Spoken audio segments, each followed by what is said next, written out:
Qingyun found himself transported into the world of Naruto, inexplicably awakening a devil fruit system.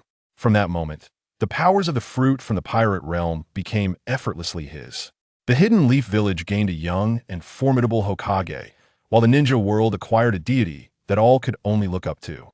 Even the Sage of the Six Paths had to concede that this young lad surpassed both himself and his own mother. Chapter 1. Qingyun's Arrival. In the third training ground of Konoha, a slender figure dashed around the arena. It was the peak of noon when the sun blazed mercilessly, yet the black-haired youth, resolute as iron, continued his relentless running, his body drenched in sweat, a heavy bag of sand strapped to his back. His form trembled slightly, and his breath was uneven. Anyone subjected to such harsh conditions would find it nearly impossible to persevere. Nevertheless, the determination reflected in his eyes revealed an indomitable spirit, compelling him to press on, step by arduous step. With each breakthrough, he tempered his will. The boy was named Zhang Qingyun, and not long ago he had crossed over to a place he often dreamt of, the Hidden Leaf Village within the Naruto universe. Remarkably, he retained his name, Qingyun, upon his arrival. He had not been reborn into the illustrious Uchiha or Hyuga clans. Rather, he was merely an orphan, one without even a surname. Everyone referred to him simply as Qingyun, and he never troubled himself with the question of his lineage. Though he harbored some resentment regarding his background, the ignorant children often bullied and insulted him. "Hey, you little brat, born of a mother, but raised without a father. What are you doing here in the middle of the day? Are you torturing yourself?" Ha. While his peers frolicked, they turned Qingyun into their source of amusement. Qingyun paid little heed to their jeers. Approaching 30 years of age and spirit, he was not inclined to care about the taunts of these youngsters. Though he appeared youthful, his soul was far more mature. As he continued to run, a stone suddenly hurtled toward him. Whoosh! With the weight of the sandbag and his exhaustion, he was unable to evade it. Thud! The stone struck his head, and upon lifting his gaze, he discovered the culprits were the very children who had tormented him. Their laughter erupted even louder. Ha! This is hilarious. The guy is bleeding. No one is here to help you, and no one cares. No parents. You torture yourself every day. You truly are a freak. The trio of children, clad in the garb of the Hyuga clan, were clearly from Konoha's prestigious families, accustomed to bullying others, and showed no remorse for their actions. This time, Qingyun chose not to endure any longer. He slowly retrieved the stone that had struck him and hurled it back at the offending Hyuga boy. Bang! Though exhausted, Qingyun had trained diligently, and the stone flew like a bullet, striking the boy squarely in the stomach. The Hyuga child instantly doubled over in pain. Brat! The Hyuga clan child had never been subjected to such humiliation. He pointed at Qingyun and shouted, "Beat this dog to death." The other Hyuga children quickly closed in on Qingyun. Surveying his surroundings with icy eyes, Qingyun noted that none of the Hyuga children dared to make the first move. "What are you waiting for? Come at me." The Hyuga boy could no longer contain himself, and the group of children lunged at Qingyun. Umph. A bunch of little brats learning to bully others at such a young age? What will become of you when you grow up? This time, I shall teach you a lesson. Qingyun did not hold back. Since his arrival in this world, he had trained tirelessly, and his physical prowess had long surpassed that of his peers. In mere half a minute, he had sent the Hyuga children sprawling to the ground. Terrified, they scrambled to their feet and fled as if their feet were greased. "You little brats, go home and suck your mothers dry." Qingyun grinned, not allowing this incident to trouble him. Upon returning home, he unloaded the sandbag, took a warm bath, and fell into a deep slumber. In his drowsiness, he could not discern whether he was in reality or a dream. Eventually, he found himself in a vast, white expanse where an elderly man with a white beard appeared before him. "Ah, young one, you have finally arrived." The old man resembled a sage, though he was not the sage of the six paths from this world. "Grandpa, were you looking for me?" Qingyun was somewhat bewildered. "Yes, I have awaited your arrival for quite some time. Indeed, you possess a remarkably robust spirit." The old man regarded Qingyun with evident satisfaction. "Who are you exactly? What do you want with me?" Qingyun asked directly, eager to avoid the old man's lengthy discourse. Do not be hasty. You are a traveler, fortuitously transported to the world of Naruto. You feel listless and devoid of strength, do you not? The old man stroked his beard, speaking with a knowing tone. "Indeed, you are correct on all counts." "How do you know this?" Is my lack of strength somehow your doing? Qingyun had been training fervently since his arrival, but his progress was agonizingly slow, particularly regarding his strength, which often seemed to vanish inexplicably, as if siphoned away. Exactly, young one, you are quite fortunate. The old man's ethereal demeanor only added to Qingyun's confusion. You old rascal. What have you done to me? Qingyun nearly lunged to grab the old man's beard in frustration. Do not be alarmed, young one, the old man reassured him. Suddenly, the old man vanished, only to reappear behind Qingyun. He placed a hand on Qingyun's shoulder. With your grueling training regimen, your body has reached its limits. Were it not for my protection, you would have collapsed from exhaustion long ago. Moreover, I merely absorbed a fraction of your spiritual energy. I have come forth only to repay you. After a lengthy explanation, Qingyun's anger began to dissipate. Repay me? Why didn't you say so earlier? What compensation do you offer? Qingyun regarded the old man, his irritation still simmering. The old man chuckled. You are quite the pragmatist. I shall grant you a system. How does that sound? A system? What kind of system? Pray, enlighten me. Qingyun was acutely aware that many travelers experienced a transformation in their strength through the aid of such systems, akin to a golden finger that accelerated their growth. Let me find it. Do not rush. Here, this system is yours. The old man retrieved a gourd from his waist and poured out a pill, which he promptly shoved into Qingyun's mouth while he was still gaping in surprise. Upon consuming the elixir, Qingyun suddenly perceived that the entire world seemed to have transformed in an inexplicable manner. What is this substance you have just administered to me? Qingyun inquired immediately. This elixir is a miraculous potion that will assist you in transcending the confines of dimensional limitations. Awaken now, and you shall comprehend everything in due course. Chapter 2. The novice gift package. The voice of the white-haired elder grew increasingly ethereal, and at that moment, Qingyun slowly opened his eyes. Was it a dream? Surveying his surroundings, he felt no significant difference, only a remarkable clarity in his mind. Once fully awake, Qingyun realized he could perceive unusual phenomena. What could that be? A sense of trepidation washed over him as he noticed numerous streams of blue energy swirling nearby, instilling a sense of unease. Did I also possess this? Upon discovering the blue energy enveloping him, Qingyun quickly grasped its nature. Is this chakra? I can actually see chakra? He murmured to himself. Indeed, it appears you are not entirely dim-witted. The voice that spoke was no longer that of the elder, but rather an unfamiliar, mechanical tone. Who are you? You must be the system the old man mentioned, Qingyun retorted. Indeed, I am the system, and I am no ordinary system. I am the devil fruit system. The system proclaimed with pride. Devil fruit? Isn't that something exclusive to the world of One Piece? Qingyun inquired. Correct. Did you not consume that elixir? Only by ingesting that elixir could you breach the dimensional barrier and possess a reward system from another realm, the system explained emphatically. By the way, as a novice, the system will bestow upon you a novice gift package. Would you like to open it? The system inquired. Of course. Without a moment's hesitation, Qingyun chose to unveil the so-called novice gift package. Congratulations. Congratulations, host. You have received the superhuman class Chop Chop fruit. What? The system's announcement nearly startled Qingyun to his core. The Chop Chop fruit? Is that not the ability of Buggy the Clown? Are you implying that I now possess his powers? Buggy's strength in One Piece is not particularly formidable, and the Chop Chop fruit pales in comparison to the overwhelming abilities of the Logia-type fruits. System, could I perhaps exchange it for another? This ability seems rather underwhelming. Qingyun expressed his disinterest in the Chop Chop fruit, questioning its utility beyond mere dismemberment and the occasional surprise attack.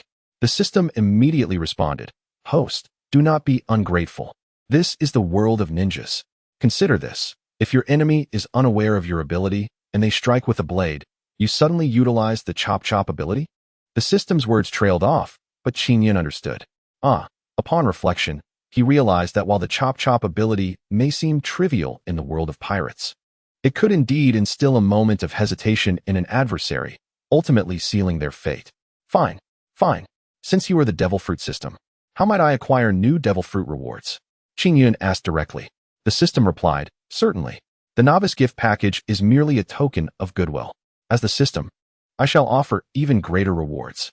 To obtain rewards, you must accumulate points and use them for exchanges. Exchanging points?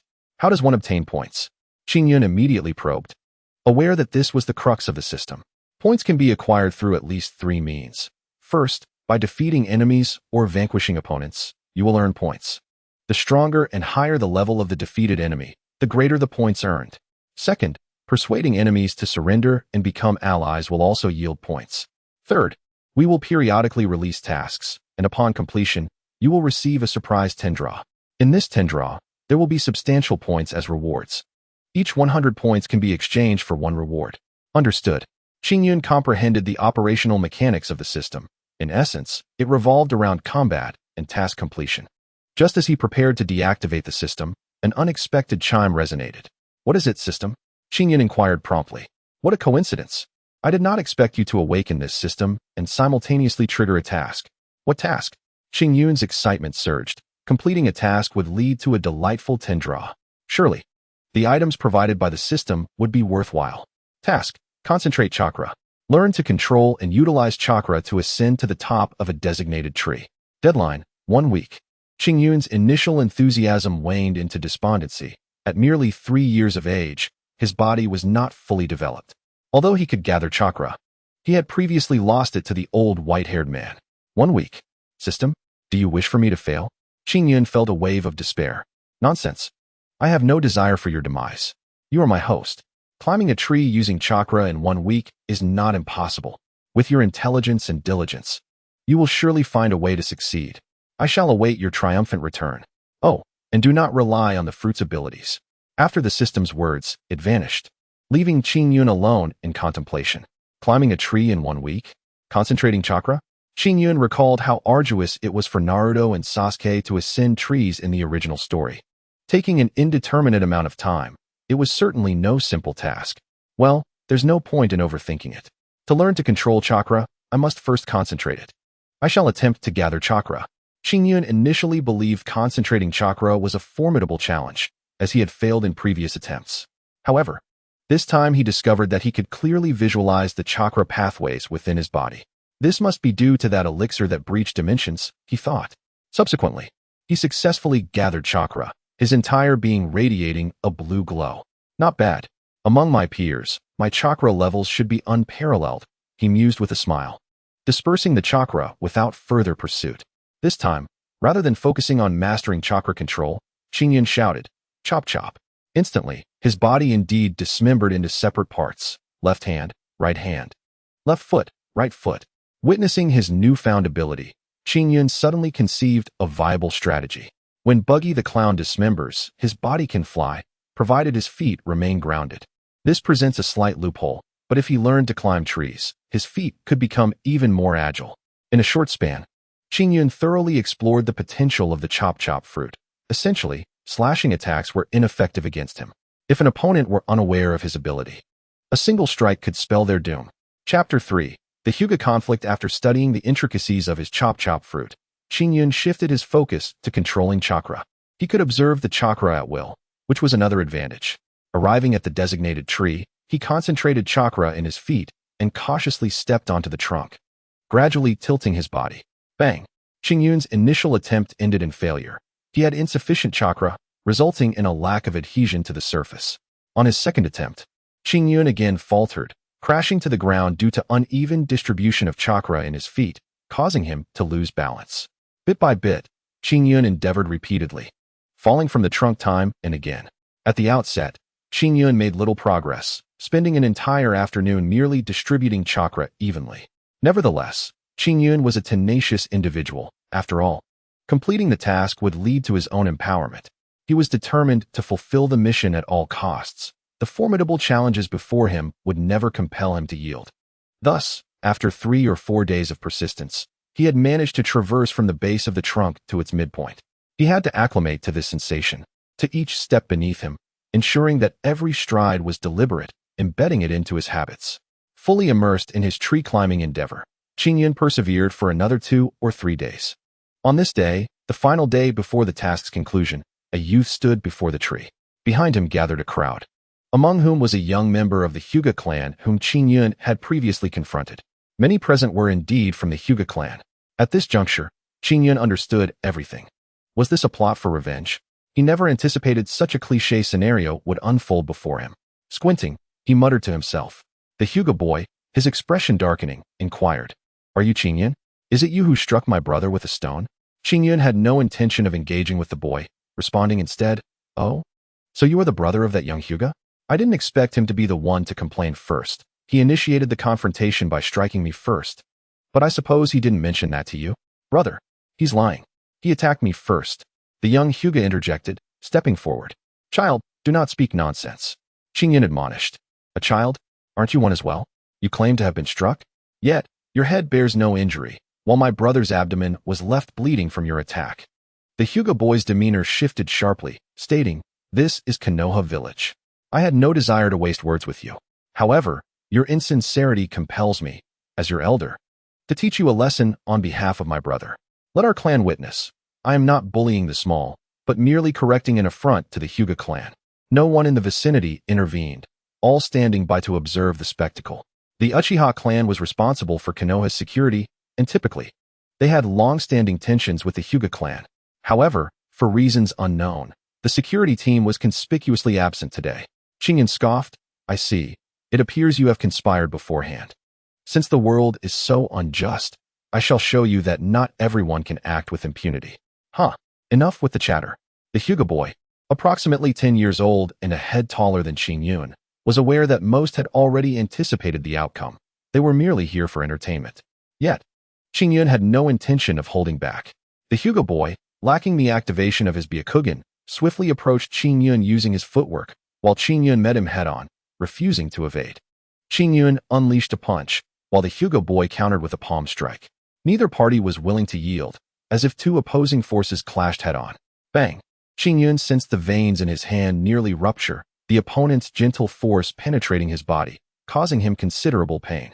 Recognizing the Hyuga's gentle fist technique, Qingyun noted the surprise on his adversary's face. "Child, your punch possesses considerable strength. Among your peers, you are indeed formidable. However, you remain merely a child." The Hyuga boy remarked disdainfully, his arrogance preventing him from utilizing his Byakugan. Suddenly enlightened, Qingyun formed hand seals, gathering Chakra. The Hyuga boy seized this opportunity. Launching a palm strike, Qingyun's Chakra coalesced rapidly, causing dust to envelop the surroundings, obscuring visibility. Gentle fist. The Hyuga boy presumed a single strike would easily subdue Qingyun. As the gust of his palm approached, a sly smile crept across Qingyun's face. Shattered. The Byakugan would be hindered by the dust, compounded by the Hyuga boy's excessive arrogance in not activating it. Within the cloud, the fragmented Qingyun deftly evaded the Hyuga boy's attack. Simultaneously, Qingyun positioned himself behind the Hyuga boy, a kunai pressed against his waist. As the dust settled, onlookers gasped in astonishment. They had not anticipated that the prodigious Hyuga youth would be bested by a mere 3-year-old child. This is impossible. You scoundrel. The Hyuga boy, humiliated, struggled to comprehend the turn of events, attributing it to his own miscalculation. "A bet is a bet. No matter how many times you try, you cannot defeat me," Qingyun declared, enunciating each word. "I refuse to accept this," the Hyuga boy retorted, while the surrounding Hyuga clansmen seethed with indignation, eager to retaliate against Qingyun. "Hyuga clan, do not overstep your bounds. This farce should come to an end." A cadre of over a dozen Uchiha warriors suddenly appeared beside Qingyun, poised to protect him. The Konoha security team? Qingyun recognized that the Uchiha had initially come to observe the skirmish, which, to put it charitably, was a friendly exchange of blows. And to put it bluntly, merely children brawling. The security team had shown little interest in intervening. However, given the Uchiha's historical animosity with the Hyuga clan, seeing the latter humiliated brought them considerable satisfaction. As the Hyuga clan prepared to strike at the innocent Qingyun, the Uchiha would not permit it, stepping in to obstruct. "Let us depart," an elder from the Hyuga clan, realizing the futility of further conflict, gestured for the Hyuga boy to leave. "Get lost. You are fortunate today. But next time, luck may not be on your side," the Hyuga boy spat at Qingyun. Yet, Qingyun's kunai pressed deeper. "When did I ever say I would let you go?" Qingyun replied coldly. "Do not be ungrateful." The young Hyuga seethed with rage, yet was powerless to act with the Uchiha present. Ultimately, they were in the wrong. "Enough, release him," an Uchiha intervened, serving as a peacemaker. Qingyun understood the Uchiha were aiding him, hence he allowed the Hyuga boy to escape. "From now on, do not harass me again, or the Uchiha will not save you," Qingyun warned icily. Those present, upon hearing his words, nearly laughed it off. However, they sensed the determination within this young child. At such a tender age, Qingyun exhibited an iron will, and no one had anticipated that a 10-year-old scion of the Hyuga clan would fall to the hands of a mere 3-year-old. Chapter 4. System Lottery. The Hyuga clan ceased their pursuit, resorting to threats, but refraining from further aggression. Thus concluded the commotion as the Konoha security team withdrew. After a day filled with such tumult, little time remained. At this moment, Qingyun's singular focus remained steadfast, to ascend the towering tree before him. This tree, tall and robust, evoked a sense of despair within Qingyun. For the entirety of the afternoon, he persevered in climbing, and at the last moment, he finally expended all his strength, nearly depleting his chakra. Qingyun finally succeeded in climbing this tree. His hard work was not in vain. Upon reaching the summit, an exhilarating sensation surged within him. At last, Qingyun exclaimed twice, his emotions brimming with excitement. A week of effort had finally borne fruit. Unable to contain his joy, he immediately called upon the system. I have arrived. Wow. Host, I never expected you to actually ascend the tree I designated. This tree is indeed quite tall. It seems you have put in considerable effort. From this, it is evident that your control over chakra has become quite adept. This is commendable, indicating significant progress in this area. The system praised. System, spare me the flattery. You should know the reason for my endeavor. Surely, you haven't forgotten the promise you made to me? Qingyun inquired with a smile. Of course. What I, the system, have stated is binding. I would never go back on my word. Congratulations, host. You have completed your first task. You will receive a surprise 10-draw lottery. Would you like to begin the lottery? The system asked. Absolutely. Let us commence the lottery. Qingyun replied. Ding ding ding. Congratulations. You have received 10 points. Ding ding ding. Congratulations. You have acquired the shadow clone technique. Ding ding ding. Congratulations. You have obtained an opportunity for a reward exchange. Ding ding ding. Congratulations. You have obtained another opportunity for a reward exchange. Ding ding ding. Congratulations. You have earned more points. Ding ding ding. Congratulations. You have received 100,000 Rio. From the 10 draws, Qingyun garnered several points, 3 opportunities for reward exchanges, the shadow clone technique, and additional wealth. The rewards were indeed bountiful, and Qingyun felt particularly elated. Host, you have 3 opportunities for reward exchanges. Would you like to proceed with an exchange? What is the exchange method? Qingyun asked. I will present 5 rewards. You may eliminate 2, and the system will randomly select 1 from the remaining 3, the system explained. Very well. Let us proceed. Qingyun was prepared for the lottery. Reward 1, multiple shadow clones technique. Reward 2, Sharingan. Reward 3, Gum Gum Fruit. Reward 4, Armament Hockey. Reward 5, 6 Powers of the Navy. Upon hearing these rewards, Qingyun felt a surge of excitement. Each reward was exceedingly valuable. However, the multiple shadow clones technique required a vast amount of chakra, which Qingyun, due to his young age, could not adequately supply. Utilizing even the standard shadow clone technique was already quite taxing. As for the Sharingan, Qingyun was initially fond of it. Yet without the Uchiha bloodline, its usage would be fraught with limitations. Even if he managed to use it, it would be extremely chakra-consuming, as exemplified by Kakashi. Moreover, Qingyun could already perceive chakra, making the necessity of the Sharingan less significant. The Gum Gum Fruit belonged to Luffy, the protagonist of One Piece, and was classified as a paramecia type. Initially, it seemed rather weak, but with the development of Gear 2nd, 3rd, and even 4th, its potential was immense, making it a worthy acquisition.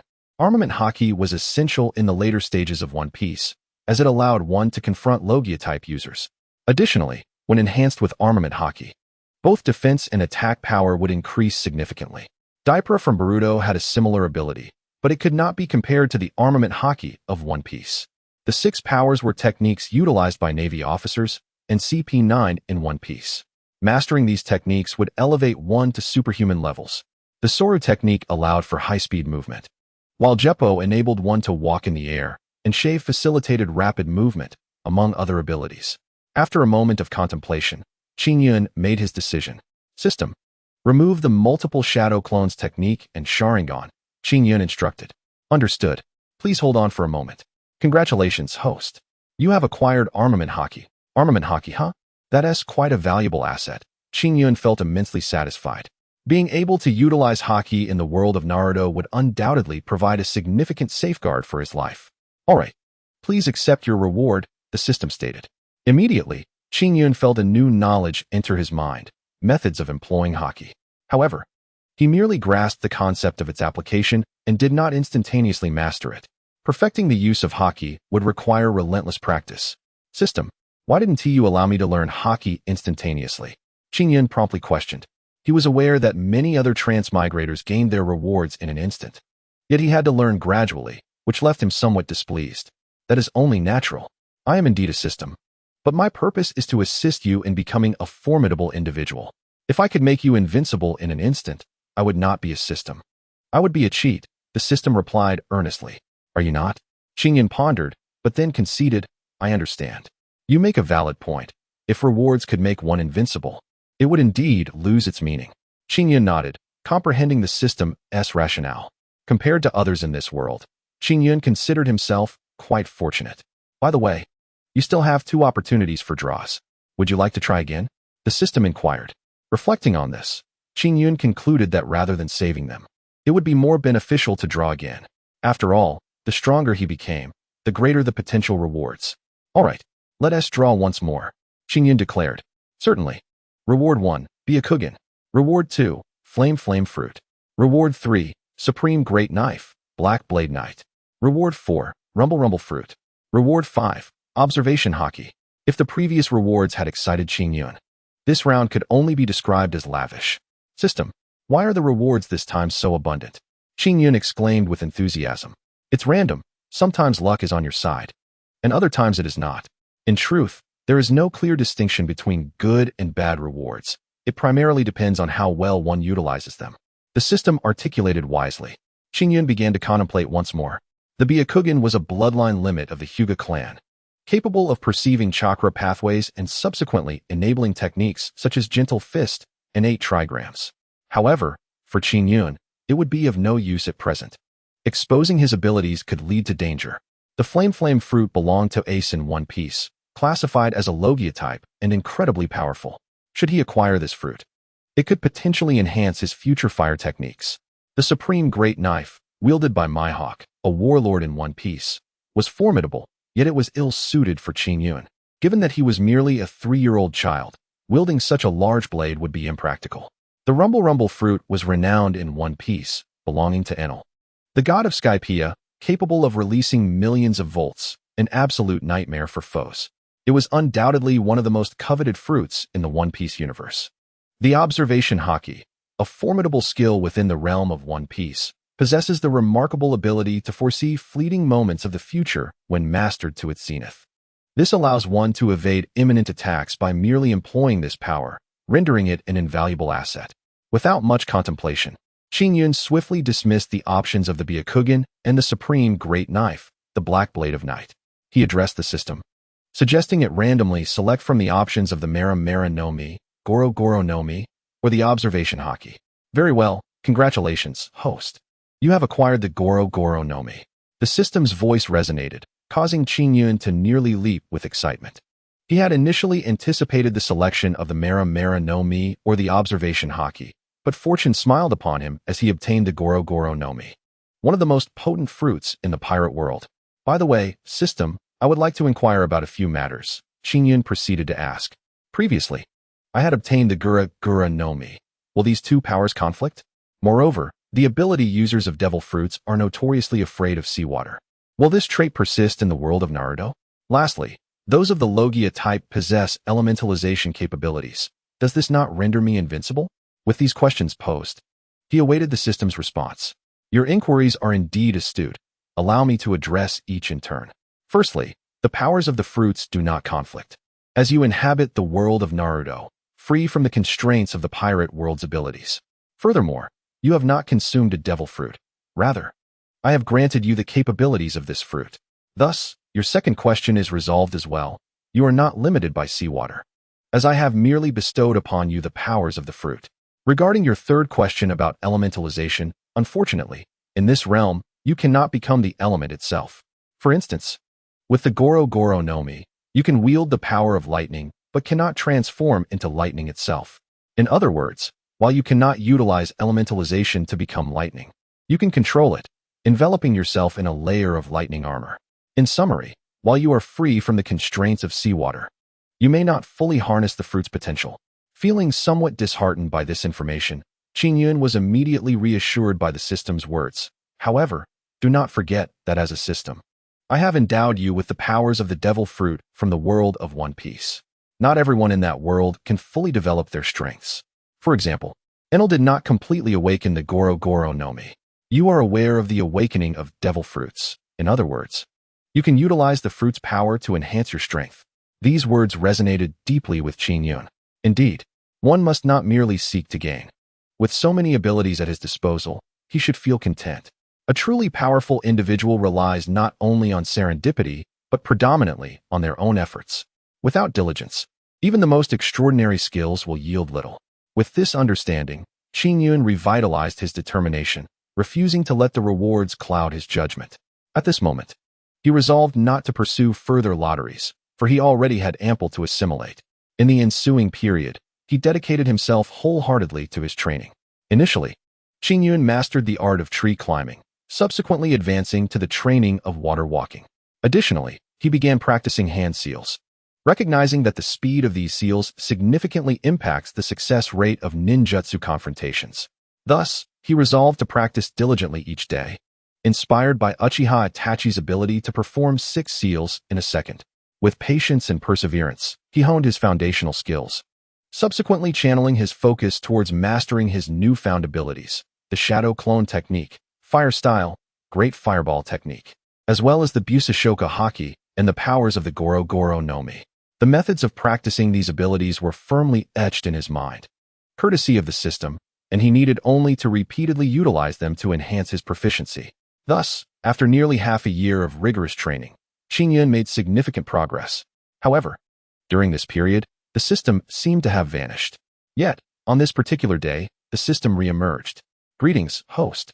The system has once again issued a new task. The objective is to enroll in the Ninja Academy and graduate successfully before the age of 4, thereby becoming a genin of the Hidden Leaf Village. Task reward: Chakra equivalent to that of an elite Jonan. Qingyun quickly calculated. He was currently 3.5 years old, meaning he had to find a way to enter the Ninja Academy and graduate within 6 months, all before turning 4 years old. Will this be too challenging? After all, Itachi graduated from the Ninja Academy after a year, having entered at 6. He conversed with the system. The system replied, "Do not worry, completing the task is not mandatory. You may choose to forego it without facing penalties. However, your current physical development is not optimal. Despite rigorous training, enhancing your chakra will be exceedingly difficult. If you wish to transcend your current limitations, you ought to endeavor to complete the task. Otherwise, your strength will remain at its present level." These words ignited a spark within Qingyun. Reflecting on his journey with the system's aid and his own determination, he realized there was no obstacle insurmountable. Very well, legends are meant to be surpassed. As a transmigrator, I must strive to honor my potential. Qingyun resolved, nodding with determination, "Let us proceed." Given his tender age, entering the Ninja Academy was, to be frank, an unrealistic endeavor. However, with a task at hand, he would set forth towards his goal. Chapter 6. The Enrollment Challenge. Let us proceed directly to the Ninja Academy to apply for admission. Where there is a will, there is a way. Should anyone obstruct me, I will conquer them with my strength. With this resolve, Qingyun stepped forward, heading towards the Ninja Academy. Having resided in Konoha village for over half a year, Qingyun was well acquainted with the surrounding architecture. The main street was the most vibrant part of Konoha, bustling with shops catering not only to the needs of ninjas, but also to the common folk. Here, Qingyun felt as if he were still in his original world. He marveled at the freedom he experienced in the world of Naruto and wondered when the famous Ichiraku Ramen would open. At present, the renowned Ichiraku Ramen had yet to commence operations, but Qingyun estimated it would be only a few years until it did. Upon his arrival, he beheld the Hokage monument, featuring the faces of the first Hokage, Hashirama, the second Hokage, Tobirama, and the third Hokage, Hiruzen, yet lacking the visage of the fourth Hokage. The village bore no signs of the tension preceding war, indicating that the Third Shinobi World War had yet to commence. The Ninja Academy was not located on the main thoroughfare, but Qingyun had business to attend to and wasted no time. He swiftly traversed the street and arrived at the entrance of the Konoha Ninja Academy. At the school's entrance stood a tree, beside which hung a swing. It seems this swing will become Naruto's favorite spot in the future, Qingyun mused. As Qingyun was about to enter the school, a voice suddenly called out, "Hey, who goes there?" An elderly man emerged from a small room resembling a reception area. "Young one, what brings you here?" Upon seeing Qingyun, the old man relaxed. "Hello, sir. I am here to enroll in the ninja school and need to complete the admission procedures," Qingyun stated directly, revealing his intent. "You? Where are your parents?" "Admission requires a guardian, and the school year has already commenced. Even if you enroll now, you can only be a transfer student," the elderly man replied sincerely. Qingyun shook his head and said, "I am an orphan. I have no guardian. How can I become a transfer student?" The old man fell silent for a moment upon hearing Qingyun's words. "I cannot decide this. You should speak with the teacher in charge of admissions," he advised kindly. Allowing Qingyun to enter, Qingyun sensed that the old man felt sympathy for his status as an orphan. However, instead of finding the so-called admissions officer, Qingyun sought out the principal of the ninja school, reasoning that the school likely lacked the various departments seen in later times. The principal, presumably a ninja himself, appeared to be in his 30s or 40s, exuding a gentle demeanor. Young one, it is class time. Why are you sneaking around?" The principal's tone bore a hint of sternness, contrasting with his outward kindness. "Greetings, principal. I am not a student here. I wish to enroll as a transfer student," Qingyun explained. "Transfer student? Where are your parents? How old are you?" The principal questioned in quick succession. "Yes, as a transfer student, I have no parents. And I am 3.5 years old," Qingyun replied straightforwardly. "An orphan at 3.5 is quite young," the principal shook his head. "Even if you wish to enroll, it is too early. Come back when you are 5. He waved his hand, indicating that Qingyun should leave. Yet, Qingyun did not depart. "Principal, although I am only 3.5, I possess the strength of a genin. If you do not wish to allow my enrollment, then please permit me to be recommended to Lord 3rd Hokage, stating that I am capable of serving as a genin." The principal could not help but chuckle at Qingyun's mature words. "Young one, this is not a place for jesting. This is a ninja school, a place for training ninjas. Being a ninja is no easy task. Since you are an orphan, I could suggest to Lord 3rd Hokage that you attend a civilian school, where you might pursue other endeavors aside from being a ninja. That would also be quite good," the principal suggested. Qingyun shook his head resolutely. "This is the era of ninjas. Pursuing another profession may not be wise." Observing the principal's hesitation, Qingyun began to articulate his thoughts eloquently. After the First and Second Great Wars, conflicts between major nations remain unresolved, while smaller nations cling to survival on the brink of extinction. I predict that within a decade, the Third Great Ninja War will emerge. In such times, if one does not become a ninja to protect their village, what purpose does a mundane existence serve? The principal was taken aback by Qingyun's profound analysis, unable to fathom that a 3.5-year-old could articulate such insights. "Who taught you these things, young one?" he inquired. Suspecting someone had influenced Qingyun's thoughts. "These are my own reflections, principal. Please grant me an opportunity. I possess both the ambition and the strength. Kindly make an exception and allow me to enroll," Qingyun implored, noticing the principal's wavering resolve.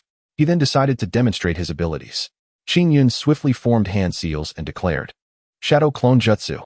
With a resounding thud and a puff of smoke, a second Qingyun appeared beside him. "What? Shadow Clone Jutsu?" The principal was genuinely astonished. If there was any doubt regarding Qingyun's earlier statements, the display of the Shadow Clone Jutsu left no room for skepticism. This technique was classified as a B-rank ninjutsu. A child capable of performing it at such a young age would undoubtedly become an elite Jonan, if not a legendary figure. "My apologies, young one. I was previously rude. I must report this matter to Lord 3rd Hokage immediately." Qingyun felt reassured, fearing the principal might not inform the Hokage. He was not particularly eager to attend school. His sole motivation was to fulfill the task assigned by the system and, upon becoming a genin, to receive the system's rewards, including elite Jonan Chakra.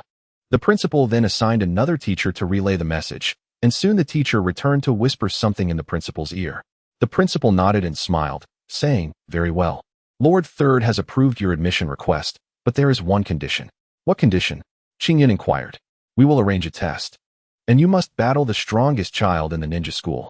Only if you win will you be allowed to enroll as a transfer student," the principal stated. That is not an issue. I am ready to begin at any moment. Qingyun responded confidently, aware that this was an opportunity presented by the third Hokage. However, the principal warned, this opportunity is singular, and your opponent is a nearly graduated student who is already 10 years old. The battle may not be fair. Qingyun thought to himself, it is uncertain who will be at a disadvantage. Armed with numerous hidden tactics, he was determined to prevail against any opponent. What is the name of my opponent? Qingyun asked with keen interest. His name is Minato Namikaze, one of the top students at the ninja school, the principal replied. Minato Namikaze? Is it him? Qingyun's heart raced, excitement coursing through him. Soon, he would face off against the future fourth Hokage. By the way, may I ask your name? Young one. The principal inquired. My name is Qingyun, principal. May I know yours? Just call me Teacher Ikki, the principal smiled. Dingling. The bell of the ninja school rang. Yet the students did not leave. Instead, they gathered around the playground, having been notified during class about a 3.5-year-old child challenging the soon-to-be graduating prodigy, Minato Namikaze. Everyone, including students, teachers, and some parents, flocked to the playground, eager to witness the spectacle. On the playground stood a blond youth, his demeanor serious rather than condescending as he regarded Qingyun. Hello. Minato Namikaze greeted with elegance, showing no signs of underestimating Qingyun. He bowed politely before preparing to engage in combat. Seeing Minato's courteousness, Qingyun felt compelled to reciprocate with a slight bow before getting ready for the fight. Let the match begin, Teacher Ikki declared, having noted that both were adequately prepared, thus commencing the contest. As soon as Teacher Ikki announced the start, Minato sprang into action. Although at this moment, Minato Namikaze had yet to master the extraordinary flying thunder god technique, his proficiency in ninjutsu and combat was astonishingly swift. As Qingyun charged toward him, Minato had already thrown his kunai.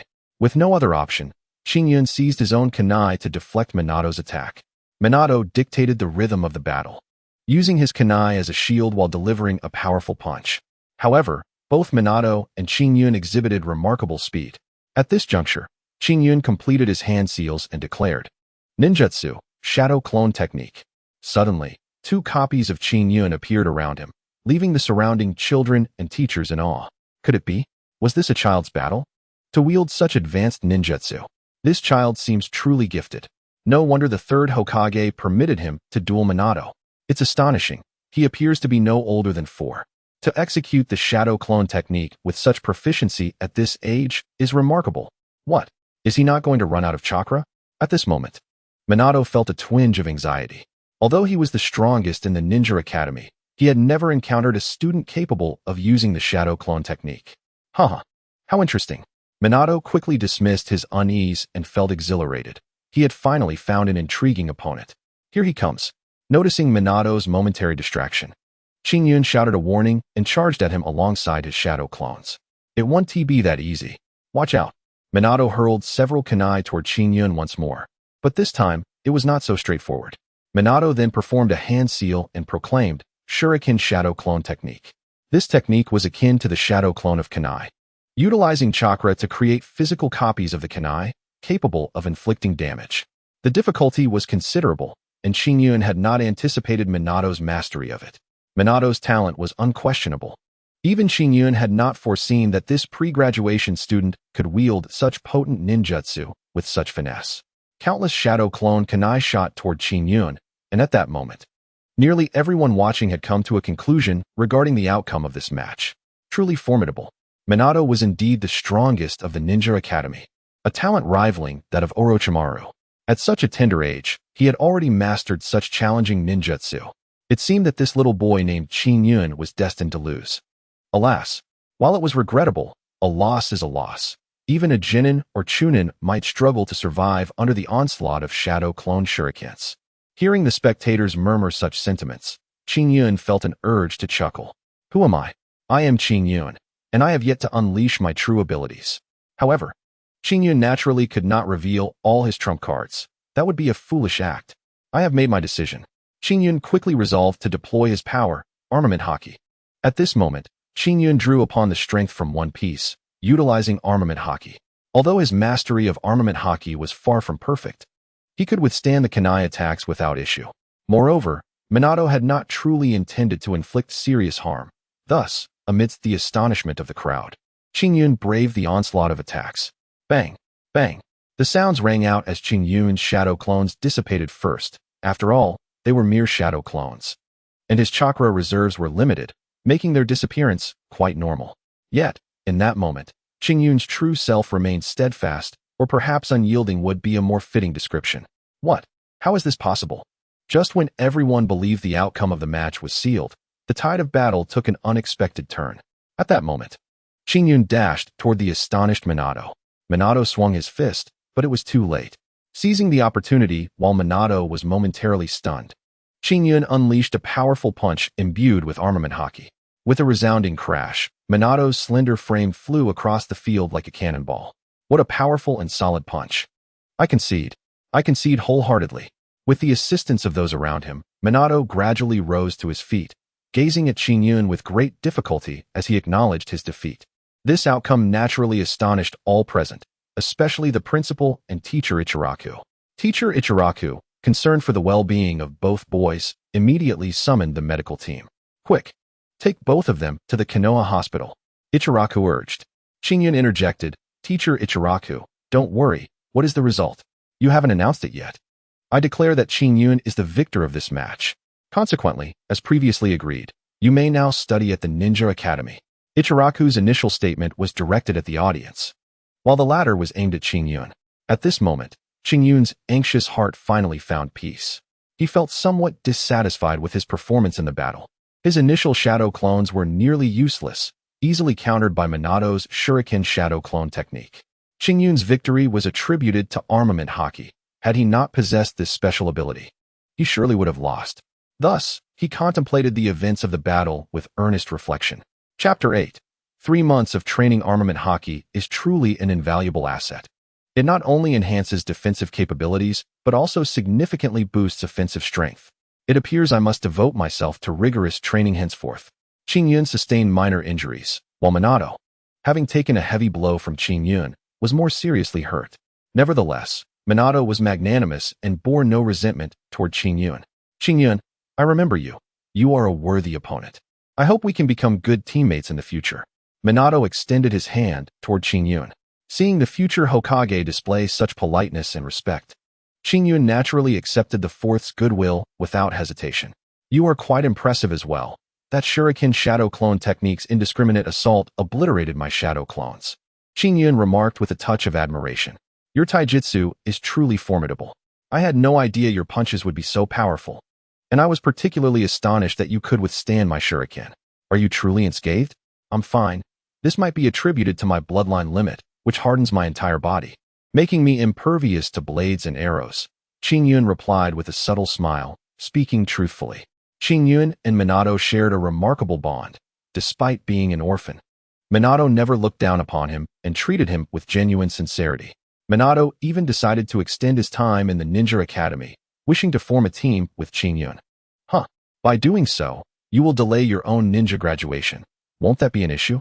Qingyun inquired, somewhat embarrassed. Not at all. Don't worry. I want to be your teammate.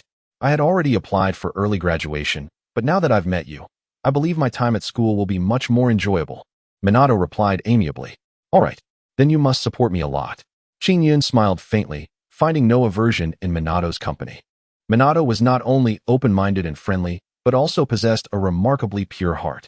It seemed that among all, Minato was indeed the one qualified to be Qingyun's friend. Upon returning home, Qingyun had no inkling of the events that were about to unfold.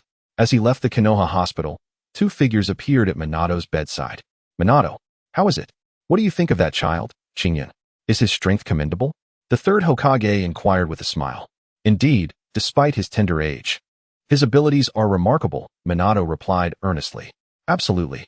This child is truly impressive. At such a young age, he can utilize the shadow clone technique, indicating a terrifying talent. His proficiency suggests he must have practiced extensively. Not only that, but his understanding of the current situation far exceeds that of his peers. Such a child is indeed rare. Are you implying, Lord Third? Irika, the teacher, was equally excited, as it was he who had discovered the boy. Once he enrolls, please keep a close watch on him. After he graduates from the Ninja Academy, I will arrange for someone to train him. The speaker was none other than the third Hokage, Hiruzen Sarutobi. a man renowned as a master of ninjutsu and taijutsu, considered one of the strongest in the Naruto series. At that moment, Qingyun remained blissfully unaware, focused solely on completing the tasks assigned by the system, inadvertently drawing the attention of Konoha's upper echelons. And what of Minato? Irika glanced at him. Minato is also an exceptionally talented ninja. Once he graduates from the academy, I will similarly arrange for his training. Minato, do not be disheartened. You must strive even harder. The third Hokage advised. Understood. Minato nodded appreciatively, and the third Hokage subsequently departed. Meanwhile, Qingyun, returning home, had no intention of resting. Since the shadow clone technique is my training advantage, what if I utilize it to practice Haki? I wonder if it will yield a more effective result? Utilizing shadow clones for water-treading exercises should also pose no issue, he mused, resuming his rigorous training. Exhaustion eventually overwhelmed him, dissipating the shadow clones, and he felt a surge of fatigue and experience flood into his mind. Qingyun's gains were substantial. Ultimately, he was so fatigued that he succumbed to a deep slumber. Upon awakening the following day, he recalled that he was now a student at the Konoha Ninja Academy and hurriedly made his way to school. Upon arriving at the prearranged classroom, the teachers and most students expressed their delight at Qingyun's presence, as nearly everyone had witnessed his battle the previous day. Defeating the strongest of the Ninja Academy signified that Qingyun was indeed the strongest at that moment. A charming young boy of such tender age that it was impossible not to adore him. Welcome, Qingyun. We are thrilled to have you at the Ninja Academy. Please take a seat over there, the teacher directed, placing Qingyun in the top student's position, with none other than Minato as his desk mate. Qingyun, let us give it our all. I'll be with you until graduation. I believe you will graduate early, Minato exclaimed, his admiration for Qingyun evident. All right, I will do my best, Qingyun replied simply, sharing a mutual respect for each other's talents. The Ninja Academy did not distinguish between first and second years. Classes were conducted in a mixed manner, focusing primarily on two areas: theoretical knowledge and practical combat. In practical training, they covered the fundamental techniques of ninjutsu, such as the body flicker technique, transformation technique, and genjutsu dispelling, along with physical training. The theoretical aspects were more complex, covering topics such as the effective usage of explosive tags and the history and survival rules of ninjas. Regardless, both theoretical knowledge and practical skills were foundational. Yet Qingyun remained genuinely interested and did not neglect his learning due to his prowess. Thus, 3 months passed swiftly. During this time, Qingyun effortlessly mastered the transformation, body replacement, and substitution techniques, while his chakra reserves increased. He practiced water treading daily. Presently, his control over chakra surpassed not just his peers, but even many Chunin. Additionally, Qingyun diligently trained in Haki, now capable of enveloping his body in it with ease, allowing him to defend himself from impending attacks. Furthermore, he engaged in sparring with Minato nearly every day, emerging victorious most often, though his chakra would sometimes wane. However, by the end, he could easily secure victories using Haki, demonstrating significant growth in his abilities. Of course, Minato also showed marked improvement, having learned Qingyun's methods and promising to repay him with an impressive ninjutsu in the future. Chapter 9. The Battle Against Boar Deer Butterfly. As fate would have it, within half a year, the time for graduation examinations arrived. Due to the exceptional prowess of both Qingyun and Minato, the Ninja Academy made an exception, allowing them to graduate early. However, the condition for early graduation was that they must withstand the combined efforts of a team of 3 Chunin for 10 minutes. Irika-sensei, the two of us? We haven't even become ninjas yet, and we are expected to endure against 3 Chunin? Are you serious? Minato expressed disbelief. He had applied for early graduation 6 months prior, facing a mere genin at that time, and while he understood the conditions were stringent, this seemed excessively harsh. Irika shook his head, smiling wryly. You too are the darlings of Konoha. Not only here, but throughout the entire ninja world, your talents are well known. This decision was not mine. It was mandated by the third Hokage. The third Hokage? Qingyun nodded, understanding. I see. It seems Lord Hokage wishes to thoroughly test us. In that case, we shall accept the challenge. He nodded confidently, showing no signs of fear. Minato felt a bit troubled. Although he was strong, he doubted he could contend with 3 Chunin. I can hold off 1 Chunin, but the other 2. Do not worry. You just need to hold off 1. Once you manage to defeat the other 2, I will come to assist you, Qingyun assured him. What? This guy intends to defeat All 3 Chunin. Irika was astonished. You only need to endure for 10 minutes. He reiterated, thinking perhaps he had miscommunicated. Yet, Qingyun smiled slightly, declaring, since Lord Third wishes to test us, I shall reveal my hidden strength. Otherwise, I would feel I am not living up to the third Hokage's expectations. I must graduate early and become a genin. Qingyun's conviction was unwavering, and at that moment, no one could sway him. It appears Qingyun is serious. Irika-sensei, do not worry. I have sparred with him and can sense he has not exerted his full strength, which is why I am willing to graduate alongside him, Minato stated earnestly. Irika was taken aback but pondered before replying. All right then, are you both prepared? Qingyun and Minato needed no further preparation, as they proceeded directly to the training ground, where the 3 Chunin awaited them.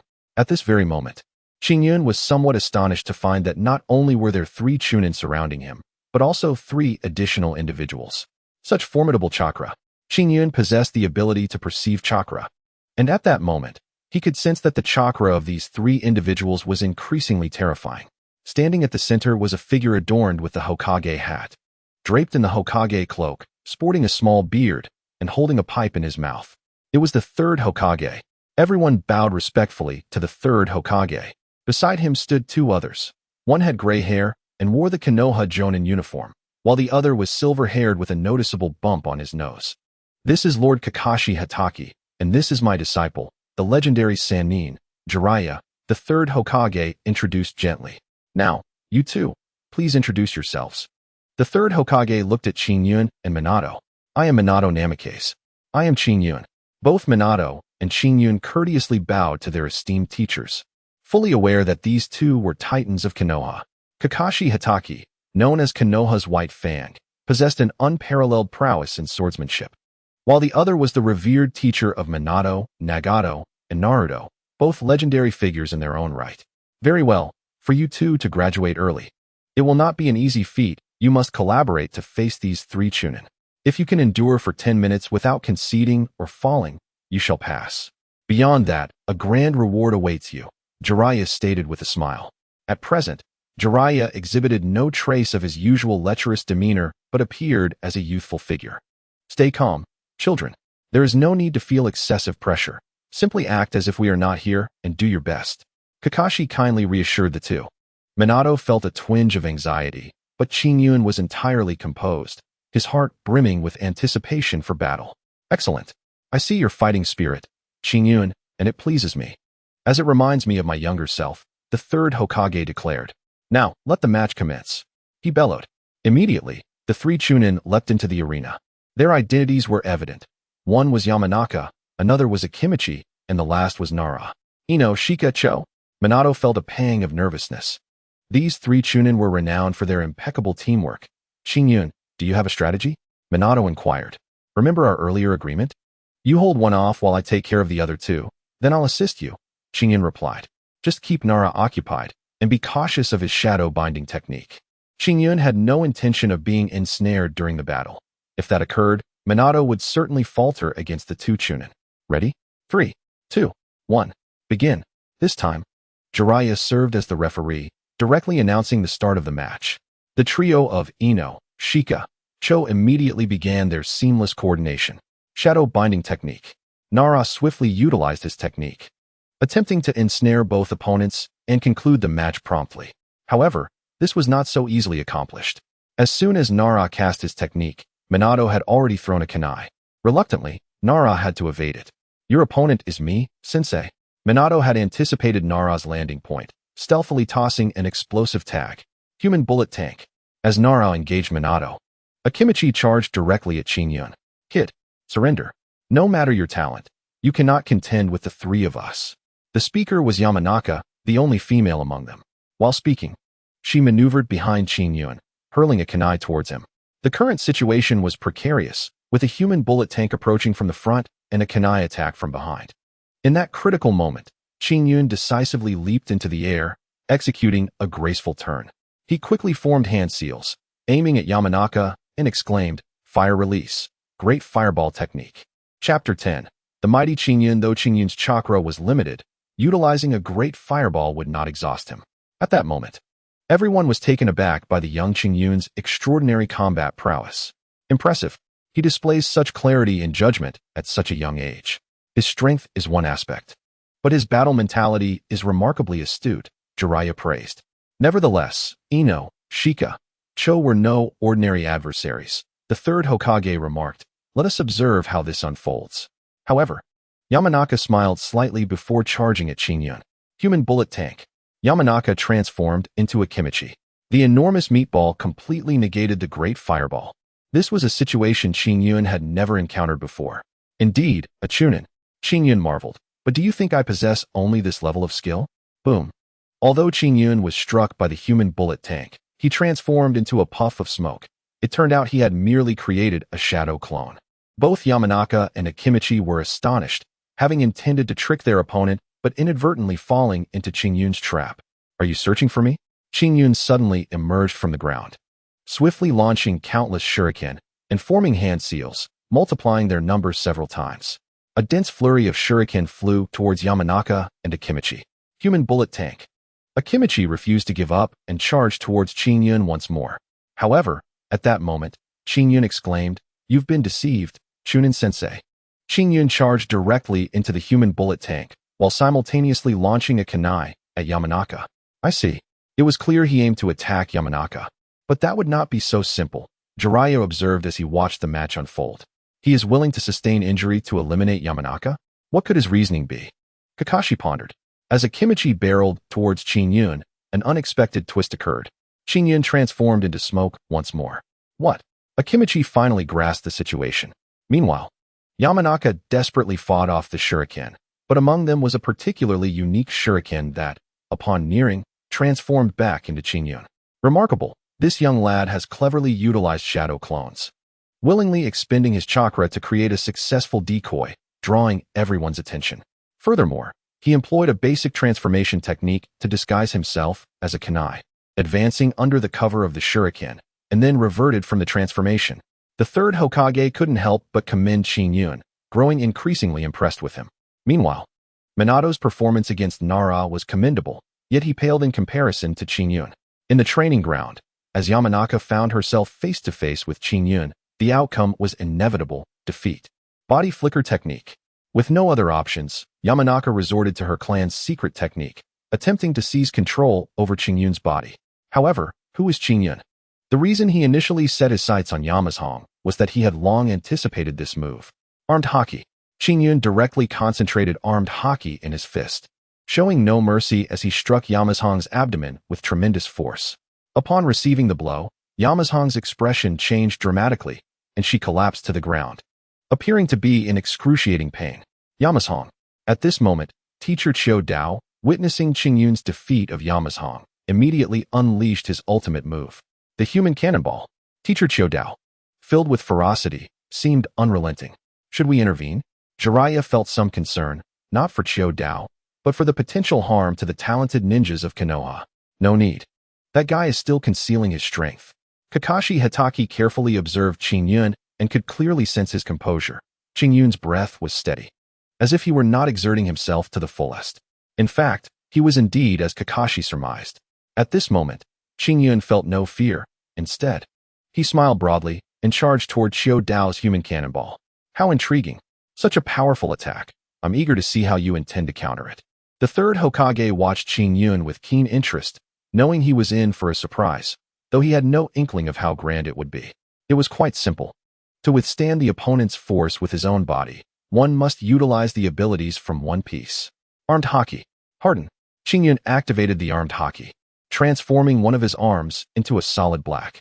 The black arm's hardness far exceeded everyone's expectations, and the augmentation from armed Haki was immeasurable. Boom.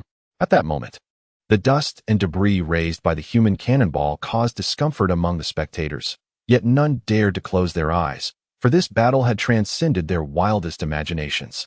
At this instant, a child barely 4 years old was using just one hand to withstand a human cannonball launched by a Chunin of the Qiu Dao clan. Meanwhile, the powerful Qiu Dao did not relent, continuing to unleash his full strength upon Qingyun. However, no matter how much force Qiu Dao exerted, he could not breach Qingyun's defenses. It turned out Qingyun had not only applied armed Haki to his hand, but also reinforced various joints, standing firm like an iron statue. All present were utterly astonished. My apologies, Teacher Chiu Dao. I must hurry to rescue Minato. As Qingyun spoke, he firmly grasped Chiu Dao's collar and lifted him up. Boom. Qingyun slammed Chiu Dao down onto the ground, and suddenly, sparks of lightning erupted from his hands. The lightning paralyzed Chiu Dao's entire body, though it went unnoticed by others. For Qingyun had discreetly invoked a fraction of the Thunder Fruit's abilities. Both Chiu Dao and Yamazhong lay incapacitated, and in other words, Qingyun, as a student of the Ninja Academy, had defeated 2 Chunin of Konoha, an unprecedented achievement that would likely never be matched again. At that moment, Sarutobi Hiruzen was torn between joy and alarm. Terrifying. This guy has actually defeated Konoha's Chunin. The third Hokage said nothing further, simply contemplating Qingyun, deep in thought. Chapter 11, Apprenticeship. He must possess some extraordinary ability. Otherwise, it would be impossible to have thrown Chiu Dao to the ground, Kakashi speculated. Indeed, given Chiu Dao's physical prowess, even if thrown to the ground, he should not be incapacitated as he was now, Jiraiya noted, feeling perplexed. Nonetheless, curiosity aside, it was most crucial to focus on the ongoing match. Meanwhile, Namake's Minato found himself utterly outmatched by Nara. Despite being a prodigy, he had not yet fully matured. And faced with Nara's secret techniques, he proved inadequate. Qingyun and the other 2 Chunin's battle was closely observed by Minato and Nara, and they recognized that the outcome of this match was already determined. I'm coming. Upon returning, Qingyun immediately unleashed Fire Release, Great Fireball, using long-range attacks to force back the strong member of the Nara clan. Subsequently, Qingyun and Minato employed explosive tags and kunai to completely seal off Nara's escape routes, ultimately leading to Nara's unavoidable defeat. In the end, the victory belonged to Minato and Qingyun, both of whom were under 10, with Qingyun being the primary combatant at under 4 years old. As soon as the battle concluded, the trio of teachers from Inoshikacho were swiftly carried away by medical personnel, while Minato and Qingyun remained behind. Teacher Ichijo was left in a state of shock. He never anticipated that a child of merely 3 or 4 years could defeat 3 Chunin of Konoha. Had someone claimed such a feat before, he would have dismissed it as utter nonsense. Yet now, he had witnessed Qingyun's astounding prowess firsthand. Remarkable. I had intended for you 2 to endure 10 minutes against the Chunin, but I truly did not expect you to defeat 3 of them outright. Well done. The speaker was the 3rd Hokage, who appeared quite approachable at that moment. Thank you, 3rd Hokage. This battle was primarily due to Qingyun's efforts. I merely held Nara back. Minato stated, not out of false modesty, but as a matter of fact, as everyone present could see. Very well, Minato. I recognize your accomplishments.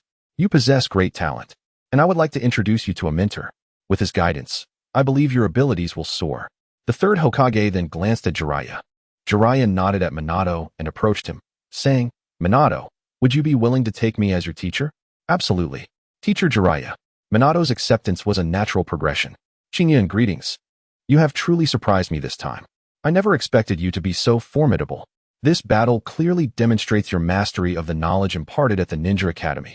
First and foremost, congratulations to you both on your graduation. Secondly, Qingyun, I wish to ask if you would be willing to become a disciple under both myself and Kakashi Hatake? The 3rd Hokage inquired earnestly. Both? To study under 2 teachers simultaneously?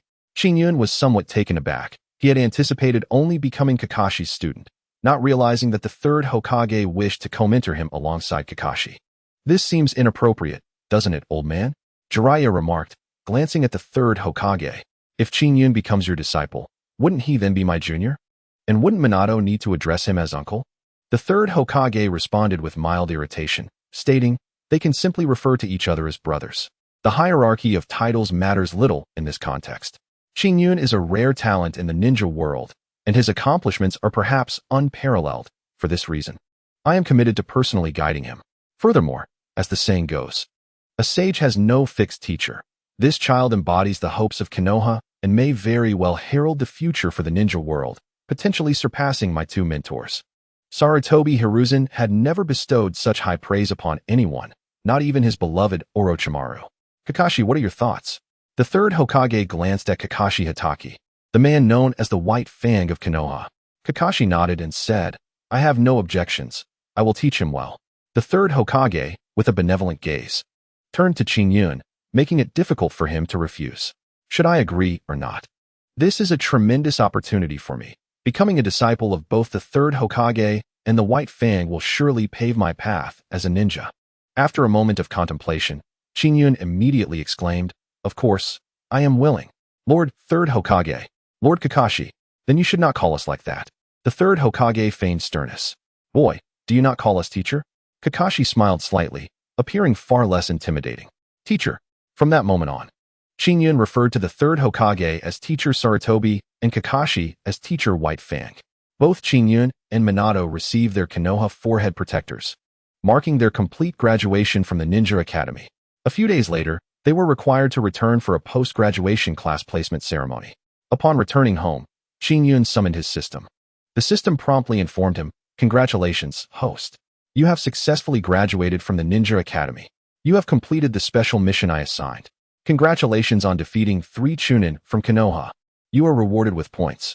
Host, you now have the ability to absorb ninja chakra. Your points are sufficient for 2 lottery draws." Qingyun immediately inquired, "System, how do I absorb a ninja's chakra? How long does it take?" "Quickly. Then let us begin." Qingyun was not one to procrastinate. He was determined to enhance his power at all costs. Soon, he felt his body as chakra surged rapidly, already abundant within him. Now, as he absorbed more, it felt as if his body might burst. "What is happening?" he asked urgently. "Due to the limitations of your physique, you cannot fully absorb it. Would you like to refine this excess chakra into your own?" the system suggested. He didn't fully understand, but was willing to try anything that could save him. After what felt like an eternity, Qingyun sensed a refreshing coolness throughout his body, and the pain he had felt vanished. Suddenly, he realized that his chakra had surged tremendously, seemingly reaching the level of an average Jonan. The chakra within him had become significantly purer. Was this the result of refinement? Chapter 12. Reward Extraction. Qingyun immediately performed the shadow clone technique and noticed that his chakra consumption had decreased significantly, allowing him to summon an additional clone.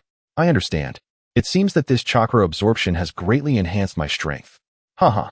Qingyun nodded, thoroughly satisfied. The system then reminded him, "You have 2 lottery chances remaining. Would you like to use them?" "Let's use one and see how my luck fares today." Qingyun replied. "Very well. Ding ding ding. Reward 1, Dark Fruit. Ding ding ding. Reward 2, Tremor Fruit. Ding ding ding. Reward 3, Observation Haki. Ding ding ding. Reward 4, Hawkeye's Swordsmanship. Ding ding ding. Reward 5, Method of Training with Great Strength. Please choose 2 rewards to discard from these 5. Qingyun's eyes lit up as he began to ponder aloud. The Dark Fruit. It is the fruit that Blackbeard covets. But since there are no other fruits in this world, its usefulness is limited to merely defeating enemies. The Tremor Fruit is formidable. It is known as the strongest paramecia fruit. With its powers, one could dominate this world. This must be retained. Observation Haki. You have appeared several times. However, your practicality is undeniable. Continuing his musings, he said, "Hawkeye's Swordsmanship? As the strongest swordsman in the pirate world, his skills are unparalleled. But learning this while under Kakashi's tutelage may be excessive. Finally, the method of training with great strength? This is the ability of Tsunade and Sakura, enabling one to unleash catastrophic damage with ordinary attacks. Keeping that is certainly no issue." After contemplating, he decided to discard Observation Haki, as he already possessed the ability to perceive chakra, making it somewhat redundant for now. The Dark Fruit, while lethal against monsters, had limited utility against non-fruit users. System. In that case, remove the Dark Fruit and Observation Haki. Very well. Remaining rewards are the Tremor Fruit, Hawkeye's Swordsmanship, and Tsunade's Great Strength. Congratulations, host. You have acquired Tsunade's Great Strength. The method has been transmitted to your mind. Please practice diligently in the future. May you soon ascend to the pinnacle of the ninja world. After delivering this message, the system prepared to depart. However, feeling exceptionally fortunate, Qingyun decided to keep the system around for another chance. "Never mind. Time waits for no one. I shall use my next lottery opportunity as well." Qingyun exclaimed with excitement. "Very well, host. Ding ding ding. Reward 1, Room of Spirit and Time. Ding ding ding. Reward 2, 8 Gates Released Formation. Ding ding ding. Reward 3, Flying Thunder God Technique. Ding ding ding. Reward 4, Summoning Technique, Unknown. Ding ding ding. Reward 5, Ashura Clan Bloodline. Can be synthesized." Hearing many unfamiliar terms, Qingyun promptly asked the system, Can you briefly explain these rewards? Some seem beyond my understanding. No problem. I shall explain them one by one. The system replied respectfully. Reward 1. The Room of Spirit and Time. This is a creation from the Dragon Ball world, granting you access to enter twice a year, where you can train for 2 years while only a single day passes outside. I see. I have heard of this, Qingyun nodded, recalling how Vegeta and Goku had used it countless times to turn the tide. Reward 2. The Training Method for the 8 Gates. You likely understand this. But the 8 gates awarded by the system are superior and will not result in death when opened. So powerful. That's outrageous. Qingyun mused, feeling that his system was becoming increasingly extraordinary. The system continued without acknowledging his astonishment. Reward 3. The Flying Thunder God Technique. Created by the 2nd Hokage and perfected by the 4th Hokage. Under the system's enhancement, it is divided into 3 stages, making it far stronger than in the original. Impressive. Qingyun suppressed his admiration. Continue, system, he urged eagerly. Reward 4. The summoning technique allows you to form contracts with certain creatures and summon them for various needs. This particular summoning is unknown and may call forth any creature. The final reward, the 5th, is the bloodline of the Asura.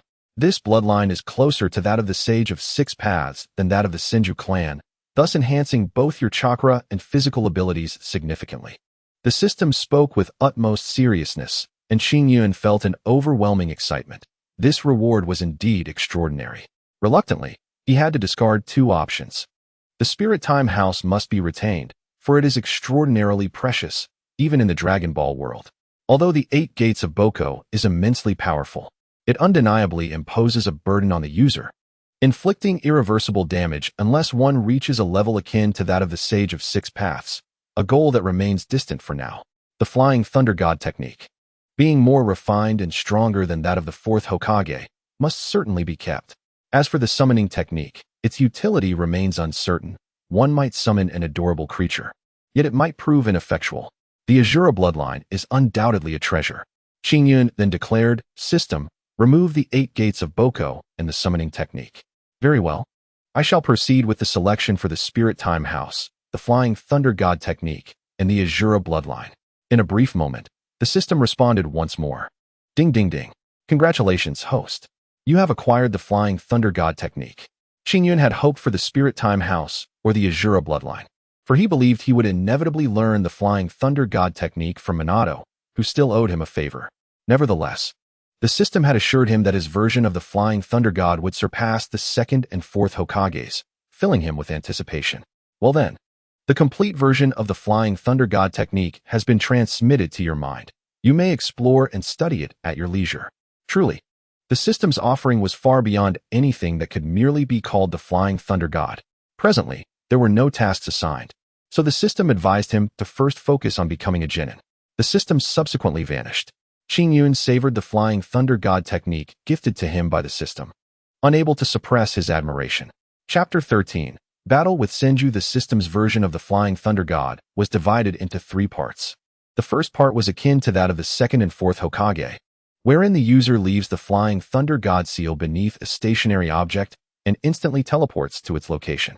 The 2nd Hokage utilized kunai to execute the Flying Thunder God slash, defeating Uchiha Azuna. The so-called second stage of the Flying Thunder God was innovated by the 4th Hokage, simplifying the technique significantly and allowing him to teleport above his enemy, subsequently striking down with a Rasengan. However, to be frank, the difference between Minato's second stage and the 2nd Hokage's Flying Thunder God slash was minimal. Both involved closing in on the enemy, using kunai, and executing a surprise attack. The only distinction was that the 4th Hokage employed the technique with greater tactical significance, throwing multiple kunai, leaving others uncertain of his point of emergence. The system's second stage of the Flying Thunder God far exceeded their usage levels. The user could overlay the Flying Thunder God seal within any jutsu that contained chakra, such as Shadow Clone Technique, Substitution Technique, or Transformation Technique. For instance, if Qingyun were attacked while using the Substitution Technique, the target would become a piece of wood that bore the Flying Thunder God seal. A moment of carelessness from the enemy could lead to Qingyun appearing from the wood and swiftly eliminating them. Thus, mastering the second stage of the Flying Thunder God meant that Qingyun need not preemptively apply the seal. A simple Shadow Clone technique would imbue all shurikens in the vicinity with the Flying Thunder God, Furthermore, this technique would be invisible to the naked eye. As for the third stage, it was a feat beyond ordinary reach. Should one successfully train in this stage, they could traverse anywhere within the world at will. However, for Qingyun at this moment, the third stage remained but a distant aspiration. Clearly, the immediate priority was to master the first stage of the Flying Thunder God technique. Without hesitation, Qingyun immersed himself in training. The night swiftly passed, and he awoke naturally, only to be struck by a sudden realization. Oh no, I completely forgot about the class division today. Without sparing a moment to tidy himself, he hastily donned his clothes and dashed toward the ninja school. Upon entering his classroom, he discovered that most of his classmates had already dispersed, leaving only 2 figures remaining. I apologize for my tardiness, Qingyun said, shedding his innate arrogance as he quickly offered his apologies. The individuals awaiting him were none other than Minato and Senju Yuki. All right, Qingyun, let me introduce you. This is Senju Yuki from the Senju clan. Minato, without reproach, glanced at the girl beside him. Yuki, unlike Tsunade with her golden hair, possessed striking purple locks, exuding a vibrant aura. Her features were delicate, her skin supple, and her eyes held a youthful innocence. So you are Qingyun, the 4-year-old who has already defeated a Chunin? Yuki, intrigued by Qingyun, seemed skeptical of his prowess. Hello, I'm Qingyun. Why haven't you two left when everyone else has? He inquired promptly. We're waiting for you, of course. The teacher has assigned the 3 of us to a team, Yuki explained. He instructed us to wait in the classroom until you arrived, after which we would gather at the training field for what seems to be an important mission. My apologies, I was training hard. Shall we head out now? Qingyun thought, realizing he still needed to gain the approval of their team leader. However, Yuki shook her head, saying, no rush, no rush. The teacher told us to assemble in the afternoon and also set us a task, to teach a lesson to you for being late. I'm truly sorry, Qingyun. Our teacher did say that. But can we let this slide? Minato suggested, sensing the awkwardness of the situation. No, we must adhere to the teacher's instructions, and I genuinely wish to get to know you better. Qingyun, Yuki replied resolutely. Both you and Minato are hailed as geniuses of Konoha. Though my brilliance may not shine as brightly, I am nonetheless one of the few bloodline limit holders of the Senju clan. I want to fight you, Yuki declared, her determination evident in her gaze. Qingyun recognized that this girl was no ordinary opponent. Without overthinking it, he smiled and replied, all right, I welcome the challenge. Let us battle on the training field, with Minato as our referee. Very well then, it appears we have no other choice, Minato said.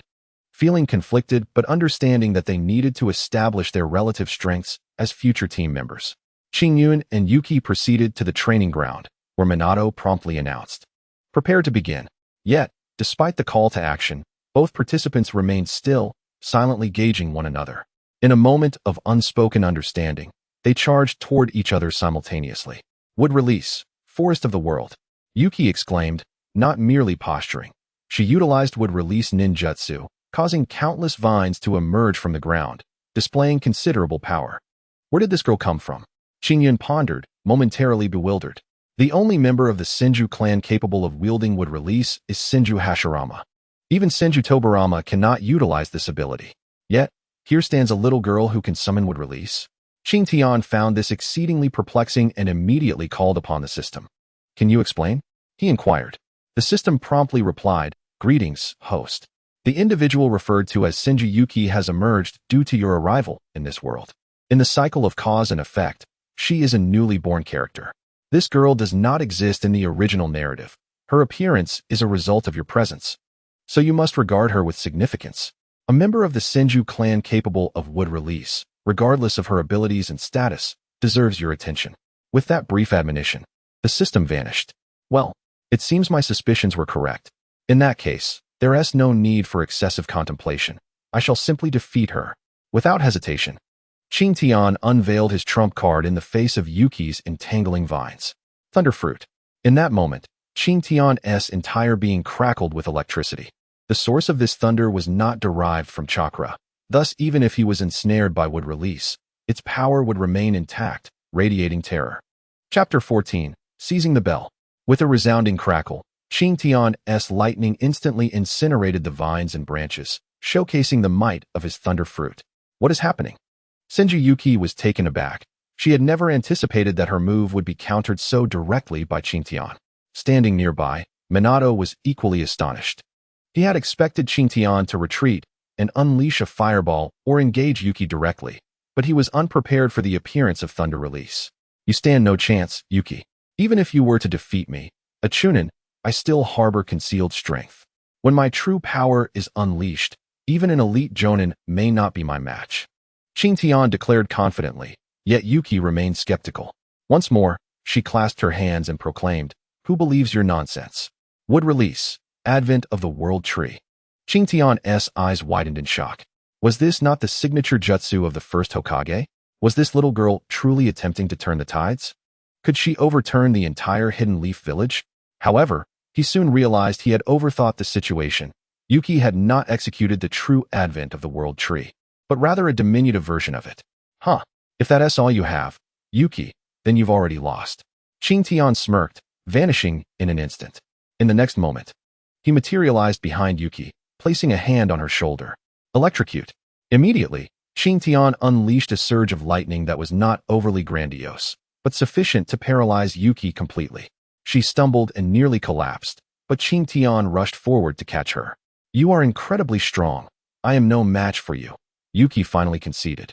Qingyun, how were you able to appear beside her so instantaneously after she used the advent of the World Tree? Minato inquired with curiosity. A secret. I practiced the Flying Thunder God technique for an entire afternoon yesterday, and upon grasping its essence, I could teleport directly.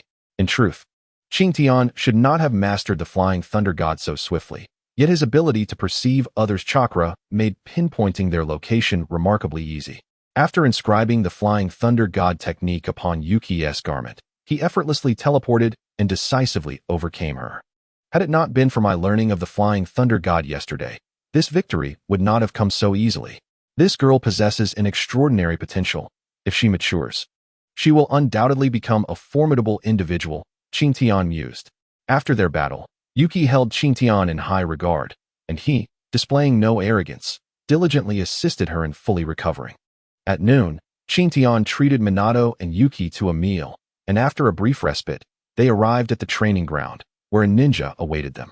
This individual, with his striking white hair and imposing stature, exuded an aura of formidable strength. Qingyun recognized the man instantly. He was none other than Kakashi Hatake, his mentor, and thus he showed great respect. Kakashi was straightforward, presenting a bell and placing it into his waist pouch. Any moment, you may be sent back to the Ninja Academy for retraining. Your sole objective is to seize this bell, with the time limit set before sunset. Those who fail to obtain the bell will return to the academy for a re-examination, he stated with a serious and stern demeanor. What? Both Minato and Yuki were incredulous. As prodigies of the Hidden Leaf, they could not fathom being sent back for retraining immediately after graduation. However, Qingyun remained composed. Has the Hidden Leaf's methodology not changed in decades? Always with the bell seizing, can we not see something else? Familiar with the narrative from his previous life, he understood that no one would be eliminated before sunset. This confrontation merely aimed to forge bonds among them. In essence, it was an opportunity for them to understand one another, deepen their relationships, and enhance their collaborative combat abilities. Understood, Qingyun nodded, his calm demeanor satisfying Kakashi, though he concealed his approval. Teacher, are you serious? There is but one bell. We've only just graduated, and you are a prominent figure in the village. Yuki promptly interjected. Nonetheless, Kakashi remained unmoved. You three must approach this with the intent to defeat me. Otherwise, do not expect to seize my bell. Kakashi then declared, begin, as he tossed the bell into the air. Would release, Forest of Death. I will hold the teacher. You two find a way to seize the bell. Yuki immediately commanded. It's not that simple. Kakashi, expressionless, unsheathed a blade from his back, gracefully maneuvering among the encroaching vines. Countless vines erupted from the ground, threatening to ensnare him. Yet Kakashi deftly severed them all. Shuriken Shadow Clone Technique. At that moment, Minato unleashed his signature move, hurling a multitude of shuriken towards Kakashi. Faced with both the vines and a barrage of shuriken, Kakashi remained unperturbed, effortlessly neutralizing each threat with his blade. Qingyun suppressed his astonishment and rushed toward Kakashi. He had not considered directly seizing the bell. Such an approach was impractical. Instead, his aim was to deliver a decisive blow and then claim the bell. Armament color. Qingyun activated his technique and struck with a powerful punch, which was reinforced not only by the armament color, but also by a hint of Tsunade's monstrous strength. Boom.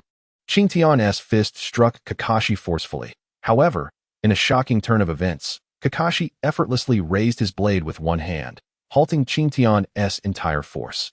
Your strength is commendable. This dark substance seems to shield you from harm, indeed impressive. However, your method of exerting force is not correct. After Baya spoke, he swiftly lunged toward Qingyun with remarkable speed. Qingyun was taken aback. He believed himself invincible, yet he had underestimated the swiftness of Baya's blade, which seemed to require no contemplation before striking. Armament Haki. Qingyun activated his Haki once again to withstand Baya's onslaught. But Baya was not merely proficient in swordsmanship. Chapter 15. The significance of the bell. With a sudden roundhouse kick, Baya sent Qingyun several meters away. Despite the seemingly effortless nature of the blow, Watergate, e.g., Baya-sensei is formidable. He is not to be trifled with. Qingyun, having never encountered a shadow-level warrior before, had indeed underestimated his opponent. He had thought that even while concealing his true capabilities, he could still gain the upper hand against Baya, but he soon realized the folly of his assumptions. One's strength must be matched with opportunity to be effective. Baya's short blade led Qingyun to initially believe it was ill-suited for direct combat, yet he soon understood that a shorter blade could strike with greater rapidity. I have told you, you must approach this with the intent to kill me if you wish to seize the bell, Baya reiterated. We must collaborate sincerely, Qingyun. Watergate. At this moment, E.G. also cast aside her previous biases, eager to join forces to snatch a bell from the legendary Baya of the ninja world. Smoke bomb. Seizing the opportunity, Watergate immediately hurled several smoke bombs, causing the trio to vanish from sight. These youngsters possess considerable strength. With proper honing, they could become valuable gems, Sakumo observed from his position, watching the smoke billow. Meanwhile, Qingyun and his companions had devised a strategy. This tactic carried risks for Qingyun, as it required him to utilize the Flying Thunder God technique, which he had not yet mastered thoroughly. He had, however, inscribed the technique on his comrades. Let us go. Once prepared, Qingyun called out to Watergate. Shadow clone technique. Both Qingyun and Watergate executed the technique, producing numerous shadow clones that surged forth from the smoke. They are dispersing their strength? What are they plotting? Sakumo mused, intrigued by Qingyun's intentions. The shadow clones of Watergate and Qingyun charged directly at Baya, who remained stationary, readying his blade for the oncoming attacks. Just then, E.G. leaped into the fray, soaring into the air, hands clasped, exclaiming, "Would release, small tree world, descend." Instantly, countless trees erupted from the ground, ensnaring Baya's legs.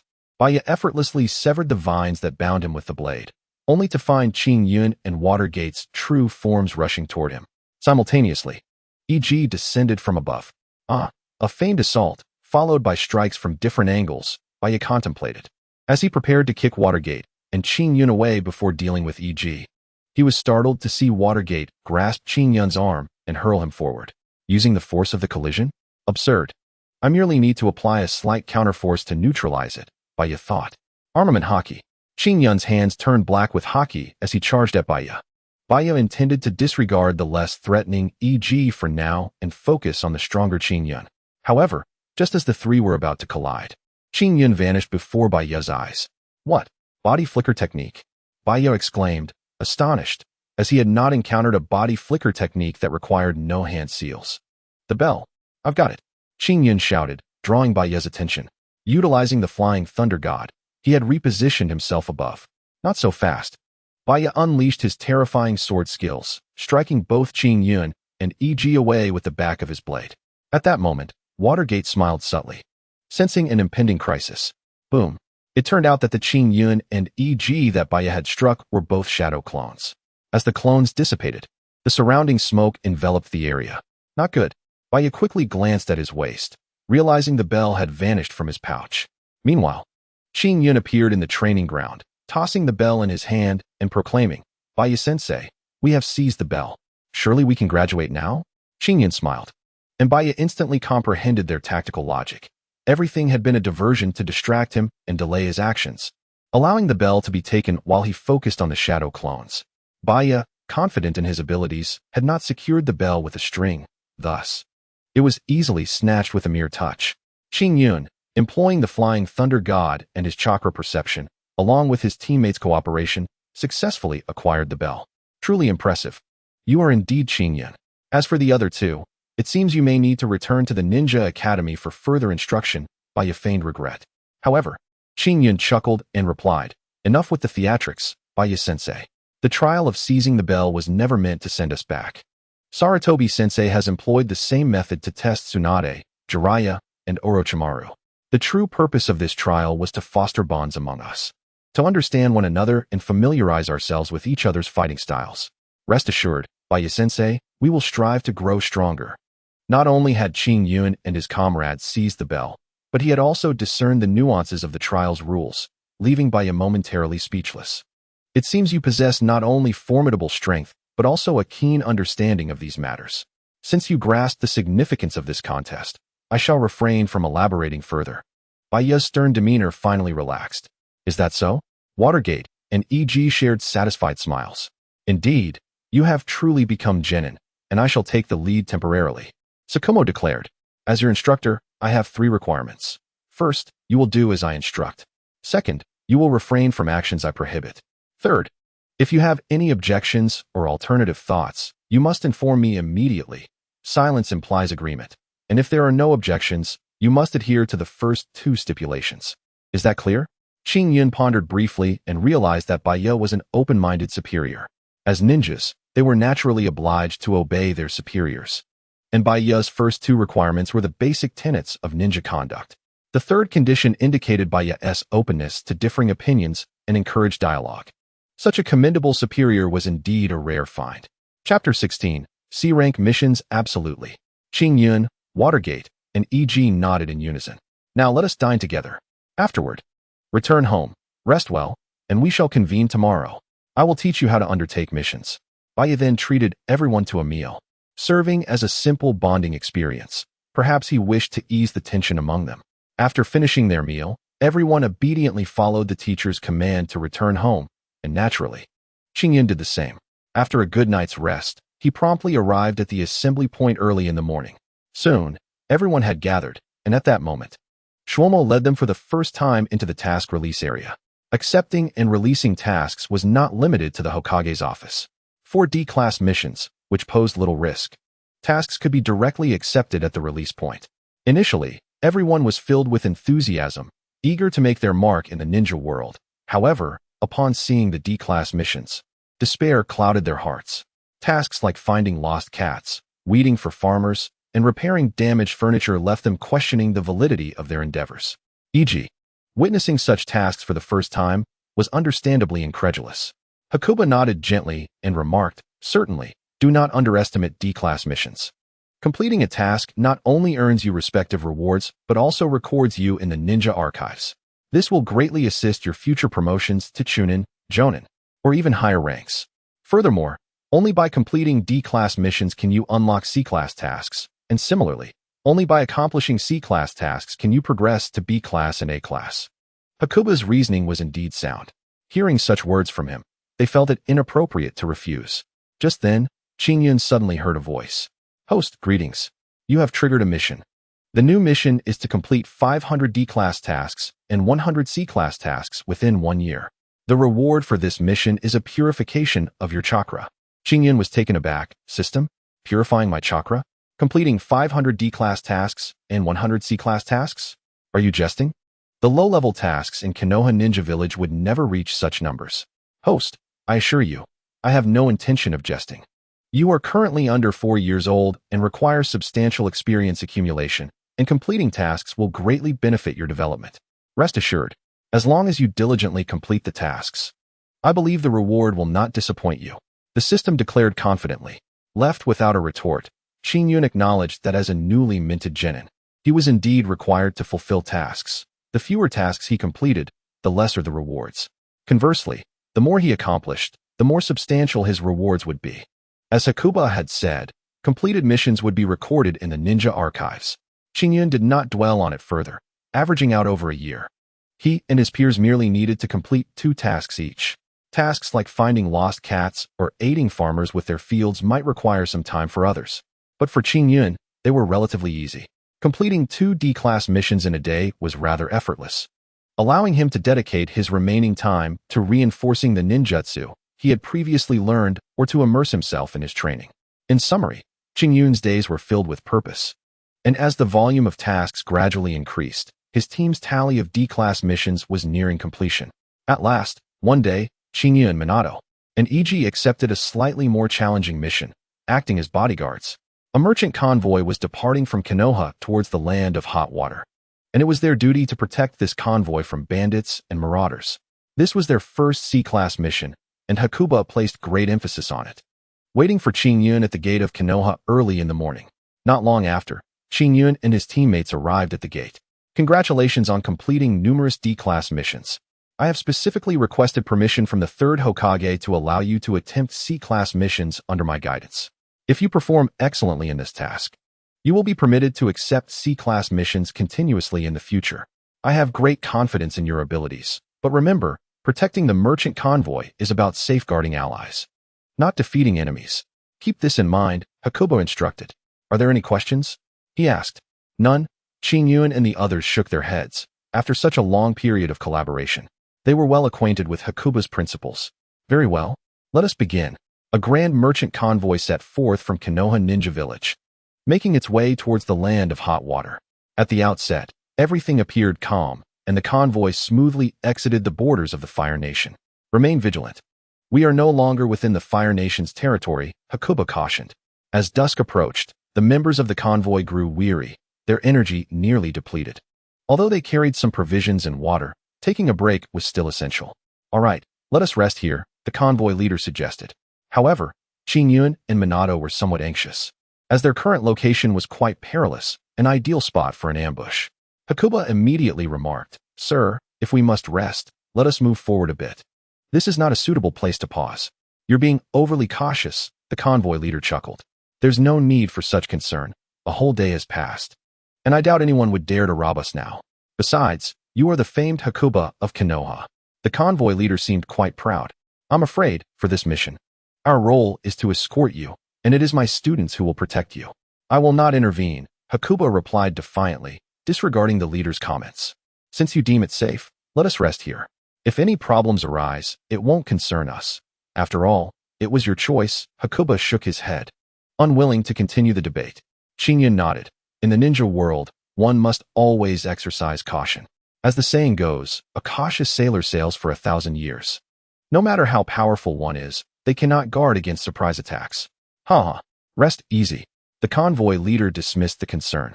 Shortly after they had settled in, a piercing whistle suddenly echoed, a clear signal from someone else. Upon the signal's emergence, the treacherous area was immediately surrounded by a horde of foes. This is bad. They truly have laid an ambush. Chapter 17. The One-Eyed Dragon's ninjutsu, some wielded torches, others held bows and arrows, and some brandished weapons that looked formidable yet nameless. Enemy attack. Qingyun, possessing the keenest eyesight and perception among them, quickly relayed the information about the enemy's appearance. Minato and EG drew their kunai, preparing for battle.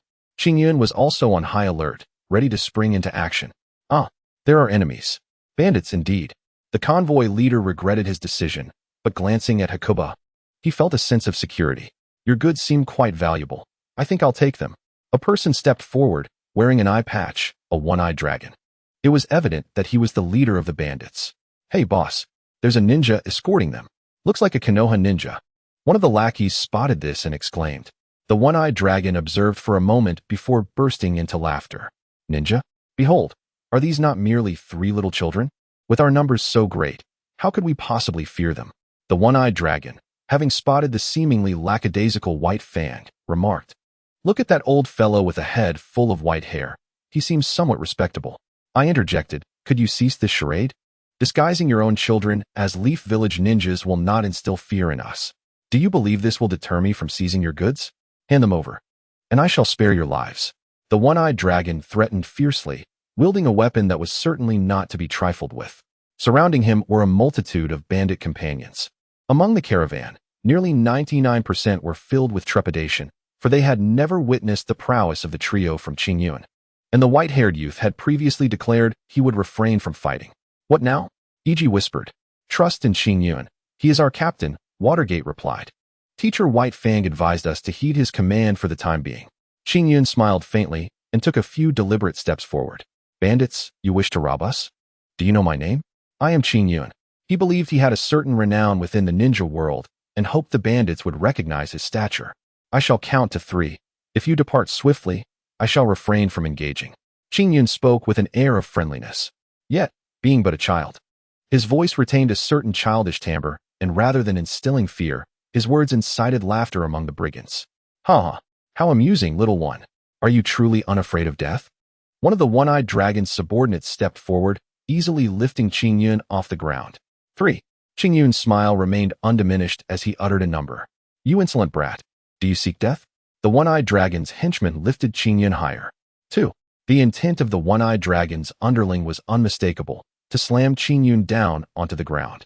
Must we truly refrain from action? Iji could scarcely contain herself, yet the composed Watergate replied, Have faith in Qingyun. You know his abilities well. Die. The henchman slammed Qingyun down, and the surrounding bandits erupted into laughter, devoid of any compassion.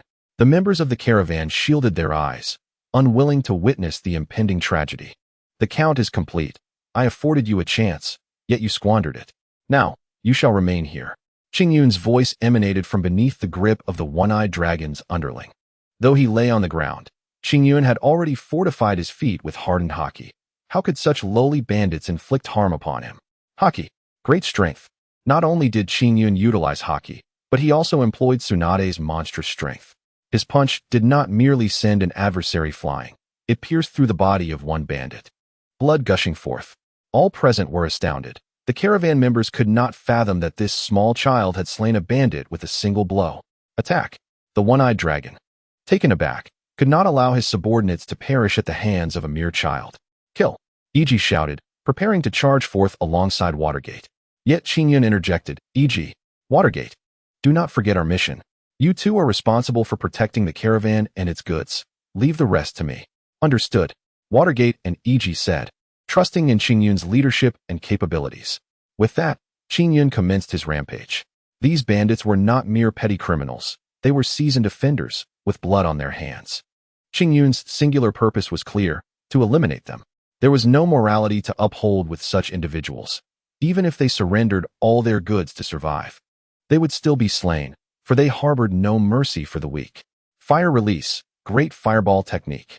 Qingyun unleashed his flames upon these scoundrels, reducing them to ash. Yet, despite this, some bandits attempted to circumvent Qingyun and assault the caravan. He granted them no opportunity to retaliate, using shadow clones to obliterate the majority of the bandits with ease. You truly wield ninjutsu. One bandit exclaimed in disbelief. I never imagined you were a ninja. Are there no other leaf ninjas but children like you? The one-eyed dragon displayed no fear, nor did he mourn the loss of his men. He was a heartless wretch. In that case, I shall reveal my true strength. Wind release, breakthrough. The bandit leader suddenly unleashed a gust of wind, momentarily shocking Qingyun. A true adversary capable of ninjutsu? This was his first encounter with such a foe, and it piqued his interest.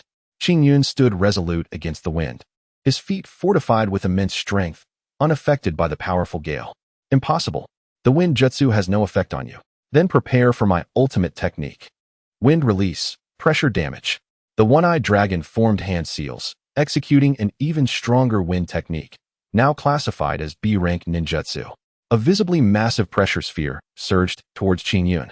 Without hesitation, he hurled a kunai at the one-eyed dragon, which was deflected by the wind. Just as the immense sphere was about to strike Qingyun, he vanished in a flash. He had pre-placed chakra-infused kunai, allowing him to evade the wind jutsu effortlessly.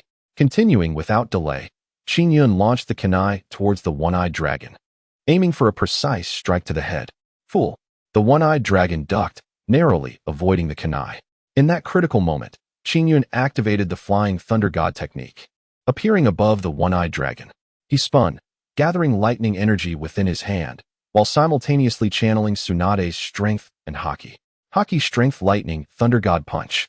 Before he could finish naming his technique, he brought his fist crashing down. The punch, infused with lightning, power, and haki, struck the one-eyed dragon squarely on the head. White Fang was astonished. So that's it. This technique. Could it be the flying thunder god technique of the second Hokage? This child has mastered space-time ninjutsu. Flying thunder god technique. Watergate's eyes gleamed. As a wind user, he realized that mastering this technique would exponentially enhance his own strength. He was astounded that Qingyun had learned it as well. E.G., too, was taken aback, for this technique was a legacy of his ancestor, Tobirama. The one-eyed bandit has now been reduced to a mere puddle of flesh. And the remaining robbers have all been vanquished by Qingyun.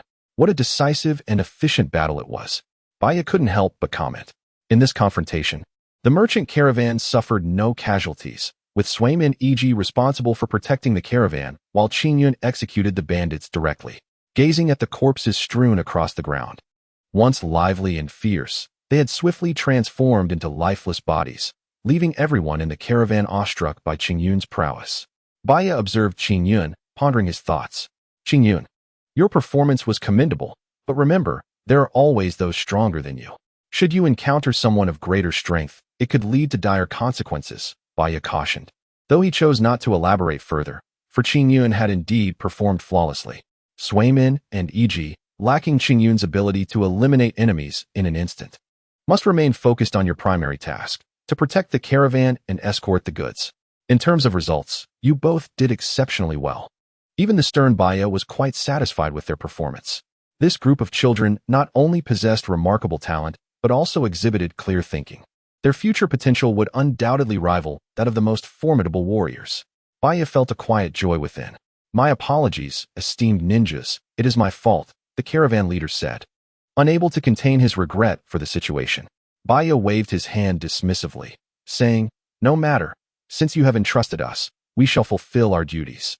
Indeed, however, these bandits clearly frequent this area for their plunder, so even if we were not resting here, we would likely face their attacks while passing through. According to Murphy's Law, if something bad can happen, it eventually will. Regardless, thank you all very much, the caravan leader concluded, now wiser from this experience. And he refrained from issuing any foolish orders during the subsequent escort. Congratulations, host. Points acquired. Congratulations, host. Points acquired.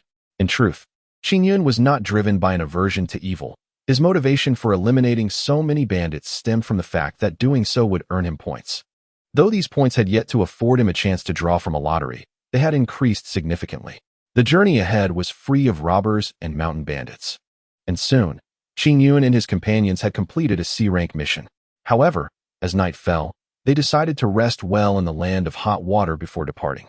The Land of Hot Water, situated in the northern region of the Fire Country, is a small nation renowned for its hot springs.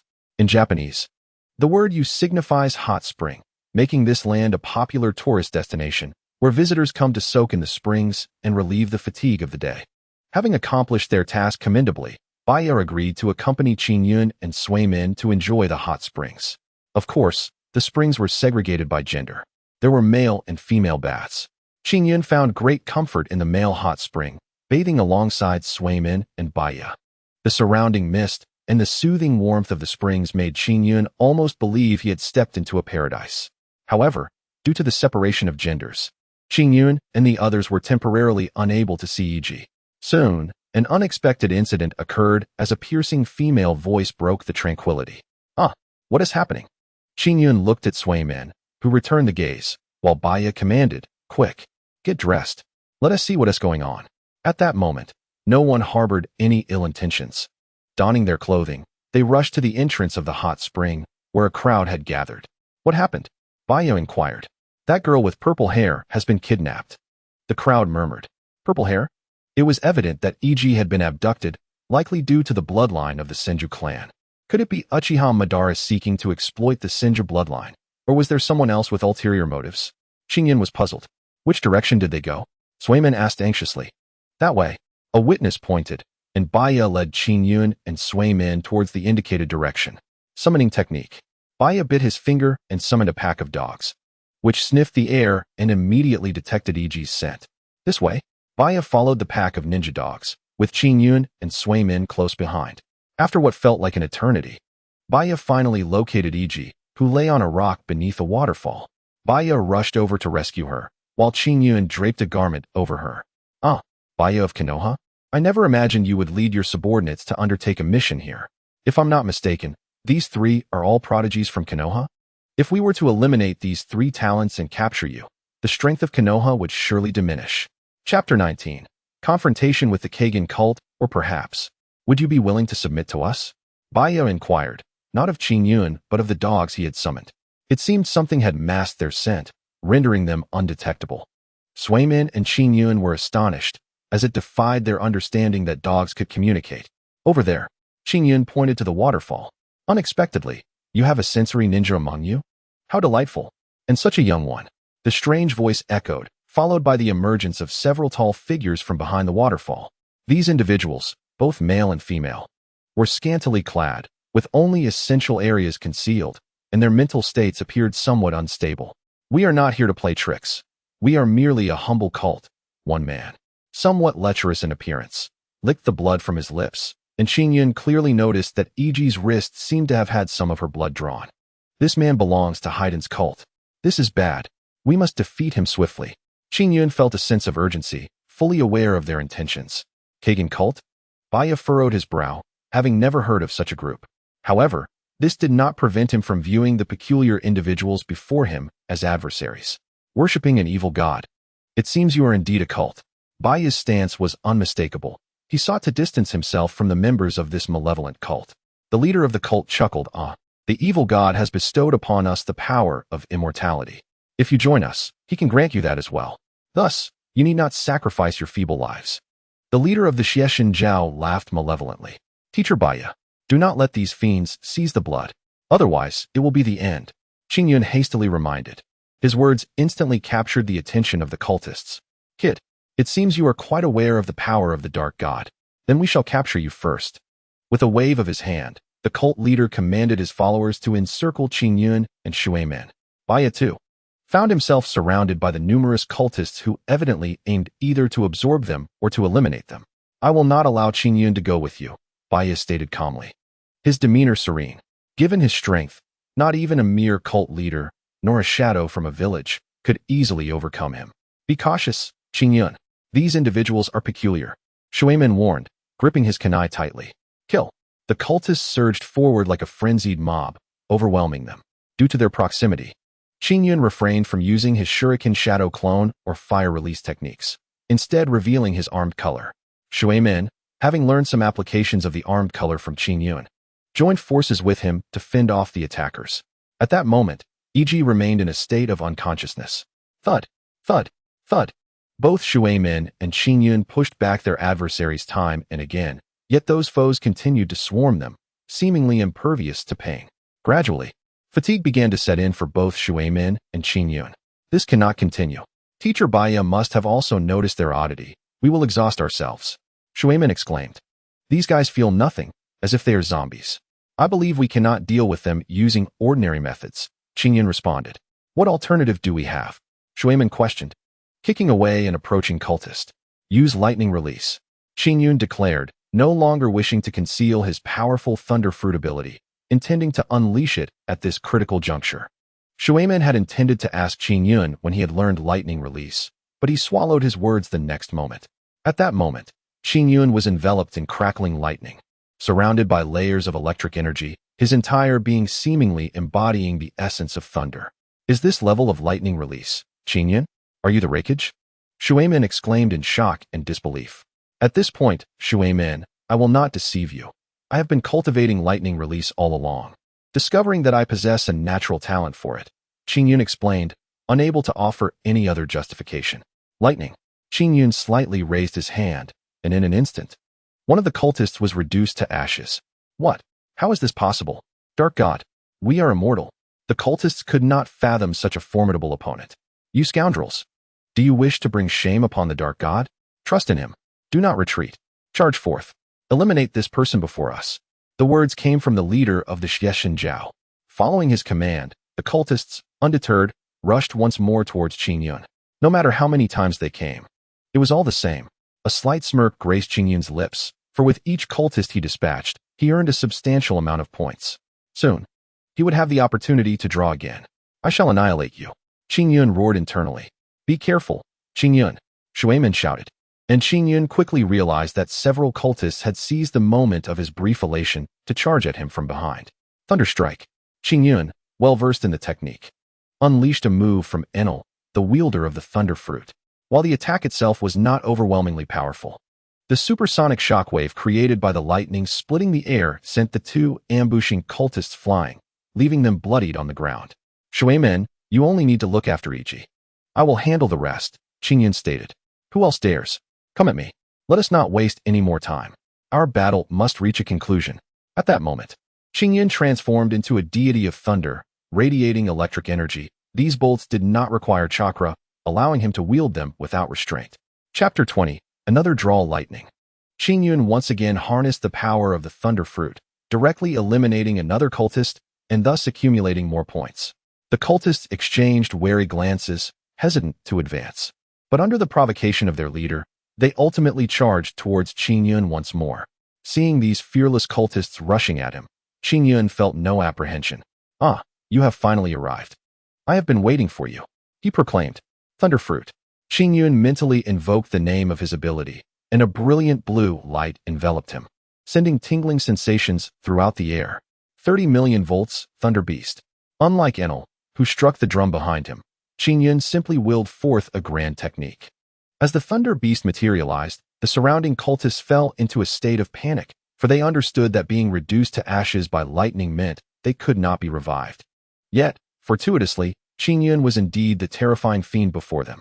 Boom, boom, boom. Though the cultists dared not approach Qingyun, he sought them out, for they were visible sources of points to him. Roar. The Thunder Beast, initially composed of lightning, rapidly transformed into a tangible entity under Qingyun's influence, charging towards the cultists and obliterating them one by one. Qingyun's pride swelled, for he had just secured another opportunity to draw. Is this the strength of your Konoha's lower ninjas? Such power could not possibly belong to them. Even the leader of the Xiexinjiao was astonished, for he had been engaged in a fierce battle with Baya, intending to utilize his dark god form, only to discover moments later that his subordinates had been turned to ash. At this moment, Baya remained perplexed, engrossed in his confrontation with the Xiexinjiao leader and lacking the time to consider Qingyun's battle. Baya trusted in Qingyun not to be defeated. However, he had never anticipated that Qingyun would directly obliterate these cultists. Shuimen felt numb. He knew Qingyun could perform miracles, yet he could scarcely believe the sheer magnitude of Qingyun's strength. Now, having retracted the Thunder Beast, Qingyun's gaze fixated upon the Xiexinjiao leader, his expression akin to a famished individual spotting a delectable cake. Who exactly are you? The cult leader stammered, his composure faltering. He was immortal, yet, turning to dust and charred remains meant he could not resurrect. In haste, the leader retrieved a vial of blood, seemingly intent on consuming its contents. Is that Ichi's blood? Qingyun's heart raced with alarm. In an instant, Qingyun did not employ the flying thunder god technique, but appeared beside the Xiexinjiao leader. Under the azure skies, Qingyun instinctively unleashed a surge of lightning, a staggering voltage that paralyzed the body of the small leader, reducing the blood upon his hands to mere vapor. Flying thunder god? I recall that this technique requires marking the opponent's location, yet it seems Qingyun did not make contact with him just now, Minato observed, finding Qingyun to be an enigma that eluded his understanding. Meanwhile, Kakashi was also ensnared in a whirlpool of confusion. In truth, even Qingyun himself was perplexed. He had merely rushed over in a moment of instinct, yet he had somehow appeared beside this individual, seemingly faster than the flying thunder god itself. You cannot kill me. I am the most devoted follower of the dark god. You will never succeed. He cackled. Let me go, and I shall reveal a secret. If you slay me, you will become an eternal enemy of our golden temple. The small leader appeared rather youthful, and Qingyun initially had no intention of ending his life, suspecting that this so-called golden temple might harbor a more profound conspiracy. Nonetheless, he remained indifferent, for by eliminating this leader, he would earn points, and with those points, he would continue to grow stronger in various ways. Why should he concern himself with the intricacies of morality? Furthermore, having already vanquished numerous followers of the Golden Temple, he had forged a deep animosity with them and felt no need for further consideration. What secret? I have no desire to listen, for your existence is merely a means to accumulate points. Qingyun then unleashed the discharge of the Thunder Fruit. Ah, you will meet a most terrible fate. The follower of the Dark God was swiftly dealt with by Qingyun. Are you unharmed? Kakashi inquired with concern. I am fine, and you, master? Qingyun replied. I am. After all, your mentor. Kakashi smiled slightly before glancing at Yujito, who remained in a state of unconsciousness. We should rest here in the land of soup for a few days. I will inform the third Hokage of our circumstances. As per the customs of ninja, upon completing a mission, they were required to report back to the village, and Kakashi was no exception. Qingyun, you have concealed your abilities well. If it were not for today, I would remain oblivious to your formidable lightning release. Kakashi praised. Your strength is impressive, yet there remains ample room for growth. After this mission, I shall take the time to instruct you thoroughly as a reward. It was rare to see Kakashi in such high spirits. Minato, on the other hand, bore a look of envy. Qingyun patted Minato on the shoulder, saying, Lord Jiraiya is also an exceptional ninja. He will surely teach you. If he neglects to do so, I shall report him to the third Hokage. Minato chuckled lightly, aware that Qingyun was jesting. Following these events, the group hurried back to the inn to rest. At this moment, Qingyun was filled with exhilaration, for he had not anticipated that his journey to the land of soup would yield him 2 opportunities for a lottery draw. System, come forth. I wish to draw. He called out eagerly. Greetings, host. I have detected that you possess 2 chances to draw. Would you like to proceed? Please conduct both draws at once. Very well. Ding ding ding. Congratulations, host. You have drawn the sage's garb. Ding ding ding. Congratulations. You have acquired the ability to transform decay into wonder. Qingyun promptly inquired, what is the sage's garb? And what does this ability to transform decay into wonder entail? Previously, the lottery involved excluding 2 and randomly selecting one of the remaining 3. What has changed this time? Greetings, host. The method of drawing is randomized, allowing you to select one of 2 distinct drawing methods, with the items also being randomly determined.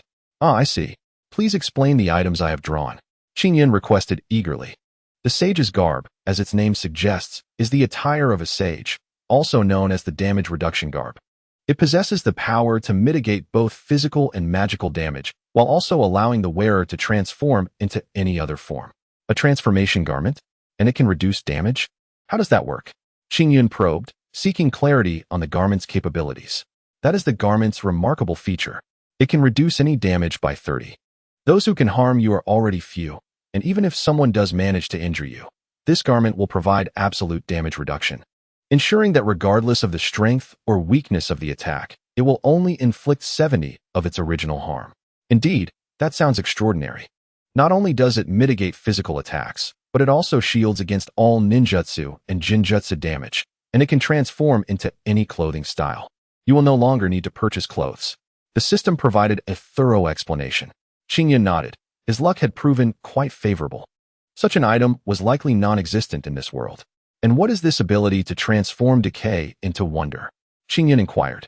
You may contribute any unwanted abilities or items directly, granting you the opportunity to draw again, the system explained.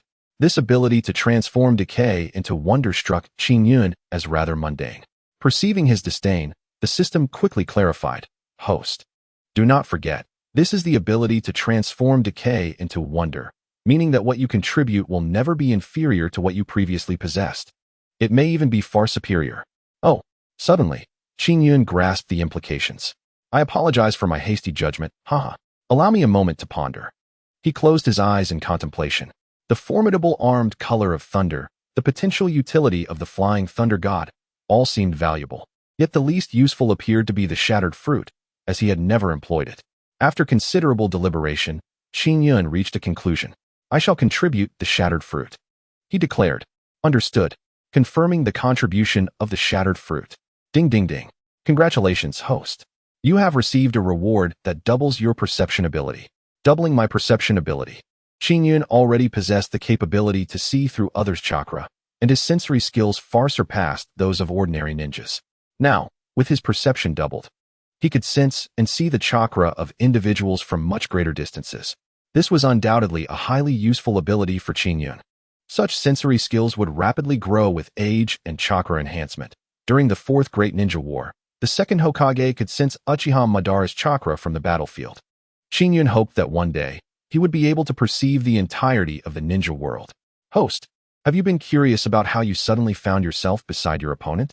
The system inquired. System, if you know, please do not keep me in suspense. Speak, Qingyun urged. Because you are the wielder of the Thunder Fruit. Although we do not permit elementalization, the Thunder Fruit allows for transformation into lightning, enabling short-distance teleportation via electric waves, which we do allow. Upon hearing this, Qingyun smacked his forehead. So that's how it is. If that is the case, the Flying Thunder God becomes irrelevant. Why should I bother with those spatial techniques? I can simply utilize electric waves for teleportation. The system stated, indeed, the stronger your abilities and perception, the greater your range of teleportation, akin to the Flying Thunder God technique. Qingyun, filled with nostalgia for a previous lottery experience, inquired, System, is it possible to exchange this? I would prefer something other than the Flying Thunder God. The system reassured him, do not fret, dear host. As you progress, you will inevitably encounter those redundant and regrettable items, which is precisely why the ability card transforming decay into legend exists. The Flying Thunder God technique is indeed a high-tier ability within the card collection. Therefore, by vanquishing more foes, you will have the opportunity to draw the transforming decay into the marvelous card, at which point you may exchange the Flying Thunder God. The system endeavored to placate Qingyun, who seemed quite satisfied with the response, feeling a sense of comfort in this perspective. Well then, since you have said so, what more can I say? Time for sleep. With that, Qingyun drifted into slumber. Upon awakening the next day, an idea struck him. Since the lightning fruit does not utilize chakra, it implies that the energy of the lightning fruit is limitless. If that is the case, why not create a version of Chidori? Resolutely, Qingyun set to work. Having fully integrated the lightning fruit, gathering a sphere of lightning in his hand became a simple task. With the ability to perceive the chakra of his adversaries, Qingyun effectively possessed a function akin to the Sharingan. Chidori. He struck a tree, but rather than being obliterated, the tree merely charred slightly from the electric surge. Something felt amiss. His lightning lacked the piercing and cutting nature he had expected, only embodying chaotic destruction. Immediately, Qingyun sought counsel from his teacher, White Fang. Your lightning is exceedingly wild. You release it without mastering its control, resulting in insufficient cohesion. White Fang produced his blade, the White Fang, and demonstrated. With a deft swing, he effortlessly felled a massive tree, the sound of cracking echoing in the air. Lightning release possesses inherent destructive power. If you can confine this wild lightning within a blade, or even a needle, only then will your mastery of lightning be acknowledged. Comprehension dawned on Qingyun. He realized he could not replicate Chidori, for he lacked control over this power. Although it was not chakra, it bore remarkable similarity. How terrifying. Teacher White Fang is indeed stringent. The level of control required to confine lightning within a needle is likely beyond even him.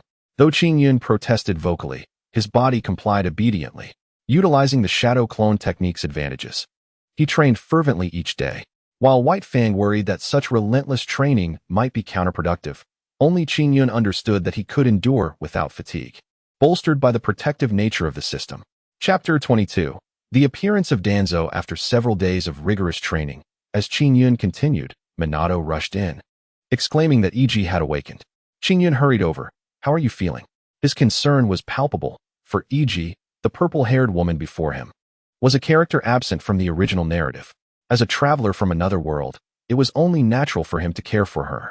Upon hearing Qingyun recount the details of their recent mission, Iji nodded. As long as there are no issues, let's return to Konoha. Are you certain there are no problems? Minato inquired.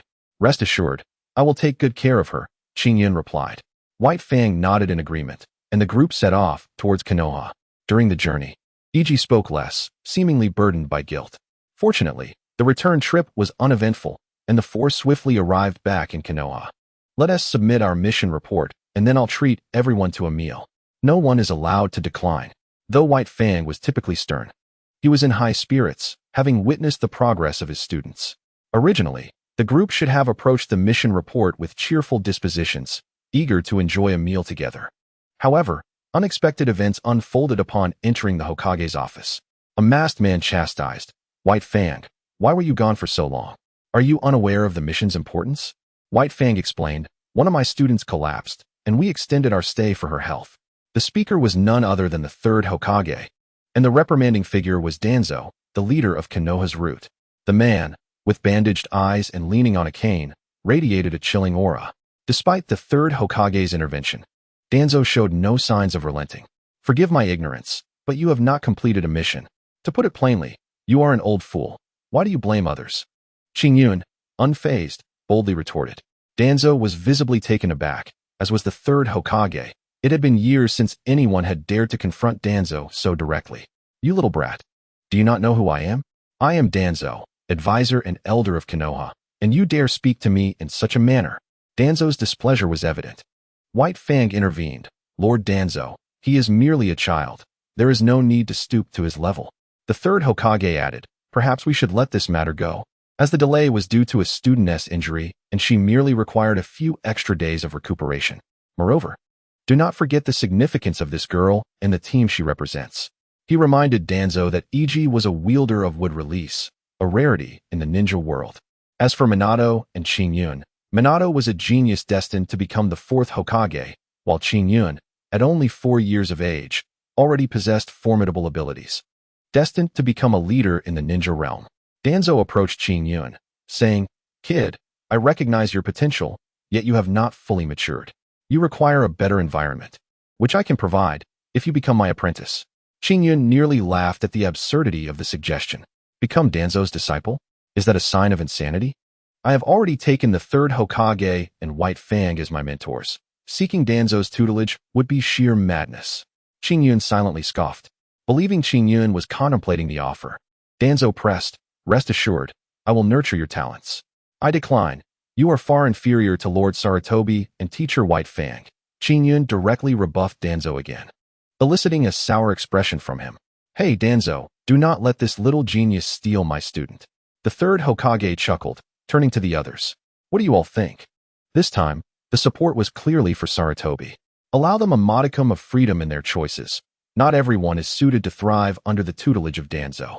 The speaker, unnoticed until now, revealed the presence of an elder gentleman and a lady within the Hokage's office, Mito Gate and Tenkai Koharu. Qingyun recognized these two figures, both regarded as elders of Konoha, who, like Danzo, often lent their support when he sought to speak ill of the third Hokage. However, it appeared that these individuals were not as rigid in their thinking as one might assume. You are quite right, esteemed elders. Seeing you both reminds me of my grandparents. Qingyun remarked, his words eliciting delight from the older couple, who were reluctant to see Danzo take Qingyun away.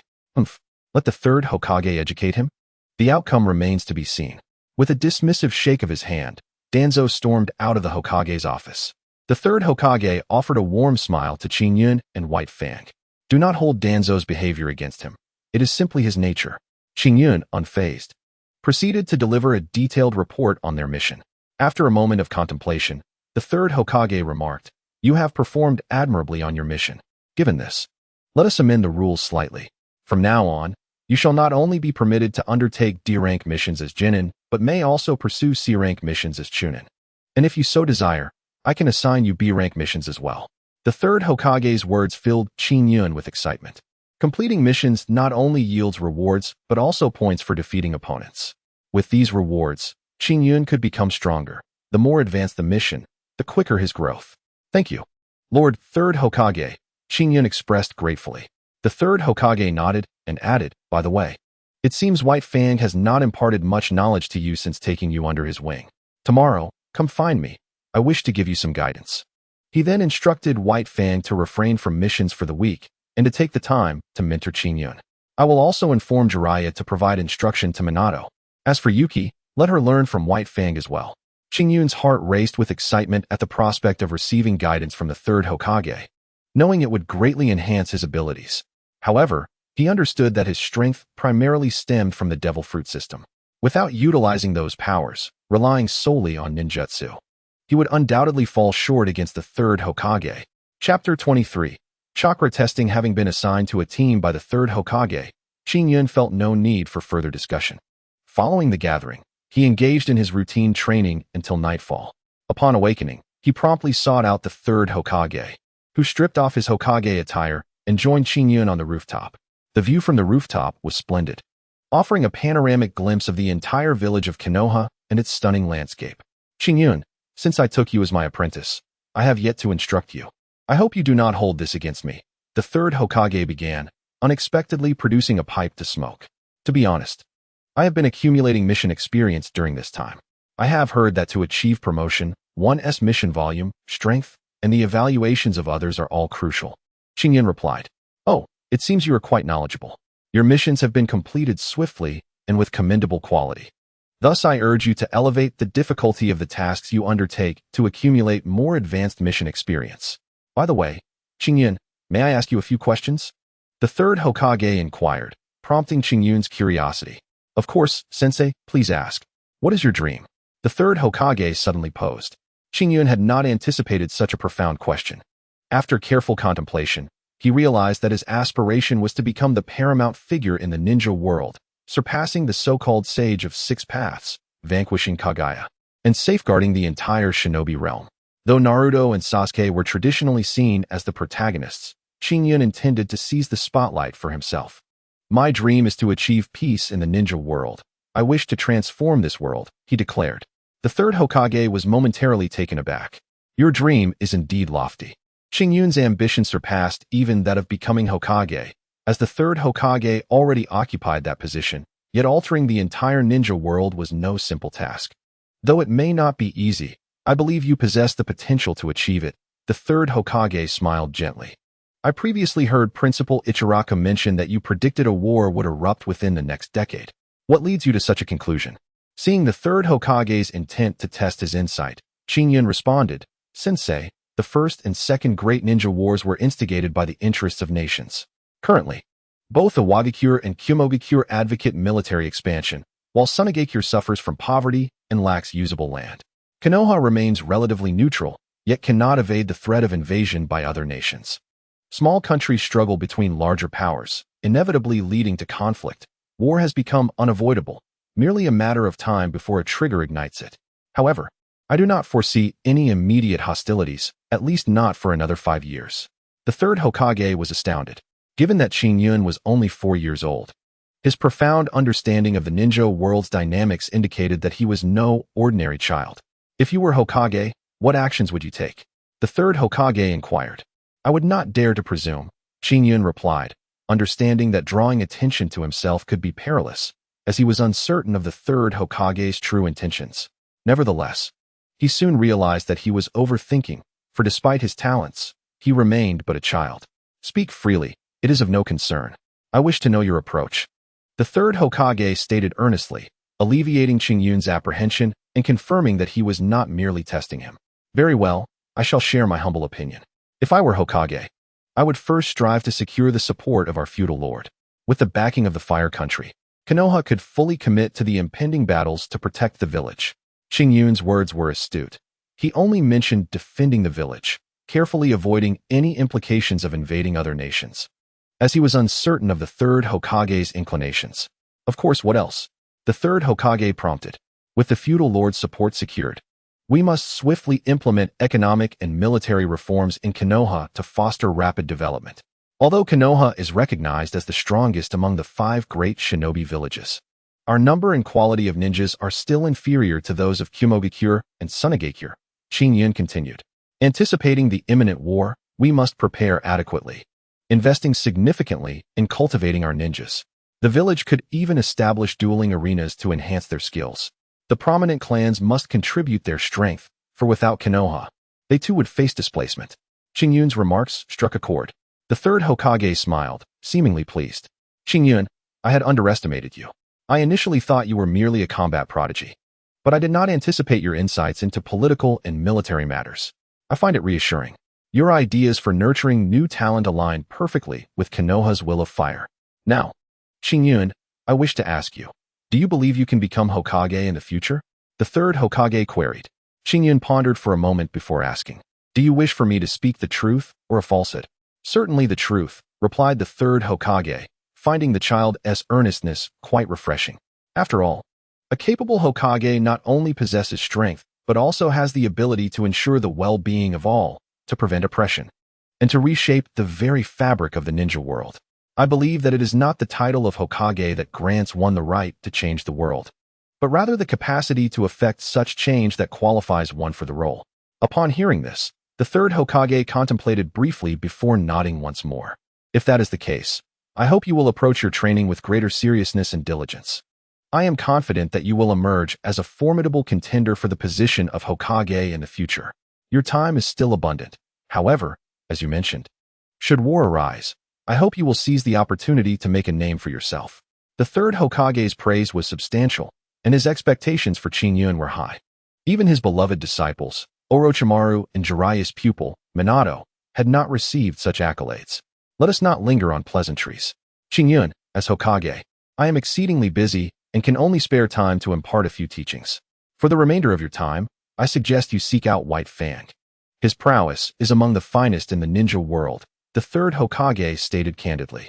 Let us begin with this, the third Hokage said, producing a slip of paper. Qingyun recognized it immediately. Is this the chakra test paper? It can measure chakra attributes? He had never tested his chakra attributes before. Indeed, it is the chakra test paper. It will reveal the nature of your chakra. Focus a bit of chakra into your hand, the third Hokage instructed, handing the paper to Qingyun. Chapter 24. Confrontation with the third Hokage. The chakra test paper is designed to assess chakra attributes. If the attribute is fire, the paper will ignite. If it is water, it will become damp. If wind, it will tear. If lightning, it will crinkle. And if earth, it will crumble. As Qingyun concentrated his chakra, the test paper first crinkled, then was sliced in half, and ultimately ignited in flames. Lightning, wind, and fire. It appears your chakra is predominantly inclined towards these three elements, remarked the third Hokage. Sensei Sarutobi, does this mean I am limited to utilizing only these three chakra attributes for my jutsu? Qingyun inquired, his expression one of confusion, as this was new information to him. Not at all. The chakra test paper merely indicates your predominant affinity. If you possess water chakra, you can still perform fire techniques, albeit with more effort. That is all, the third Hokage explained. Additionally, the attributes revealed by the test paper reflect your innate chakra nature, which may evolve over time. The third Hokage continued, the Sarutobi clan is proficient in fire techniques, with some also skilled in wind. Your chakra aligns with both fire and wind, so I can teach you these two jutsu. As for lightning, I possess some knowledge of it as well. However, I am unaware of the extent of your chakra or your limits, hence I propose a duel between us. Are you serious, sensei? Qingyun asked, slightly bewildered. Absolutely. There is no need for you to conceal your true strength against me. I understand that everyone holds back a little, but you need not do so. I will find a secluded area where you can unleash your full power to defeat me. I wish to ascertain your true limits, the third Hokage stated earnestly. This way, I can better guide you. What do you think? Qingyun found himself at a loss for words. Facing the third Hokage, especially at his peak, required preparation for a proper explanation should he choose not to hold back. At that moment, the system unexpectedly chimed. Greetings, host. You have triggered a new mission. Fight with all your might. There is no need to conceal your strength. Endeavor to defeat the third Hokage. Reward: 1 use of transforming decay into miracles. Instantly, Qingyun considered exchanging for the Flying Thunder God technique. Although immensely powerful, his Thunder Fruit allowed for instantaneous movement, rendering the Flying Thunder God somewhat redundant. Should he manage to exchange for something extraordinary, he would be even more delighted. Yet, could he truly defeat the third Hokage? The third Hokage, observing Qingyun, chuckled. Rest assured, I am aware of your many abilities, including that power which darkens your arm, and even the one that induces a tingling sensation. If you wish to keep your trump cards hidden, then follow me. He set off toward the Konoha forest with remarkable speed. Without hesitation, Qingyun followed suit. He refrained from using his instantaneous movement, as he preferred to save it for a moment when no one was watching. Upon leaving Konoha village, he reached the Konoha forest, said to have been created by the first Hokage's wood-release technique. The third Hokage was easy to locate, accompanied by several Umbu. Qingyun sensed the third Hokage's position and, with a flash, appeared before them. Is that the Flying Thunder God technique? The third Hokage was taken aback. He had rushed here at full speed, only to find Qingyun had instantly materialized before him. Was this truly a mere child of 4 years? He assumed Qingyun had mastered the Flying Thunder God technique, though Qingyun had not employed it just yet. The third Hokage composed himself and said, These are Konoha's Umbu, members of the barrier division. They will create a barrier, ensuring that all within it remains undetected. With this assurance, he turned to Qingyun, no longer burdened by concerns. Qingyun nodded in agreement. Very well. Together, they positioned themselves among the 4 Umbu, who swiftly dispersed and performed a series of hand seals to activate a barrier technique. Soon, A cloak of darkness enveloped both Qingyun and the third Hokage, rendering their movements undetectable to the outside world. The third Hokage set aside his Hokage attire and pipe, showing no signs of underestimating Qingyun. He donned his armor completely, prepared for battle. Qingyun, confident in his attire's damage-reducing enchantments, felt no need to change. "This is how I typically engage in combat, Sensei Sarutobi. Are you truly ready for me to unleash my full strength?" Qingyun sought confirmation once more. "Absolutely." The third Hokage affirmed, nodding resolutely. "Then let the battle commence," Qingyun exclaimed, his presence shifting dramatically. Armament haki. Qingyun focused, enveloping his legs and fists in a hardened layer of haki. In an instant, he utilized his thunder fruit to teleport beside the third Hokage. Good heavens! This isn't just body flicker. This is teleportation? The flying thunder god technique. The third Hokage marveled in astonishment. Summoning technique. The third Hokage moved with unparalleled speed, summoning his adamantine staff before Qingyun could even call out the start. As the third Hokage wielded his staff with vigor and agility, the essence of a legendary ninja was unmistakable. With a resounding impact, Qingyun's fist collided with the third Hokage, who narrowed his eyes, now fully engaged and alert. His reflexes honed to perfection. He immediately raised the adamantine staff in his hand, precisely blocking Qingyun's fist. However, Qingyun's punch was delivered with at least 80% of his strength, combined with Tsunade's monstrous power, haki, and the thunder of the Raijin fruit, all erupting simultaneously. Even Sarutobi Hiruzen gasped, and the staff, the very embodiment of the Monkey King, echoed his astonishment. The sheer force reminded Sarutobi of his apprentice Tsunade, who possessed terrifying strength herself. Before him stood a mere 4-year-old child, yet he exhibited power rivaling that of Tsunade. Furthermore, it was not solely his strength. Qingyun had employed haki to harden his body, rendering weapons unnecessary, as his very form became his weapon. Even sharp implements would inflict minimal damage upon him unless they completely shattered his haki. Not to mention, Qingyun possessed a miraculous garment, the Sage Robe, which could reduce damage and transform. Chapter 25, Thunder Dragon. That numbing sensation, was that lightning release? The third Hokage quickly grasped the situation as his body was flung away.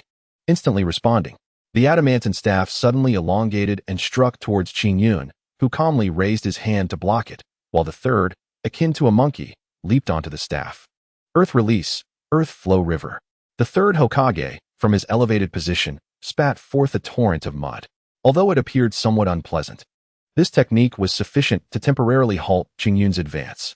With a swift spin and leap, the third Hokage landed behind Qingyun, who promptly turned around, only to discover that the third had already completed his hand seals. Fire release, fire dragon flame bullet.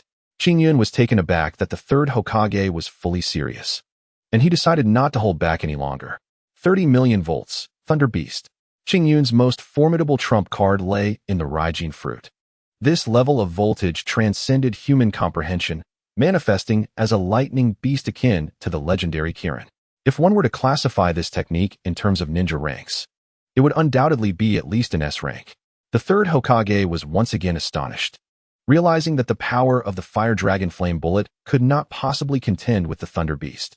He swiftly performed another set of hand seals. Wind release, Great Breakthrough. This technique significantly intensified the previously dwindling Fire Dragon Flame Bullet.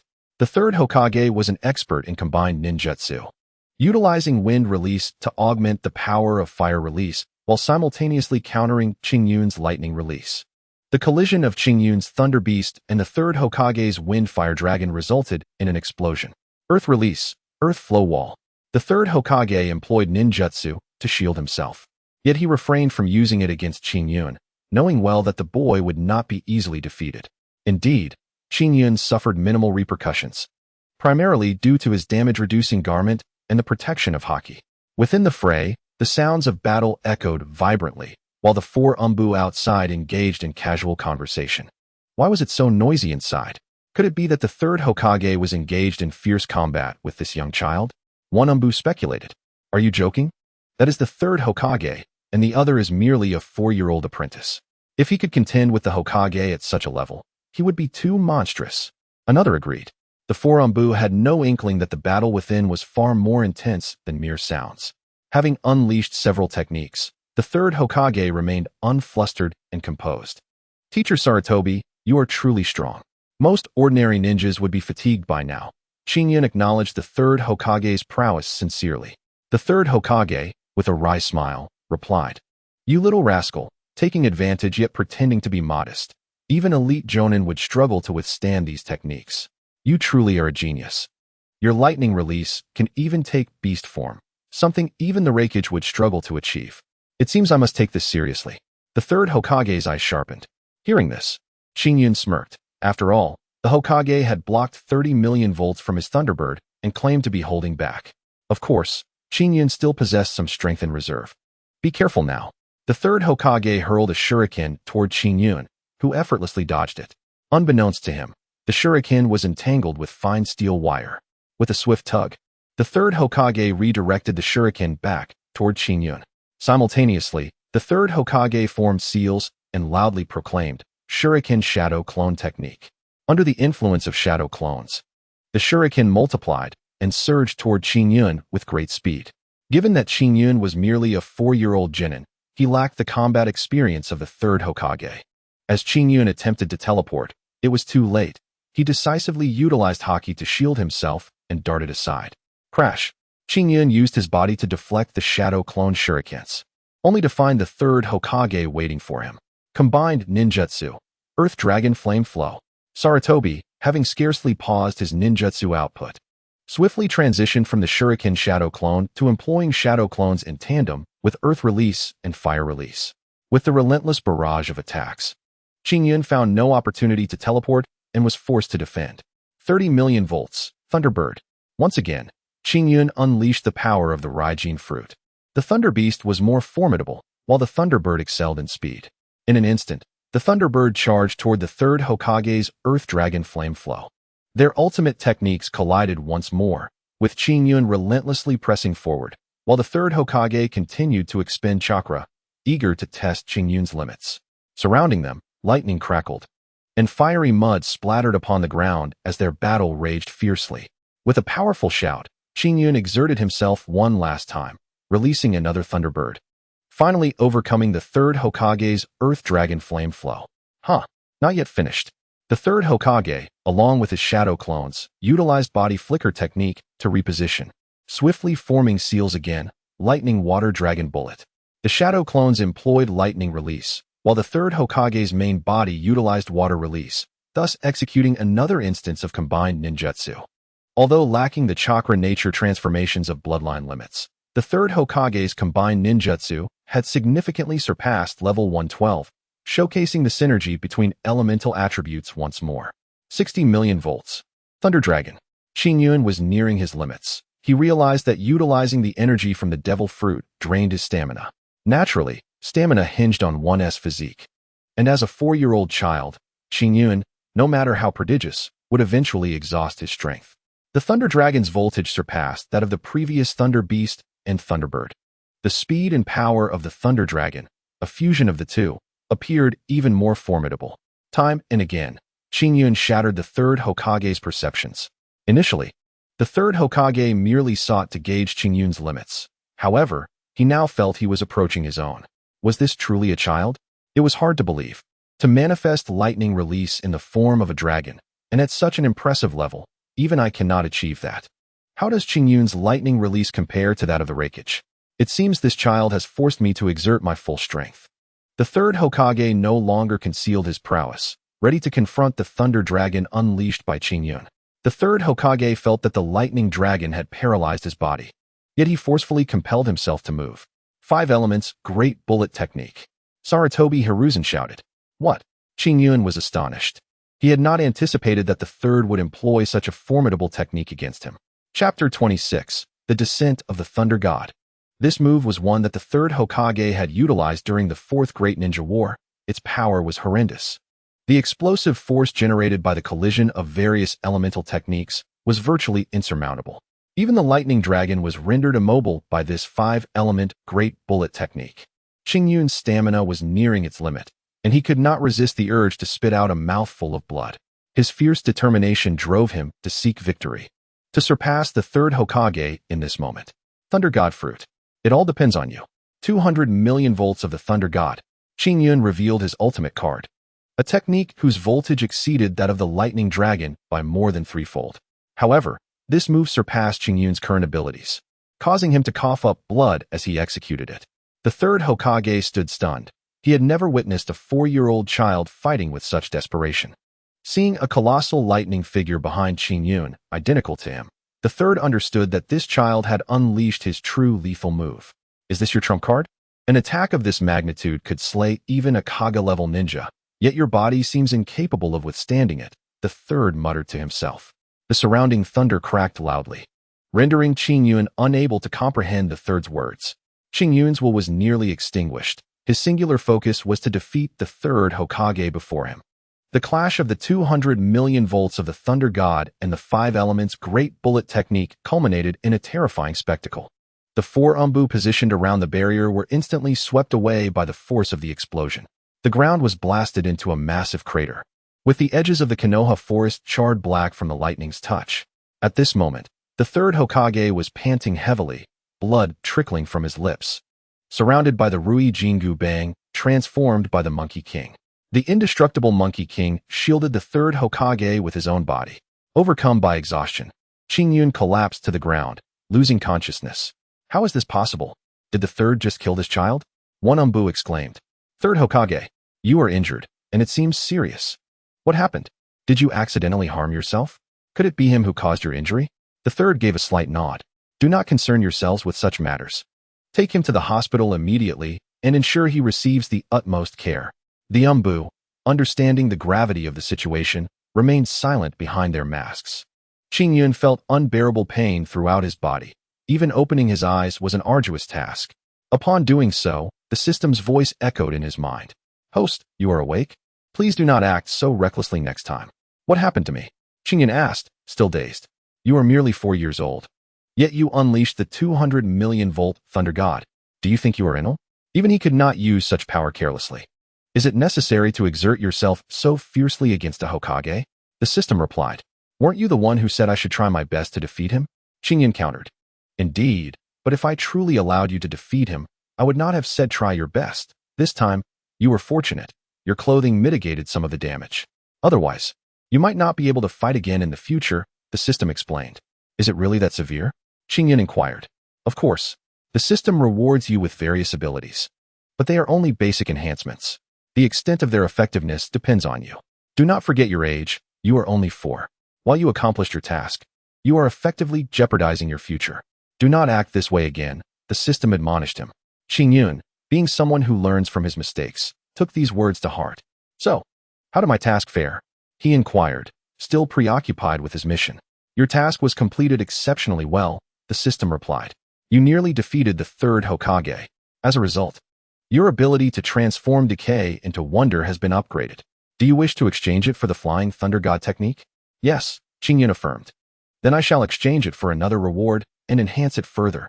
Consider this a compensation for your reckless endeavor. Should you act this way again, I will not assist you, the system warned. For the first time, Qingyun noticed the system's compassionate tone and agreed to its request. Host, greetings. The transformation ability has randomly exchanged for the Indra clan's bloodline. This bloodline will complete your chakra attributes and significantly amplify the power of Yin release. Most importantly, you will awaken the single Tomo Sharingan. Furthermore, it can evolve into the double Tomo, triple Tomo, Mangeko, Eternal Mangeko, and Rinnegan, the most superior ocular technique in this world. The system elaborated. Qingyun nodded in acknowledgement. The Indra bloodline is indeed a remarkable lineage. However, using the Sharingan may cause me trouble. That's simple. I can automatically enable a concealment feature so that no one in this world can see your Sharingan, unless you choose to reveal it, the system assured him. Qingyun shook his head. Of course, I do not wish to. He aspired to become Hokage and had no desire to incite animosity from the Uchiha clan. He also did not want to see them face extinction, as he had devised an excellent plan to deal with them. However, it was still premature. All right, your awakening is complete. It may take some time for you to notice the changes and differences, the system concluded. For now, if there are new tasks, I will appear again. Someone is coming. With that, the system vanished. To Qingyun's surprise, the person who appeared before him was none other than the third Hokage. Lying on the hospital bed, The third had come without his pipe, accompanied by Umbu and donning his Hokage attire. "Sensei," Qingyun politely nodded. "Everyone, please step outside. I wish to speak with Qingyun," the third instructed. The Umbu obediently exited the room, leaving the ward empty. "You little rascal, you concealed such a terrifying trump card. Had you not collapsed from exhaustion, I might have been defeated," the third Hokage remarked, devoid of any pretense. His tone was half-joking, indicating the level of respect he held for Qingyun. "I am truly ashamed, Sensei. I had no choice. I am too young, and my body is too frail. I could not continue fighting and fainted," Qingyun replied, somewhat aggrieved. The third Hokage retorted with mild annoyance, "I did not mean to blame you. I merely find your strength to be astonishing. Even the first Hokage and Uchiha Madara would not have reached such heights at your age. By the way, if I am not mistaken, what you utilized was not a simple lightning release, was it?" Chapter 27. The third Hokage's instruction. Qingyun did not conceal much. After all, he still had other cards up his sleeve. "Indeed, I have not yet mastered powerful lightning release techniques due to my age and physical limitations. I lack sufficient chakra. The type of lightning release you employed must not consume chakra, but rather your stamina, correct?" the third Hokage inquired. "Yes, Sensei," Qingyun nodded. "With that said, I have come to understand how to guide you. First, take care of your health, and we shall train your physical abilities. Once your stamina improves, there will be few in the ninja world capable of defeating you. As your physical prowess increases, your chakra will also grow, enabling you to employ ninjutsu or your unique lightning techniques to overcome adversaries or exhaust those stronger than you. Remember your strengths, reflect on your weaknesses, and by enhancing your skills, you shall prevail over your opponents. Rest well, and when you are ready, come find me." The third Hokage gently patted Qingyun's head and departed with warmth. The third Hokage discreetly arranged for the Umbu to protect Qingyun, who took pride in recuperating at the hospital. Once he regained his health, Qingyun promptly sought out the third Hokage. After analyzing the battle from that day, Qingyun recognized his shortcomings and gained valuable insights. It was then that he truly appreciated the greatness of the third Hokage. The third Hokage was not a mere brute wielding a stick. Rather, he was an individual who enjoyed delving into ninjutsu and analyzing battles as a leisurely pastime. This revealed that many of his techniques were the result of accumulated learning. Initially, the third Hokage favored combat through ninjutsu and taijutsu, adopting a more aggressive stance among the ninja villages. However, in his middle age, he seemed to have come to terms with the notion that mere force was insufficient, leading to a more conciliatory approach. This was also a source of discontent for Danzo. Qingyun, the relationships between villages mirror those among individuals. As long as there is harmony, mutual development flourishes without the need for military conflict. The third Hokage not only taught Qingyun about combat, but also frequently shared his philosophies on village governance, which deeply moved Qingyun and allowed him to recognize the true essence of the third Hokage, a man of iron will and tender heart. The third Hokage's earlier rigid policies evolved into a blend of strength and gentleness, preferring to avoid unnecessary conflict in his later years, all for the stability and peace of Konoha. The third Hokage was also nostalgic, as evidenced by his decision to spare Orochimaru, showing his fondness for those with exceptional talents. Qingyun did not disappoint the third Hokage. He answered his questions with remarkable insight, winning the third Hokage's admiration. After discussing these matters, the rigorous physical training initiated by the third Hokage formally began. The nature of this training was deceptively simple: running. Initially, Qingyun was astonished. While running could enhance stamina, the improvements were not immediately apparent. However, upon learning that he would be running with added weight, he began to comprehend the third Hokage's intentions. Summoning the Monkey King. The third Hokage demonstrated the summoning technique. The Monkey King possessed an indestructible physique, remarkably agile, yet unimaginably heavy. Imagine a 4-year-old child carrying the Monkey King while sprinting on a playground. That was an insurmountable task for any ordinary human. Qingyun, endowed with Tsunade's extraordinary strength, typically unleashed such power only in moments of attack. Now, he was compelled to harness it for physical training. Initially, carrying the Monkey King felt manageable. But by the second lap, Qingyun realized his energy was waning, his running gradually devolving into walking. Nevertheless, he persisted through gritted teeth, determined to compensate for his weaknesses in stamina. Whenever the thought of giving up crossed his mind, he recalled his ambitions to become Hokage and transform the entire ninja world.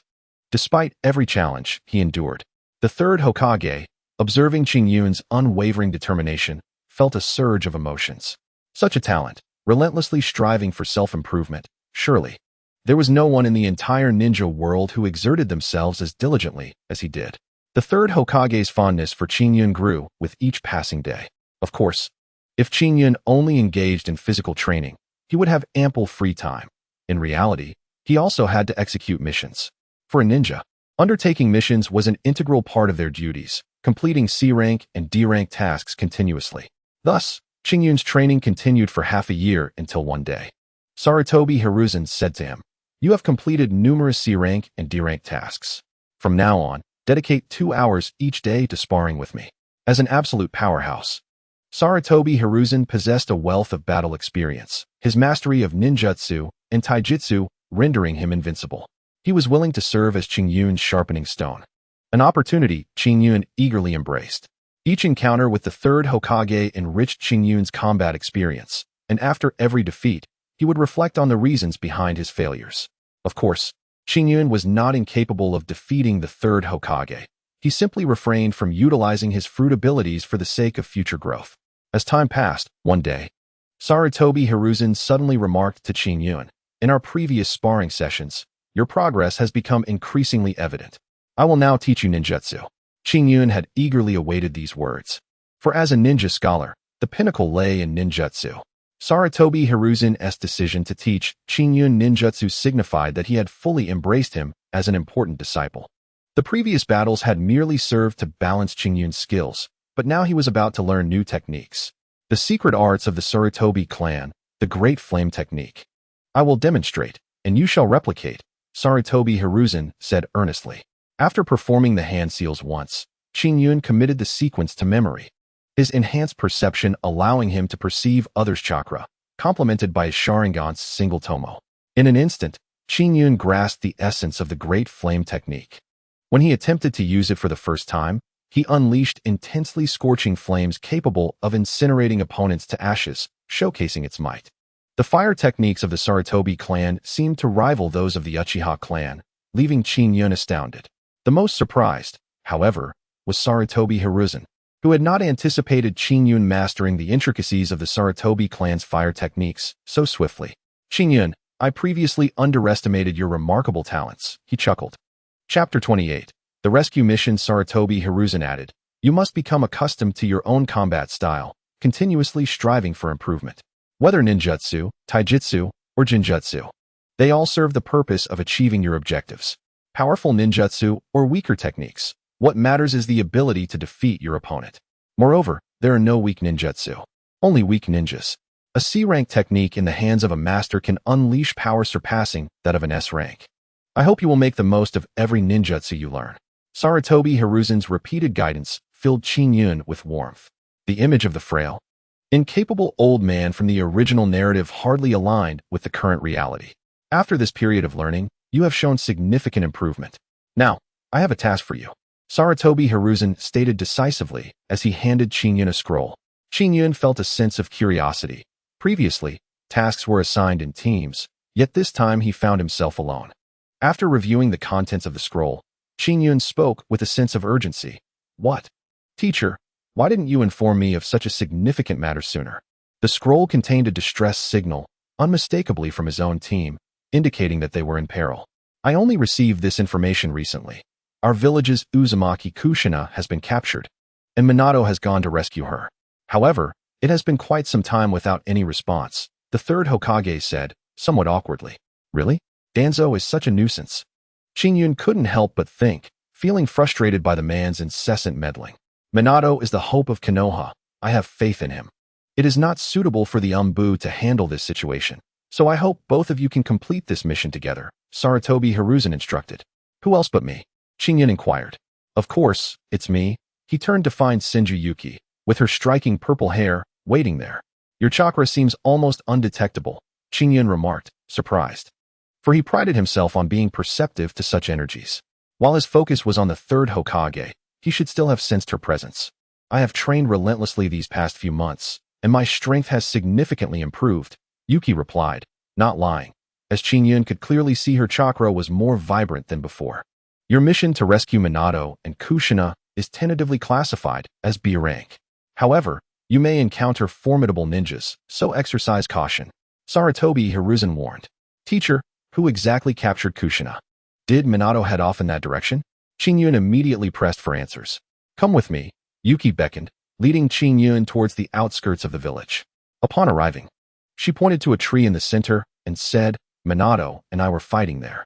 He discovered something and then ran southeast. What did Minato discover? Qingyun quickly approached the tree and noticed some red strands on the ground. Red hair? This must belong to Kushina. It's likely she left this as a clue. Qingyun pondered. What is this? He observed footprints on the ground, using his Sharingan to discern their details.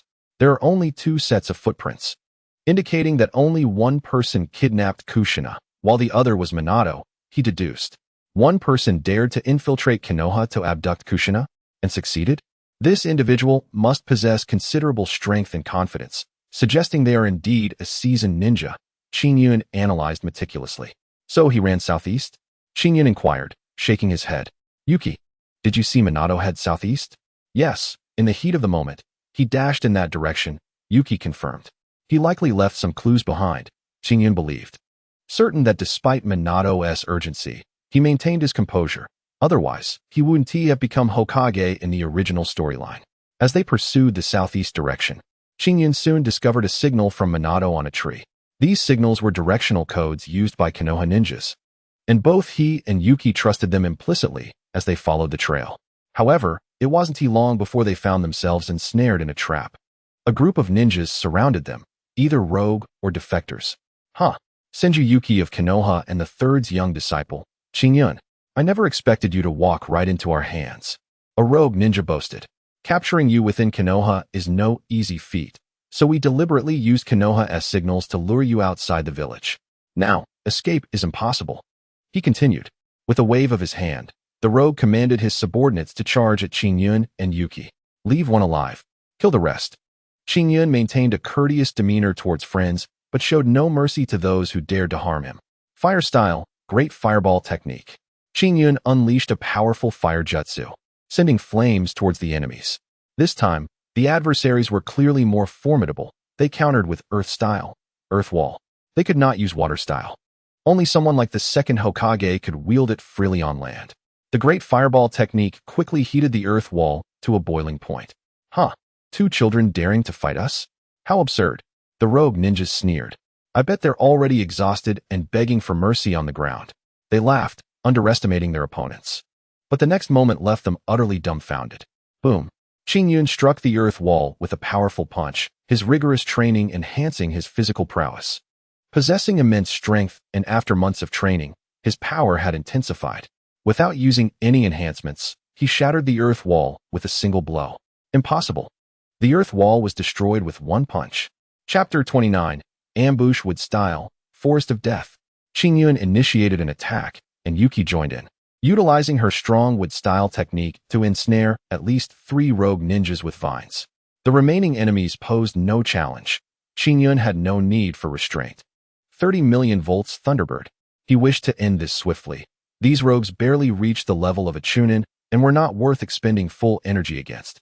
Channeling the terrifying power of lightning, Qingyun swiftly incapacitated the dozen or so rogue ninjas before him. They writhed on the ground, their fates irrelevant. They had been rendered powerless.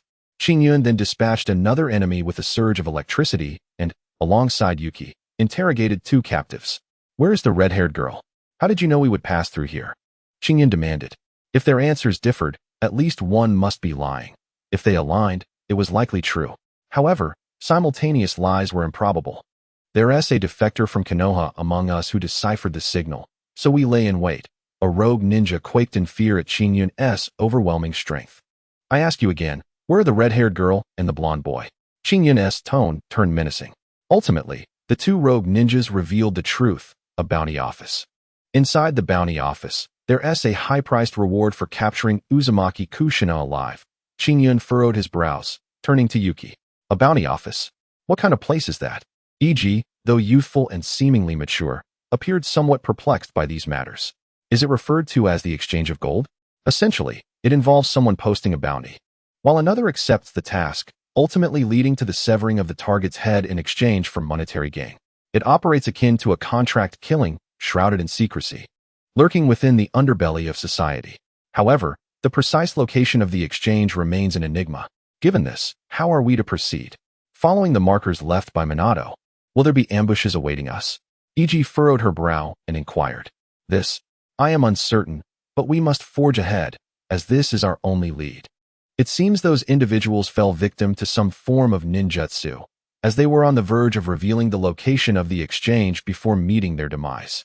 Qingyun, equally bewildered, gazed at the leaf symbol upon the tree, rendered helpless, and continued onward with E.G. towards the next marker. At this juncture, Qingyun's perceptive abilities proved invaluable. His ability to sense, perceive chakra, and utilize the Sharingan allowed him to effortlessly locate the subsequent marker, which bore Minato's forehead protector. Minato's forehead protector? He did not continue marking the path, but chose to leave his own protector here. What could be the reason? Qingyun and E.G. exchanged glances, both baffled by Minato's intentions. Suddenly, Qingyun witnessed E.G. being forcefully propelled and crashing against a tree. E.G. Panic surged within Qingyun, uncertain as to why he felt concerned for her. However, he soon recognized the technique that had struck E.G. It was the gentle fist technique of the Hyuga clan. Why would the Hyuga clan attack E.G.? Qingyun rushed to E.G.'s side, discovering that although she had been struck, her injuries were not severe, perhaps due to the resilience of the Senju clan's cells. Turning around, he saw that the tree adorned with Minato's forehead protector had transformed into a person, donning a mask and clad in a ninja uniform.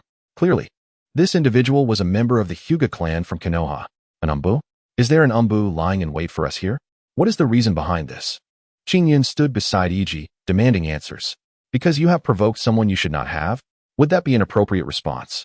Or perhaps your presence poses a threat to us? The masked umbu seemed disinclined to engage in further dialogue with Qingyun. Regardless, both you and E.G. are destined to perish here. Wind release. Wind cutter technique. The umbu swiftly formed hand seals. As an umbu, his strength was undoubtedly at the Jonan level, and the wind cutter technique was one he wielded with remarkable proficiency.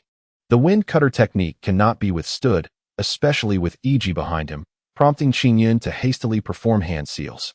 Earth release. Earth flow wall. A towering earthen barrier obstructed the wind attack, yet the danger had not dissipated. It was evident that the opponent was a master of wind release, utilizing body flicker technique to position himself behind Qingyun. Wind release. Vacuum sphere. Qingyun executed a backflip, swiftly turning his body. Boom. He forcefully struck the ground with his fist, causing the earth to shatter, and the umbu, initially underestimating Qingyun, realized that this individual was far from easy prey, possessing such formidable strength. No wonder someone has come to eliminate you. The umbu smirked slightly, using body flicker technique to leap onto a nearby tree branch. Summoning technique. The umbu bit his finger and slammed it onto the branch, summoning a dream eater beast. E.G., lying on the ground, was momentarily stunned, having not anticipated her opponent's overwhelming power. This guy? Utilizing wind release and capable of summoning a dream eater? Could it be Qingyun subconsciously likened this individual to Danzo? However, if she were Danzo's subordinate, why would she possess the Byakugan? Qingyun distinctly noted something peculiar about this person's eyes. He had never heard of the Hyuga clan being capable of such exquisite wind release or summoning a dream eater. What on earth is happening? Qingyun was utterly bewildered. Yet, the colossal taper before him granted no respite, opening its maw, unleashing an incredibly powerful gust, pulling even Qingyun towards it uncontrollably. E.G., devoid of any strength after the recent attack, was on the verge of being consumed. Body flicker. In a critical moment, Qingyun instantly transported himself beside E.G., safely relocating her to a secure location. Where did he go? How did he suddenly vanish? Qingyun's abrupt disappearance astonished the masked umbu. Be careful, E.G. warned, aware that Qingyun was preparing for battle. Understood. I shall surely defeat this fiend. Qingyun responded with unwavering confidence. Chapter 30. An unexpected individual. Fire release. Great fireball technique. This time, Qingyun's fire release proved immensely useful. He swiftly formed hand seals, maximizing the potency of his technique, then utilized body flicker to appear before the Dream Eater. Boom. Qingyun unleashed the great fireball from his mouth, demonstrating the power capable of turning everything to ashes. Fire release counteracts wind release. The taper, being a summoned beast, immediately attempted to engulf the flames, ultimately vanishing with a resounding pop. Body flicker. Is that the flying thunder god technique? The masked Umbu was incredulous, as Qingyun had not employed the usual body flicker technique. This form of instantaneous relocation was beyond the capabilities of a mere D-rank ninjutsu. If I am not mistaken, you must have a profound connection with Danzo, correct? Qingyun inquired. Go ask the king of hell below, 8 trigrams 64 palms. The masked Umbu launched an attack towards Qingyun. Armament Haki. Qingyun was taken aback by the opponent's speed, who not only utilized wind release to enhance their speed, but also executed the Hyuga's 64 palms to perfection. Originally designed to start slow before accelerating, the Umbu's technique began at an astonishing speed, almost becoming an illusion. Qingyun was struck at numerous chakra points. Had it not been for the armament Haki and his damage-reducing attire, he would have been felled. Thump, thump. Qingyun's heart raced, and he suddenly felt a transformation in his vision. His formerly single Tomo Sharingan now enabled him to anticipate the opponent's attack trajectory. His body began to evade instinctively, dodging the rapid strikes behind him. Return heaven. The masked Umbu, astonished that Qingyun could evade his 8 trigrams 64 palms, resorted to the ultimate technique, sending Qingyun sprawling. Qingyun steadied himself, suffering no significant injury. You must possess the Byakugan. Yet, simultaneously, you belong to the Shimura clan, correct? You were experimented on by Shimura Danzo, who implanted the Byakugan into you. Am I right? Although Qingyun was unsure why Danzo would seize the Byakugan, considering this schemer could also acquire the Sharingan, it seemed plausible. As for how the Byakugan was so seamlessly integrated into this individual's body, Qingyun had no answers. Ha. The masked Umbu suddenly erupted into laughter, though the sound bore a hint of bitterness. What does it matter if I know? Today, I must fight you to the death. Otherwise, it will be a path to ruin. The figure of the masked operative charged towards Qingyun. However, Qingyun sensed that this was likely the last desperate attempt of this individual. Just then, Iji arrived, employing wood release to ensnare the masked operative. Gentle Fist. The operative aimed to use the Gentle Fist technique to dismantle the vines, but Iji, being of the Senju clan bloodline, possessed an exceptionally pure form of wood release, which would not yield easily. Let me unveil your true visage beneath that mask, Qingyun declared as he removed the mask from the operative's face. Upon revealing it, Qingyun was taken aback. The person before him bore an uncanny resemblance to Danzo. So, you not only have the Byakugan of the Hyuga clan implanted, but are also a clone of Danzo. Qingyun deduced the situation. Indeed, the operative nodded affirmatively. In the original narrative, Kakashi possessed Obito's left eye, but due to not being of the Uchiha clan, its usage was quite arduous, and the Byakugan was similarly affected.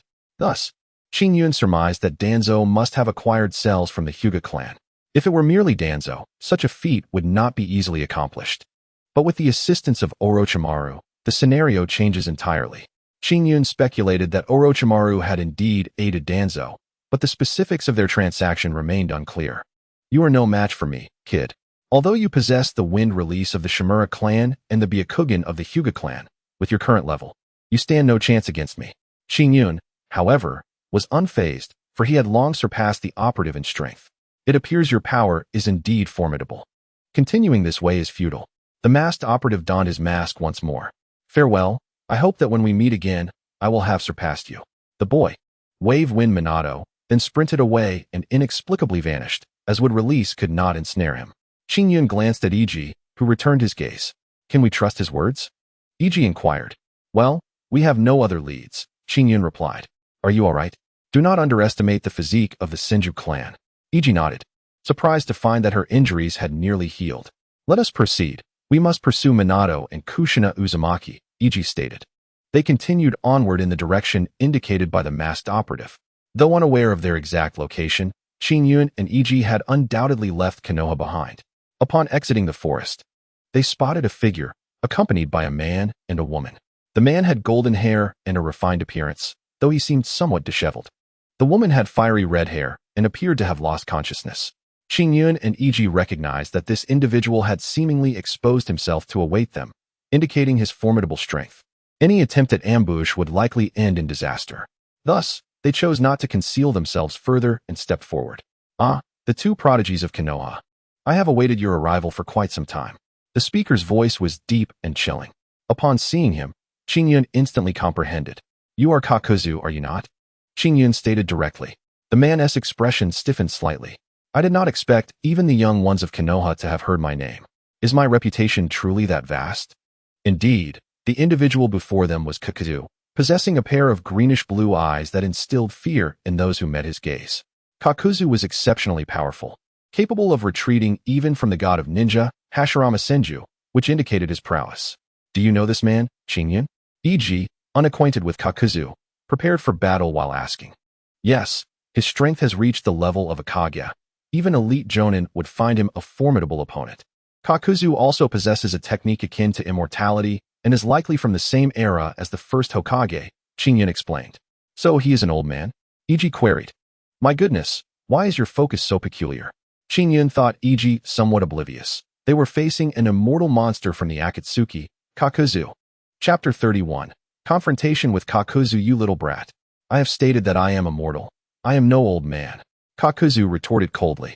Qingyun, E.g., what are you two doing here? Those markings I left are meant for the Umbu and Jonan. You cannot possibly contend with him. Minato exclaimed in alarm upon seeing Qingyun and E.g., urgently warning them. Silence. Kakuzu merely shot a glare at Minato without further comment. So, you were intentionally awaiting Konoha's reinforcements? You deliberately led us here. What is your true motive? E.g. surmised Kakuzu's intent to attract reinforcements. I enjoy killing renowned ninjas and exchanging their heads for money. To me, only money is real. Kakuzu replied, this time, my target is this red-haired girl. But it seems the boy with golden hair is also on the bounty list. Later, I discovered he is a genius from Konoha. Since that is the case, I intentionally overlooked his markings, planning to lure many Konoha ninjas here to eliminate them all at once. Repeated killings can be troublesome. I intend to solve this all at once.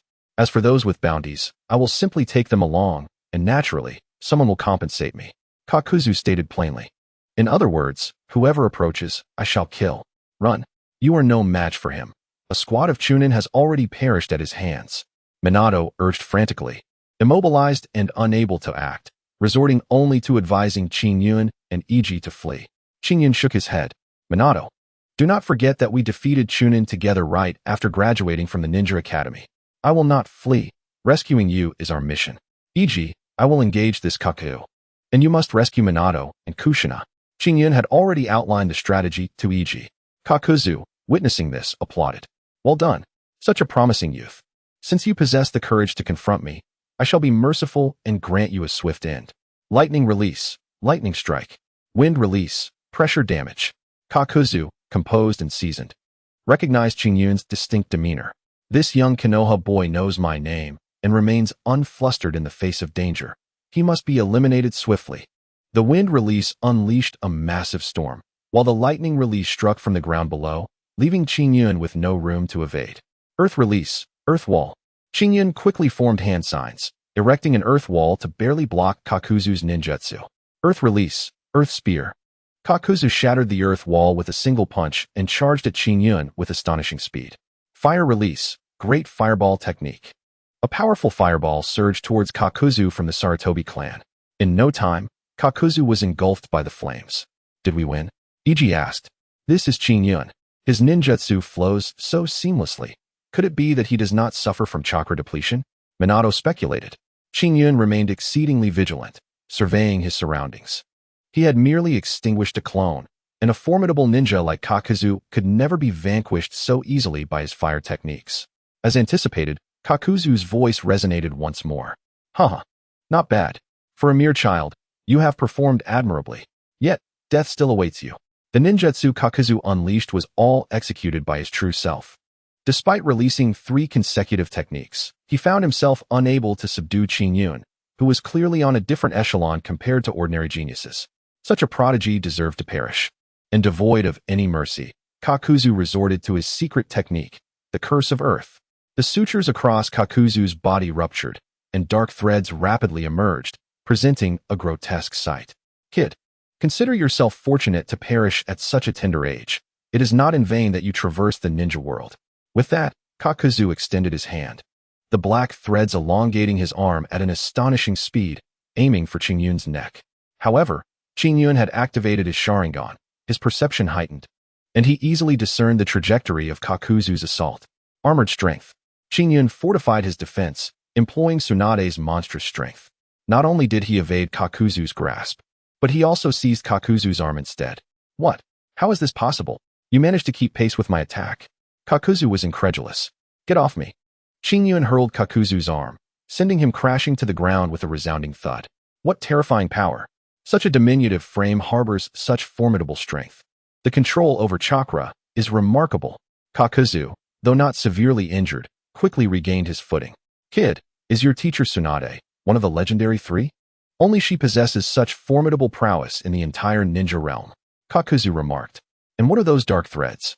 They seem harder than iron. You need not know, for you have abducted my brother, and I am here to settle the score, Qingyun replied coolly, stepping closer to Kakuzu. This provided an opportunity for EG to swiftly rescue Minato and Kushina. It won't be so easy. Do you believe my strength lies solely in this? Kakuzu retorted, a hint of menace in his voice. I shall tear you apart.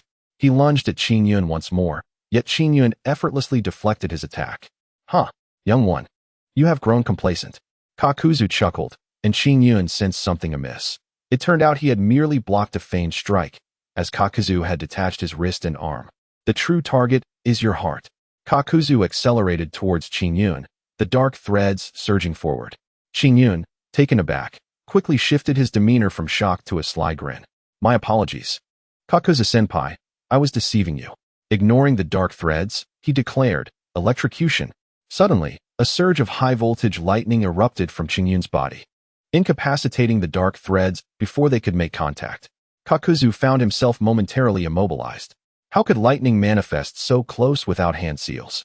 What kind of ninjutsu is this? A Konoha ninja has mastered such a level of lightning release. Who are you, appearing as just a child? Kakuzu was baffled, for he had never encountered such a phenomenon. No, if you must understand, this is my bloodline limit, the power of lightning. Qingyun recognized that Kakuzu was momentarily unable to accept his strength. Defeating him would be far from simple. Chapter 32, The Final Shot. Now I see. No wonder you are under a bounty from the Akatsuki. Indeed, you are a once-in-a-century prodigy. However, my strength is not limited to what you have seen. Kakuzu spoke in a low, ominous tone. Are you ready to be serious, Kakuzu? I know you have yet to unleash your true power. I seek a stepping stone, and you appear to fit the role perfectly. Qingyun grinned, brimming with combat fervor. Need any assistance, Qingyun? EG inquired, having freed Minato, who was now attempting to awaken Kushina. No need. Take care of them. Only I can contend with Kakuzu, Qingyun stated truthfully, recognizing that both Minato and EG were no match for Kakuzu. Have you finished your last words? If so, prepare for death, Kakuzu declared, now genuinely serious. Devoid of any mockery. In the vast ninja world, there were always prodigies like Qingyun. The threads woven from the cracks in Kakuzu's body unraveled, filling him entirely. The four masks behind Kakuzu emerged, one by one. A demon? It seems there are no deviations from the original story. You still possess 5 hearts, Qingyun remarked. You seem to know quite a bit, but it matters not. You are destined to die. Kakuzu was determined to eliminate Qingyun, regardless of the reason. Here it comes. Qingyun anticipated Kakuzu's imminent attack. Lightning release, false darkness. The lightning mask's demon opened its mouth, transforming electricity into a razor-sharp laser, aiming directly at Qingyun. Water release, water wall. The water mask's demon expelled water bubbles.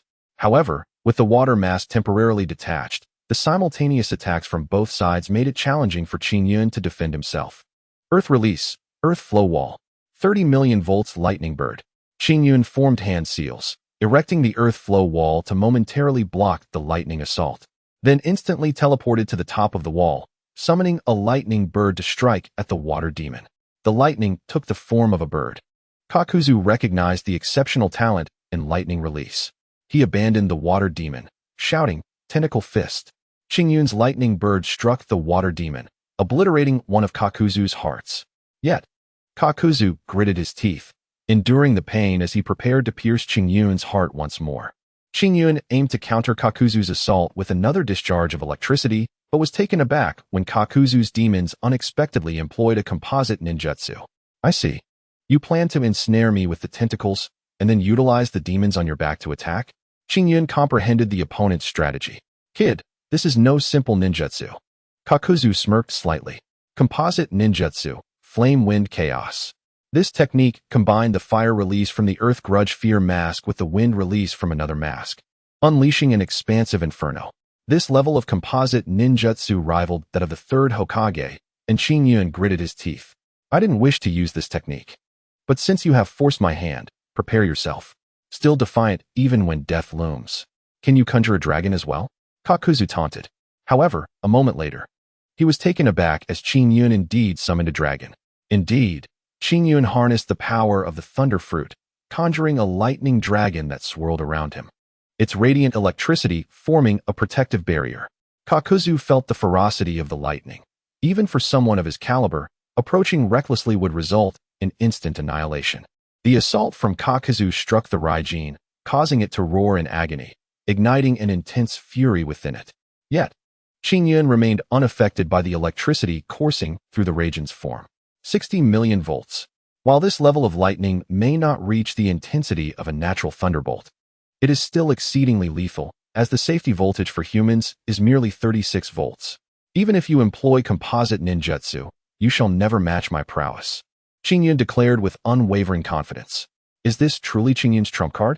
How terrifying. Even the most formidable Raikage pales in comparison. Minato Namikaze was equally astonished. Realizing the gap between himself and Qingyun had widened significantly without his awareness. Fearsome, a terrifying little brat, with a physique that surely cannot sustain such a level of ninjutsu. Yet here you are wielding it? Is it a bloodline limit? Kakuzu found himself momentarily dumbfounded, struggling to devise a strategy to confront Qingyun. Kakuzu, you have 4 hearts remaining. Aside from the water demon, I prefer not to engage in a prolonged battle. Instead, let us settle this with a single move, Qingyun proposed directly. Oh, kid. Is it because your body cannot maintain this ninjutsu for long? Kakuzu immediately deduced that Qingyun could not sustain such potent lightning release. No, it is not that. I simply wish to spare you the torment. This is merely 60 million volts. My lightning can reach up to 200 million volts. Qingyun chuckled, asserting, I do not believe you can withstand such an onslaught. Therefore, I propose we conclude this battle through composite ninjutsu. After speaking, Qingyun infused the Raijin into his own body. Composite ninjutsu? You, a mere child, can also perform composite ninjutsu. Kakuzu questioned in astonishment. Of course, my teacher is not Lady Tsunade. It is Sarutobi Hiruzen, the current Hokage. I trust you are aware of the strength of his composite ninjutsu. So how about it? A single move to determine the victor? Qingyun inquired. What if I refuse? Kakuzu countered. Then I shall strike you down with lightning. Qingyun replied coldly, having learned enough over time to unleash 200 million volts. Sufficient to deal with Kakuzu. Kakuzu recognized that Qingyun was not boasting. He had indeed encountered a formidable opponent. Yet he understood he must act. If you can defeat me, why grant me an opportunity? Kakuzu asked. What do you desire? Speak plainly. Qingyun smiled. It's quite simple. If I lose, you may do as you wish with me. If I win, all I require is information regarding the exchange of gold. So straightforward. Very well, I accept, Kakuzu agreed, confident in his abilities despite being on the back foot. Additionally, Kakuzu relished the prospect of gaining an advantage, convinced he would not lose. Come, let me see how much of the third Hokage's power you possess. 3 demons manifested upon Kakuzu's shoulder. The final shot of the Earth Grudge Fear. The 3 demons coalesced upon Kakuzu's right arm, indicating he was gathering energy. If successful, the devastating force could annihilate Qingyun. Chapter 33.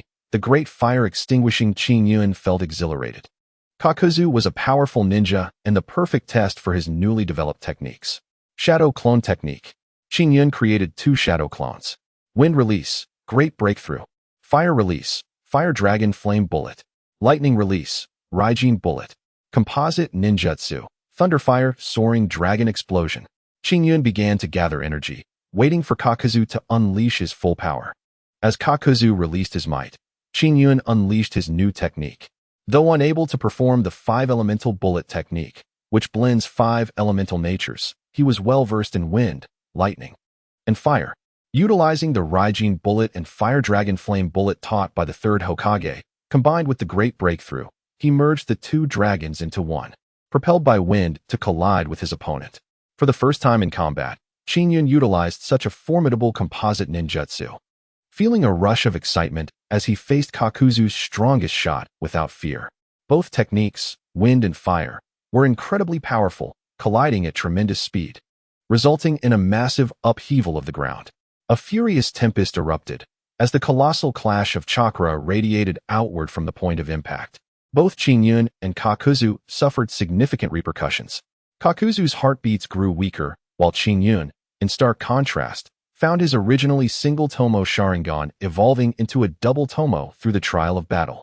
Furthermore, the fabric of Qingyun's clothing mitigated considerable damage. Armored color hardening. Qingyun maintained his offensive, while Kakuzu's attacks began to wane, clearly indicating a depletion of his chakra. Qingyun was nearing his limit as well, sustained solely by sheer willpower. I concede, Kakuzu finally admitted, his heart's destroyed, with only his original heart remaining intact. Qingyun refrained from continuing, aware that prolonging the battle would result in backlash against his own body. Bang! Qingyun dispelled his shadow clones, feeling intense pain throughout his body. He managed to stand and slowly approached Kakuzu. You have won. Kill me. We, the bloodied blades, have long accepted our fate. If we do not kill our adversary, we shall perish ourselves, Kakuzu stated. Why should I kill you? You are merely here for money. Having come to this point for profit, Qingyun replied, understanding Kakuzu's motivations. Kakuzu undertook missions for his village, attempting to assassinate the first Hokage. Upon returning, he was not only misunderstood but also severely punished. In retaliation, he seized forbidden techniques and murdered the village's higher-ups. As a rogue ninja, he found no village willing to accept him, entering the exchange of gold to earn rewards through killing. Thus, Qingyun comprehended Kakuzu's plight. In this chaotic world of shinobi, what other choice did one have? You intend to release me? Kakuzu scoffed. You will regret missing this opportunity to kill me, for I shall eventually slay you. Do as you wish. However you choose to kill me, I await your arrival. In Qingyun's eyes, Kakuzu could not defeat him now, let alone in the future. Kakuzu fell silent. Huh.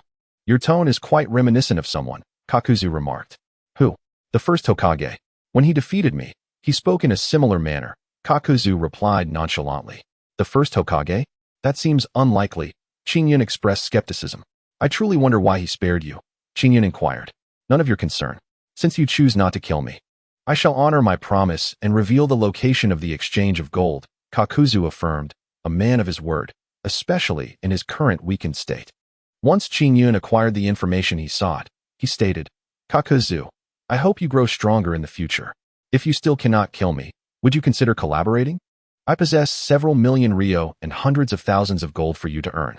Moreover, you would have the opportunity to battle various experts from the shinobi world. Qingyun was not exaggerating. He was indeed immensely wealthy. The reason? He had won it through luck in a lottery. Whether by means of a tenfold draw or exchanging points for rewards, Qingyun consistently acquired silver and gold. Initially, Qingyun perceived little value in these gains, but later contemplated that if he were to utilize this wealth for various endeavors, it would undoubtedly lead to greater advancements. Are you serious? He inquired, as he had just contemplated taking the life of Kaku. The latter halted, glancing back at Qingyun. Of course, I am serious. I aspire for world peace, a cessation of war, and for every impoverished soul to have enough to eat, even for individuals like you to enjoy a restful slumber. Surely, you aim for wealth and to engage in combat with formidable opponents, correct? Very well, I'll ponder it, Kaku replied before departing. Qingyun sensed that Kaku was intrigued, yet he recognized that he was merely a fledgling. Should he ascend to the position of Hokage in the future, all this would become trivial. Where am I? At that moment, the unconscious Kushina Uzumaki awoke. Minato, did you save me? She asked. Minato, slightly blushing, replied, I came to rescue you, but the enemy was too powerful. In the end, Qingyun and Iji came to our aid. Qingyun and Iji were met with immediate gratitude from Kushina. All right, it should be safe now. You must return to Konoha at once, Qingyun instructed. Aren't you coming back with us? The others asked in surprise. I am heading to the underground exchange. You can inform others that I was killed by someone named Kaku, but privately tell Sarutobi-sensei that I went to the bounty office. Qingyun believed the old man would understand. Otherwise, he wouldn't be his teacher. The reason for Qingyun's absence from Konoha was his desire to enter the underground exchange and confront the one who had placed the bounty on him. If he could procure evidence implicating Danzo, he could return and confront him. Although it might yield little, It was essential to diminish that old man's arrogance. Minato and the others had no choice but to return to Konoha, while Qingyun followed Kaku. Having defeated Kaku, Qingyun was granted a chance to draw rewards. He opted to draw immediately. Ding, ding, ding. Congratulations, host. You have acquired a jutsu, great fireball technique. Qingyun nodded. This technique was formidable. In the later stages of the original story, Uchiha Madara had utilized it against the Ninja Alliance, where countless ninjas employed water techniques in a futile attempt to counter it. Well, I shall learn it when time permits. The pressing matter at hand is to locate the underground exchange. As Qingyun trailed behind Kaku, the latter quickly noticed him. What is this? You're not backing out, are you? Come to kill me? Kaku sneered at Qingyun. No, I merely find myself on the same path. I seek the underground exchange, Qingyun replied. I will not guide you unless, Kaku began, but Qingyun instantly grasped his intent. Here is 10,000 ryo in cash. Qingyun produced the money from his inventory and handed it to Kaku. He knew Kaku favored paper currency. Kaku's demeanor toward Qingyun shifted immediately. Qingyun felt uneasy under Kaku's gaze, fearing he might attempt to seize his wealth. All right, I shall lead you, Kaku relented, for money equated to submission to Qingyun. It was well known that Kaku had joined Akatsuki for the promise of wealth, demonstrating his obsession with money. Qingyun had amassed considerable wealth. He often acquired vast sums during his tenfold draws.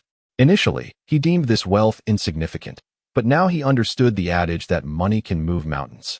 Kaku's strength was at least on par with the Hokage, and matters resolvable by money were hardly matters at all. As they traveled, Kaku's attitude towards Qingyun began to soften. Can I truly earn that much by working for you? Kaku inquired. I will pay you a monthly salary. During idle times, you may relax, and when work arises, you shall work, along with bonuses and year-end rewards. Qingyun elaborated, and though Kaku struggled to comprehend fully, he recognized that the employment benefits Qingyun described were unparalleled in the ninja world. However, I am a rogue ninja. My identity is sensitive. Working for you could endanger both of us, Kaku remarked, displaying his intelligence. Yet, he remained perplexed. It's simple. Once I become Hokage, none of this will be an issue. Qingyun candidly expressed his aspirations. His desire to become Hokage was no longer a secret, nor did he feel the need to conceal it. Is becoming Hokage truly that easy? Young man, are your ambitions not a tad grand? Kaku questioned, intrigued by Qingyun's confidence. Qingyun recounted his accomplishments. I enrolled in the Ninja Academy at 3. Became a disciple of the 3rd Hokage at 3.5, graduated early, and completed over 100 D and C-ranked missions. I am merely 4 years old, and I defeated you. Do you believe I am unworthy of becoming Hokage? Qingyun posed. Kaku found himself at a loss for words. The Qingyun before him surpassed the realm of genius, unmatched by any other. If you become Hokage, I will certainly seek you out. I hope you won't turn me away. Kaku said. That is the underground exchange. I have matters to attend to. Thank you. After an indeterminate period of conversation, Kaku raised the box he was carrying, glanced at Qingyun, and then vanished. Qingyun had achieved his goal and looked up to see 2 burly men standing guard at the entrance of the underground exchange. Their vigilance palpable, deterring anyone from entering. So this is the underground exchange? Excellent. I shall uncover who has placed a bounty on me. Qingyun scoffed lightly and strode forward. Who are you, brat? This is not a place for you to wander, one of the guards exclaimed. With a swift motion, Qingyun delivered a punch to the abdomen of one guard, rendering him unconscious. I come to submit a request. Qingyun casually produced several hundred ryo for the stunned guard. Understood, the guard stated, knocking on the door, which was then opened from within. The individuals inside did not spare a glance at Qingyun, instead opting to activate the barrier. Not wishing to provoke someone of his caliber. Though he appeared youthful, he emanated an aura of ferocity, and his background was uncertain. Once the barrier was dispelled, Qingyun easily entered the exchange. However, he was somewhat astonished to find the dimly lit interior bustling with individuals, most of whom possessed considerable strength. After all, those who thrived in such a perilous environment could not afford to be weak. How did a child end up here? Whose child are you? This is not a place for you. A voice called out, as Qingyun quickly attracted attention upon entering the underground exchange. I have business to attend to. Do not obstruct me, he asserted. What business could a child like you have? Are you here to commission a murder? Or have you already killed someone and wish to exchange for cash? One man laughed derisively, looking down on Qingyun.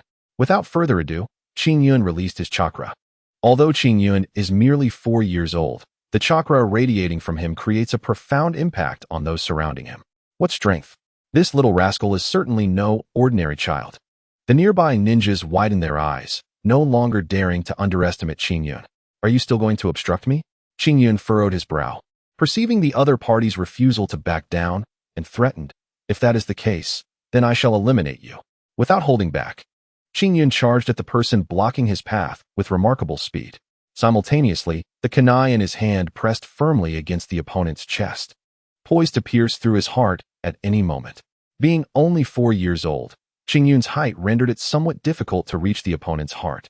Yet his agility quickly subdued the ninja before him. Hey, little guy, your speed is astonishing. I believe this is all a misunderstanding. What do you intend to do? I shall not interfere with you. The ninja, realizing Qingyun's prowess was at least that of a Jonan, dared not say more. Qingyun stated, someone is trying to kill me, and I wish to unearth this person's identity.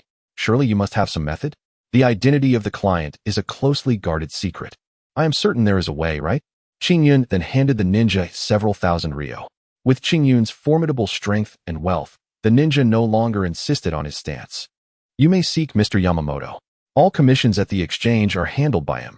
In other words, he is the only one who might have contact with the person who issued the task.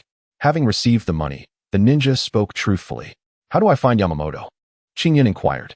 However, upon asking this question, Qingyun sensed something amiss.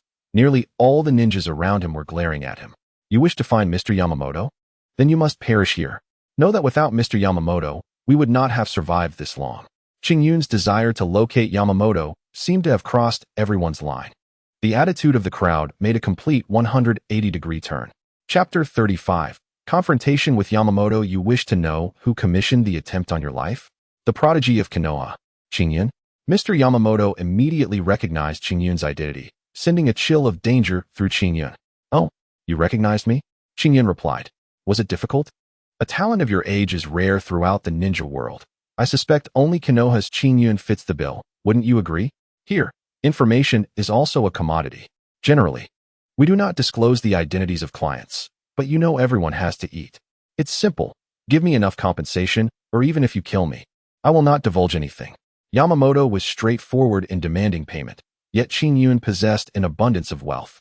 He subsequently provided Yamamoto with several 100,000 ryo, leaving Yamamoto somewhat astonished.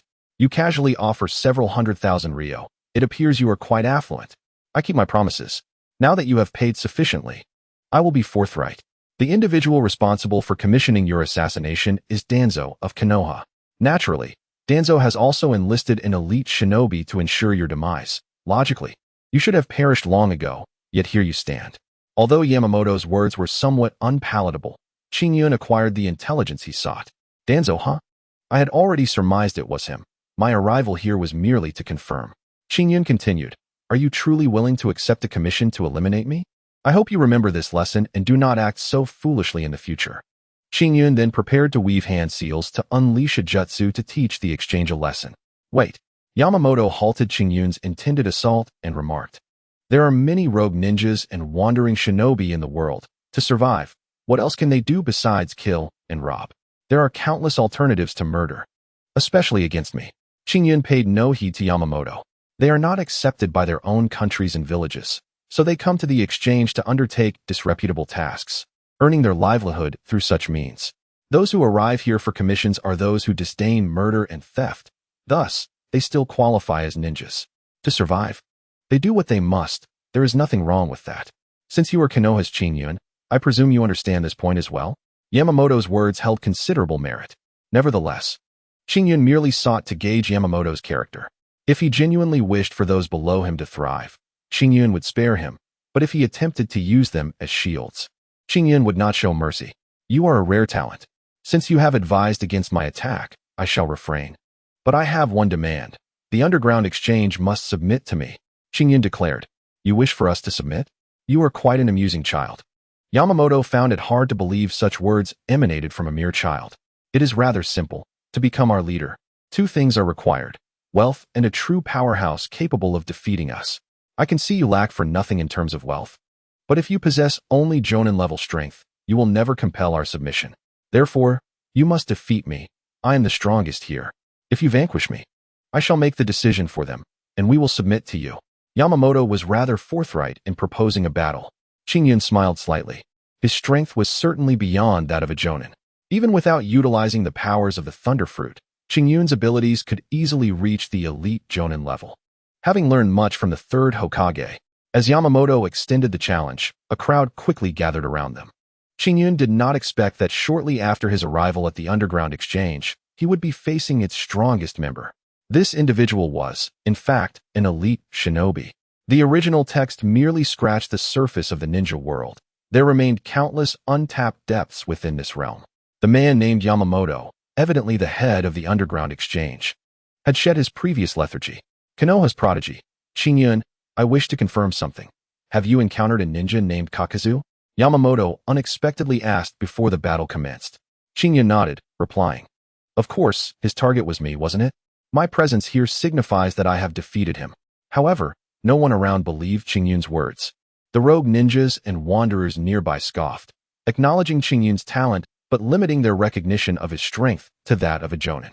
Kakazu was an elite shinobi. His only failure occurred against the first Hokage, while on every other commission, he had successfully completed his tasks. They simply could not fathom that someone like Qingyun could have defeated Kakazu. Defeating Kakazu? I am afraid that is quite unimaginable. Yet, if you wish to make the underground exchange submit, you must first defeat me. If so, then let us begin, Yamamoto urged. Very well then, fire release, great fireball technique. Qingyun initiated the battle by unleashing the fire technique of the Sarutobi clan, expelling an inferno of searing flames with unparalleled power. The speed of his hand seals is astonishing. Moreover, is this jutsu not the fire release of the Sarutobi clan? Oh, right, this child's teacher is the third Hokage. Uncle Yamamoto appears to be exceptionally skilled in the art of body flicker, deftly maneuvering his form to evade the flames with remarkable swiftness. Lightning release, body flicker. He swiftly seals the hand signs, employing a ninjutsu to counter Qingyun. But who is Qingyun? A being imbued with the essence of lightning energy. He would not be daunted by such a trivial technique. In the blink of an eye, Qingyun, who was moments ago facing the onslaught of the lightning technique, found himself ensnared by it instead.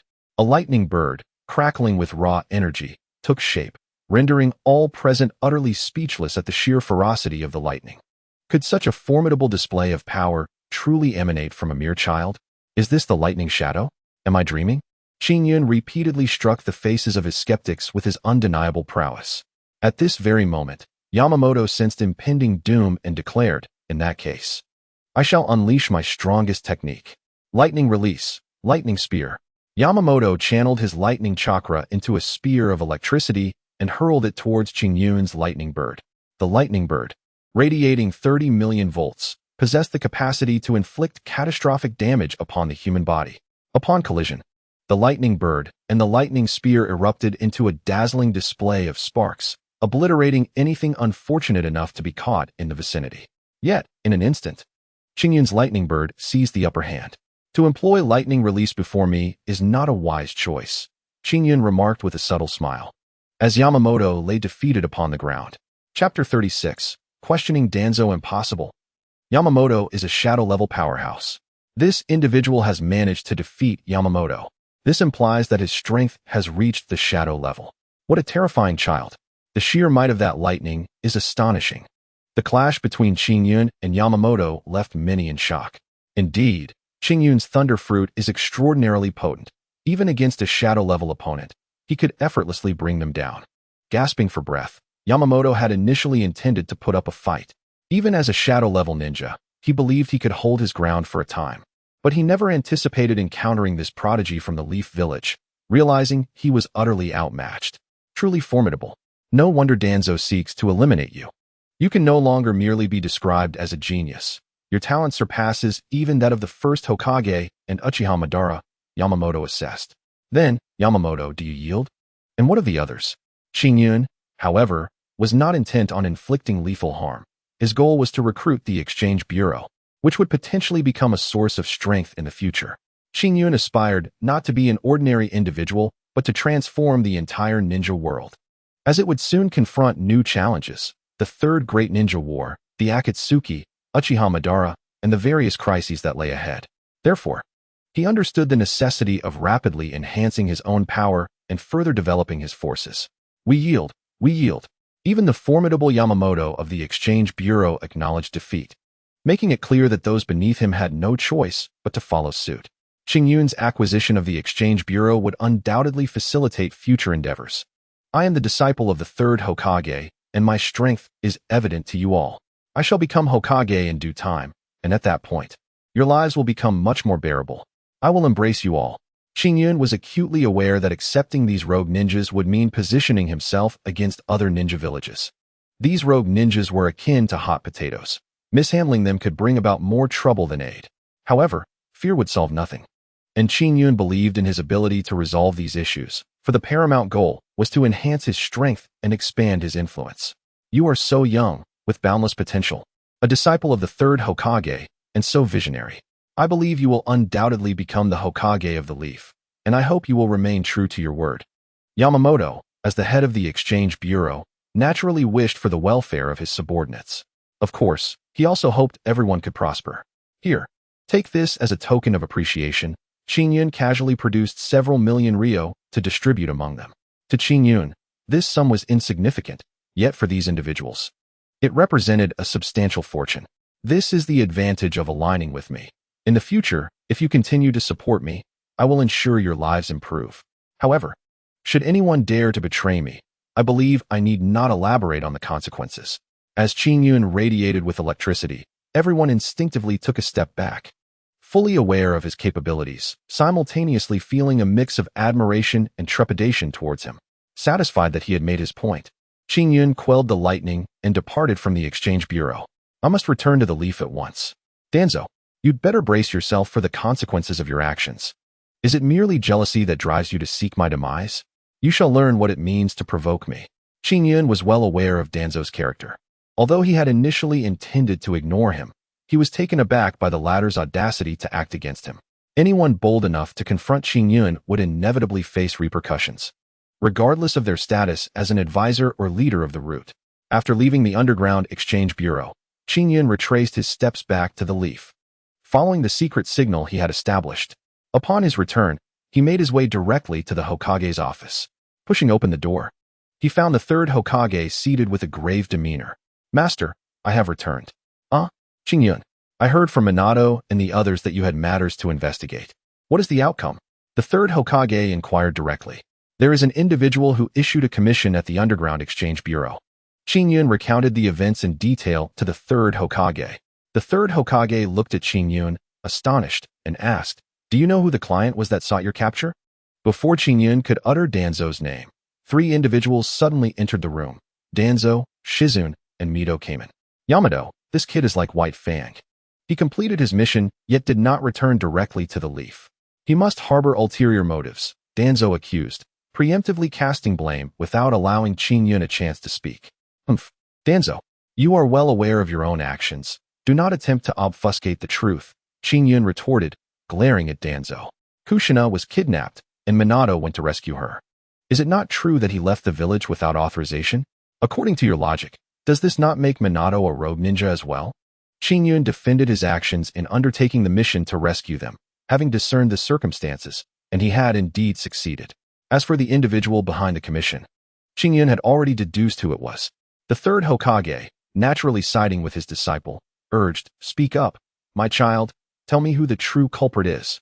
The third Hokage had a protective instinct, particularly for the talented Qingyun, and would not allow him to be bullied by the other advisors. It was Danzo.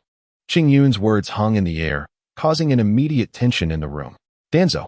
The third Hokage did not doubt Qingyun's claim, but rather turned his gaze upon Danzo. Danzo remained silent, offering no explanation.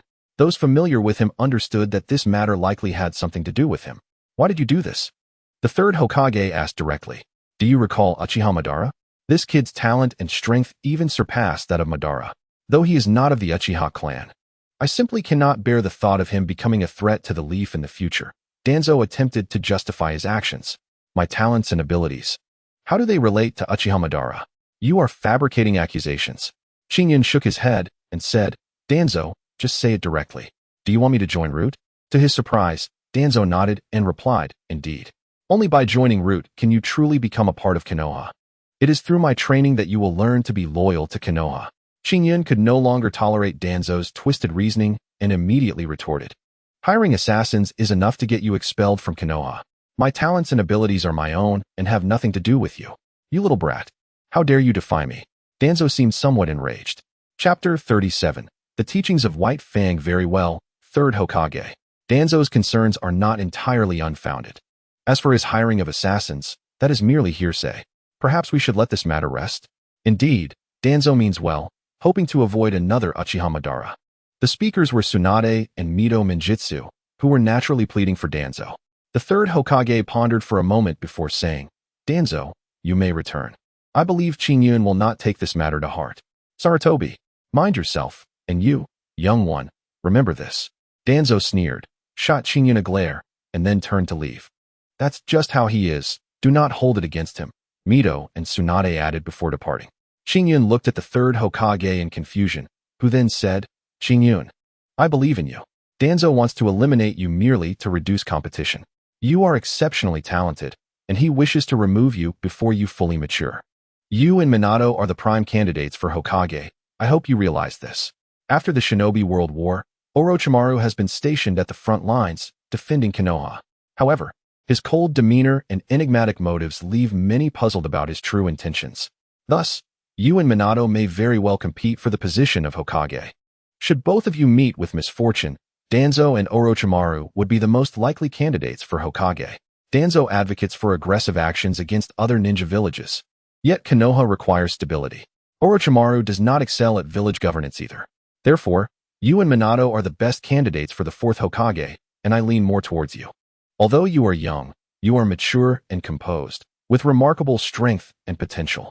I hope you can take a few years to solidify your foundation. Do you understand my meaning? The third Hokage gazed earnestly at Qingyun, who instantly grasped the implication. The third Hokage did not wish to pursue accountability for Danzo. To do so would appear petty, as he was a candidate for the next Hokage. Such a spirit is essential. Understood, Sarutobi-sensei, Qingyun replied with a slight smile, choosing not to dwell on the matter. Should he ascend to the position of Hokage, eliminating Danzo would be a simple task. For now, Qingyun resolved to focus on enhancing his power and expanding his influence. After all, Root is an organization, and while disposing of Danzo is easy, dismantling Root is considerably more challenging. This time, the third Hokage defined the mission's rank as a level, marking Qingyun's completion of an A-level task. In recent days, Qingyun had been training with Sarutobi to enhance his strength, while he had yet to complete the C and D-level missions assigned by the system. Following the third Hokage's advice to consolidate his abilities, Qingyun began to do just that. Apart from daily practice, he resumed tackling C and D-level tasks. Half a year swiftly passed. A figure darted through the forest. Fall! A voice rang out as a massive wild boar collapsed to the ground. Qingyun swiftly completed the task and finally received the notification of success. He was nearly overwhelmed with excitement. He had made a daily routine of completing at least 2 tasks, with no breaks whatsoever.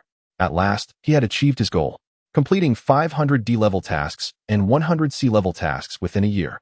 Qingyun was ecstatic, nearly leaping in joy. The system then announced, "Congratulations, host. Task completed. You have earned a chakra purification opportunity. Would you like to begin purification now?" Qingyun immediately inquired, "How long will it take?" "An afternoon," the system responded. Qingyun then returned home and initiated the chakra purification. To his astonishment, he experienced a transformation unlike any before. After completing the tree-climbing task and consuming the chakra of a Jonan, Qingyun had been unable to absorb all the chakra due to his physical limitations. However, this purification process significantly enhanced the quality of his chakra, even without directly consuming it. Once again, Qingyun completed a task and promptly commenced the purification. The process went remarkably well. His quasi-shadow level chakra increased significantly in quality. What previously required 2 units of chakra now only required 1, though the quantity remained unchanged. The quality had nearly doubled. Using any jutsu became significantly smoother. Qingyun could effortlessly execute ninjutsu. Once he fully adapted to his chakra, the system presented another task. "Congratulations, host. A new task has been triggered. This time, the objective is to complete 10 B-level missions. The reward is a surprise 10 consecutive draws." Upon seeing the system's task announcement, Qingyun quickly sought out his team and eagerly participated in the missions. Having previously completed B-level tasks, the Hokage would naturally make an exception for him. However, the B-level missions in Konoha were scarce, and they were typically prioritized for Jonan. Thus, 3 months passed before Qingyun managed to complete a single B-level task. He bore no complaints, as there was no time constraint on the task, allowing him to utilize his free time to learn from the third Hokage. One day, the third Hokage instructed Qingyun to seek out White Fang for further learning. Consequently, Qingyun made his way to the Hitaki clan's residence and found White Fang at his home. "Qingyun, have you come to undertake a task?" White Fang inquired. "No, White Fang-sensei, I have come to learn from you," Qingyun replied honestly. "Learn from me?" White Fang chuckled. "Yes, you previously discussed chakra theory, but only covered part of it. My chakra attributes are wind, fire, and lightning, and I wish to incorporate my chakra attributes into combat." "Just as you do," Qingyun expressed his intentions. The transformation of chakra's form and nature is a crucial stage in a ninja's growth. Even Naruto underwent arduous training to master the Rasengan, White Fang stated. "Before we proceed, I would like to analyze your combat style. In mid-range, you use ninjutsu to attack your opponents, and in close quarters, you can leverage your extraordinary strength. Therefore, you are a mid to close-range ninja. Your melee combat currently lacks an accompanying chakra attribute, making it imperative for you to learn a technique that integrates chakra attributes. Only after mastering chakra-infused attacks can you effectively utilize ninjutsu involving changes in chakra nature and form." Chapter 38, 10 Consecutive Draws. In an instant, Qingyun grasped White Fang's intention. He wished for Qingyun to develop a new technique that would enable him to swiftly determine the outcome of close combat. Despite his formidable strength, Qingyun's body had yet to reach full maturity, making the exploration of new melee techniques paramount. Endowed with the elemental powers of wind, fire, and lightning, Qingyun realized that he could learn both Chidori and Rasengan. He resolved to first master the Rasengan, as it did not require hand seals, and he was already well-versed in its cultivation methods. This time, Qingyun chose not to rely on the system. Instead, he procured a water balloon and a rubber ball, gently tousled his hair to locate the whirl, and began to concentrate, channeling chakra into the center of the ball. To expedite his learning process, he naturally employed the shadow clone technique, utilizing this peculiar ability to rapidly accumulate insights from his failures. Within an hour, he successfully burst the water balloon. "Excellent. Next, I must rupture the rubber ball." Qingyun was utterly focused. The first phase involved rotation, while the second phase required maintaining sufficient force. He continued to use shadow clones, attempting repeatedly and drawing curious glances from White Fang, who remained unaware of the nature of Qingyun's experimentation. After an afternoon of diligent effort, Qingyun's chakra was nearly depleted. Yet he was elated to find the rubber ball also destroyed. Now came the third phase, which entailed sustaining the chakra's form. Qingyun had already managed to make the chakra spin and amplify its power. Now he needed to maintain it in a spherical shape. This stage demanded extraordinary concentration. He practiced throughout the night, collapsing from exhaustion when his chakra was finally depleted, only to awaken and resume his training. Qingyun's dedication astonished White Fang. However, fortune favors the diligent. Having mastered the learning process and bolstered by his innate talent, Qingyun fully grasped the third phase in less than 3 days. At last, he had accomplished it. Though his body was covered in grime, Qingyun's spirit soared with excitement. The Rasengan from the Naruto world had been mastered by him. With one hand, Qingyun condensed the Rasengan and hurled it against a large tree, leaving a spiral imprint upon impact, ultimately uprooting the entire tree. By enhancing his chakra output, the ordinary Rasengan transformed into the Great Ball Rasengan. Aspiring to achieve the Super Great Ball Rasengan, Qingyun regrettably decided against it, as his chakra had yet to recover from prolonged practice. "What do you think, Teacher White Fang? This is the new technique I invented, the Rasengan." Qingyun spoke confidently, unembarrassed. For at this point in time, the Rasengan had yet to be developed. White Fang nodded thoughtfully, stating, "Indeed. This technique remarkably requires no hand seals and possesses tremendous destructive potential. I sense it has ample room for further development." "Indeed, but my chakra is insufficient at the moment. Otherwise, I could refine it further. For close-range combat, this will suffice. Striking the enemy with the Rasengan should swiftly defeat them," Qingyun replied. "Correct. The Rasengan utilizes wind attribute chakra. You might explore developing it further to create new variations. I believe it could yield even greater power, White Fang suggested. Qingyun nodded, utterly exhausted, and promptly fell asleep. What an extraordinary individual, to have developed such a technique in less than 3 days. If he were to fully harness this ability, its power would surely be formidable. Konoha has gained another shadow-level powerhouse, and he is merely 5 years old. White Fang marveled at the boy's potential, having witnessed countless prodigies. White Fang recognized that none matched Qingyun's brilliance. Upon awakening, Qingyun found his chakra restored to its peak. Instead of diving into new training, he visited the Hokage's office to accept missions.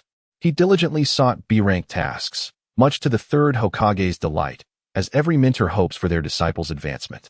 While learning alongside the third Hokage and White Fang, Qingyun continued his training and accepted B-rank missions. It was worth noting that this technique was originally invented by Minato Namikaze, and thus sharing it felt entirely appropriate. Thus, a year swiftly passed. By the time Qingyun turned 6, he had completed 10 B-rank missions. The system's voice chimed once more. Ding ding ding. Congratulations, host. You have completed 10 B-rank missions. You have earned a special opportunity for a 10 consecutive draw. Would you like to proceed with the lottery? Certainly, Qingyun replied, filled with joy at having completed his tasks after a year. Congratulations, host. You have received 1 billion Ryo. Congratulations, host. You have earned points. Congratulations, host. You have obtained a chakra fruit, weakened version. Congratulations, host. You have earned points. Congratulations, host. You have acquired the Byakugan. Fusion possible. Congratulations, host. You have obtained the super body flicker technique. Congratulations, host. You have devoured the chakra of a shadow-level powerhouse. Congratulations, host. You have acquired chakra attribute 1. Congratulations, host. You have gained illusion technique rebound. Congratulations, host. You have obtained the illusion technique, dark walking technique. Qingyun's 10 consecutive draws yielded bountiful rewards, starting with a staggering sum of money. What does the weakened version of the chakra fruit entail? Qingyun inquired directly. It is the diluted variant of the chakra fruit, as the name implies. Consuming it will grant you a significant boost in chakra, accelerating your growth rate. You have acquired the Byakugan, which can be fused into your eyes, granting you the powers of a regular Byakugan. The super body flicker technique has been enhanced by the system, allowing you to achieve greater speed in close-range teleportation. The system efficiently explained all the rewards. Devouring the chakra of a shadow-level powerhouse is self-explanatory, isn't it? After consumption, you will acquire a vast amount of chakra. Chakra attribute 1 indicates that your chakra includes wind, fire, and lightning. You can now add another attribute. You may choose now, the system prompted. I shall add water, Qingyun declared, augmenting his chakra attributes with the water element. The illusion technique rebound, as the name suggests, allows you to reflect illusions back at the caster. This ability will be remarkably useful. The illusion technique, dark walking technique, crafted by the second Hokage, can envelop the target's vision in darkness, creating a formidable illusion. After the system elucidated all the rewards, Qingyun promptly stated, without delay, I shall consume the chakra fruit, and I will also devour the chakra of the shadow-level powerhouse. Chapter 39. The examination begins. Qingyun abhorred procrastination. After all, if he did not utilize the rewards now, he might forget, and retrieving them later would be cumbersome. The system affirmed, no problem. Soon, Qingyun noticed a small fruit appearing in his hand, looking quite delectable. He took a hearty bite, quickly swallowing it whole. To his surprise, he felt nothing particularly extraordinary after consumption. System, is this fruit a sham? I felt nothing after eating it. Qingyun couldn't help but voice his frustration. Your body will undergo a transformation through the chakra fruit, resulting in an unprecedented and rapid increase in your chakra levels, a sensation you will soon come to feel. The system addressed Qingyun's concerns. Subsequently, Qingyun devoured the chakra of a shadow-level powerhouse. Unlike the previous occasion, Qingyun's physique had grown somewhat, allowing for a much smoother absorption of chakra this time. It is nearly sufficient. However, further absorption may pose risks. I recommend proceeding with purification, the system responded. Then let us purify. I do not wish for my body to burst. After consuming the chakra of the shadow-level warrior, Qingyun's aura transformed once again. His previously dual Tomo Sharingan evolved into a triple Tomo. Now, Qingyun's strength surpassed his former capabilities, and more importantly, he had mastered the spiraling sphere. With his super body flicker technique in tandem with the spiraling sphere, Qingyun's power had significantly augmented. At this point, I should have firmly stepped into the shadow-level realm. And I believe I am now capable of standing on my own. Qingyun felt a deep sense of confidence in himself. Soon, he was summoned by the third Hokage. Qingyun, your progress and strength is evident, and you have completed numerous B-rank missions. I hope you will consider participating in the Chunin selection exams, the third Hokage advised. The Chunin selection exams? Qingyun nearly forgot that he was still a genin.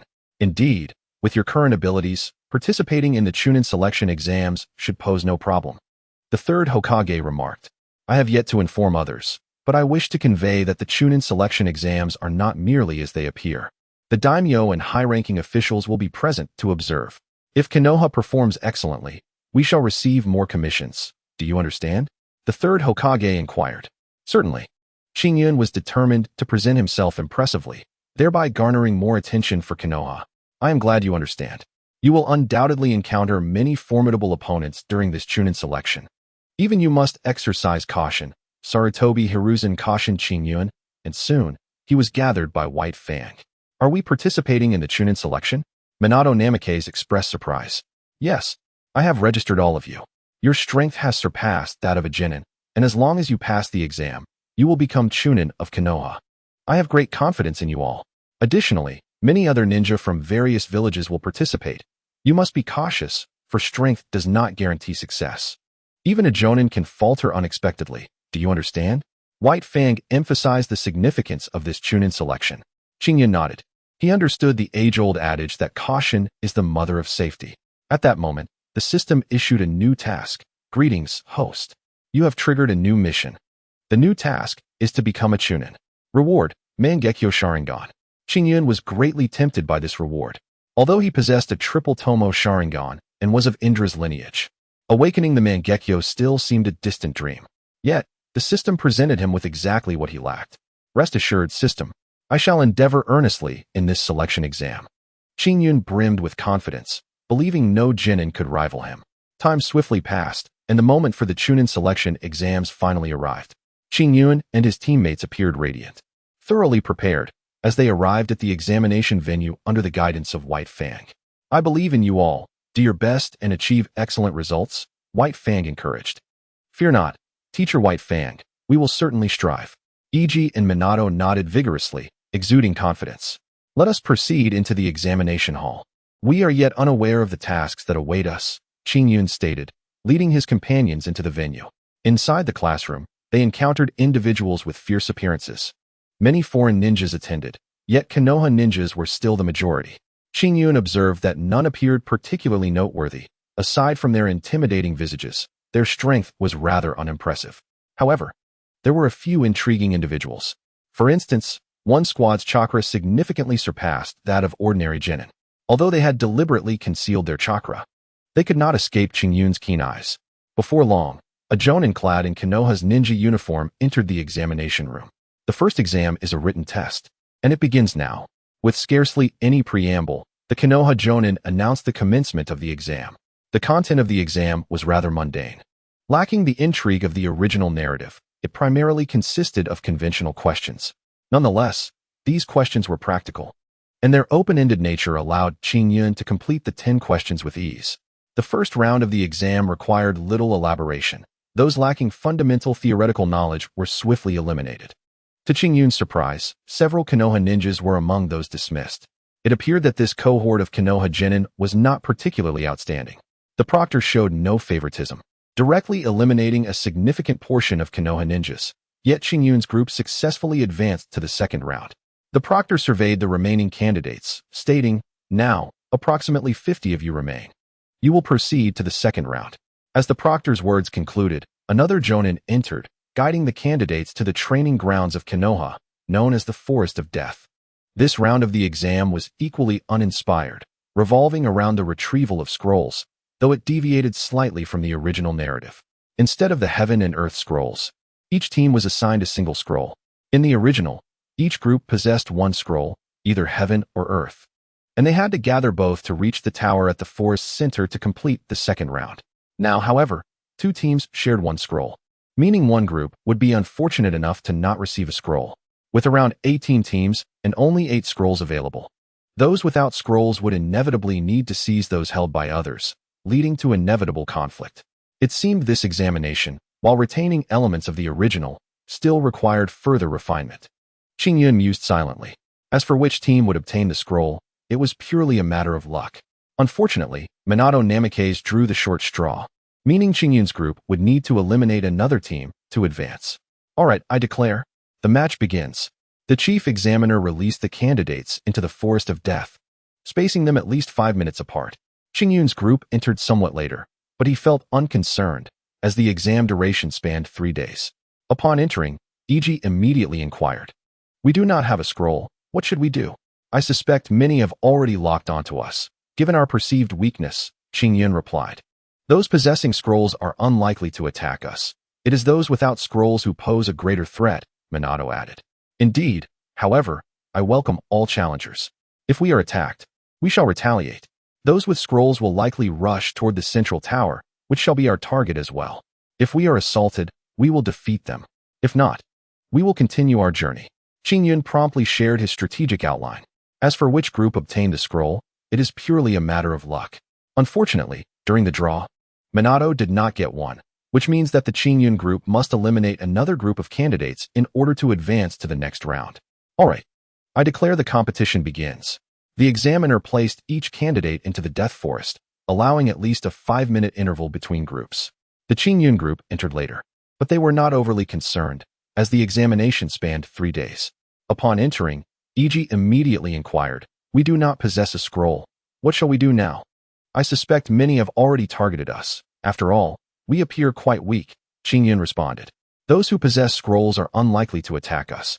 Those without them are far more likely to," Minato added. "Indeed, however, I have always welcomed challengers. Should anyone attack us, we must retaliate. Those with scrolls will likely rush towards the central tower. Thus, that shall be our objective as well. If attacked, we shall defeat them. If not, we shall continue on." Qingyun promptly shared his strategic directives. As Qingyun suggested, their demeanor was exceedingly low-key. Shortly after entering the death forest, a group of ninjas launched an assault on the Qingyun team. Clang! A multitude of shurikens flew in from all directions, clearly indicating that the enemy was concealed nearby. The Qingyun team deflected all the shurikens aimed at them, and then called out, "Come out." What kind of hero hides away? The enemy did not reveal their position, likely intending to ambush Qingyun.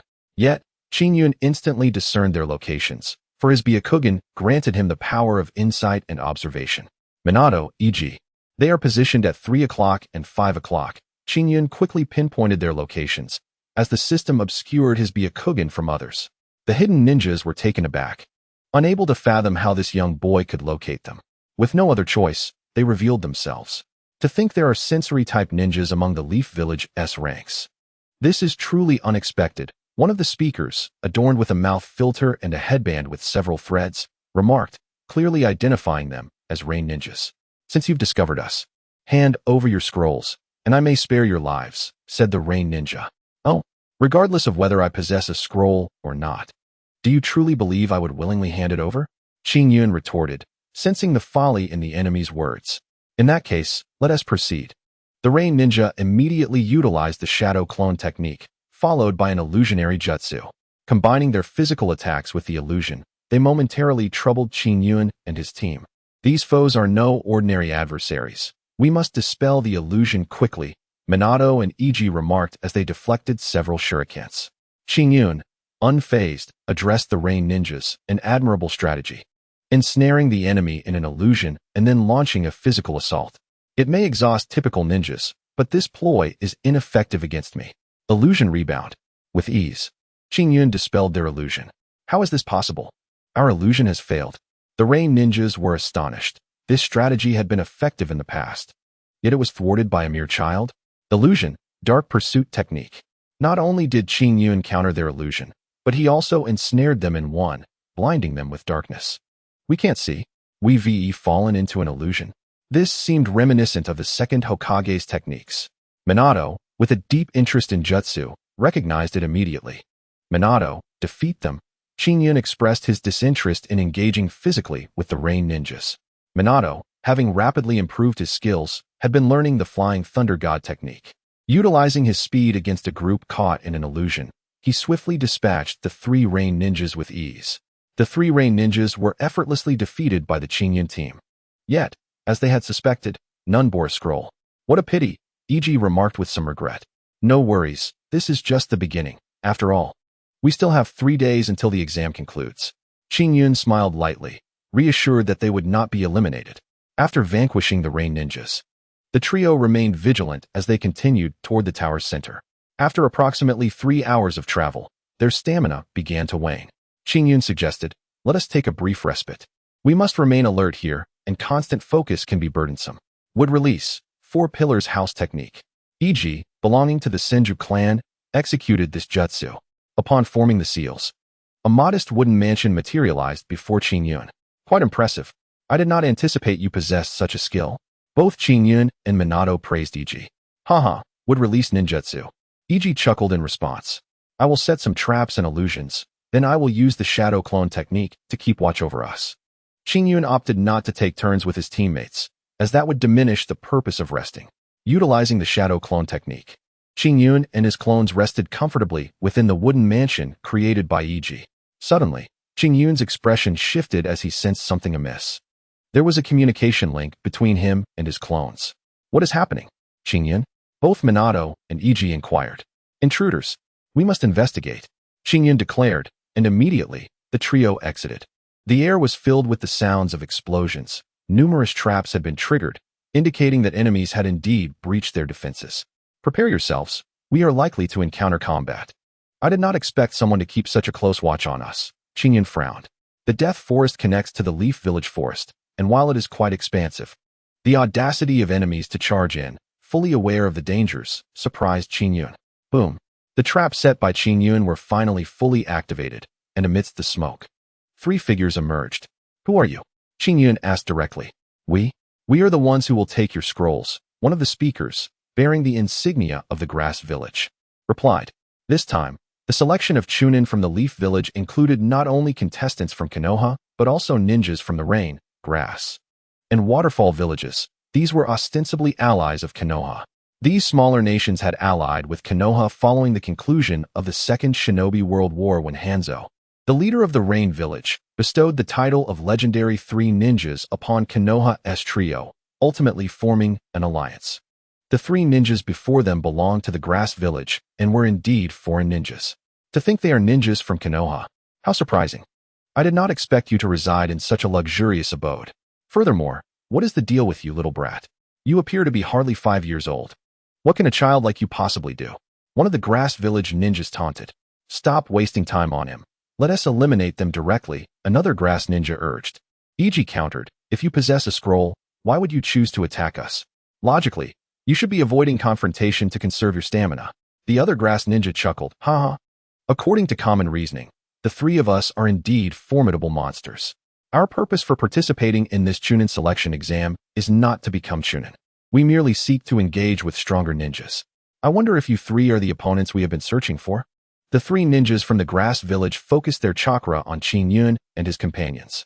Qingyun then declared, surrender the scroll and leave at once. It would spare you some hardship. Haha, did you hear that? Did you hear this little brat's threat? The Grass ninjas laughed heartily, disregarding Qingyun's words entirely. It seems you truly do not comprehend our prowess. The Grass ninjas then proclaimed, we are all born for slaughter. In that moment, Qingyun noticed a significant shift in the chakra of the 3 Grass ninjas. They had transformed from seemingly ordinary ninjas to monstrous beings, their chakra intensifying nearly tenfold. Moreover, their physical forms had changed, each becoming a creature of terror. What is this? Is it a cursed seal? Qingyun pondered, recognizing that Orochimaru had yet to master such seals. But these Grass ninjas possessed the ability to metamorphose into monsters. Could it be that they, like Chonwu, are natural Sage Mode users? Qingyun mused. But the 3 ninjas were clearly unwilling to grant him any time for contemplation. Boom, boom, boom. The 3 ninjas charged towards Qingyun and his companions with explosive speed. Qingyun swiftly employed the body replacement technique to evade their onslaught, but the log he had used was utterly destroyed in the process. Remarkable. E.G. could not help but exclaim. These 3 ninjas were unlike any they had encountered before. Bang, bang, bang. The grass ninjas targeted not only Qingyun but also Minato and Iji. After missing their initial strike, they continued their relentless assault. Ah, what a thrill. We crave blood. We long to kill. The grass ninjas acted like lunatics. Yet Qingyun recognized that their state mirrored that of Chongwu. These three had completely lost their grip on sanity. Minato utilized the body flicker technique to evade their attacks with remarkable agility. Iji attempted to restrain the three with wood release, but their speed and strength were overwhelming. Even Iji's wood release was effortlessly cast off. In light of this, Qingyun unleashed his full power, using the super body flicker technique to appear before one grass ninja, already prepared with his Rasengan, which he forcefully drove into the ninja's abdomen. The other two simultaneously charged at Qingyun, descending with the intent to strike him down. Thunderstrike. Qingyun's shadow clone employed the powers of the sound thunder fruit, sending the two grass ninjas flying through the air. What a terrifying ninjutsu! Exclaimed the grass ninja hit by the Rasengan, who had reverted to his normal state after breaking free from the cursed seal. You are the first to have shattered our strength through sheer force, said the grass ninja. However, that last technique must have drained your chakra significantly. Now, you face two more. Let's see how you handle them. It is quite simple. Qingyun did not perceive them as much of a challenge. Iji, Qingyun called, and she instantly understood her role, honed by years of teamwork. Wood release, forest of death. Iji ensnared the two grass ninjas with her wood release, while Qingyun simultaneously cast an illusion on them with his Sharingan. Even if it granted them but a moment of respite, it would be sufficient for Qingyun to execute his ninjutsu. Composite ninjutsu, Thunder Flame, Rising Dragon. This technique, a fusion of wind, fire, and lightning, represented Qingyun's most potent composite ninjutsu. The wind amplified the fire, and the fire augmented the lightning. Ultimately, it struck true against the two grass ninjas. The third Hokage had mastered composite ninjutsu to its zenith. While it may not alter elemental properties, the amalgamation of different attacks significantly enhanced their power. Under the meticulous guidance of the third Hokage, Qingyun had refined his composite ninjutsu to an exceptional level, and this strike left the two grass ninjas reeling. Ha! What an impressive attack. I hope your assault can utterly obliterate our bodies. The grass ninjas exhibited no fear, their eyes filled with bloodlust. Even as their forms were progressively destroyed, it appeared that their bodies and minds had been corrupted by the cursed seal. Since this was not a cursed seal bestowed by Orochimaru, they likely, like Chongwu, had succumbed to environmental influences that induced their sage-like transformations, albeit without proper mastery, resulting in their erratic behavior. Boom.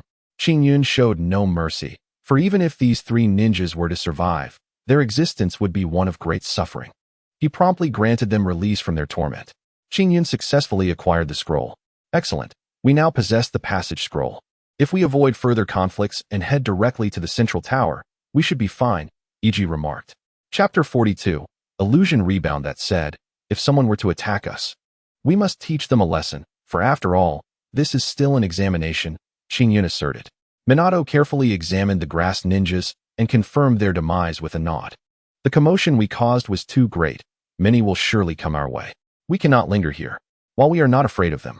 This is not the time to attract trouble. Qingyun's team promptly departed the scene. Shortly after their departure, a group arrived at the location where the grass ninjas had fallen. 3 corpses. The signs of battle indicate that it must have been that individual. Let us not forget our mission. We must eliminate him, spoke a figure wearing a cat-faced mask, addressing the surrounding umbu. As Qingyun traveled, he suddenly sneezed. How odd. I shouldn't be catching a cold, he mused, activating his Byakugan to survey his surroundings. The Byakugan's observational prowess outstripped that of the Sharingan, and combined with Qingyun's innate sensory abilities, he could perceive dangers within several kilometers. It appeared someone was pursuing them, moving swiftly. How intriguing. Let us hasten our pace, Qingyun commanded. Both Minato and Iji wholeheartedly agreed, placing their trust in him without reservation. I will set some explosive tags to slightly impede their advance, Minato volunteered, quickly preparing to follow suit. However, this time, Qingyun did not regard Minato with any semblance of kindness.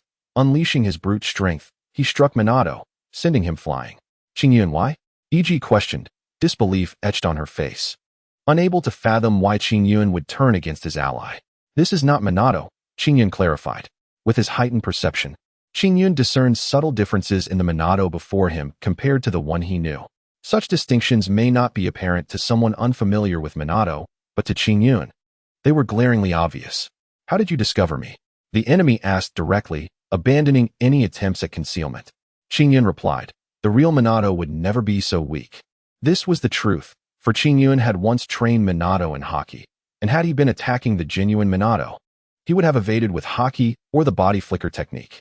Before the individual before me could fully comprehend the sudden assault from Qingyun, he reacted instinctively by raising his hands in defense, a response uncharacteristic of the likes of Minato. Even with the use of transformation techniques, it is exceedingly difficult to convincingly imitate another person, as each individual possesses unique habits. Qingyun, composed and seasoned, remarked, I surmise that Minato must have been intercepted while setting his trap, which makes you the advanced scout of your team. He inquired, gazing intently at the figure before him. Haha, truly, you are a man favored by the third Hokage. Your attention to detail is impressive, and your fists are formidable, but today, your demise is inevitable. The ninja before him declared. With a decisive motion, he dispelled his transformation technique. Clad in a ninja uniform with dark hair and an umbu mask, this individual exuded an aura unlike that of an ordinary ninja. He appeared more akin to a relentless killing machine, devoid of any emotion. Ah, I see. You are from the root? Have you been dispatched by Danzo to eliminate me? Qingyun questioned. You speak too much. Today, you shall undoubtedly perish here. I am aware of your exceptional physical prowess, and that your ninjutsu was learned from the third Hokage. However, it seems you have made no significant advancements in Jinjutsu. He retorted, Unfortunate for you, my Jinjutsu ranks among the elite in the root. I possess the ability to invade the minds of others and use your own consciousness against you. Jinjutsu, Narikomi no Jutsu. Qingyun initially anticipated a formidable Jinjutsu, yet was taken aback when his adversary resorted to the basic Narikomi no Jutsu. This technique manifests one's innermost fears, presenting a unique vision to each victim. Nevertheless, one must not forget that Qingyun possessed formidable mental fortitude, endowed with the 3-tomo Sharingan and a lifelong buff, Jinjutsu backlash. He feigned great agony, collapsing to the ground, while Iji seemed to be ensnared in the Jinjutsu as well. Is this Qingyun, the prodigy of Konoha and the ninja world? How utterly laughable. Under my Jinjutsu, he could not endure for even a minute. The root ninja scoffed, underestimating Qingyun. However, the next moment, he was met with shock as he found himself subjected to intense interrogation, with none other than Danzo as his tormentor. What is happening? Is this reality or a dream? Have I fallen victim to a Jinjutsu? But that is impossible. I was the one who ensnared that brat Qingyun in the Jinjutsu. Could it be that he reflected my Jinjutsu back at me? The root ninja's anguished cries echoed through the air, as Iji also dispelled the Jinjutsu. What is wrong with him? Iji inquired. He has ensnared himself in his own Jinjutsu, now tormented by his own fears. It won't be long before he breaks down. He poses no further threat to us. Let us go and check on Minato. Qingyun urged, and they swiftly sought out Minato, with his Byakugan and sensory abilities. Qingyun quickly located Minato, who was indeed surrounded by several ninjas. The presence of more than 2 enemies indicated at least one additional team, allied with the earlier Jinjutsu user. We may be facing 5 ninjas, Qingyun deduced. Moreover, knowing that the Jinjutsu practitioner hailed from the root implied that the remaining 5 were of the same origin. All from the root, their strength likely reaching Jonan level. E.g., we must proceed with caution, Qingyun advised. Fear not. After all, I am the inheritor of Wood Release. E.g. replied confidently, having honed her skills through rigorous training to at least Jonan proficiency. In no time, Qingyun approached Minato, who was embroiled in a fierce battle. Utilizing Haki and the body flicker technique, Minato was engaged in a life-and-death struggle with his adversaries. Minato, move aside, Qingyun called out at a crucial moment. Forming hand seals and unleashing fire release, great fire annihilation. The technique was immensely powerful and expansive, with searing flames directed towards the foes. Minato quickly closed the distance to Qingyun using the body flicker technique. My apologies, Qingyun. I intended to set a trap, but ended up being pursued instead, Minato expressed. Slightly embarrassed, but Qingyun took it in stride. Do not fret, these foes have sought us from the beginning. Even if we did not engage here, they would strike elsewhere. Qingyun remarked, furrowing his brow as he assessed the 4 enemies before them. Indeed, only 4 were present, all exuding chakra at the Jonan level. The target is us? No wonder they possess such strength. I cannot contend against them all simultaneously, Minato admitted, feeling the pressure. Iji added, these individuals are likely part of the same squad as that previous ninja. They all share a similar demeanor. Who are these people? Both Qingyun and Minato inquired simultaneously. They are all from the root, acting under Danzo's command, with the intention of killing you and abducting Iji, Qingyun explained, omitting further details. Yet they understood that both Qingyun and Minato obstructed Danzo's ambition to become Hokage. As for Iji, possessing wood release made her a prime target for Danzo's clandestine schemes. Unexpectedly, reinforcements have arrived in the form of that brat Qingyun. How convenient, we need not search for them anymore. However, the other one has yet to return. Could he have failed? It appears that one among this squad is particularly adept at countering Jinjutsu. We have no choice but to engage. Remaining concealed is no longer feasible, as they have already deduced our identities. The speaker promptly dispelled his transformation technique, revealing their true identities as root ninjas. E.g., intercept one, Minato, you take another. Leave the remaining two to me, Qingyun declared, charging forward. Body flicker technique. Minato swiftly engaged one of the root ninjas, asserting, your opponent is me. Wood release. E.g. employed her wood release technique to scatter the root ninjas, resulting in one of them facing off against her. Meanwhile, Qingyun found himself facing two root ninjas. Facing two opponents, you stand no chance. Surrender now, one of the root ninjas taunted.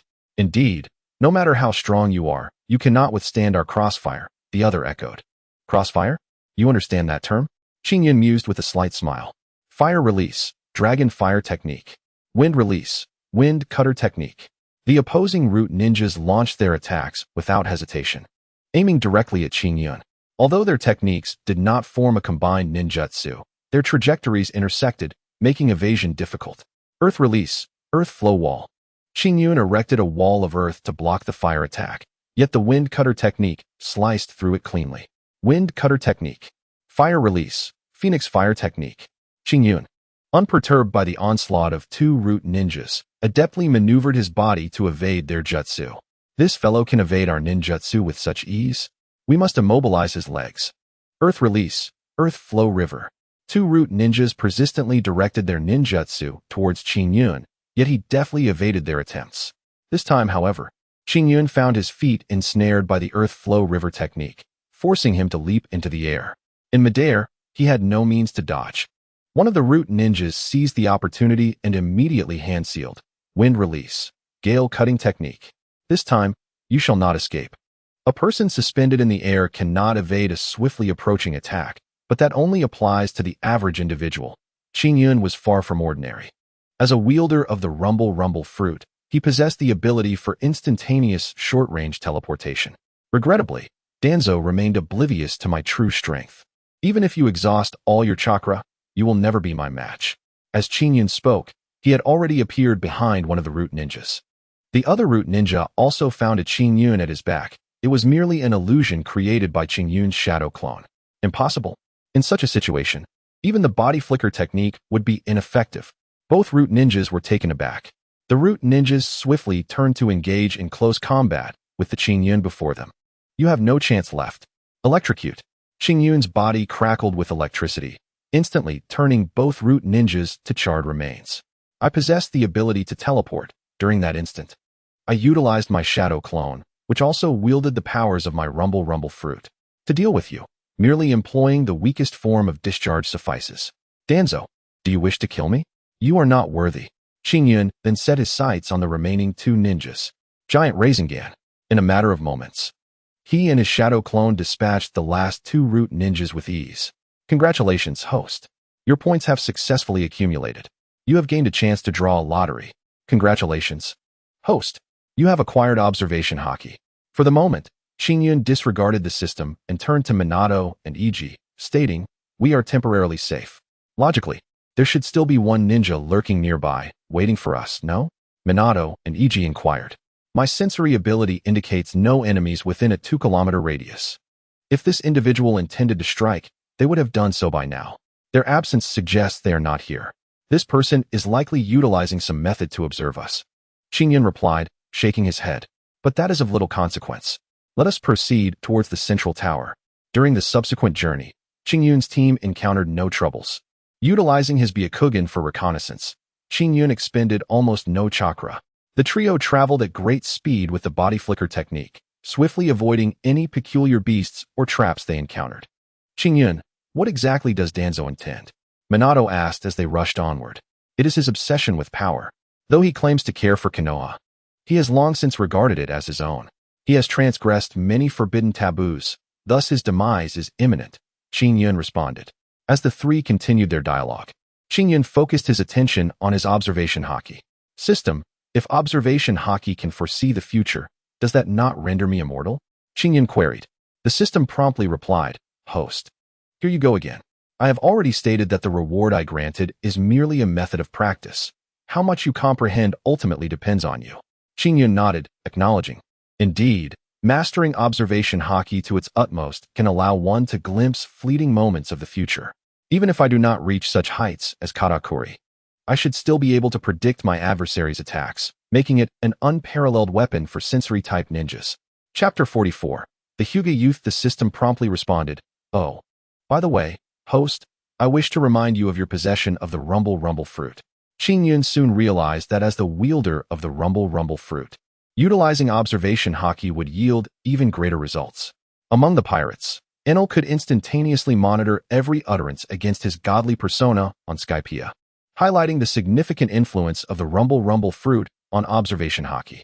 Moreover, with his Sharingan, Byakugan, and sensory abilities, it could be said that upon mastering observation haki, Qingyun would be virtually invincible in battle. Qingyun savored the allure of this haki in his mind. Time passed, and darkness descended. E.G. employed the four pillars technique to construct a shelter. The three took turns keeping watch, and when it was Qingyun's turn, he immersed himself entirely in observation haki. By concentrating intently, even with his eyes closed, he could perceive and react to his surroundings instinctively, allowing him to avoid any adversary's actions. Deeply engrossed, he quickly grasped the theory behind observation haki. As for practical application, he would seek to learn it in due time. Currently, Qingyun could already produce numerous shadow clones, and combining this with his clones for training would undoubtedly be one of the fastest methods. Just as Qingyun intended to practice hand-sealing techniques, he suddenly detected a group of individuals rushing towards him from 2 kilometers away. Qingyun closely observed these individuals and discovered their ocular energy was remarkably potent. Who were these people? Hyuga clan? Or Uchiha? Qingyun found himself momentarily unable to identify them. He glanced back at E.G., created a shadow clone, and charged towards the group. As Qingyun approached the squad, he promptly hurled his shurikens. The shurikens struck true, hitting the vital points of 3 individuals. Impressive. Truly a worthy disciple of the 3rd Hokage. As he spoke, the 3 individuals struck by the shurikens instantly transformed into wooden dummies. A substitution technique? Qingyun did not presume that he could achieve a one-hit kill. Despite his exceptional shuriken technique, the opponents quickly pinpointed Qingyun's location. With a whoosh, a kunai rigged with an explosive tag was hurled towards Qingyun. Utilizing the body flicker technique, he swiftly evaded the explosive tag, which ignited, resulting in a tremendous explosion that left the surrounding branches and trunks in ruins. The 3 ninjas finally revealed themselves. Oh, now I understand why your observation skills are so keen. You are of the Hyuga clan, Qingyun remarked as he raised his gaze to 3 ninjas possessing Byakugan. As fellow Konoha ninjas, why must we be at odds? Surely, your target is me as well? I cannot believe Danzo has dispatched so many to eliminate me. Qingyun smiled slightly, exuding an air of nonchalance, seemingly unfazed by Danzo's threats. The Hyuga on the opposite side finally spoke. Danzo? What does this matter have to do with Lord Danzo, you little brat? We are not sent by Danzo. We merely wish to teach you a lesson. Do you recall how you insulted my younger brother? Upon hearing this, Qingyun immediately recalled his prior conflict with a member of the Hyuga clan. Surely, that matter should have been put to rest. It was merely a childish quarrel. Why must you involve yourselves? Very simply, the Hyuga replied. My brother is of the Hyuga main family, while we hail from the branch family.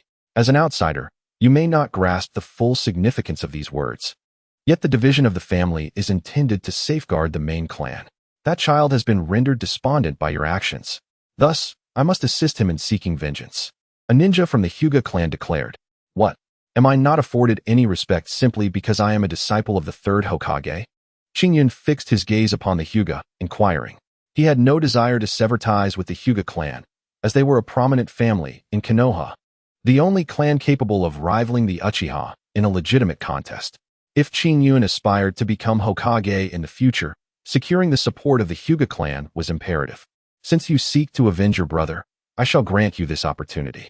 What of the other two? Qingyun glanced at the others present. They shall not intervene. The Hyuga clan does not resort to overwhelming the few with the many, replied the branch member. Unexpectedly, you possess principles of your own. In that case, I hope you can defeat my shadow clone, Qingyun declared, summoning a shadow clone that mirrored his own form. Stepping forward to engage in combat with the young branch member of the Hyuga clan. A shadow clone. Is this how you choose to insult me? The branch member's expression changed dramatically. The shadow clone possesses the strength of the original. Defeating him should not pose much difficulty.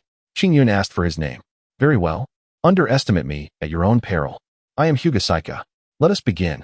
Qingyun's mind raced with theories of observation haki, wishing to rest. Yet fate delivered an opponent to him, an elite from the Hyuga clan, a splendid opportunity for testing one's mettle. Qingyun sought to hone his observation haki through this engagement. For besting a Hyuga would not prove overly challenging. The Hyuga clan primarily excels in close combat. Thus, Qingyun merely needed to employ long-range ninjutsu to overcome them. Moreover, he understood that the Byakugan of the branch family was not omniscient. There exists a 1-degree blind spot directly behind their first thoracic vertebra. While a mere 1 degree may seem insignificant, for a ninja, it is a potentially fatal flaw. If this blind spot were exploited, it would become the branch family's greatest vulnerability. Curiously, however, branch members often showcase greater strength than the main family, perhaps due to the proverbial caged bird, compelling the branches to fight with greater fervor. Hyuga Saika was now poised for battle, while Qingyun's shadow clone closed its eyes, fully immersing itself in the sensation of observation haki. Without any protective measures, Qingyun was entirely focused on cultivating his haki. Saika, however, bellowed, "Do not underestimate me. There must be limits. To close your eyes now is a grave affront to the Hyuga clan." 8 trigrams mountain breaker. Saika unleashed a wave of air, aptly named, capable of demolishing mountains through the gentle fist technique. This was one of the few mid-range attacks available to the Hyuga clan. Yet, it mattered little, as Qingyun skillfully executed a nimble roll at the opportune moment, evading the seemingly formidable mountain breaker. Chapter 45. The Two Demons of Takigakure. You closed your eyes and evaded my attack. Saika was taken aback, his companions registering the oddity of the situation. Shuriken and kunai flew from the hands of the Hyuga's allies, prompting Qingyun to evade once more, this time positioning himself beside Saika. Did I not instruct you not to assist me? Saika was a ninja who adhered to the principle of separation. Qingyun, you have stepped into my trap. You cannot escape. Yet Qingyun remained with his eyes shut, concentrating intently. 8 trigrams, 64 palms. Saika activated his Byakugan, the veins around his eyes swelling. 1 palm. Qingyun's body swayed like a noodle, deftly avoiding the first strike. 2 palms. 4 palms. 8 palms. 16 palms. The 8 trigrams, 64 palms accelerated. And although Qingyun's shadow clone was struck, it did not dissipate immediately, thanks to the protection of haki and sage clothing, which mitigated much of the damage. 32 palms. 8 trigrams, 64 palms. When the 64th palm concluded, Qingyun's shadow clone had endured quite a bit. Indeed, the Hyuga clan is renowned for their taijutsu. If your 64 palms landed on an ordinary person, their chakra would likely be sealed, and they would suffer grievous injuries, would they not? Qingyun's shadow clone remarked, marveling at the might of the 8 trigrams 64 palms, while Saika was astonished that Qingyun remained unscathed, and this was merely a shadow clone. How could this be? Why has your shadow clone not vanished? Saika found the situation bewildering, having never encountered such a phenomenon. Your attacks are ineffective, thus. My shadow clone has yet to reach the point of dispersal. I wonder if you can comprehend this? Qingyun explained. Impossible. Although you did not endure the full brunt of the 64 palms, your shadow clone's chakra should have been thrown into disarray, making it impossible to sustain. Saika was incredulous, having never witnessed a shadow clone possess such strength. So, does this imply your acupoint strikes have failed? What further assault do you intend? Qingyun's shadow clone scrutinized the young Hyuga before him. I will not yield. Saika charged at Qingyun, foregoing the 8 trigrams 64 palms in favor of the gentle fist technique. Naturally, Qingyun's shadow clone employed a ghostly agility to evade Saika's strikes. Soon, Saika was panting heavily, his stamina waning. This was no surprise, given his relentless assault on Qingyun. It appears your strength is nearly spent. Allow me to bring this to a close, Qingyun's shadow clone declared, just as Qingyun prepared to employ ninjutsu to swiftly defeat Saika. He noticed that the latter's two companions exchanged glances, then proceeded to form hand seals, preparing to unleash ninjutsu. This scenario suggested an intention to eliminate Saika along with him. This is bad. These two fools, their actions could result in the demise of both Saika and myself. Should the Hyuga clan perish here, I would find it difficult to explain. Qingyun promptly executed a super body flicker technique, propelling Saika aside while he braced himself to absorb the full brunt of the ninjutsu assault. What is happening? Saika was bewildered, never anticipating that his allies would turn against him. Meanwhile, his opponent, Qingyun, had chosen to protect him. Bang! Eventually, Qingyun's shadow clone was vanquished. Qingyun furrowed his brow, opening his eyes and ceasing his contemplation of observation haki. Saika, do not blame us. If blame is to be assigned, direct it towards your own inability to eliminate this wretched boy. Given the circumstances, we shall no longer feign camaraderie. In truth, we are not your allies at all. Your true companions have already been dealt with by us. We are the ninjas of Kekkei, and before entering, we were instructed to eliminate a ninja named Qingyun. We were informed that the Hyuga clan could be exploited, which led us to you. Taking advantage of your separation, we eliminated your teammate, all to ensure that we could kill this Qingyun at a critical moment. However, it seems the Byakugan of the Hyuga clan is also quite remarkable, so we plan to eliminate both of you while you are weakened. Haha. At this point, you must be drained of your fighting spirit, right? Qingyun, you have only yourself to blame for abandoning your teammate and coming alone. Otherwise, you wouldn't meet such a swift demise. Remember our names, the twin demons of Takigakure. Farewell. The two Takigakure ninjas hurled shurikens. One aimed to pierce Hinata Saihiko, and the other was destined for Qingyun. They truly intended to kill both Hinata Saihiko and Qingyun right then and there. Qingyun tried to evade, but unexpectedly, Hinata Saihiko stood in front of him and pushed him aside. 8 trigrams palm, heavenly return. Hinata Saihiko spun rapidly, generating a chakra shield that could deflect physical attacks. In a sense, Hinata Saihiko unexpectedly became Qingyun's savior. This guy actually saved me. What a surprise. Qingyun thought, having previously assumed the Hyuga clan lacked reason. Now, his attitude towards them had undergone a significant shift. You dare to kill my teammate. Hinata Saihiko was furious and turned to Qingyun, saying, let's set aside our battle for now and join forces to take down these two scoundrels. Of course, Qingyun was eager to act, as these two had already made it onto his death list, not for any other reason, but because Qingyun despised those who attacked deceitfully from behind. Haha, do you still have the strength to fight us? The two Takigakure ninjas dispelled their transformation technique, revealing their true forms. These two look identical. Hinata Saihiko was astonished, having never encountered such a situation before. Twins? This was Qingyun's first encounter with twins in the world of ninjas. We have mastered a secret technique that allows our thoughts to synchronize. In other words, our minds are interconnected, enabling us to unleash our inherent abilities multiplied several times. The twin demons of Takigakure stated in unison. I care not for your explanations. 8 trigrams air palm. Without further ado, Hinata Saihiko launched an attack, utilizing the long-range variation of the 8 trigrams palm. However, the twin demons deftly evaded his strike. It appears these two still possessed some combat prowess. Qingyun observed their movements, which were remarkably synchronized. Was this the telepathic connection of twins? Chapter 46, Annihilation. Apologies, but you may not yet understand. We not only share thoughts, but also our vision. The twin demons of Takigakure exclaimed proudly, fixing their gaze upon Qingyun. Their laughter, however, was abruptly silenced. Where's that Qingyun brat? They searched left and right, but could not locate him. In an instant, Qingyun reappeared behind them. Thunderbolt.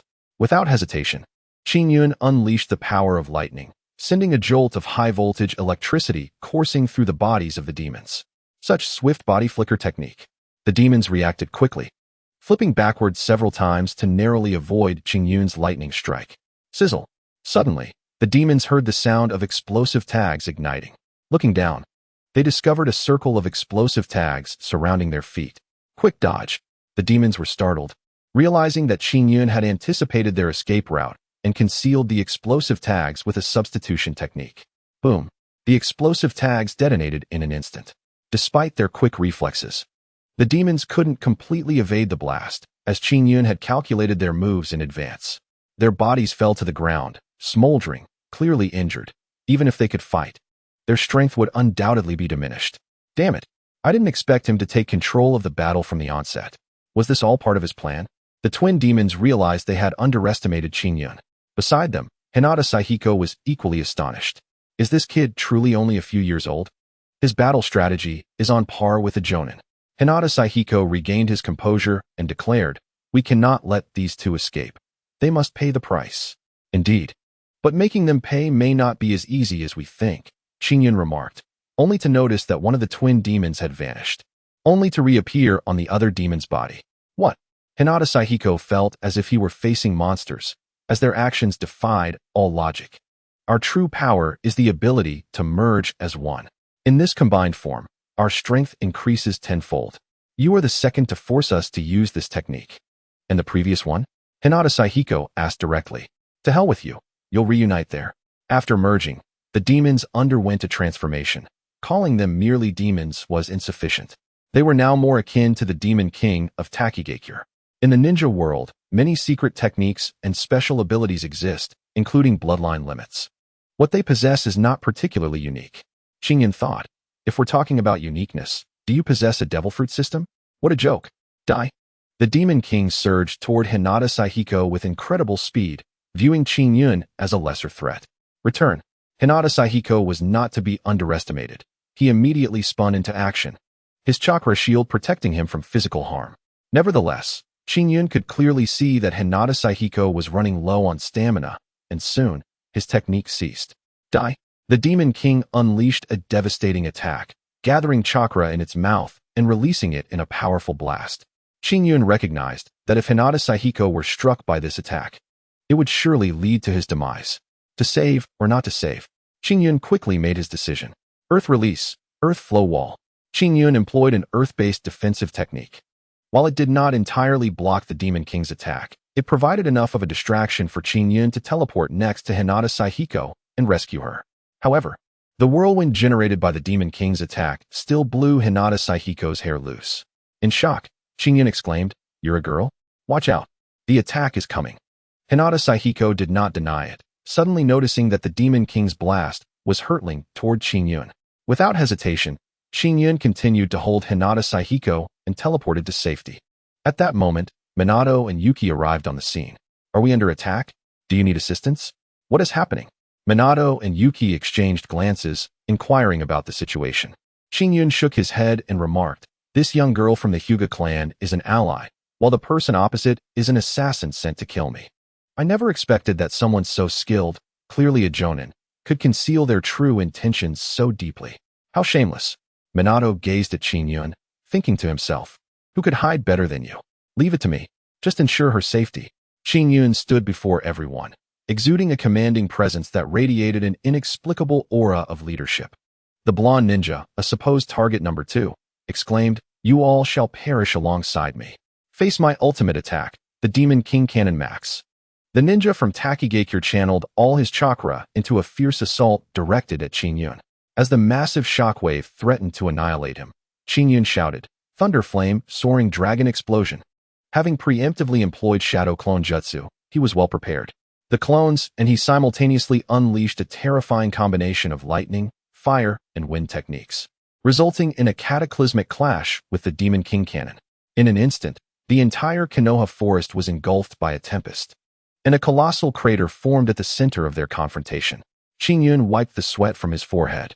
While Minato and the others could no longer locate the bodies of the Takigakure ninja, Qingyun had obliterated the 2 elite Jonan, later learning that these formidable foes, despite their extraordinary talents, were of dubious character. Thus, he had rid the world of a menace. Was that truly the end? The onlookers were left in utter disbelief, having witnessed the opponent's earlier boisterous bravado, only to find nothing but remnants of their arrogance now. Iji and Minato had grown accustomed to Qingyun's overwhelming strength, as if his feats were merely to be expected. However, Hinata Hashika, unfamiliar with Qingyun's prowess, now grasped just how formidable this young boy truly was. Hashika, what are your plans now? Qingyun inquired directly. Having vanquished their common adversary, he was keen to discover how the young branch member of the Hyuga clan intended to proceed. Hashika found a ninja tool pouch on the ground, extracted a scroll, and was about to toss it to Qingyun when he promptly declined. I'm afraid we already possess a scroll, Qingyun revealed, displaying his own. If you wish to express gratitude, let it be, he said. Now that we both hold scrolls, there is no need for a bloody struggle. It would be in the best interest of Konoha ninja to act more amicably and assist one another, don't you agree? Hashika shook her head, replying, You speak truthfully, yet I still prefer to act alone. After all, you remain an enemy of the Hyuga clan. Enemy? Surely not. I merely taught a lesson to a brat from the Hyuga clan when I was younger. There's no need for moral coercion, Qingyun said, shaking his head in astonishment at Hashika's reasoning. Ultimately, she chose to depart alone, seemingly disinterested in collaborating with Qingyun. He dismissed her presence from his mind. We must take our leave. There is a time constraint for entering the central tower, Qingyun announced, and he, along with Minato and Iji, dashed toward their destination. This time, they encountered no adversaries. The number of participants in the Chunin selection exam was limited, and the Jonan disguises were overly exaggerated. Over the past few days, Qingyun had grown accustomed to this pace of travel. As time seemed to draw near, he remarked to his companions, We secured the scroll, and there are bound to be more ninja around the central tower who have yet to obtain theirs. They will likely lie in wait for us, the so-called rookies. We need to engage with them. Our priority is to reach the central tower as swiftly as possible. However, should anyone attempt to obstruct us, they will surely experience our strength. Isn't that a contradiction? Iji couldn't help but interject. Byakugan, Qingyun silently thought, promptly relaying the situation surrounding the central tower to Minato and Iji. There appear to be 3 groups strategically positioned to intercept the approaching ninja. I suspect they have yet to notice us, which means we can employ shadow clone jutsu, Qingyun proposed. Minato and Iji couldn't help but give him a thumbs up for his strategy. The trio utilized shadow clone jutsu, creating clones to draw the enemy's attention before leading the 3 blocking ninja teams into a confrontation. Naturally, upon their meeting, a fierce battle erupted. Seizing the opportunity, Qingyun urged, quickly. While they are preoccupied with each other, let us enter. Understood. Iji and Minato responded in unison, and together they raced into the central tower. Upon entering, Qingyun felt an overwhelming sense of relaxation wash over him. Living on high alert in the world of ninjas was indeed exhausting. Meanwhile, Irika-sensei awaited Qingyun's team. Irika-sensei, I didn't expect to see you here, Qingyun exclaimed, taken aback. Indeed, I am here to escort you 3. As expected, you arrived safely. Irika replied, clearly pleased. Now, do you have the scroll? Here it is, Qingyun said, presenting the scroll. Irika promptly opened it, and in an instant, the 4 were transported to the venue for the next phase of the exam. What is the function of this scroll? Qingyun inquired, intrigued. It can teleport the opener and those nearby to this location. However, if opened without the presence of a proctor, the opener will be sent directly to the main examiner of the second round, resulting in failure, Irika explained. You 3 have done remarkably well. You are the 3rd group to advance in this exam. Irika's words left Qingyun incredulous. They had been on the move every day, yet they were not the first to arrive. A prior group had entered earlier and fortuitously obtained a scroll, allowing them to sprint to the central tower. Their luck was indeed extraordinary. As for the other group, they had advanced based on their impressive prowess. You 3 should have noticed them. Since the exam had not yet concluded, more successful candidates would likely arrive. Until then, Irika instructed them to rest in the communal lounge. Once there, Qingyun, Minato, and Iji finally relaxed, rejuvenating their physical and mental energies. Qingyun even brought out a deck of homemade playing cards to entertain themselves. I wonder if that girl, Hinata Hashika, made it through, Qingyun pondered aloud. Uncertain. She was alone without teammates. It must be perilous for her, Iji remarked. With her Byakugan, she should be able to evade danger. But that would place an even greater burden on her. There is another match ahead. After all, Minato added. As the trio spent time together, Qingyun, feeling restless, began to practice his observation haki. Before long, they received word from Irika, announcing that the time for the match had concluded and they were to gather in the dueling arena. Upon arrival, Qingyun spotted his teacher, the 3rd Hokage, standing regally at the forefront, surrounded by participants who had advanced from the previous round. Among them, Qingyun noticed a group of exceptionally strong contenders. If he was not mistaken, this trio had arrived even faster than his own team. Qingyun subsequently searched through the crowd and soon located Hinata Hashiakari. This girl seemed to be somewhat lacking in chakra. It appeared that her use of the Byakugan had been excessive. However, before Qingyun could continue observing, the third Hokage began the announcement for the next round of matches. You have successfully passed the previous survival exam. Congratulations. However, we will now proceed to one-on-one combat. You will be matched randomly, and ultimately a victor will be decided. The winner will become a Chunin, and those who perform exceptionally will also be considered for the rank. The third Hokage continued. The daimyos and important officials have arrived and are eager to witness your performances. I hope you can showcase your strongest selves, not just for your own sake, but for the honor of your village. Qingyun understood that while becoming a Chunin was important, demonstrating the strength of their respective nations and securing mission commissions was paramount. Nevertheless, if he could emerge as the final victor or exhibit the judgment and tactics befitting a Chunin, he would naturally attain that rank. Moreover, this duel was indeed a decisive one, not a preliminary round. In other words, as long as one succeeded in this match, the competition would conclude. Qingyun immediately set a small goal for himself, to become the champion, to claim a modest title that would further spread his reputation as a genius. However, this ambition was not born out of vanity or a desire for fame. It was to pave the way for his future.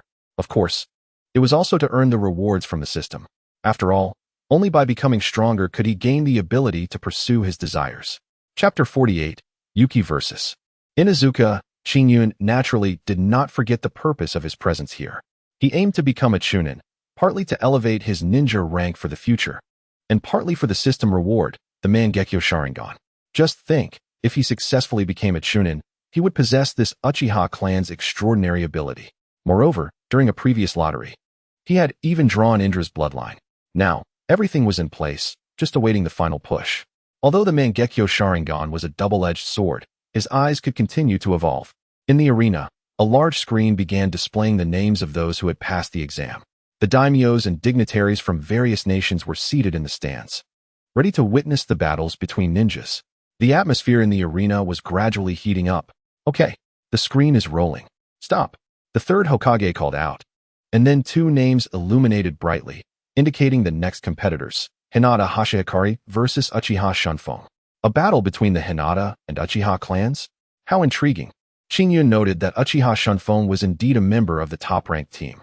A clash between the two prominent clans of Konoha. How fascinating. The Byakugan versus the Sharingan. Who would prove stronger? The audience around him was abuzz with excitement, as such confrontations were rarely seen. Activating his Byakugan, Qingyun observed Uchiha Shunfeng. The chakra within him was abundant, while Hinata Hashiakari appeared to have expended over half of hers. Being younger and with less experience, while she skillfully utilized the Byakugan to evade attacks, the continued use of it would inevitably drain her strength. The battle commenced, with Hinata employing the Byakugan and her gentle fist techniques. To the astonishment of many spectators familiar with the Hyuga clan, this branch family girl managed to utilize the reversal technique. Such prowess could hardly be described as mere talent. Many were taken aback, recognizing that this young girl had mastered the Byakugan to an impressive degree. Given time, she would undoubtedly become a formidable ninja in Konoha. Unfortunately, Hinata soon found herself struggling with physical stamina and chakra depletion. Uchiha Shunfeng began by throwing shuriken and kunai, quickly exhausting what little chakra and energy Hinata had left, before activating his Sharingan. To the shock of the crowd, his Sharingan was of the double tomo variety, truly formidable. A genius of the Uchiha clan, indeed. Who would have thought that today would witness a battle between the geniuses of Uchiha and Hinata? What a spectacle! The audience was exhilarated, and Qingyun found it hard to believe that so many talents and experts had emerged in Konoha during this era. He mused that if he had not appeared, perhaps these individuals would have remained unknown. The outcome of the match was never in doubt. Uchiha Shunfeng emerged victorious, with Hinata collapsing from exhaustion. Yet, no one deemed Hinata weak. They all understood her capabilities. Indeed, it was surprising to see how far this child had come. Remarkable. The third Hokage stroked his beard in satisfaction. This young Uchiha displayed considerable talent, able to wield shuriken with such proficiency. The surrounding Jonan echoed their praises. The matches continued, and soon the third Hokage called out, "Stop." The names on the screen finally illuminated for the second match. Senju Yuki versus Inuzuka Hana. Go for it, Yuki. I believe you will triumph over that opponent. Qingyun felt confident in Yuki's abilities, for she was an original character not found in the source material, and the only ninja in the entire ninja world capable of utilizing wood release. As for Inuzuka Hana, she was the second to reach the central tower and, as her name suggested, was a kunoichi of the Inuzuka clan, primarily fighting alongside her ninja dogs using beast mimicry techniques. Yuki entered the arena, eyeing her opponent. Inuzuka Hana was a girl over 10 years of age. Little girl, you're far too young. You still have next year. Why not let an old-timer like me take the victory? Inuzuka Hana spoke directly, displaying a straightforward and carefree demeanor. That is not going to happen. I hope to have a fair fight with you. Senju Yuki was no pushover. After completing numerous missions alongside Qingyun, even tackling B-rank tasks, she was not intimidated by the ninja before her, and certainly would not surrender before the battle commenced. Are you sure you won't concede? My ninjutsu is quite fierce. It may leave your pretty face scratched and your lovely purple hair in disarray. Inuzuka Hana teased, sticking out her tongue with a somewhat menacing look. Come on, who's afraid of whom? Yuki was equally determined, showing no fear of combat. Kuro. Inuzuka Hana called out, patting her ninja dog, feeding it some treats. Instantly, the dog, named Kuro, grew significantly larger and then transformed using the transformation technique, taking on Inuzuka Hana's appearance, before they both charged toward Yuki together. Beast mimicry, Fong to Fong. They spun together, unleashing two powerful whirlwinds that surged toward Yuki from both sides. Wood release, wood shield. Yuki immediately employed her wood release defensive technique. The defensive capabilities of wood release surpassed those of earth release. While Inuzuka Hana and Kuro's physical attacks were indeed formidable, they crashed against the wooden barrier without breaking through. Damn it. Wood release? This is a technique mastered only by the first Hokage. Inuzuka Hana realized. So you are from that genius squad. How infuriating. Do not underestimate our hardworking team. With a fierce roar, Inuzuka Hana and Kuramaru unleashed their ultimate technique, transforming into a colossal two-headed canine that charged fiercely at Yuki. In response, Yuki clasped her hands together and declared, Wood release, forest of the world. As a member of the Senju clan, she inherited their chakra and possesses wood release, making her an unparalleled force in the ninja realm despite her youth. Even Inuzuka Hana had never encountered such a formidable opponent, while she excelled at close to mid-range combat. Yuki commanded the battlefield from a distance. Upon the activation of Forest of the World, both Hana and Kuramaru felt their chakra rapidly depleting and their strength swiftly waned. This wood can absorb my chakra. Hana gasped as she collapsed to the ground alongside Kuramaru. What a fearsome young lady from the Senju clan. Truly powerful to wield the divine wood release. Leaf Village is indeed blessed. Chapter 49. The battle continues. The third Hokage observed with satisfaction, exclaiming, well done. Both sides fought brilliantly. The victor, Senju Yuki. Qingyun felt elated for Yuki. Despite being a mere genin, she had showcased strength rivaling that of a Jonan, drawing everyone's attention. The competition was far from over, and soon the screen flashed again, displaying a name unfamiliar to Qingyun. However, he remained attentive, as the ninja world harbored many with unique abilities and prodigious talents. He knew he must learn and observe continuously to progress. In this match, Qingyun was indifferent to the outcome. His focus lay on the three members of the leading team. One was named Uchiha Shuinfen. Another wore a mask. Qingyun felt a sense of familiarity, but could not place him. The last was a tall figure, entirely unknown to him. Abruptly, the third Hokage called for a halt. The screen froze, revealing the matchup, Namake's Minato versus Yaninja Shinzo. Qingyun stifled a chuckle at the name, reminiscent of the character from a popular cartoon, but quickly dismissed the thought upon realizing Shinzo was among the second team to arrive. Utilizing his sensory abilities, Qingyun discerned that Shinzo was brimming with chakra. A member of the Yaninja clan, adept at nurturing parasitic insects. This could pose a challenge, he mused, knowing Minato excelled in close combat. Nonetheless, Minato flashed a reassuring smile at Qingyun, indicating a sense of confidence. The match commenced, unfolding as Qingyun anticipated. Shinzo employed his parasitic insects to pressure Minato from a distance, rendering it nearly impossible for Minato to approach. The insects consumed chakra, overwhelming him. And despite Minato's relentless barrage of explosive tags and shurikens, he could only eliminate a fraction of the pests. Bug Sphere. Shinzo executed a powerful move, seemingly engulfing Minato, eliciting gasps of disappointment from the audience. Yet Qingyun observed closely and realized that Minato had merely been replaced by a shadow clone. Most of Shinzo's insects had swarmed the clone, allowing Minato to trigger the explosive tags on the wooden post. Boom! An eruption of flames ensued, obliterating a significant number of insects. Without hesitation, Minato surged toward Shinzo. Too naive, Shinzo remained unfazed, raising his hand as countless insects surged toward Minato. However, when the insects enveloped him, he inexplicably vanished once more. Cursed! A shadow clone! Shinzo exclaimed, bewildered as he searched for Minato's true form. In an instant, Minato appeared behind Shinzo. Armament color. Minato activated his technique, landing a solid punch on Shinzo. Shinzo was sent flying, crashing to the ground. The Flying Thunder God technique. Qingyun was astonished to witness Minato mastering the technique with such swiftness. Suddenly, it dawned on Qingyun that Minato's earlier actions with the shurikens were not random. They had been marked for the Flying Thunder God technique, intentionally placed near Shinzo, utilizing the substitution technique and shadow clones. He had even learned to wield the power of the Flying Thunder God. Was he emulating Qingyun? Remarkable. Minato's performance undoubtedly captivated the third Hokage. Well, this battle was thrilling, and Minato's exceptional display did not go unnoticed, Qingyun admitted, acknowledging Minato's extraordinary talent. Indeed, you have mastered the Flying Thunder God, Qingyun praised him. And you even employed armament color. Who would have thought you possessed such prowess? Qingyun smiled at Minato. Please, don't flatter me.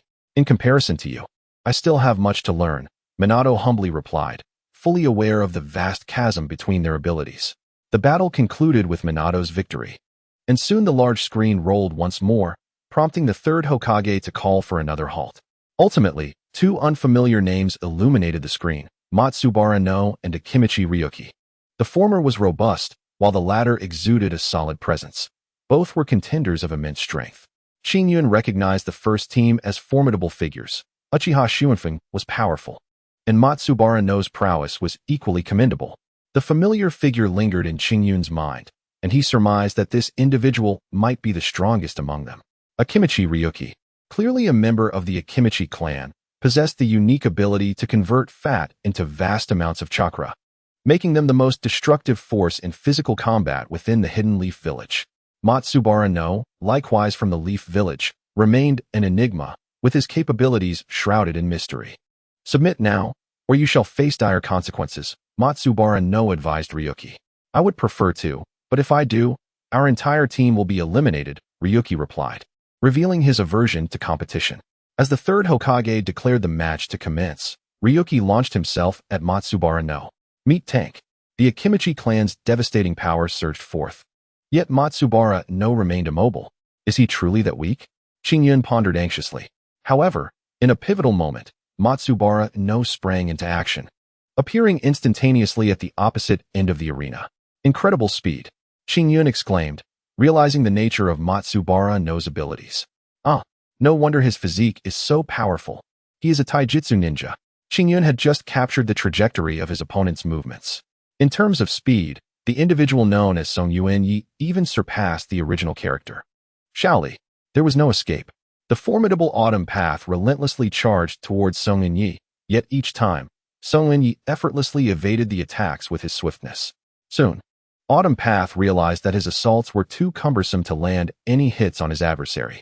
Gasping for breath, he found himself at a loss for how to proceed. Chapter 50. Bloodline Limits. So, you are a powerhouse, are you? Yet, your inability to capture me renders your efforts futile. Song Yuan-Yi smiled faintly, speaking with ease.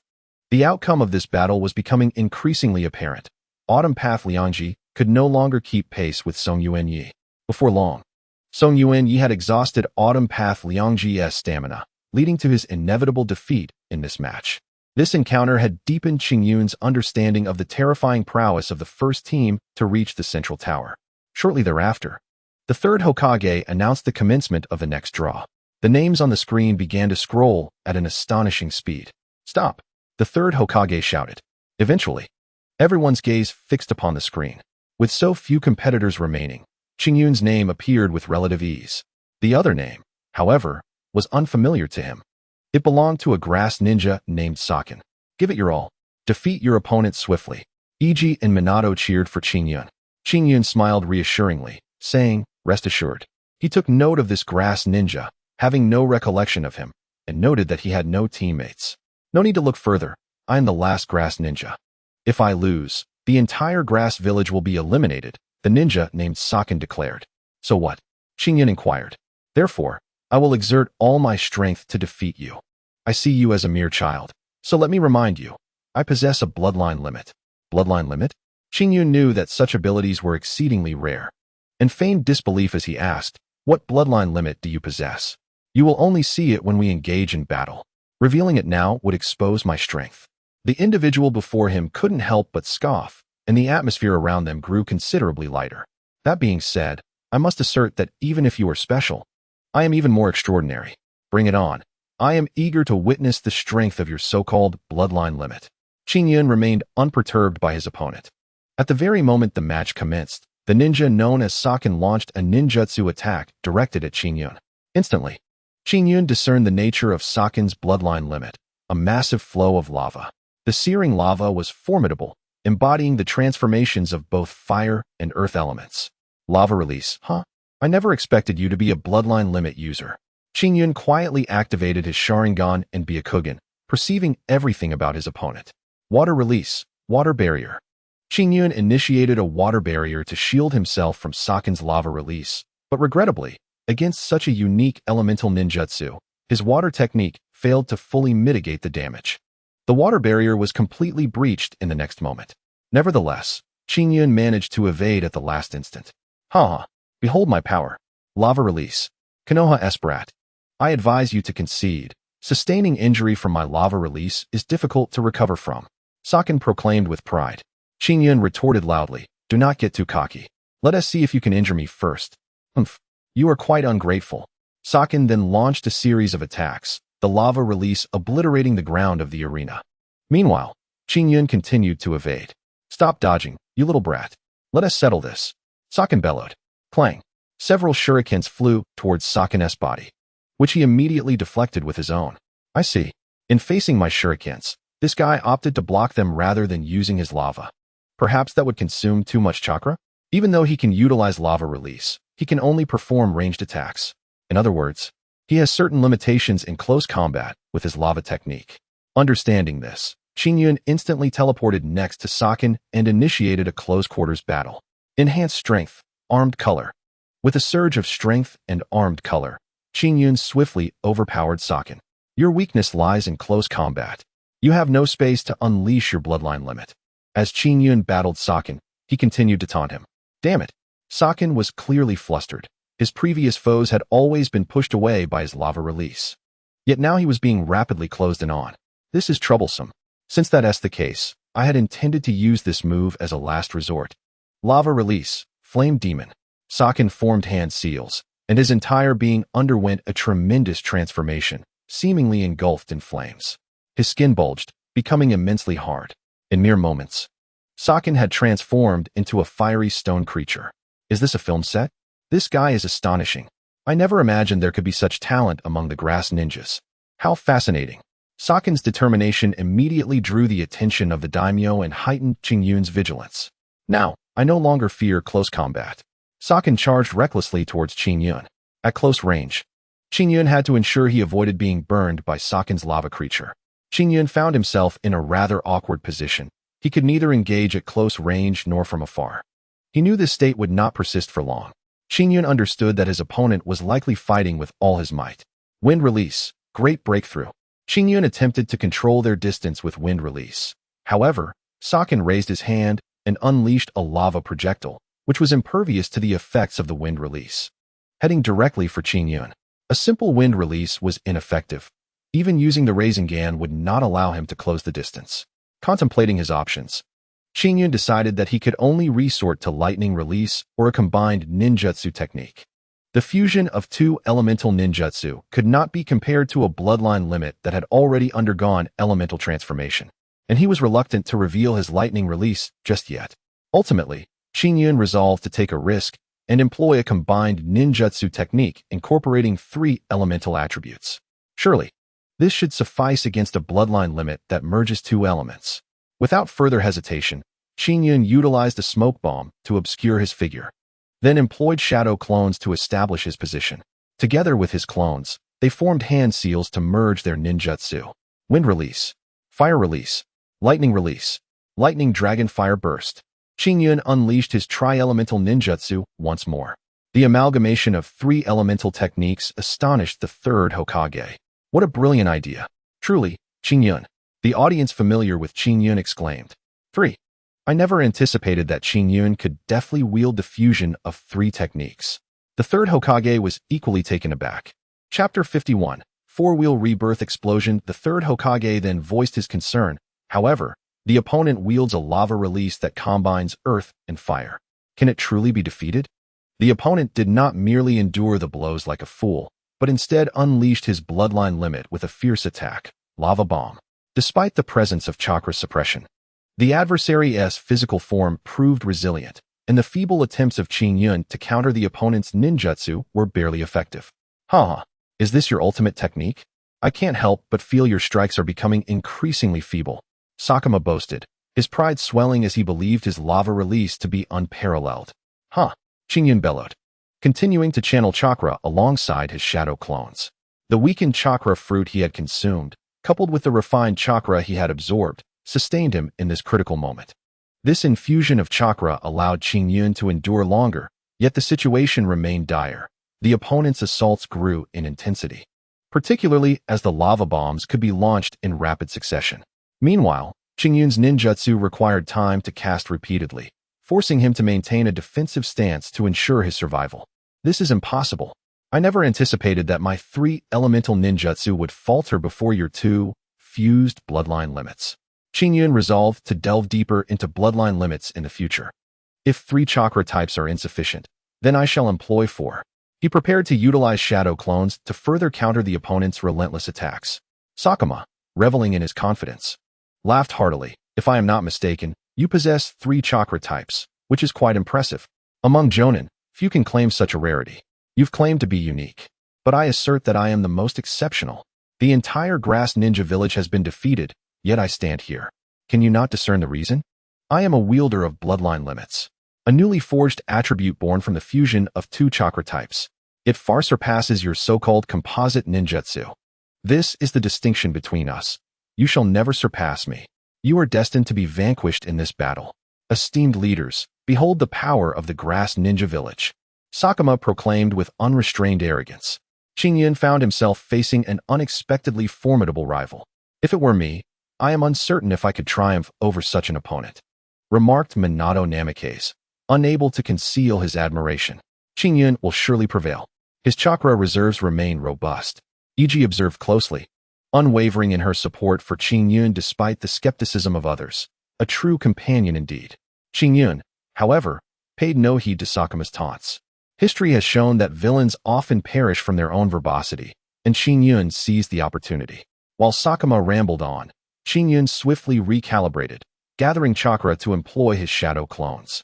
Noticing this, Sakuma taunted, "Are you still clinging to hope, little leaf ninja?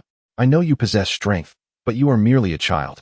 There is no need to endure hardship for victory. Surrender, and I shall grant you mercy." Qingyun replied with a cold smile, "Are you jesting?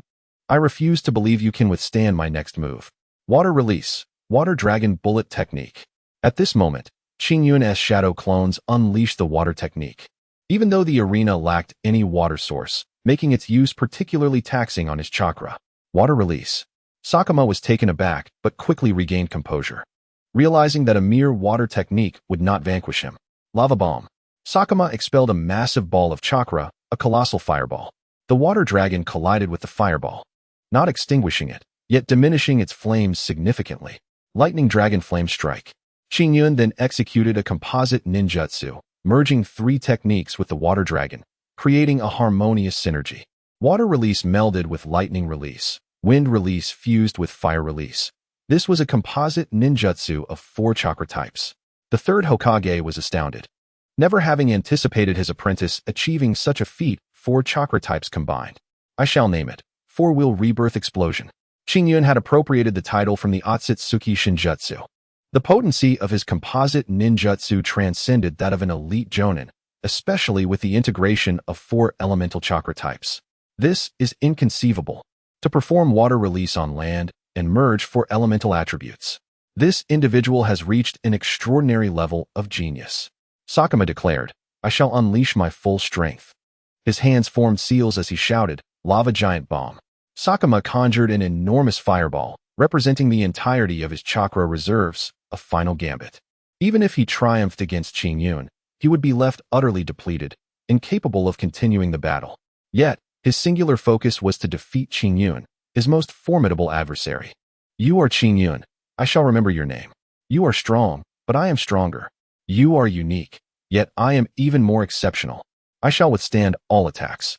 You shall never break through my defenses. The intensity of Sakuma's assault escalated, leaving the spectators in awe, astonished that a battle between genin could rival that of elite shinobi. Qingyun smiled slightly, unperturbed. He had already harnessed 4 elemental attributes, and the continuous flow of chakra within him served as a formidable foundation. Let this end. This battle has dragged on too long, he stated calmly, gazing at his opponent. The 4-wheel rebirth explosion collided with the lava giant bomb, triggering an array of chemical reactions. The multitude of chakra attributes, combined with the explosive impact, resulted in a cataclysmic explosion. Protect the audience. The 3rd Hokage commanded urgently. The barrier team promptly enacted protective jutsu, shielding the high-ranking officials and ordinary spectators alike. What a terrifying attack. Are these young ninjas truly this powerful? The 3rd Hokage marveled, surprised by the abundance of talent present in this Chunin selection exam. I hope Qingyun is unharmed. Iji expressed her concern. Rest assured, his strength surpasses what has been displayed. He still has hidden trump cards, Minato observed, aware that Qingyun possessed a unique lightning release technique, whose might rivaled that of the Reikage. His reluctance to unleash it suggested he was merely gauging his opponent's capabilities. The arena was filled with uneven breaths from both Qingyun and Sakuma, each strained yet resolute. Chapter 52. Uchiha Shuanfeng, you are remarkably strong. I never anticipated you would have the ability to counter my bloodline limit, Sakuma gasped, gazing at Qingyun with heavy breaths. You are impressive as well, but your chakra reserves are insufficient, Qingyun remarked with a smile. How can you still have chakra, you little brat? Sakuma inquired, astonished. Of course, Qingyun replied. Such a pity. I have none left, Sakuma uttered before collapsing to the ground, unconscious. The medical team rushed forward to assist him, swiftly transporting him on a stretcher. I declare, the victory belongs to Qingyun of the Leaf Village. The 3rd Hokage finally announced the outcome of the match. Qingyun emerged victorious. Though the path had been arduous, yet he had triumphed. Qingyun never anticipated that this Chunin selection exam would be teeming with hidden talents. The so-called lava release cannon wielded by that bloodline limit user was already approaching the power of a Hokage. A typical ninja would stand no chance against it. Qingyun mused that if his opponent were not him, victory would surely come easily. However, there were many extraordinary individuals within the ninja world. The first team to arrive had an aura of mystery. They could potentially be even stronger than that bloodline limit user, Qingyun boldly predicted. In the subsequent matches, Qingyun paid little attention, as their team had already advanced. The remaining competitors were merely the leading team, Qingyun's, and 2 others. The intermission was brief, after the preliminary rounds. The semifinals followed swiftly. Fortuitously, Qingyun's team encountered no formidable opponents and passed the semifinals with ease. The results were announced. Those who advanced included Konoha's Qingyun, Senjuyuki, Namake's Minato, Matsubara Nozomi, Uchiha Shuanfeng, Taiwe, Akimichi Yashimaru, and Inuzuka-e. Congratulations to these ninjas. Next came the first semifinal match, where 4 ninjas would advance. After a short break, the second semifinal would determine the final 2 competitors. Ultimately, those who remained on the field would shine as the brightest supernovas among us. The proctor proclaimed. The 3rd Hokage felt a pang of nostalgia, reflecting on how from so many participants, only these 8 remained, all hailing from Konoha, which filled him with great pride. Qingyun retreated to the lounge with his teammates to rest and chat. Suddenly, the door swung open, revealing Uchiha Shuanfeng. What brings you here? Uchiha? Qingyun inquired directly, his tone casual and unafraid. Uchiha Shuanfeng met Qingyun's gaze and said, consider this a warning. If you encounter Taiwe from our team, you must forfeit. Why? Minato asked, perplexed. Are you suggesting we surrender voluntarily? That sounds rather dull. Yuki shook her head in disagreement. I'll say it only once. Since I've warned you, I want to elaborate further. With that, Uchiha Shuinfeng exited the lounge. Minato and Yuki exchanged quizzical looks, seemingly unable to comprehend his intentions. Why would he come to warn us? Yuki questioned. I'm not sure. Perhaps it was a gesture of goodwill? Qingyun speculated. Well, that is uncertain. However, Shuinfeng is quite formidable. Even an average Jonan may not match his prowess, Minato cautioned. Indeed, Qingyun replied, choosing to focus solely on defeating his opponents without dwelling on other matters. Where's Teacher White Fang? I haven't seen him during the matches, Yuki suddenly inquired. I suppose he might be stationed at the front lines, Qingyun conjectured.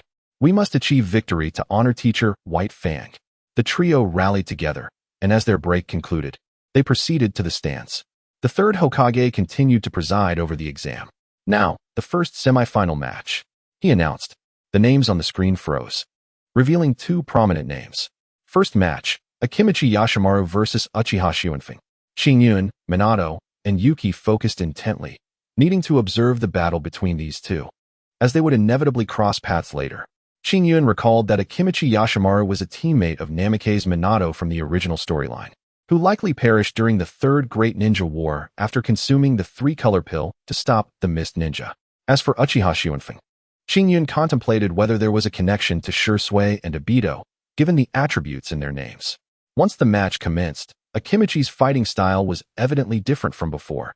He no longer relied on brute force to demolish his opponents. Instead, his approach was notably efficient, suggesting he aimed to conserve energy for future battles. Partial multiplication technique. Yashimaru expertly controlled the rhythm of the fight, gradually enhancing his strength, placing immense pressure on his opponent from the outset. Uchiha Shuinfeng exemplified the quintessential Uchiha genius, exhibiting flawless shuriken throwing skills. Utilizing shuriken, wires, explosive tags, and other ninja tools, he rapidly depleted Yashimaru's stamina. As the two engaged in a war of attrition, Shuinfeng began to realize that this strategy was unsustainable. At that moment, Yashimaru could not afford to prolong the battle any further. Exhaustion would render him incapable of continuing in the subsequent matches. Human bullet tank. Yashimaru resorted to his signature move. Observing Yashimaru finally unleashing his ultimate technique, Shuinfeng quickly formed hand seals. Fire release, great fireball technique. A searing flame erupted from Shuinfeng's mouth, as Yashimaru narrowly evaded the fiery assault. To Qingyun's surprise, Yashimaru displayed remarkable agility, proving himself an unexpectedly nimble heavyweight. Initially neutral, Qingyun found himself cheering for Yashimaru, as a combination of destructive power and agility was undeniably appealing. Fire release, Phoenix fire technique. Unfazed, Uchiha Shuinfeng swiftly retaliated with another fire technique. As Yashimaru soared through the air, he could not change direction. The spectators held their breath for Yashimaru, knowing he could not evade while airborne. Instead of avoiding the attack, Yashimaru extended his hand, enlarging it dramatically, and slammed it down towards Uchiha Shuinfeng. The Phoenix fire technique, lacking in power, found itself merely grazing the tip of Yashimaru's finger. Impressive. Such strength, Qingyun acknowledged, setting aside any previous underestimations, recognizing that everyone has something to teach. With a resounding thud, Yashimaru crashed down, yet Uchiha Shuinfeng evaded using the body flicker technique. The playful skirmish has concluded, Shuinfeng declared as his Sharingan manifested. To the astonishment of the spectators, Yashimaru suddenly fell, frothing at the mouth. Qingyun observed Shuinfeng's Sharingan, revealing the three tomo. It became evident that he had employed a Jinjutsu, ensnaring Yashimaru in its grasp. I see now, he specializes in illusion techniques, Qingyun contemplated. Though Yashimaru was no weakling, he stood no chance against Uchiha Shuinfeng's prowess. The Akimichi clan's secret techniques bore similarities to physical enhancement, but once ensnared in the Uchiha's Jinjutsu, defeat was inevitable. Yashimaru succumbed to Shuinfeng's might. Many spectators felt a sense of dissatisfaction, as the allure of the match lay primarily in the spectacle of the Jinjutsu. The audience could hardly perceive when the opponent fell victim to the illusion. By the time they realized it, the competitor was already incapacitated on the ground. Do you have confidence against his Jinjutsu? Minato inquired, aware of Qingyun's strong understanding of illusions, noting that he had never been trapped in one himself, which puzzled many. As even Senju Yuki had succumbed to an enemy's Jinjutsu. Let me put it this way, Illusions hold no sway over me, Qingyun stated with unwavering confidence. Even the Jinjutsu of the Uchiha clan is ineffective against me. However, I surmise that my opponent will not rely solely on illusions.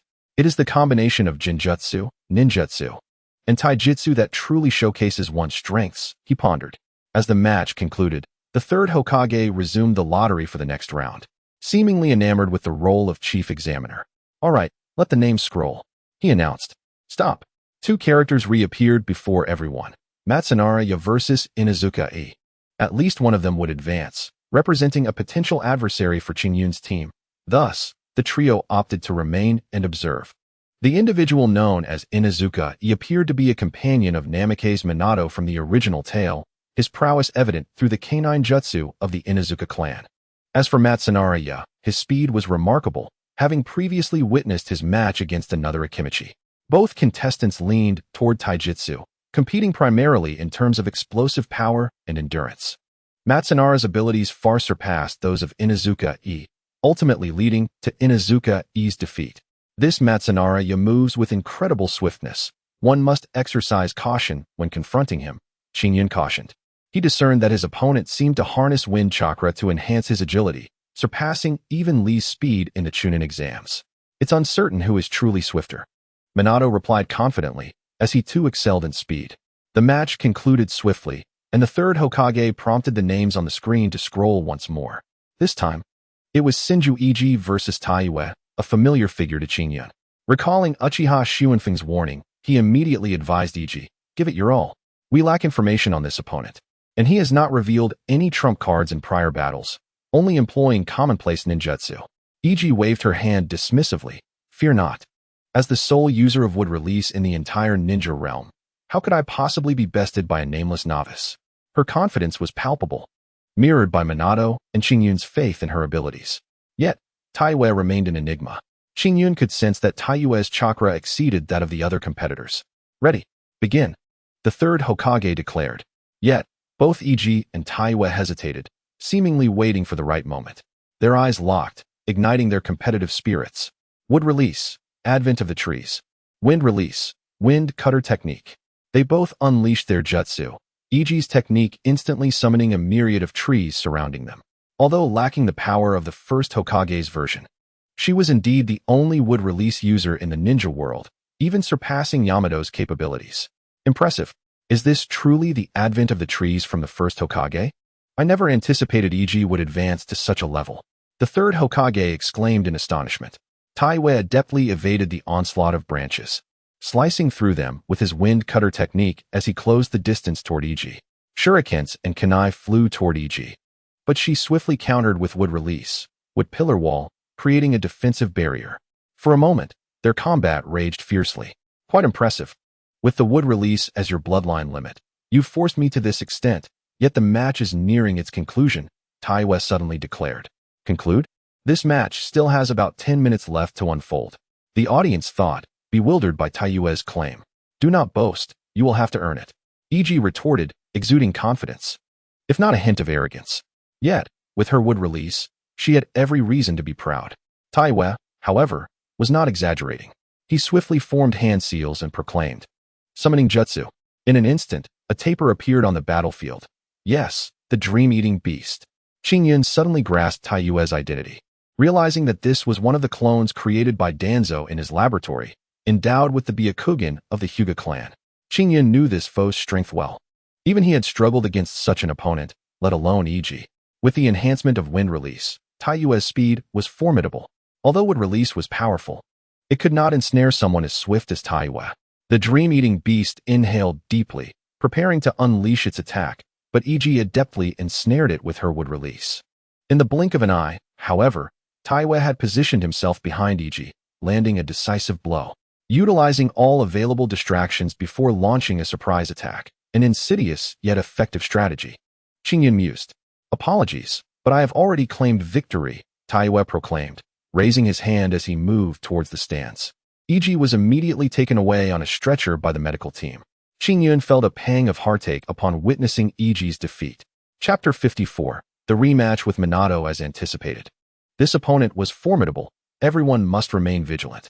Iji was swiftly taken for medical assistance, and Taiyue's final blows had been severe. Rest assured, Iji, I will defeat your adversary. Qingyun resolved firmly. Only one match remained. Qingyun against Nameke's Minato. He hadn't expected to face a comrade. Qingyun, I hope you show no mercy. I will do my utmost to overcome you. Minato smiled confidently. Do not worry. I shall not hold back either. Qingyun replied as they both approached the arena. Qingyun understood that the Minato before him was no longer the same as before. His progress over the years had been remarkable. Once merely capable of the shadow clone technique, he had now mastered the basics of Flying Thunder God and learned to utilize Wind Chakra to enhance his own speed. Most impressively, with Qingyun's guidance, he had even acquired the skill of Haki. Qingyun had previously inquired of the system why ninjas of this era could learn Haki from the pirate world. The system replied, "It is all thanks to your teachings." Qingyun had no choice but to accept this, for he was indeed a generous mentor. Yet, not only had Minato progressed significantly, but Qingyun's growth was even more extraordinary. Over the years, he had trained under the third Hokage, mastering a variety of ninjutsu and combat philosophies, ensuring that their confrontation would be a spectacle to behold. Two supernovas from Konoha faced off. It was uncertain who would emerge victorious. Qingyun, as the third Hokage's disciple, and Minato, as Jiraiya's prized pupil, were set to engage in a battle that promised to be captivating. The audience, comprising daimyos, high-ranking officials, and various Jonan, focused intently on the duel between Minato and Qingyun. All right, gentlemen, give it your all. The match begins. The third Hokage gently announced the commencement of the match before retreating to the stands, relinquishing the battlefield. Qingyun and Minato exchanged glances, neither opting to make the first move. Come on, this is a competition, Qingyun urged. In that case, I must apologize. Minato swiftly hurled several shurikens at Qingyun's feet, and in the next instant, he activated the Flying Thunder God technique, teleporting directly to Qingyun's position. However, Qingyun was well acquainted with this tactic and was not easily caught off guard. Fire style, fireball jutsu, he exclaimed, retreating while unleashing a torrent of flames towards Minato and the shurikens at his feet. The stands erupted with excitement as spectators eagerly watched the unfolding match. In the wake of the flames, Minato's figure was nowhere to be seen. Suddenly, whoosh. Minato had inconspicuously appeared behind Qingyun. My apologies, Qingyun, he said. The one who should be apologizing is me, Qingyun replied, transforming into a wooden log with a loud thud. Substitution jutsu. Minato gasped in realization. It was clear that Qingyun had employed the substitution technique from the very beginning, showcasing his exceptional prowess. Yet, Minato was not an easy opponent to defeat either. Armament Haki. Minato executed a graceful spin and launched a powerful punch towards the real Qingyun, who effortlessly caught Minato's fist in his hand. Spiral Sphere. To Qingyun's astonishment, Minato's other hand had formed the spiral sphere and was now aimed directly at him. Electrocute. Qingyun unleashed a surge of formidable lightning, forcing Minato to perform several backflips to evade the attack. With Qingyun's extraordinary strength and potent lightning abilities, it seemed nearly impossible for Minato to close the distance. Are you pondering how to defeat me? Qingyun asked with a subtle smile. I never expected you to be so talented, mastering the spiral sphere. I have only just begun to grasp it myself. Qingyun, you are truly formidable. I cannot fathom how to overcome you, Minato admitted, his expression shifting suddenly as he bit his finger and formed a hand seal. Summoning jutsu. To Qingyun's shock, he realized that Jiraiya had swiftly taught this technique to Minato. Beneath Minato's feet, a colossal toad materialized, though it was not Gamabunta. Summoning such a creature in this arena would be utterly nonsensical. Instead, Minato had summoned a nimble toad wielding a ninja sword. Please assist me and buy me some time, Minato implored, joining his hands in prayer, gathering an unknown energy. Qingyun was taken aback by the audacity of this request. Buying time? Don't joke around. Minato, you're still a genin. Qingyun realized he had to disrupt Minato's technique to secure victory. You shall contend with me. The sword-wielding toad charged towards Qingyun, momentarily restraining him. It appears I can no longer hold back my true strength. Qingyun focused his attention and unleashed the powers of his thunder fruit. Thunderquake. Electrocute. Countless currents surged from Qingyun, forcing the toad to dodge with agility. Thanks to his Sharingan, Qingyun accurately predicted the toad's movements and unleashed another surge of electricity, promptly sending the creature back to Mount Mayaboku. Minato was taken aback, Summoning the toad had consumed a significant amount of chakra, and he was astonished that Qingyun had dispatched it so effortlessly. Minato, your chances are dwindling. Qingyun teleported beside Minato, who could no longer maintain his hand seals in preparation for the jutsu. Spiral Sphere. Minato chose to abandon his plans and attempted to unleash the Spiral Sphere at breakneck speed. Giant Sphere Spiral Sphere. Qingyun, undeterred by Minato's attack, activated the advanced version of the Spiral Sphere, the Giant Sphere Spiral Sphere. The two techniques collided, resulting not in a fusion of the spiral spheres, but rather in a tremendous tempest. The clash of their powers generated a myriad of phenomena. But this spectacle was short-lived due to the instability of their chakra, leading to the collapse of the spiral spheres. Both combatants experienced severe tearing in their bodies. If they continued to maintain their techniques, they would undoubtedly meet their demise. Get away, Minato, Qingyun exclaimed, seeing Minato falter. With a powerful kick, he sent Minato flying away and promptly retreated himself. Minato's face turned pale. Had it not been for Qingyun's timely intervention, he might have perished. I have exhausted my chakra. Qingyun, you are truly formidable, Minato said, shaking his head. I'm sorry, I concede. Chapter 55. Matsubara no Yada. Upon hearing Minato's concession, Qingyun felt a wave of relief wash over him. The spiral sphere and the flying thunder god summoning jutsu had indeed surprised him. Fortunately, he had managed to thwart Minato's final technique, as the potential consequences were uncertain. At last, the victor is Qingyun, the third Hokage proclaimed, officially concluding the match and awarding Qingyun a place in the semifinals. Now, all participants who have advanced through the second round are eligible for the upcoming semifinals, which will feature a 4-2 competition format. Those who succeed in this match will directly advance to the final round. The individuals who have progressed are Uchiha Shuinfeng, Matsubara no Yada, Taiwe, and Qingyun, the third Hokage announced. Qingyun's emotions were a whirlwind. Aside from himself, the remaining three competitors hailed from the same team. And given their swift arrival at the central tower, it was evident that their strength was extraordinary. It seems I must face two more opponents. I wonder how they will be arranged, Qingyun pondered. All right, let us not waste time. The draw for the semifinals will commence now. The large screen began to roll. After a moment, the third Hokage called for a halt, and the screen displayed Uchiha Shuinfeng versus Taiwe. Since all three were from the same team, a confrontation was inevitable. Uchiha Shuinfeng glanced at Taiwe and then at the third Hokage, seemingly reluctant to engage in battle. Do you wish to compete? The third Hokage inquired. Yes, Uchiha Shuinfeng replied, though he appeared hesitant, ultimately deciding to fight. However, his demeanor suggested reluctance. Suddenly, a Jonan appeared in the arena and whispered something to the third Hokage, who nodded and announced, Uchiha Shuinfeng forfeits the match. He forfeited? The prodigy of the three-tomo Uchiha clan has chosen to withdraw? The crowd was taken aback. How disappointing. I had anticipated a thrilling battle, murmured the spectators. Why would he forfeit? Does he believe his teammate cannot compete? While the audience expressed their discontent, Qingyun discerned Uchiha Shuinfeng's strategy. By forfeiting, he spares his teammates' energy and chakra. Thus, even if I defeat Matsubara no Yada, they remain well-rested. What a clever tactic. However, Qingyun wondered if Matsubara no Yada could truly deplete him. This was indeed a question worth considering. The third Hokage promptly announced the match between Qingyun and Matsubara no Yada, prompting Qingyun to stride confidently onto the battlefield. You forfeited? That is unlike you. I had hoped to engage in combat with you, he remarked. Qingyun addressed Shuinfeng, who was leaving the arena. There will be opportunities in the future, but for now, let us focus on defeating Song Yuanyi. Shuinfeng said little and departed the venue. Shortly thereafter, Song Yuanyi took the stage. He appeared to be around 10 years old.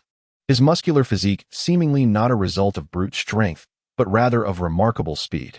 It was evident that his chakra affinity was also wind, enabling him to enhance his speed through wind manipulation. To be frank, he bore a resemblance to the fourth Hokage, Minato Namikaze. However, Qingyun understood that this individual's true capabilities could not solely reside in his speed. Otherwise, he would not have advanced so smoothly to the semifinals. Your name is Qingyun, is it? I've heard of your prowess. I hope you do not disappoint me. I yearn for an exhilarating battle. Song Yuanyi exhibited a keen enthusiasm for the confrontation, and such a competitor commanded respect from Qingyun. Very well, I comprehend your intent. In that case, I shall meet your challenge head-on. Qingyun resolved to adapt to his opponent's combat style, using the opportunity to warm up and achieve optimal readiness. The match commenced. The third Hokage announced the official start, and as Qingyun anticipated, Song Yuan-Yi surged towards him with astonishing speed. Qingyun, akin to a charging rhinoceros, met him head-on. Such a battlefield should not be defined by this. Ninjas ought to prioritize their missions, eliminating opponents as necessary. Yet, Qingyun was determined to confront everything with sheer power. Super strength. Qingyun advanced and delivered a tremendous punch to the ground. Boom. The earth reverberated as it shattered beneath the force. What incredible power. He has utterly demolished the arena with a single blow. The audience was left in astonishment, unable to fathom the immense energy contained within Qingyun's seemingly diminutive frame. Yet, this world defies logic. With the presence of sage techniques, extraordinary feats are commonplace. Back in the arena, Song Yuan-Yi had halted his rapid charge. Even the swiftest must establish a firm footing, lest they stumble. He swiftly regained his balance and launched a ranged attack. Shuriken. Song Yuan-Yi demonstrated some knowledge of combat techniques, but his aim was woefully inaccurate, nearly landing in the spectators section. How amusing. Is this fellow truly incapable of throwing shuriken? Many in the audience erupted in laughter, while Qingyun remained composed, quietly analyzing his opponent's abilities. It appears you are not proficient in ranged combat, hence your reliance on speed to close the distance. Qingyun deduced his opponent's strengths and weaknesses. Your ninjutsu seems lacking, and I suspect your jinjutsu is even poorer. You appear to be a pure taijutsu specialist. Out of respect for his opponent, Qingyun refrained from using jinjutsu to secure an easy victory, opting instead to rely on taijutsu. Indeed, I am a taijutsu specialist, Song Yuan-Yi declared, then swiftly closed the distance to Qingyun, unleashing a flurry of ferocious blows.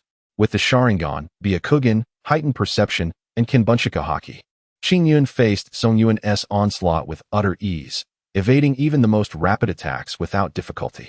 How is this possible? You can keep pace with my speed. Song Yuan-Yi was incredulous. Is it so strange to match your speed? Qingyun replied while dodging. Not only can I evade your attacks, but I can also counter. With that, he landed a punch squarely in Song Yuan's abdomen, sending him tumbling across the arena. Remarkable. This individual is extraordinarily powerful. His speed and strength far exceed my own. Struggling, Song Yuan-Yi rose to his feet, tearing off the bandages on his arms. All right, I can no longer hold back. I must exert my full strength to defeat him. Chapter 56. The Byakugan of Tai Yue. In that moment, Song Yuan's gaze transformed, becoming resolute and unyielding. Are you taking this seriously? In that case, I shall as well. Qingyun activated his Busashoka haki, his arms instantly turning jet black, clearly indicating he was prepared to engage fully. 8 gates release.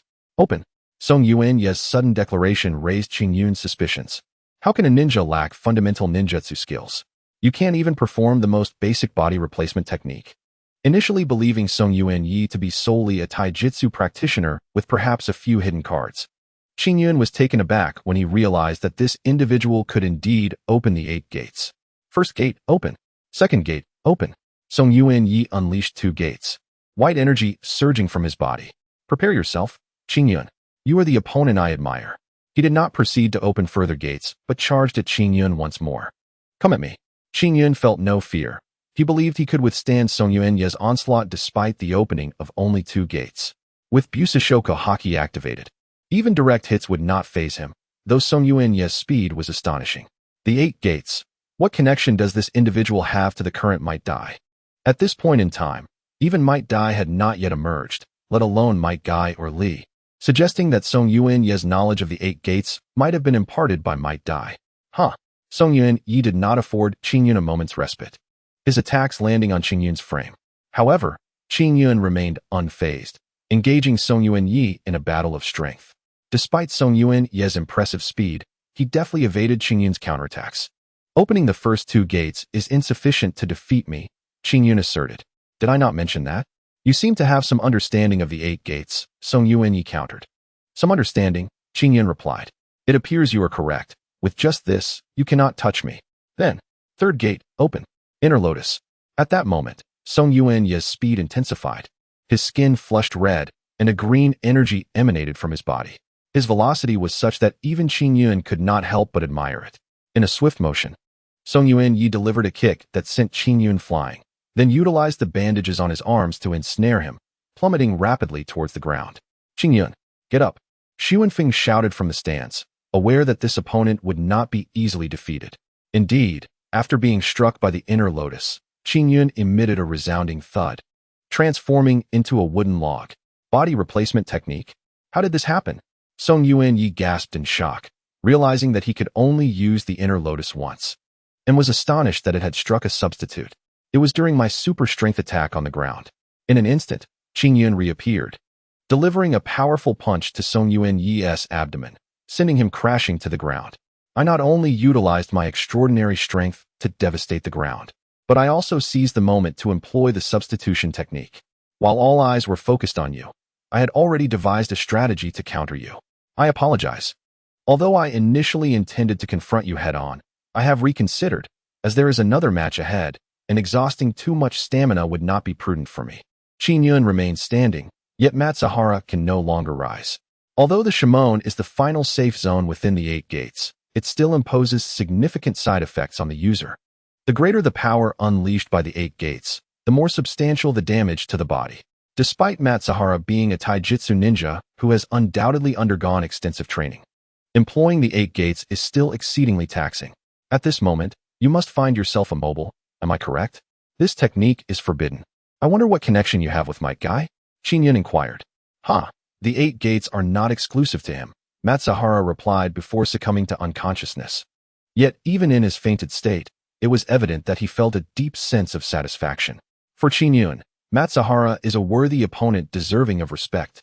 I declare the victor. Qingyun, the 3rd Hokage announced, and the crowd erupted in a frenzy. At merely 6 years of age, Qingyun is undoubtedly the rising star of Konoha and the most unexpected contender in this match.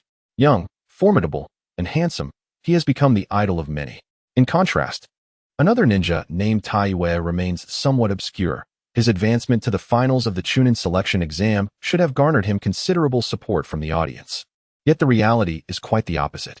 Spectators favor more captivating battles, and Taiwei's matches have predominantly ended in swift KOs, with his last match concluding in his teammate's concession. Thus, the crowd's support for Qingyun far surpasses that for Taiwei. Qingyun recognizes that this individual has altered his appearance through transformation techniques. Yet he knows that the person before him is undoubtedly a root ninja, a clone created by Danzo infused with the Byakugan. Having just concluded his previous battle, Qingyun is entitled to a brief respite. In the waiting room, he encounters the competitor named Taiwei. "It must be you, am I correct?" Qingyun inquired. "Oh, so you recognized me? I thought you might not," Taiwei replied. "Only the Shimura clan's summoning beast can be a Baku. Clearly, you are that cat-faced member from the Roots." Qingyun confidently asserted. "What is your purpose?" "If I must say, it is merely to test you," Taiwei responded. "Test me? Do you wish to lose at my hands again?" Qingyun retorted. "Lose? You didn't catch me last time. I escaped in the end. This time, let us see the truth of our skills," Taiwei said. "Aren't you afraid of exposure?" Qingyun asked. Of course not." Taiwei shook his head. "Let us go. This time, I will surely defeat you." Qingyun shook his head in response. "Let us see about that." The two finally returned to the arena, where the 3rd Hokage resumed his role as host, albeit for the final time. The finals of the Konoha Chunin selection exam. Taiwei versus Qingyun. I hope you both achieve great success. The 3rd Hokage felt a sense of pride, knowing that his disciple was vying for the ultimate victory. "Begin." Taiwei narrowed his eyes and declared Byakugan. Instantly, veins appeared around his eyes, transforming them into the Byakugan. "What? That is the Byakugan of the Hyuga clan? How is this possible? This guy doesn't seem to be from the Hyuga clan. What is going on?" Many spectators noted this anomaly, although confusion permeated the audience. The match had commenced and could not be halted. Fire release, Phoenix Fire Technique. Qingyun initiated the battle with a fire technique, one he had copied from the Uchiha clan. This technique is a staple among the Uchiha, and Qingyun adeptly replicated it using his Sharingan. Its commonality rendered his usage unremarkable. Taiwei, with an ethereal agility, evaded all of Qingyun's fiery projectiles. With the ground utterly ravaged, Taiwei ascended the arena wall, using Chakra to adhere to it. Wind release, Vacuum Sphere. While evading Qingyun's attacks, Taiwei expelled multiple wind-based projectiles from his mouth, a technique reminiscent of the Phoenix Fire, but of wind nature. Earth release, Earth Flow Wall. Qingyun rapidly formed hand signs to erect an earthen barrier against Taiyue's vacuum spheres, then dashed upward along the wall, seeking a vantage point. Wind release, vacuum wave. With the Byakugan enabling Taiyue to discern Qingyun's position, he unleashed a sharp gust from his mouth, akin to a scythe, potent enough to slice through diamond. As the confrontation escalated, Qingyun utilized his agility to evade the onslaught, rendering the earthen wall beneath him to rubble. Taiyue, undeterred, leapt onto the debris, intent on engaging Qingyun in close combat. Fire release, fire dragon flame bullet. Aiming at Taiyue, Qingyun expelled a roaring flame dragon from his mouth. A technique also derived from the third Hokage, challenging to control, yet mastered by Qingyun, ensuring a high accuracy of impact. Noticing the incoming threat, Taiyue swiftly retreated, but the fire dragon relentlessly pursued him. Returning to the ground, Taiyue began to spin, proclaiming, reversal. Qingyun, intrigued, pondered whether this technique could deflect his ninjutsu as well. Upon witnessing Taiyue's use of reversal, Qingyun noted the drastic depletion of Taiyue's chakra, indicating that employing such a technique required a significant expenditure of energy. By harnessing chakra from his body's chakra points, Taiyue generated a defensive barrier through rotation, intended for protection while obscuring blind spots. Even with a perfect fusion of the Byakugan, Taiyue's vision could only be that of a branch family member, not that of the main house. It was evident that Danzo had invested considerable resources to create this individual named Taiyue, Qingyun surmised internally. In that case, I shall strike at his blind spot, he resolved. Soon, Qingyun's fire dragon technique was entirely expended. Indeed, reversal could rebound ninjutsu, albeit at a tremendous cost of chakra. Qingyun, possessing the Byakugan himself, resolved to explore its intricacies in due time. Ninjutsu no longer serves me. Shall we cease our mutual probing? Don't you possess that peculiar lightning power? Why not unleash it? Taiyue, sensing Qingyun's true strength, urged him. Lightning? Do I need to employ that against you? Qingyun chose not to wield the powers of the thunder fruit this time. He intended to defeat Taiyue through the prowess of a ninja in a fair contest. Then do not blame me for the consequences. Taiyue then charged at Qingyun, who found himself facing the imminent threat of the 8 trigrams 64 palms. This technique holds no efficacy against me. Qingyun retaliated with a powerful strike, crashing his fist into the ground, transforming the already devastated arena into a hellish battleground, reminiscent of an apocalyptic scenario. In an instant, Taiyue employed the body flicker technique to approach Qingyun. Upon seeing Taiyue before him, Qingyun merely smiled and executed a somersault, exclaiming, just in time, fire release, great fire extinguishing. This technique, a sophisticated fire release jutsu, seemed to have been created by the Uchiha clan's legendary figure, Uchiha Madara. The third Hokage was taken aback. He found it increasingly difficult to fathom Qingyun's capabilities. How formidable. This individual was remarkably adept at manipulating fire. An intimidating opponent, indeed. It was virtually impossible for any adversary to close the distance. Those knowledgeable in the art immediately praised Qingyun, having developed a certain understanding of his prowess. Yet today, they found themselves enlightened anew. The genin named Taiyue was also impressive, having utilized an array of jutsu and still managing to remain on his feet.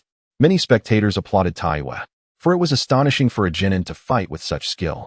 On the arena, confronted with Qingyun's great fire extinguishing technique, Taiyue first attempted to evade backward. When he could not avoid the attack, he once again activated the heavenly spin, albeit this time with considerable strain. The heavenly spin was reputed for its absolute defense. Yet it consumed a vast amount of chakra. Even the Hyuga clan could not rely on it indefinitely to evade jutsu. Your chakra appears to be waning, Qingyun observed, noting that Taiyue's eyes had lost their Byakugan state. In that case, dark technique. Qingyun cast an illusion, plunging Taiyue's entire field of vision into darkness. Ninjutsu, multiple shadow clone technique. Qingyun created shadow clones, who proceeded to pummel Taiyue amidst the obscurity. Taiyue alternated between using gentle fist techniques and ninjutsu to combat numerous shadow clones of Qingyun. However, as his chakra depleted, so did his stamina. Even a shadow-level powerhouse would struggle to retain much chakra after such an exhausting battle. As for Qingyun, despite his youth, he had absorbed chakra time and again, refining it repeatedly, and consumed a weakened version of chakra fruit. His chakra had long since reached the semi-shadow level, and now, in terms of chakra volume alone, he had attained the shadow level. Qingyun possessed another trump card, the Thunder Fruit, granting him the ability to wield lightning without the need for chakra, merely requiring his physical strength. At that moment, Taiwei collapsed to the ground, utterly drained of energy. Have you conceded? Qingyun inquired. Concede? I never concede. Taiwei, ever resilient, attempted to rise once more, but soon fell again. Overcome by the dark technique and exhausted by Qingyun's shadow clones, Taiwei quickly lost consciousness.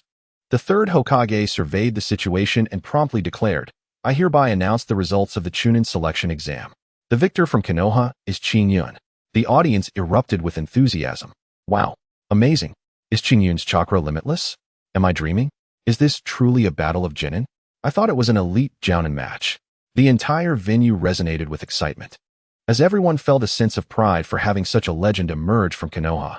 In truth, Qingyun had faced considerable challenges. He had anticipated that the Chunin selection exam would be straightforward with his level of skill, yet reality proved otherwise. The ninja world was vast, filled with opponents of unique bloodlines, special identities, and formidable strength. One could never afford to be complacent. Consequently, the third Hokage announced, the champion will undoubtedly become a Chunin. To those who did not win, do not lose heart. We will still promote 13 individuals to Chunin. The third Hokage offered these candidates a glimmer of hope. Reflecting on this, Qingyun acknowledged that becoming a Chunin was one aspect. Possessing intellect and leadership skills was equally crucial. After all, in the original narrative, Shikamaru Nara was promoted to Chunin for these very reasons. As the competition concluded, the audience gradually dispersed, still buzzing with excitement. The third Hokage approached Qingyun, saying, Qingyun, you have done remarkably well. You truly are the strongest. Despite facing such formidable opponents, you emerged victorious. It seems my judgment of character was not mistaken. Your teaching is commendable, Qingyun modestly replied. Now that you are a Chunin, you have two choices. The first is to teach at the Ninja Academy, and the second is to continue accumulating mission experience with the ambition of eventually becoming a Jonan, the third Hokage stated earnestly. Qingyun found himself at a loss for words.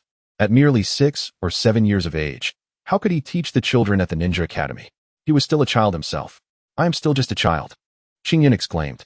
Well, if you wish to teach, it is certainly an option. Age is not a barrier. There is also the option of joining the Umbu. Directly under my command, the third Hokage suggested. The idea of joining the Umbu gave Qingyun pause. While it would indeed provide opportunities for prestigious missions, it would significantly reduce his free time, thereby limiting his training. No, I will not consider the Umbu for now. I shall focus on advancing to Jonan, Qingyun resolved internally. Just as he reached this decision, the system's voice chimed in, Congratulations, host, for completing the Chunin promotion task. You have awakened the Mangeko Sharingan. Congratulations, host. You have enough points for a single lottery draw. Congratulations, host. You have successfully triggered the Chunin task, educating the youth. You must guide at least 10 children to graduate from the Ninja Academy as Genin. Task reward, Eternal Mangekyo. The system's announcements prompted Qingyun to declare, Lord Sarutobi, I believe I would like to attempt the role of an educator. During work hours, I will teach the children, and in my spare time, I will take on missions. The third Hokage awkwardly queried, Can your body handle that? The scheduling may conflict. You will be teaching during the day, even if you have missions at night. Can you return in time? I can simply use shadow clones for that, Qingyun replied. If I wish to become a Jonan, I must accumulate mission experience. C and D rank missions are manageable, and B rank is also within my capabilities. Whether through shadow clones or myself, I can teach. Rest assured, Qingyun's intentions were clear. He desired to balance both teaching and advancing his rank. Ultimately, after persistent persuasion from Qingyun, the third Hokage agreed to let him try out the teaching position. After concluding his discussion with the third Hokage, Qingyun naturally purchased flowers and promptly visited Konoha Hospital to see Minato Namikaze and Mito Senju. Their injuries were not severe, and they would soon be able to rise from their beds. Qingyun also encountered Hinata Hashihiro, who appeared to be in a comatose state due to excessive chakra use. Qingyun said nothing, instead placing some of the flowers he had bought into her vase before returning home. Qingyun had two matters to address. First, he had become a Chunin, completed his task, and awakened his Mangekyo Sharingan. Second, he had a lottery draw opportunity. System, assist me in awakening, Qingyun commanded. Of course, the Mangekyo Sharingan has awakened. You may switch at will, the system replied casually. Are you serious? So soon? Qingyun was taken aback. Indeed, it is that swift. If you don't believe it, you can see for yourself. Qingyun then activated his 3-tomo Sharingan, and with a single thought, transformed his eyes into the Mangeko Sharingan. Indeed, it was the Shursui variant. Qingyun discovered that the patterns on his kaleidoscopic Sharingan were distinct from those of others, suggesting a connection to power. By the way, system, what happens if I use my kaleidoscope too many times? He inquired. You will go blind. Otherwise, why would there be a reward for the eternal kaleidoscope Sharingan? The system replied, I will grant you 2 opportunities for experimentation. Find a secluded spot and test the abilities of each eye. Qingyun generally heeded the system's advice. It was certainly inconvenient to do so at home. He quickly located a small cave where he was certain no one was around and unleashed the power of his left eye. Suddenly, a surge of black flames erupted, consuming everything in its vicinity. Is this Amaterasu? The ability of my right eye is indeed Amaterasu? However, Qingyun soon realized that the power of his right eye had not yet been fully expended. With a mere thought, he observed the black flames of Amaterasu transforming into the shape of a blade, which posed no harm to him. What technique is this? Shouldn't my right eye possess only one ability? He immediately queried the system. The combination of fire release and the earth style can alter the form of Amaterasu, allowing it to take on various shapes.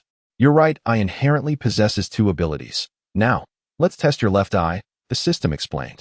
Following this, Qingyun promptly closed his right eye and activated his left. Boom. Upon opening his left eye and utilizing its power, he discovered an extraordinary ability of creation, reminiscent of yin-yang release. Qingyun acquired a unique chakra that easily integrated into his body. More importantly, when using his left eye, he could employ yin-yang release to create numerous entities, as long as he had sufficient chakra and could conceive of them. This move is your exclusive right eye ability. Named Takamagara, you can manifest the intangible into the tangible before mastering the 6 paths power, the system remarked. The right eye embodies creation, while the left eye signifies destruction. Given this, what might occur if I merge Amaterasu, fire release, and my left eye's Takamagara? Chapter 59. Reward Redemption. Qingyun proceeded to experiment, suddenly conjuring a blade formed from yin-yang release, its entire body enveloped in Amaterasu flames. He could sense the terrifying potency of this ability. Soon after, he realized that his chakra was draining rapidly. Despite his chakra being at the level of a Hokage, it was astonishing how swiftly it was depleted. Host. In the original narrative, Itachi Uchiha, after using Tsukuyami and subsequently Amaterasu to escape from a toad's belly, found himself unable to sustain his chakra and thus dispelled his Sharingan state. Amaterasu consumes a significant amount of chakra, and altering its form with earth style further drains it. The Takamagara of your left eye can create all things, but also requires considerable chakra. Using both eye abilities in succession indeed yields immense power, but it can rapidly exhaust your body. I hope you refrain from being reckless. Save such actions for the most critical moments, the system advised. Heeding the system's words, Qingyun promptly retracted the technique. By the way, system, if the powers of both eyes are activated in succession, will it yield the same result as just now? And what if they are activated simultaneously? You may try it. Rest assured, you won't harm your eyes in any way, the system assured. With newfound confidence, Qingyun proceeded. With a flash, the abilities of both eyes were unleashed simultaneously, enveloping his body in a radiant white glow. Soon, he realized he was encased in rib-like structures. Indeed, it was Susanoo. He continued to channel chakra, gradually solidifying the ribs until a massive skeletal figure enveloped him. Yet it was not over. As he persisted in channeling chakra, the skeletal figure began to take on muscles and sinews, ultimately draping itself in a thin layer of clothing. Qingyun recognized this as the second form of Susanoo. With all his strength, he unleashed chakra, and the Susanoo's body adorned itself with the armor of the Yada mirror. He yearned to further evolve Susanoo, but his chakra was depleted. Resigned, Qingyun dispelled his Susanoo state, gasping for breath. How infuriating. I didn't anticipate Susanoo to consume so much chakra. I had hoped to use Takamagara and Amaterasu while in Susanoo state, he lamented. The system, somewhat exasperated, responded, Host, do not be greedy. Consider your age. You are merely 6 years old. In the entirety of the Naruto world, there is likely no one more formidable than you.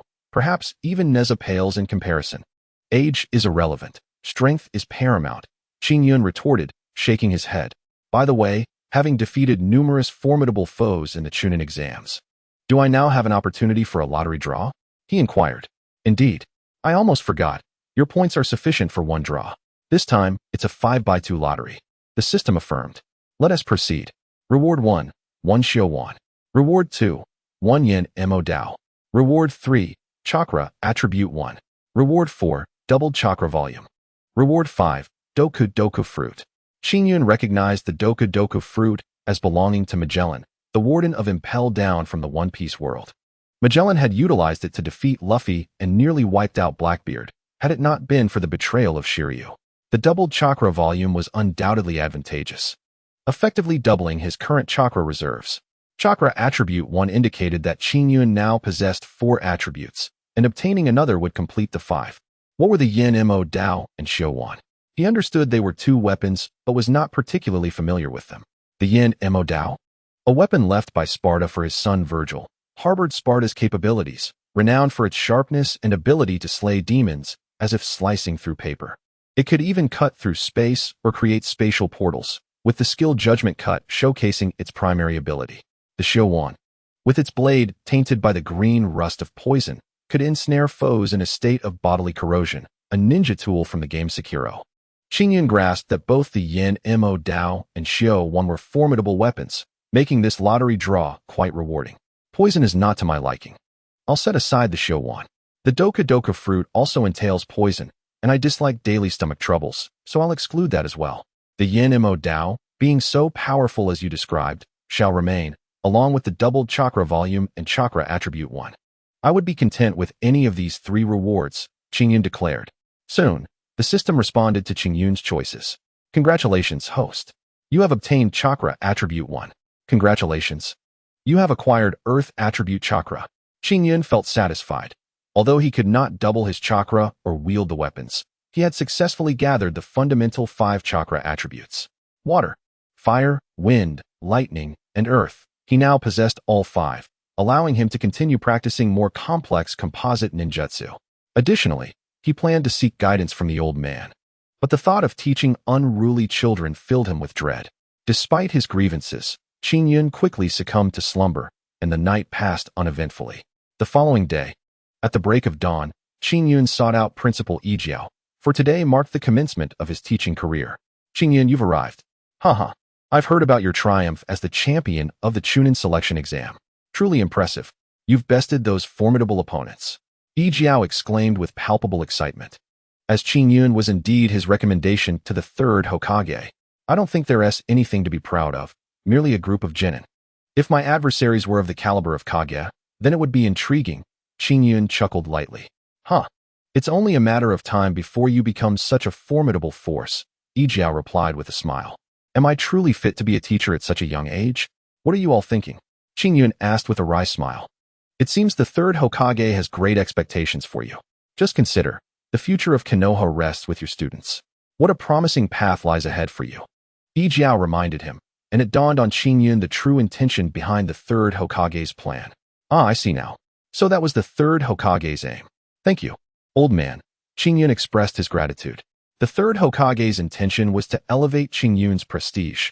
By garnering the support of these students, he effectively secured the backing of their parents, who were the current pillars of the community. In time, these children would evolve into the backbone of Konoha, positioning Qingyun as potentially the youngest Hokage in history. Chapter 60. The first day as a teacher, is there anything you need me to do? Qingyun inquired. Quite simple, really. Just teach the curriculum to the best of your ability, ensuring each student comprehends the material, Yijiao instructed. Every student possesses unique talents. We aim for the majority to graduate successfully, while those who struggle may need to repeat. After all, not everyone can become a ninja. Yijiao presented a pragmatic perspective. Understood. Qingyun nodded, resolved to do his utmost. Then off to class you go. It's almost time. Do you need me to accompany you? Yijiao offered. No need. I'm not that intimidated yet. Qingyun waved him off as he made his way to the classroom. Before he reached the classroom, he overheard a teacher's voice within. Today, we have a special teacher joining us. He is a direct disciple of the 3rd Hokage, exceptionally gifted, having graduated from the Ninja Academy in less than 6 months, and possesses the strength to defeat Jonan. Qingyun felt a wave of embarrassment wash over him. The praise was overwhelming, leaving him uncertain whether to feel elated or anxious.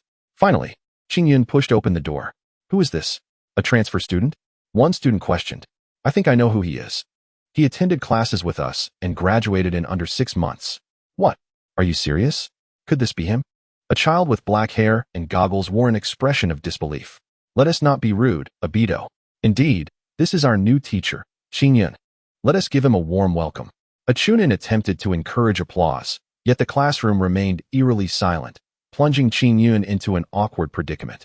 He had never encountered such a situation before. "Come on, everyone clap." The Chunin insisted, leading a few reluctant students to join in. However, the predominant reaction was skepticism. "This kid is a teacher? You must be joking. He is younger than us. Is this some kind of prank? I'm not as easily deceived as the other kids. It's impossible. How could such a young brat be a teacher? We don't believe it." The children collectively dismissed the lesson. And while Qingyun had anticipated this reaction and prepared himself, the reality of the situation was still somewhat embarrassing. "Silence. Let us hear what teacher Qingyun has to say." The Chunin quelled the unrest, allowing Qingyun to step forward to the desk. However, it was so tall that he was nearly obscured. "One moment, please." With surprising ease, Qingyun slid the desk aside, leaving many students dumbfounded. Even adult ninjas struggled to move it with one hand. "All right, listen to me. Some of you know me, while others do not. Allow me to introduce myself. My name is Qingyun. I am currently 6 years old, and I graduated from the Ninja Academy in half a year. The reason for my swift graduation is that I despise attending the academy," Qingyun remarked, startling the nearby Chunin, as it was unorthodox for a teacher to criticize their own institution upon introduction. Nonetheless, his candidness piqued the students' interest. "Because my age is similar to yours, in fact. I am younger than most of you. I share your sentiments. School, particularly learning the monotonous textbook knowledge, is an utter waste of time. I loathe it even more than you do. Do you all dislike school?" Qingyun posed the question. Many students, influenced by Qingyun's words, immediately responded, "Yes, we hate it. Indeed, we all despise it. Thus, you should aim to graduate as swiftly as possible. The reason I am here is to expedite your graduation and help you become ninjas sooner. Surely, none of you wish to avoid becoming ninjas?" Qingyun knew that all children attending the Ninja Academy aspired to become ninjas. Of course, the students gradually began to affirm Qingyun's words. "All right, now that we understand your goals, let us discuss how you can graduate early," Qingyun stated, employing a highly effective method of reverse questioning. "To graduate early, you must pass 2 examinations, one theoretical and one practical, focusing on the body replacement technique. To excel in the theoretical exam, I will teach you efficient memorization techniques. Mastering these methods will allow you to grasp the content of a 3-year curriculum in just 1 year, or even half a year.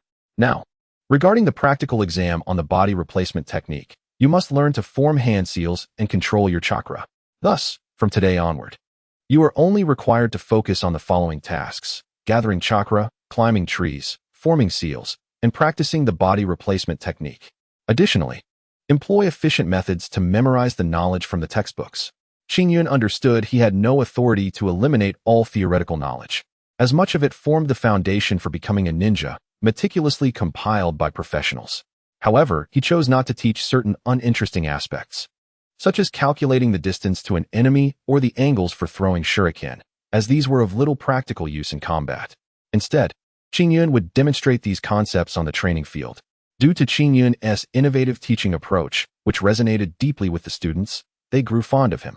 Among the students, Qingyun recognized several familiar faces, astonished to find so many pivotal characters from his narrative within his class.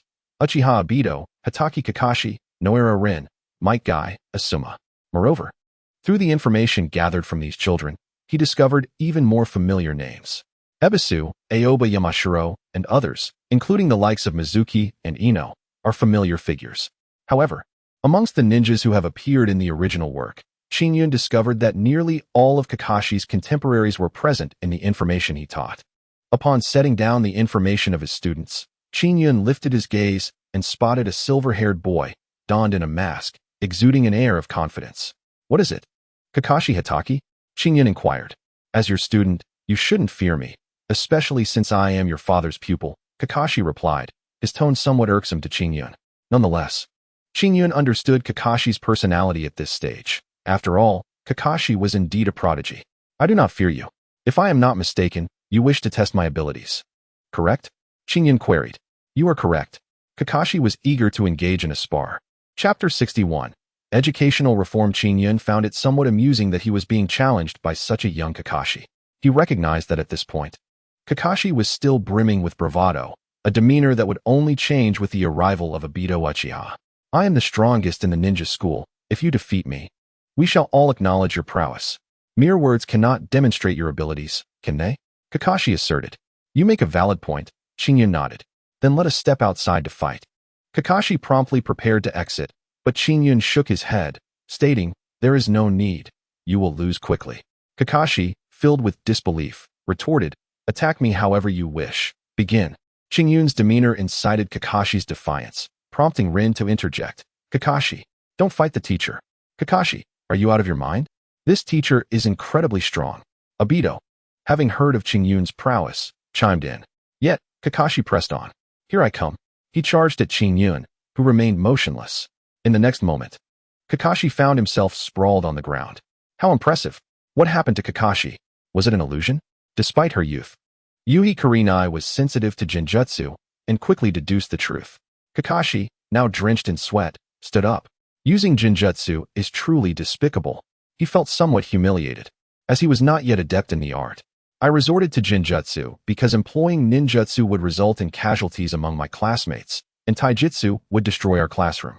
Genjutsu is my weakest skill, Qingyun explained. If you truly wish to battle me, graduate from the ninja school first. Although you are indeed talented compared to your peers, you cannot compare to me. I am merely 6 years old and younger than you, yet you cannot even inflict harm upon me. If you doubt me, I invite you to try. The children in the school harbored no malice. They simply wished to gauge their teacher's capabilities. Knowing that Kakashi was a genius, the realization of his teacher's formidable strength, being a disciple of the third Hokage and a rising star in Konoha, prompted him to cease his challenge. Ultimately, he returned to his seat, thoroughly disheartened. Subsequently, Qingyun shared his unique memory techniques from his past life with the class, leaving their level of comprehension to their own efforts. He believed that as long as they grasped the theoretical knowledge, the focus should remain on practical skills, especially with the impending Third Shinobi World War, where memorized knowledge would be of little utility. In critical moments, a simple substitution technique could save a life. Of course, Qingyun tailored his teaching methods. He trained Might Guy in taijutsu, while Rin and Kurenai received additional training in Genjutsu. Among the students were future medical talents such as Ino, Hanabi, and Shino, all emerging due to Tsunade's medical reforms, destined to significantly reduce casualties on the battlefield. Understanding the importance of chakra control for them, Qingyun intensified their training in this area. The theoretical knowledge could be a pass at 50 points, while the practical application of the three-body technique would score 100 points. I proposed a new course called combat training, which would be worth 50 points. In total, the assessment would be out of 200 points. Scores below 130 would be deemed unsatisfactory, grade D, while those exceeding it would be considered passing, grade C. Scores above 150 would be classified as good, grade B, and those above 170 would be excellent, grade A. A score exceeding 190 would attain perfection, classified as S grade. At that moment, Qingyun presented his plan to the third Hokage and the advisors of Konoha. I see. So you emphasize practical combat? Tsunade remarked. But isn't the theoretical score a bit too low? Was the foundation of Konoha established due to theoretical knowledge? Qingyun countered. It was built on strength through the alliance of the Senju and Uchiha clans. While theory is important when facing future wars, I believe practical experience is more aligned with the current context. Qingyun understood Tsunade's concerns, yet for the future of Konoha, he successfully persuaded her. You expect them to master the substitution technique, the replacement technique, and the transformation technique all at once? Is that not too challenging for these children? Mito Kazumi, though not entirely a hardliner, was aware of the children's capabilities, especially with Might Guy, for whom mastering a single substitution technique was already a struggle. Rest assured, I will provide extra help to the struggling students, and for the more capable ones, I will guide them toward a promising path, Qingyun assured. The third Hokage chuckled. Qingyun, your manner of speaking truly resembles that of a teacher. Am I not a teacher, old man? What are your thoughts? Qingyun replied, half amused. I am still contemplating. The third Hokage said, what arguments can you present to convince me? After all, war is merely a prediction at this point. Qingyun pondered for a moment. Even without war, the practical abilities of these children will improve. As they are all inheritors of the will of fire, they will undoubtedly become the pillars of Konoha in the future. Although the theoretical exam's weight is reduced, the original 50 questions can be expanded to 100, having the value of each question.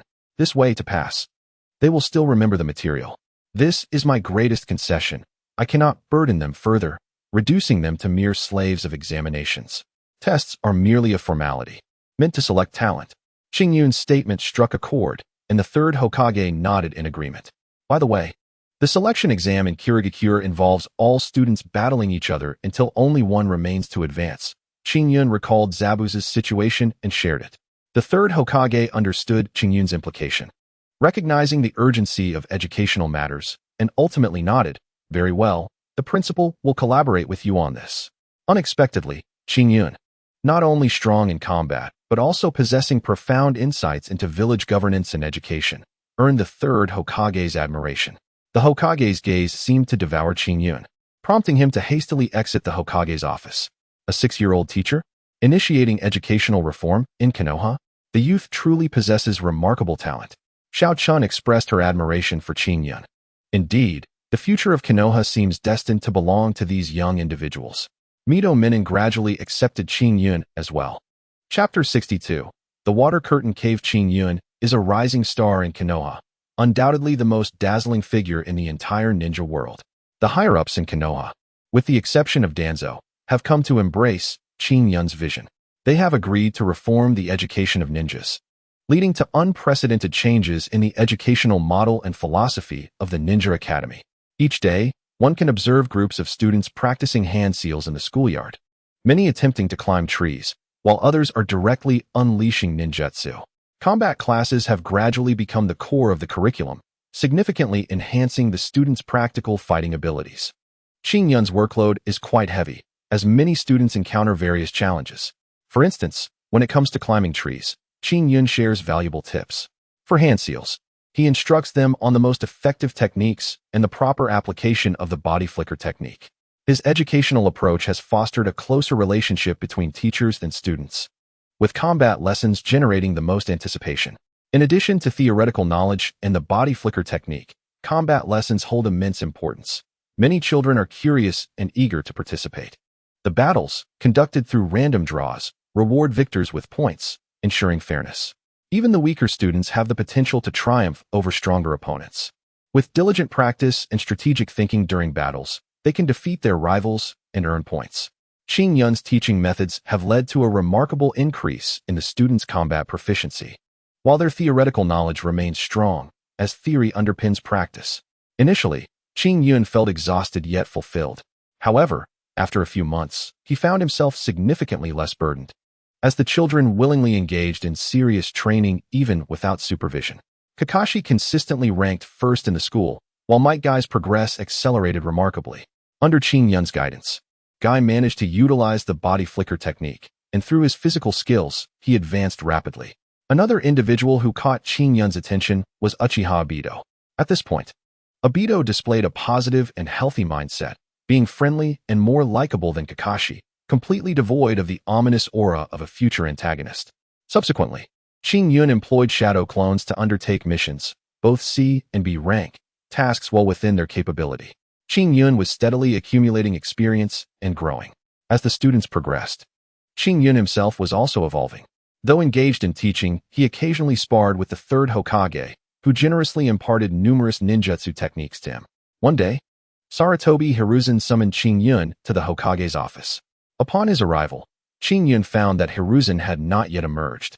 After a lengthy wait, the third Hokage finally entered. "What do you need me for?" Qingyun inquired, noticing that the elder seemed preoccupied. "There is something I wish to discuss with you," Hiruzen replied solemnly. "What is it?" Qingyun felt a sense of curiosity. "You haven't signed a contract with any summoning beasts, have you?" Hiruzen asked.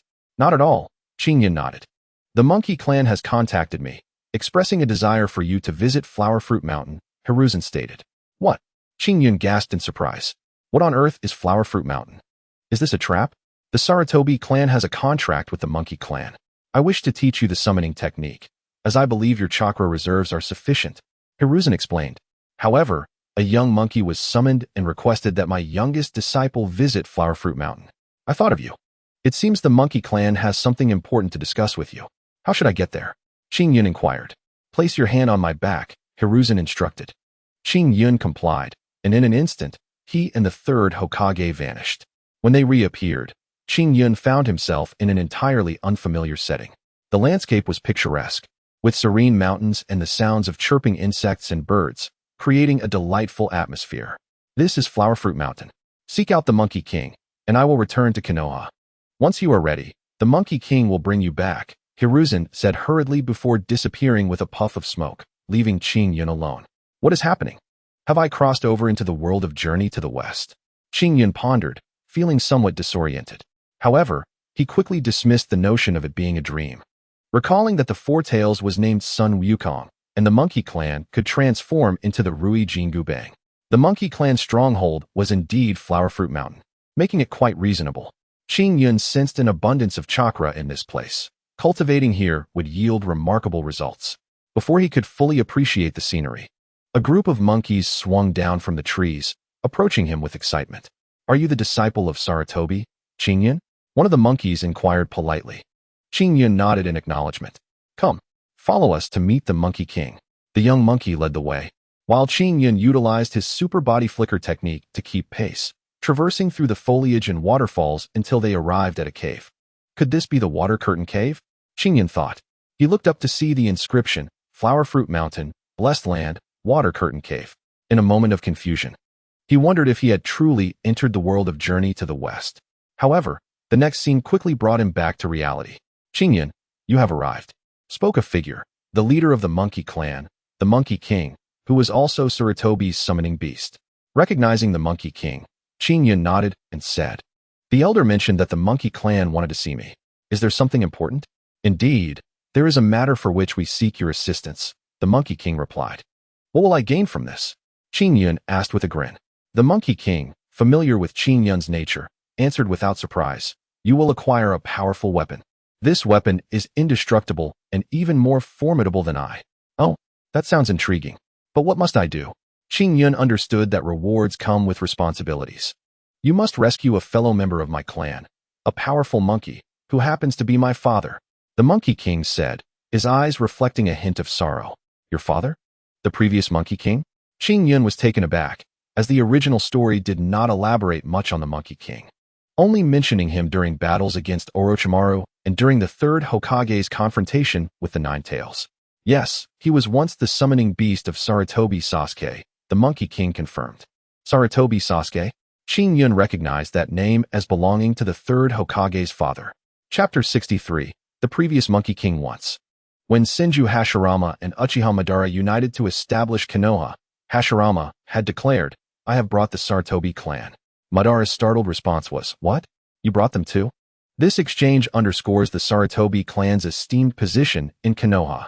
Sasuke Sarutobi was the strongest of the Sarutobi clan, the father of Sarutobi Hiruzen, possessing mastery over 5 chakra natures with perfect control over their transformations.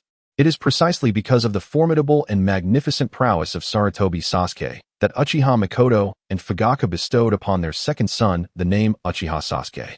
Historically, Sarutobi Sasuke was indeed a real figure, renowned as the leader of the Sanada 10 brave warriors during the Warring States period. Yes, Sarutobi Sasuke's summoning beast is my father, the previous king of the monkey, whose strength vastly surpasses my own. He possesses not only the unyielding power of indestructibility, but also the gift of immortality. As stated by the king of the monkey, you want me to rescue your father, but where exactly is he? Qingyun scanned the surroundings with his Byakugan, failing to detect any formidable entity resembling the king of the monkey, but instead discovering a well that emanated a chakra aura. The king of the monkey rose and pointed toward the well, saying, My father is within that well. Wait, why is your father there? Qingyun sensed that the situation was more complex than it appeared. This well is a sealing barrier. It has existed since our monkey clan arrived here. Possessing a certain degree of power to suppress evil chakra, the king of the monkey explained. Evil chakra? Has your father been tainted by it? Qingyun retorted. The story is as follows, let me elaborate. Do you recall the Second Shinobi World War? The king of the monkey inquired. Go on, Qingyun responded, aware that the king had much to reveal. when the Cloud Village's Golden Horn and Silver Horn forces launched a surprise attack during the signing of an alliance between Cloud and Leaf, the second Hokage perished, and the second Hokage was gravely injured. Ultimately, the second Hokage managed to repel the Golden and Silver Horn forces and passed on the title of Hokage to Sarutobi Hisashi. At that time, Sarutobi Sasuke arrived alone to aid the second Hokage. What? I had no idea there was such a backstory, Qingyun exclaimed, astonished. The second Hokage was immensely powerful, yet he was caught off guard by the sudden attack from the Golden and Silver Horn forces, sustaining severe injuries while valiantly resisting the enemy's onslaught. Upon hearing this news, Sarutobi Sasuke rushed to the battlefield to fight alongside the second Hokage. How did Sarutobi Sasuke learn of this? Qingyun immediately pressed for clarification. The surprise attack by the Golden and Silver Horn forces spread rapidly, causing chaos throughout the Leaf Village. In response, the Cloud Village swiftly appointed the third Hokage, who led troops to confront the Golden and Silver Horn forces. Meanwhile, Sarutobi Sasuke was in charge of the situation in Leaf Village, but he chose to assist the second Hokage and protect his own children, the king of the monkey recounted. Sarutobi Sasuke moved with such speed that no ninja could keep pace, quickly locating the second Hokage and his students. Sarutobi Sasuke and the second Hokage agreed that they must protect the new generation of Leaf Village. Thus, Sarutobi Sasuke drew the attention of Silver Horn and his troops, while the second Hokage diverted the Golden Horn forces. A fierce battle ensued between Sarutobi Sasuke and Silver Horn. The exertion of movement drained Sasuke's stamina, compounded by the enemy's reinforcements and Silver Horn's possession of the Nine-Tails Chakra, which made him exceptionally powerful, bolstered by the Six Paths Sage's tools, the Red Gourd, and the Seven-Star Sword. Ultimately, Sarutobi Sasuke was ensnared within the Red Gourd, but before that, he sealed Silver Horn's Nine-Tails Chakra within my father's body and dispelled the summoning technique. The subsequent events are likely known to you. My father plunged into the depths of this well, as it was the only way to suppress the rampaging Nine-Tails Chakra within him. However, the well's suppressive effect is limited. I can sense that my father has already been altered by that Nine-Tails Chakra, and I need someone to rescue him, the king of the monkey expressed. Why not seek out the third Hokage? He is the Hokage after all. Or perhaps you could ask Jiraiya and the others, Qingyun pondered, still puzzled as to why it had to be him. Huagua Mountain is a mystical location. Those who have signed a summoning contract cannot enter. Jiraiya, Tsunade, and Orochimaru are all bound by contracts.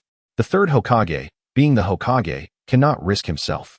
You, on the other hand, have not signed a contract, possess strength, and have a good relationship with the monkey clan. Thus, I can only turn to you for assistance, the king of the monkey elucidated. So what must I do? Jump into the well and find your father, then pull him up? Qingyun inquired. That's about the gist of it, but my father is exceedingly heavy. Even you may struggle to lift him, the king of the monkey replied. What should we do then?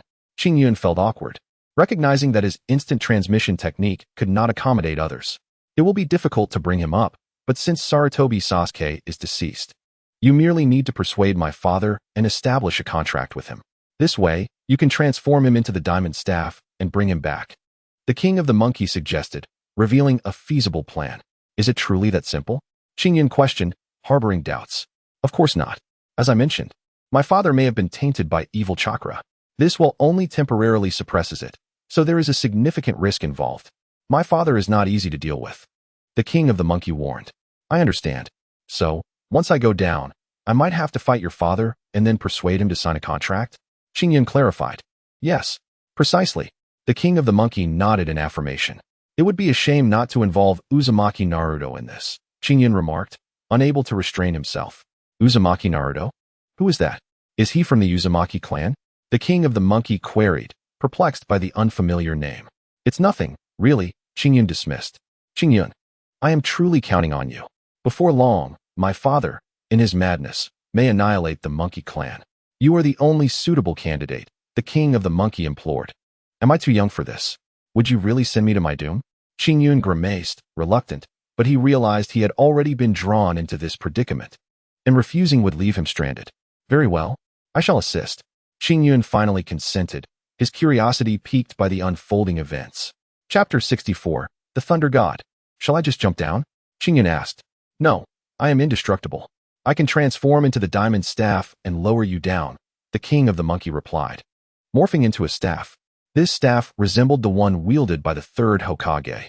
One of the king of the monkey's eyes emerged from the staff, and he instructed, "Hold on tight. I will transport you below. Be extremely cautious." Understood, Qingyun nodded, eager to resolve this matter so he could return to his students. Grasping the diamond staff, he noticed it could change in length at will, feeling the temperature around him rapidly rising. "It's scorching. Is your father truly down there?" Qingyun asked. "Absolutely. Rather than heat. It is more of the nine-tails malevolent chakra scorching my skin," the king of the monkey replied, sounding somewhat uncomfortable. "Are you not indestructible? Why do you seem unwell?" Qingyun inquired. "Indeed, but I can still feel pain. My father, however, is entirely numb to it. He is truly indestructible," the king of the monkey explained, but before he could finish, Qingyun sensed an overwhelming surge of chakra. This time, the intensity of the chakra explosion astonished even Qingyun. Indeed, it is the chakra of the nine tails.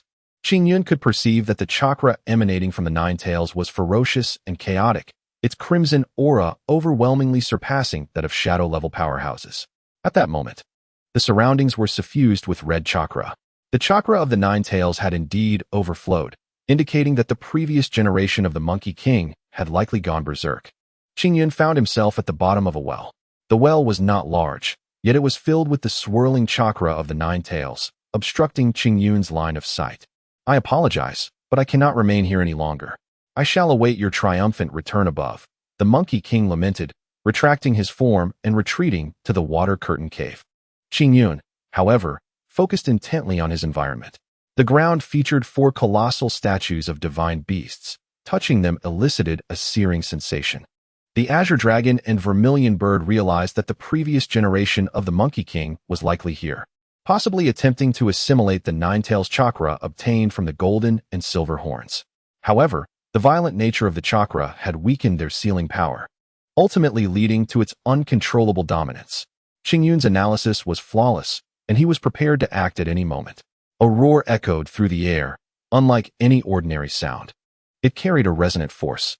Qingyun immediately activated his Kinbunchika Haki, amplifying his perception to its maximum, while his body was enveloped in Busashoku Haki. The hardening of Busashoku was now advanced enough for him to cover his entire body with it without issue. The roar resounded again, this time infused with chakra. Qingyun utilized his Busashoku-covered arm to block the sonic blast entirely. He was taken aback, realizing that despite the pervasive presence of the Nine-Tails chakra, he could not pinpoint the source. The adversary had merely used sound to fully arm himself. With a third roar, the intensity reached its peak. Although Qingyun mitigated the damage with Busashoku, he was still effortlessly blown away. Nevertheless, he sustained no significant injuries and quickly regained his footing. "Monkey King, Nine-Tails, no matter who you are, I have come to settle matters with you," Qingyun shouted, desperate to ascertain the location of the previous Monkey King. When he received no response, he vented his frustration, albeit at the expense of his composure, yet it bore some fruit. Suddenly, a mountain loomed before Qingyun. No, it was not merely a mountain, but a colossal ape resembling a gorilla transformed by the moon from Dragon Ball, akin to a four-tailed Sun Wukong. His abdomen bore a seal, now obscured from view, and his entire body was shrouded in the chakra of the nine tails, exuding a terrifying aura. This was Qingyun's first encounter with such a formidable opponent. And the critical issue was that he could not inflict harm upon the old Monkey King. The task of suppressing the Nine-Tails chakra while avoiding harm seemed nearly insurmountable. Qingyun recognized that the Monkey King had placed him in an exceedingly challenging predicament, yet he felt ensnared in this treacherous situation. The Monkey King had completely lost his consciousness, becoming a vessel of hatred, and finally launched an attack at Qingyun. With a resounding crash, Qingyun employed his immense strength and Busashoku, only to be sent flying. Yes, the proud Qingyun, renowned for his defense, was now hurled away. Though he remained unscathed, his confidence took a significant hit. Is this creature truly invincible? Even the Nine-Tails itself cannot match this ferocity. It is as if he is a new-tailed beast. Qingyun felt momentarily powerless, unsure of how to combat this adversary. Utilizing the 5 elemental ninjutsu would likely yield no damage. Merely breaking through the outer layer of chakra seemed a daunting task. It appeared that he had no choice but to resort to his ultimate technique. Facing the Berserk Monkey King, Qingyun resolved to unleash the powers of the Thunder Fruit. The Monkey King began to gather chakra into his tail, rapidly forming four tails. This level of the Monkey King warranted Qingyun's utmost seriousness. 200 million volts. Thunder God. Qingyun did not hold back, unleashing his full power without reservation. Thunder enveloped his form, and a spectral image of the Thunder God manifested around him, matching the size of the Monkey King. Regardless of the circumstances, Qingyun had maximized his Thunder Fruit's potential.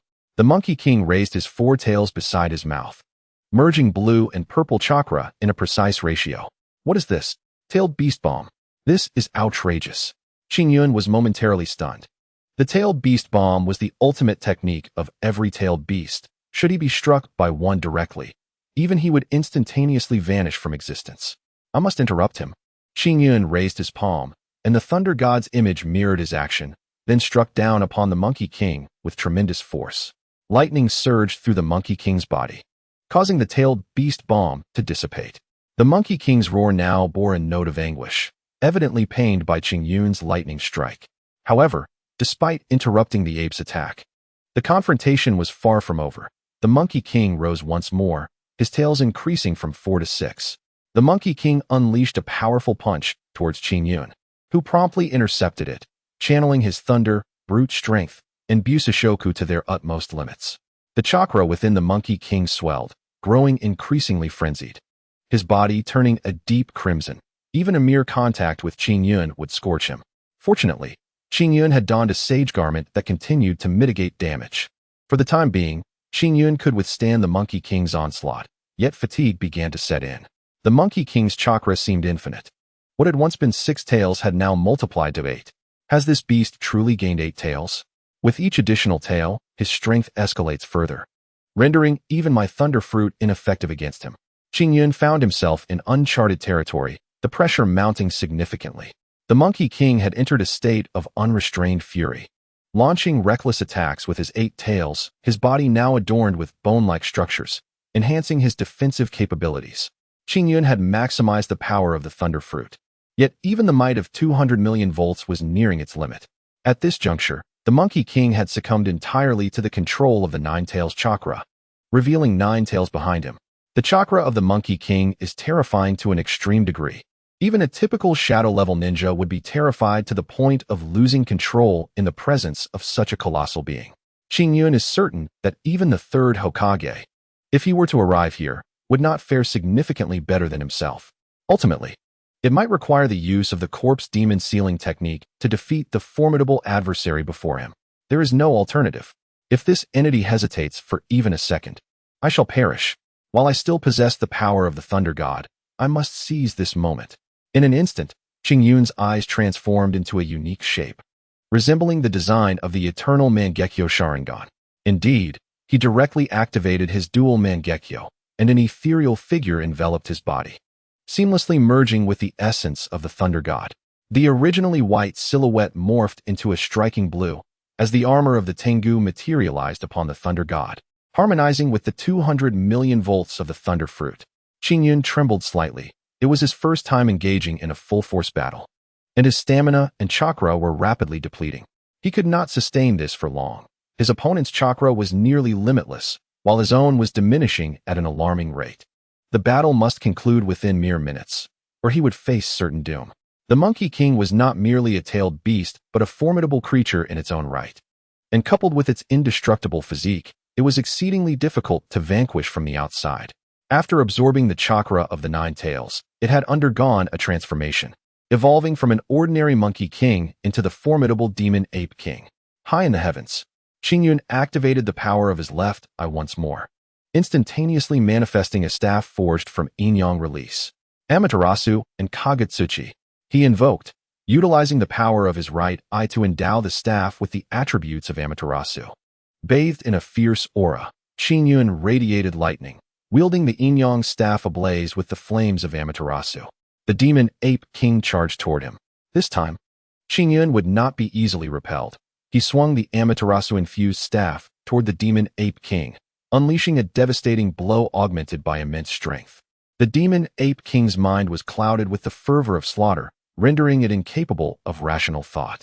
Faced with Qingyun's assault, the Demon Ape King chose to withstand the strike.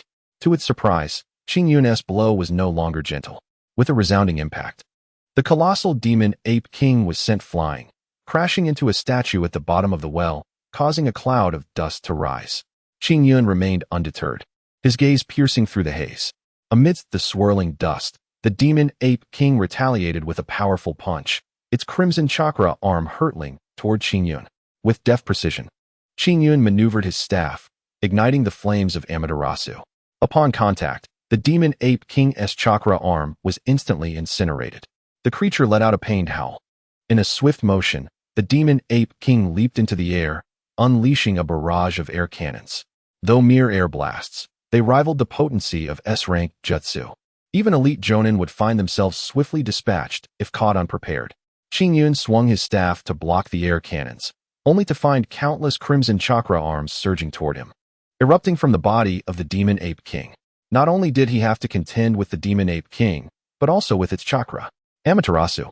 Qingyun intensified the flames, each surge obliterating numerous chakra arms as the demon ape king circled around him at breakneck speed. With a thunderous roar, the demon ape king unleashed chakra blasts, rapidly deploying small-tailed beast bombs. The onslaught of tailed beast bombs descended upon Qingyun from all directions. He could not hope to defend against such an overwhelming attack, prompting him to spin in place. Reversal.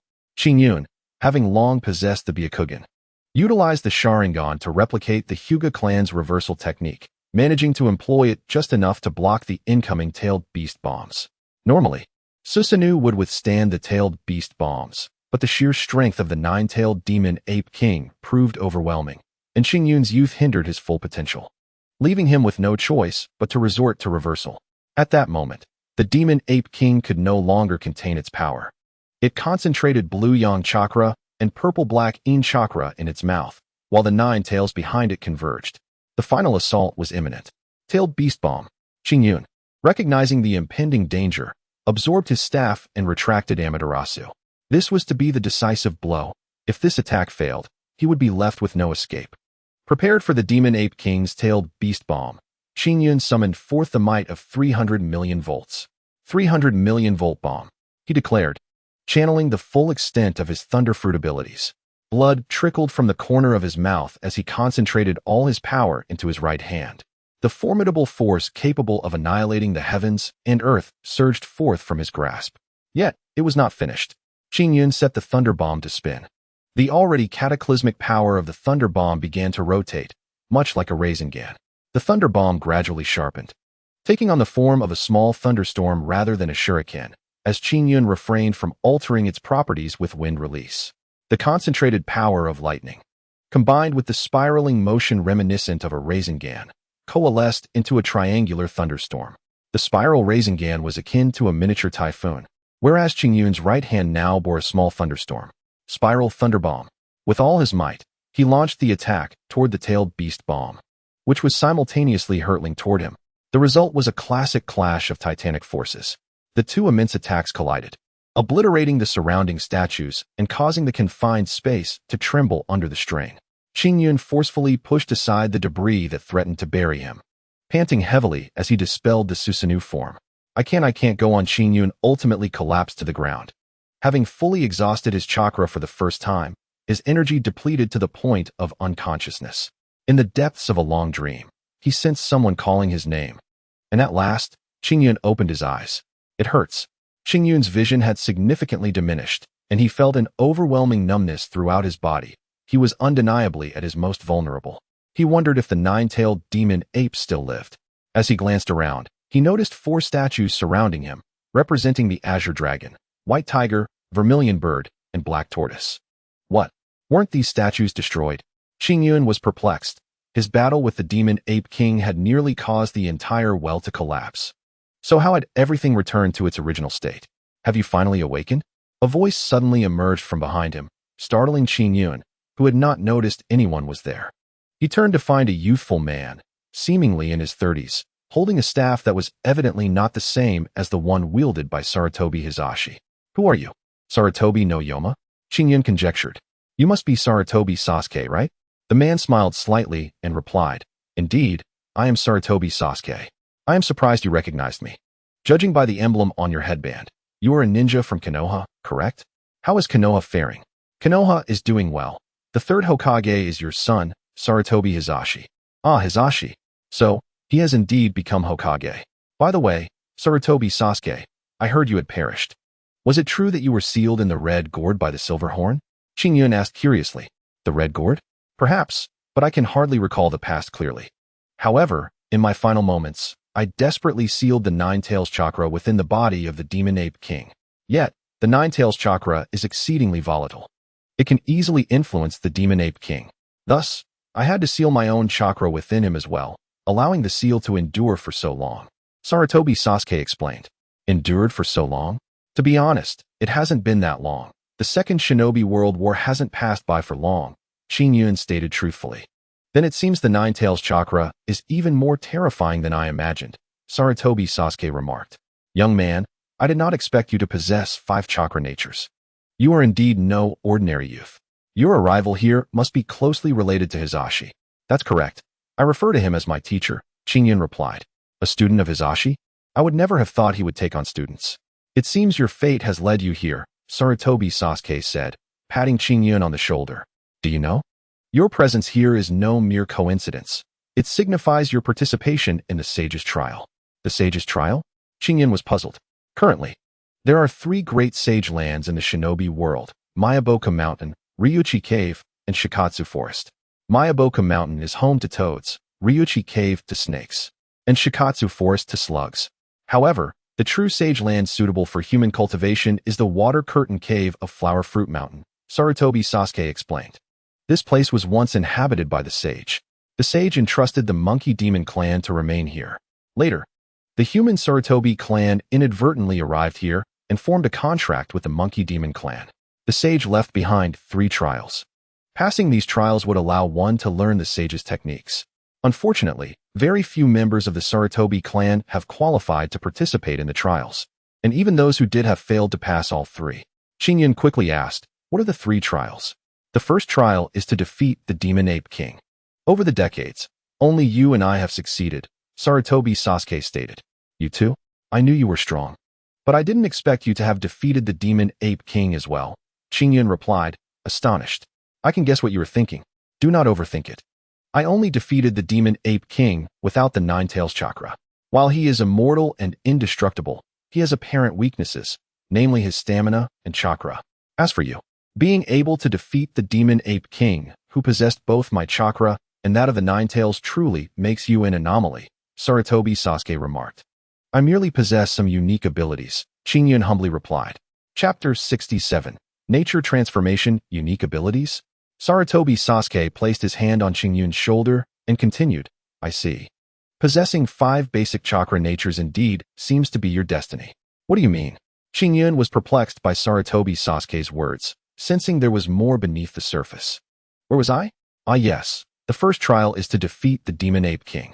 The second trial's minimum requirement is to master the nature transformation of the 5 chakra types, Sarutobi Sasuke explained. Minimum requirement? Qingyun extended his hand to examine his palm. In the entire shinobi world, mastering even 1 chakra nature transformation is considered a mark of expertise, let alone mastering 5. Mastering 5? That is exceedingly difficult. Indeed, it is challenging. However, as you have observed, the former Demon Ape King has already been defeated by you. Yet, I still live on. My chakra now fused with that of the Demon Ape King and the Nine-Tails. In other words, if you cannot defeat me, you cannot save the former Demon Ape King. Sarutobi Sasuke elaborated. To defeat me, merely relying on that recent technique of yours, the Spiral Thunderball, will not suffice, he added.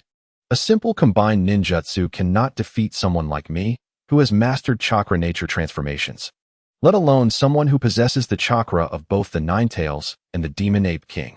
Sarutobi Sasuke was an elite Jonan. Yet no one had fought him in the original story. However, anyone capable of defeating the Demon Ape King would likely possess strength at the level of a Kage, and with the combined power of the Nine-Tails and the Demon Ape King, Qingyun estimated Sarutobi Sasuke's strength to be at least that of a Super Kage. The Kage level is divided into Quasi-Kage, Ordinary Kage, Super Kage, and beyond Super Kage, reaching near 6 paths level. But I already possess 5 chakra types, and I can utilize them in battle. Doesn't that mean I have mastered the 5 nature transformations? Qingyun inquired. Not at all. Everyone is born with a chakra nature. You possess 5 types, but that has nothing to do with nature transformation. When you use wind release ninjutsu, you are merely utilizing the wind element. It does not mean you have infused nature transformation into your wind release, Sarutobi Sasuke explained. Retrieving a kunai from Qingyun's ninja tool pouch. Perhaps you still do not comprehend. Now observe this kunai. Qingyun focused on the kunai. Infusing fire nature transformation, Sarutobi Sasuke declared. And to Qingyun's astonishment, the kunai turned a fiery red, seemingly imbued with the power of fire. Now, wind nature transformation, he continued, and the kunai became enveloped in wind. Sharp as a blade, reminiscent of the weapon wielded by Asuma Sarutobi. Qingyun began to grasp the concept. Mastering any one of the 5 basic chakra nature transformations could elevate one to the status of a formidable warrior. Mastering 2 could even allow for their fusion, leading to the creation of new techniques. Sarutobi Sasuke's words trailed off, but Qingyun understood instantly. It is a bloodline limit. 2 types can form a new release technique. Exactly. I was born with 5 chakra types, and I have mastered all 5. However, I have yet to attempt chakra fusion. Thus, I lack the capabilities of a bloodline limit. Sarutobi Sasuke clarified. The combination of wind release and water release produces ice release. However, combined ninjutsu cannot create new release techniques. Only augment their power without achieving a qualitative transformation. Qingyun understood that Sarutobi Sasuke was imparting knowledge to him. Thus, he refrained from interjecting, attentively listening. Within a brief span, Qingyun had already garnered significant insights. Soon, he entered a learning mode, asking questions while absorbing information. As he moved, he utilized wind release to hasten his pace. A technique he recalled many had employed to enhance their speed. Indeed, this was a rudimentary application of the nature transformation of wind release. The spiraling sphere represented a shape transformation, and when infused with wind release, it became the spiraling shuriken. The lightning release, embodying a nature transformation of lightning, could thus combine with the shape transformation of the spiraling sphere. In other words, the spiraling lightning sphere was on par with the spiraling shuriken, yet possessed even greater potential. What kind of ninjutsu would emerge if I were to add a nature transformation to the spiraling sphere to create the spiraling shuriken? Combined with the shape transformation of lightning release, Qingyun found himself lost in contemplation, deeply focused on his thoughts. Once his chakra was replenished, he commenced his daily training regimen. Sarutobi Sasuke remained undisturbed, quietly observing Qingyun's practice. Time flew by unnoticed within the ancient well, and Qingyun had completely lost track of the passage of time. This young man. I merely instructed him to master the nature transformations of 5 basic elements, yet he is already delving into the combinations of these transformations. Nonetheless, I have never encountered anyone with such a natural talent for ninjutsu. Sarutobi Sasuke watched Qingyun with great satisfaction. Another failure. Qingyun faced repeated setbacks, yet he persevered, utilizing the shadow clone technique's advantages to continually explore the fusion of wind and lightning attributes. In the original narrative, there was no combination of wind release and lightning release, as wind release countered lightning release. To merge the two was an arduous task. However, Qingyun believed that just as water and fire could create steam release, his wind and lightning could surely forge a new attribute. Fully immersing himself in the research of this new property, Qingyun swiftly grasped the nature transformations of wind and lightning. To explore this new technique, he had to draw upon the nature transformations of water and fire, thus mastering 2 additional transformations. He also quickly comprehended the nature transformation of earth release, yet he paid little heed to it, for his primary focus lay in the combination of wind and lightning release. Child, you are the most talented ninja I have ever encountered. Even Hiruzen cannot compare to your prowess. Do not rush. After all, you are only 6 years old. Sarutobi Sasuke advised Qingyun, but Qingyun remained undeterred, wholly devoted to the fusion of wind and lightning attributes.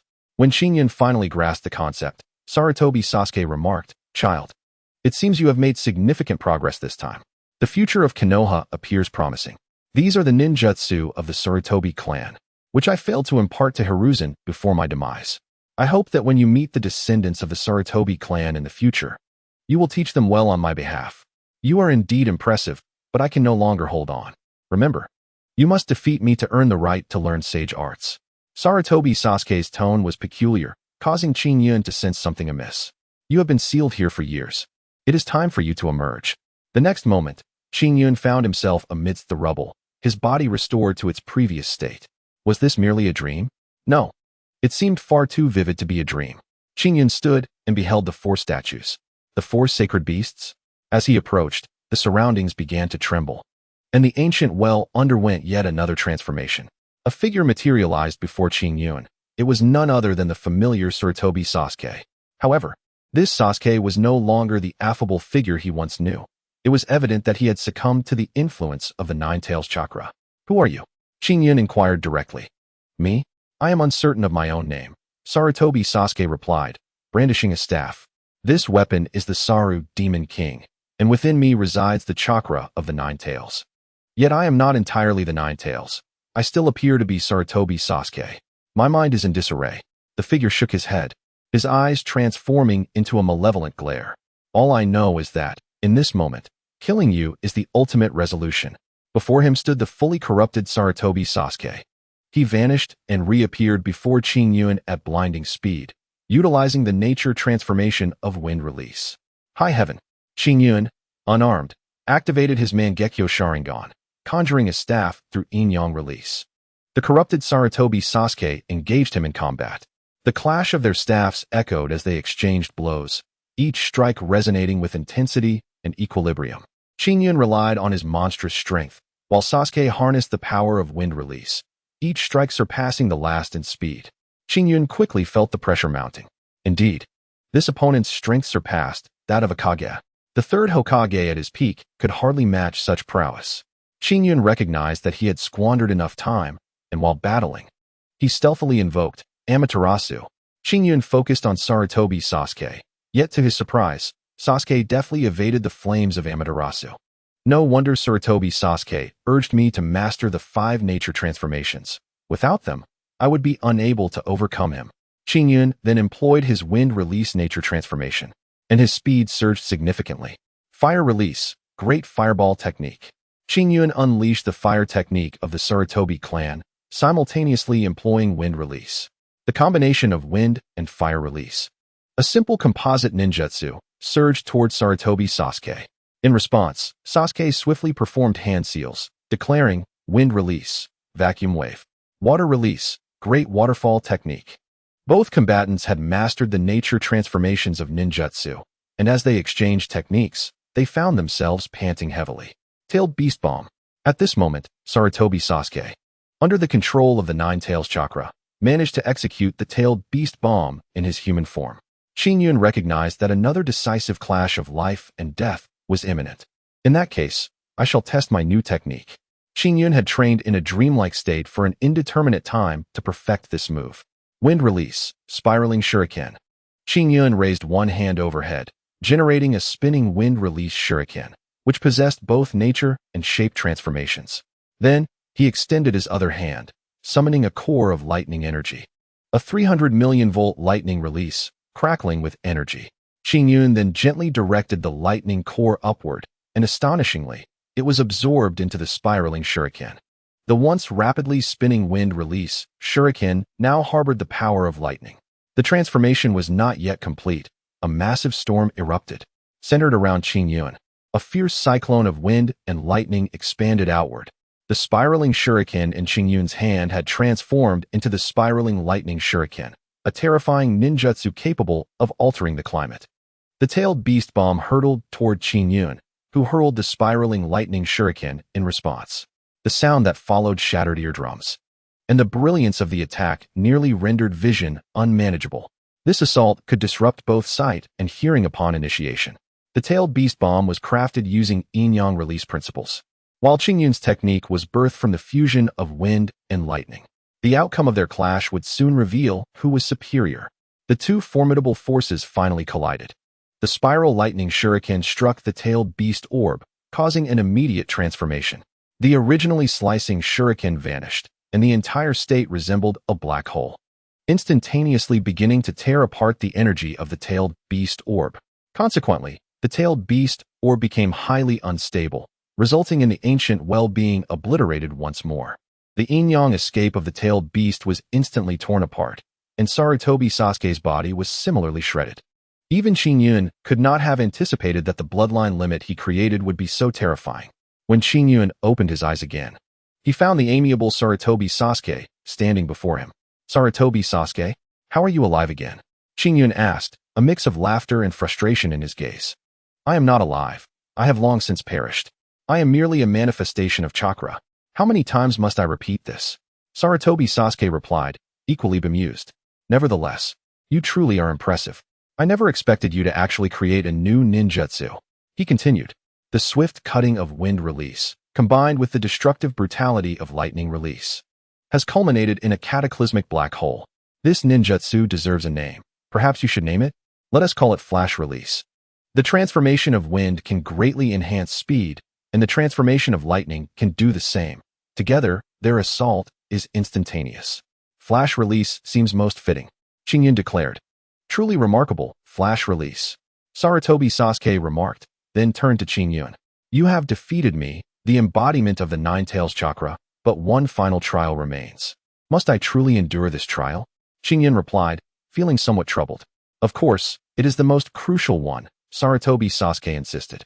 The chakra of the Nine Tails. The previous sage of the monkey's chakra, and even the chakra of the golden and silver brothers have merged. You must consume all of this chakra. What? You want me to consume it? Qingyun exclaimed, bewildered. This is the only way for the former sage of the monkey to survive. He is immortal, even without chakra. He possesses an indestructible form, Sarutobi Sasuke explained. No, I worry for myself. I am only 6 years old. How can I possibly consume so much chakra? Qingyun lamented. I believe you will find a way. Sarutobi Sasuke urged. You are only 6, yet the chakra within you has already reached the level of a shadow. Absorbing a bit more chakra should not pose a problem. Chapter 69. Absorbing chakra, a bit of chakra? A bit of chakra? Qingyun felt a surge of frustration. Sarutobi Sasuke possessed an immense amount of chakra, and combined with the chakra of the golden and silver brothers, who could slay the Hokage and severely injure the Hokage. Along with the previous sage of the monkey, the total amount of chakra was undoubtedly several times greater than Qingyun's own, not to mention the chakra of the Nine Tails. It must exceed 100 times. How could I possibly consume it? Qingyun was tempted to curse, but suddenly thought of the system. System, are you there? Do you have a method for me to absorb chakra? Qingyun inquired. The system quickly responded, want to absorb chakra? It's quite simple. The system seemed to look down on Qingyun. Simple? How is it simple? If I absorb it now, won't I explode? Qingyun questioned. Have you forgotten? You consumed a weakened version of the chakra fruit, and you are a descendant of Indra. Absorbing mere-tailed beast chakra is trivial, the system stated. Although you are currently too young and small to wield this chakra directly, you can utilize sealing techniques to seal away the unusable chakra. Seal chakra? You want me to consult Sarutobi Sasuke? Qingyun asked. That fellow is merely a chakra imprint now and cannot assist you. Do you not remember who in Naruto can store and use chakra? The system reminded him. Are you referring to Tsunade? Are you suggesting the sealing technique? Qingyun seemed to grasp the system's meaning. Indeed, you currently possess 2 chances to draw. If you wish to learn the sealing technique, you must sacrifice those 2 chances. In doing so, you will temporarily possess this chakra. The system explained. How greedy you are. Furthermore, I have defeated the Nine Tails and Sarutobi Sasuke. Is it too stingy to offer just 2 chances? Qingyun questioned. You did not defeat the Nine Tails. The golden and silver brothers had consumed the flesh and blood of the Nine Tails and possessed the body of the sage of 6 paths, which afforded you this significant advantage. The former sage of the monkey has been sealed and cannot exert his full power. Providing you with 2 chances is already exceedingly generous. So, will you exchange for the sealing technique? The system seemed somewhat impatient. Qingyun did not wish to offend the system, as it was indeed speaking the truth. All right, I will exchange. Upon saying this, Qingyun immediately learned Tsunade's sealing technique. As Sarutobi Sasuke observed Qingyun, he sensed a change within him. Are you ready to absorb the chakra? When you are prepared, just say the word, and we shall enter your body, Sarutobi Sasuke stated. Do not speak so unpleasantly. Wait a moment, I still need to prepare a jutsu, Qingyun said, eager to be fully ready to absorb 100 times his own chakra. In truth, you need not absorb all the chakra at once. You can first absorb the chakra of the former sage of the monkey and the golden and silver brothers, and save the remaining chakra of the Nine Tails for another time. After all, you are still quite young. You can take your time and absorb it as you grow. This is the final trial of the sage. Once you pass, you will be able to learn sage arts that surpass the 3 great sages. However, you are still young and have plenty of time, right? Sarutobi Sasuke remarked. I understand. Be quiet. Qingyun could not afford to consider much more. Having exchanged for the sealing technique, he was determined to master it. Qingyun then meticulously studied the sealing technique, preparing himself. Time passed, and finally, Qingyun was ready. Sealing technique. After employing the technique, he turned to Sarutobi Sasuke and said, All right, apart from the chakra of the 9 tails, let the rest enter me. Are you prepared? If so, here we come. Sarutobi Sasuke declared. Wait, what will happen to the 9 tails chakra after I absorb yours? Qingyun inquired. Do not worry, his chakra cannot escape this well. When you wish to absorb it, simply return here, Sarutobi Sasuke assured him. Very well, then let us begin. Sarutobi Sasuke nodded, placing one hand on Qingyun's abdomen, and in an instant, he vanished with a whoosh. Ugh! Qingyun felt as if he was about to vomit, sensing a devil entering his body. Sarutobi Sasuke was a renowned figure, and now his chakra was merging with Qingyun's. Shortly thereafter, Qingyun felt a wave of dizziness as he sensed various different chakras entering his body.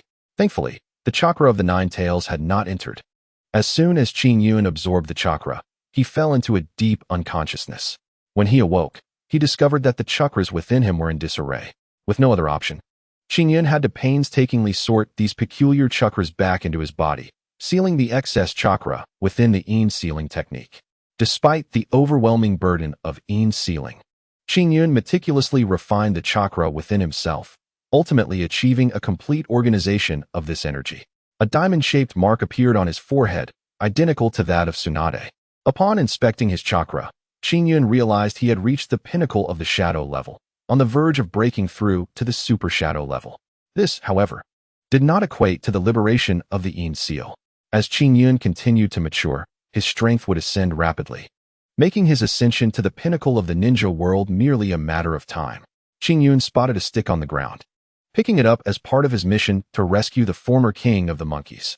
With this task now accomplished, he was eager to return to the water curtain cave.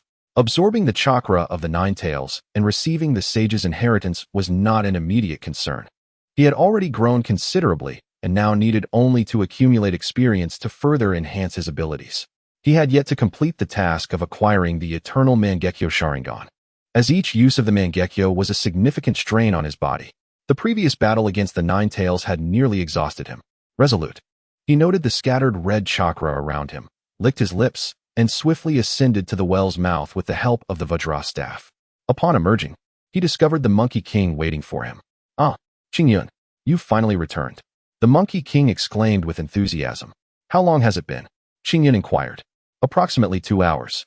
The Monkey King replied. What? Qingyun realized that time flowed differently below the well. It must be this staff, he said, lifting the Vajra staff. The Monkey King's gaze fixed upon the staff, as if he had much to express. It seems your absorption of my father's chakra has succeeded, and in doing so, you have effectively rescued him. You may keep the Rui Vajra staff that he transformed into, he stated. Rui Vajra staff, that sounds quite splendid, Qingyun remarked, glancing at the staff in his hand. Since your father's chakra has fused with mine, does this staff represent his departed form? Not quite. Do not forget that my father is immortal and indestructible, the Monkey King clarified, producing a large scroll. Upon opening it, Qingyun recognized it as a summoning contract. This is the summoning contract forged between the Sarutobi clan and our Monkey King. Now, I wish for us to sign a similar agreement, ensuring ease of access for your future visits and the ability to summon me in battle, he explained, clearly grateful for Qingyun's actions in subduing the rampaging former king of the monkeys, which had likely spared the water curtain cave from devastation. Excellent. I could not ask for more. Qingyun responded, eager to absorb the remaining chakra in the future. He noted the scroll bore many names, including Sarutobi Hizashi and Sarutobi Sasuke, and he would be the first non-Sarutobi to sign the contract. Press your hand here, the Monkey King instructed, resembling a facilitator. After Qingyun pressed his hand to the scroll, he felt a profound connection to the entirety of the Flower Fruit Mountain and Water Curtain. All right, it's time to return. Too much time has passed, Qingyun remarked. Turning to the Monkey King. How do I get back to Konoha? Quite simply, just place your hand on my back, and I shall transport you, the Monkey King replied. Following his instructions, Qingyun placed his hand on the Monkey King's back, and in the blink of an eye, he found himself back in the Hokage's office. At that moment, the third Hokage was seated in his chair. "Have you finished your matters?" Sarutobi Hiruzen asked. "Yes, I truly appreciate your assistance, Qingyun. From now on, you can summon me as well," the Monkey King said, opting not to linger.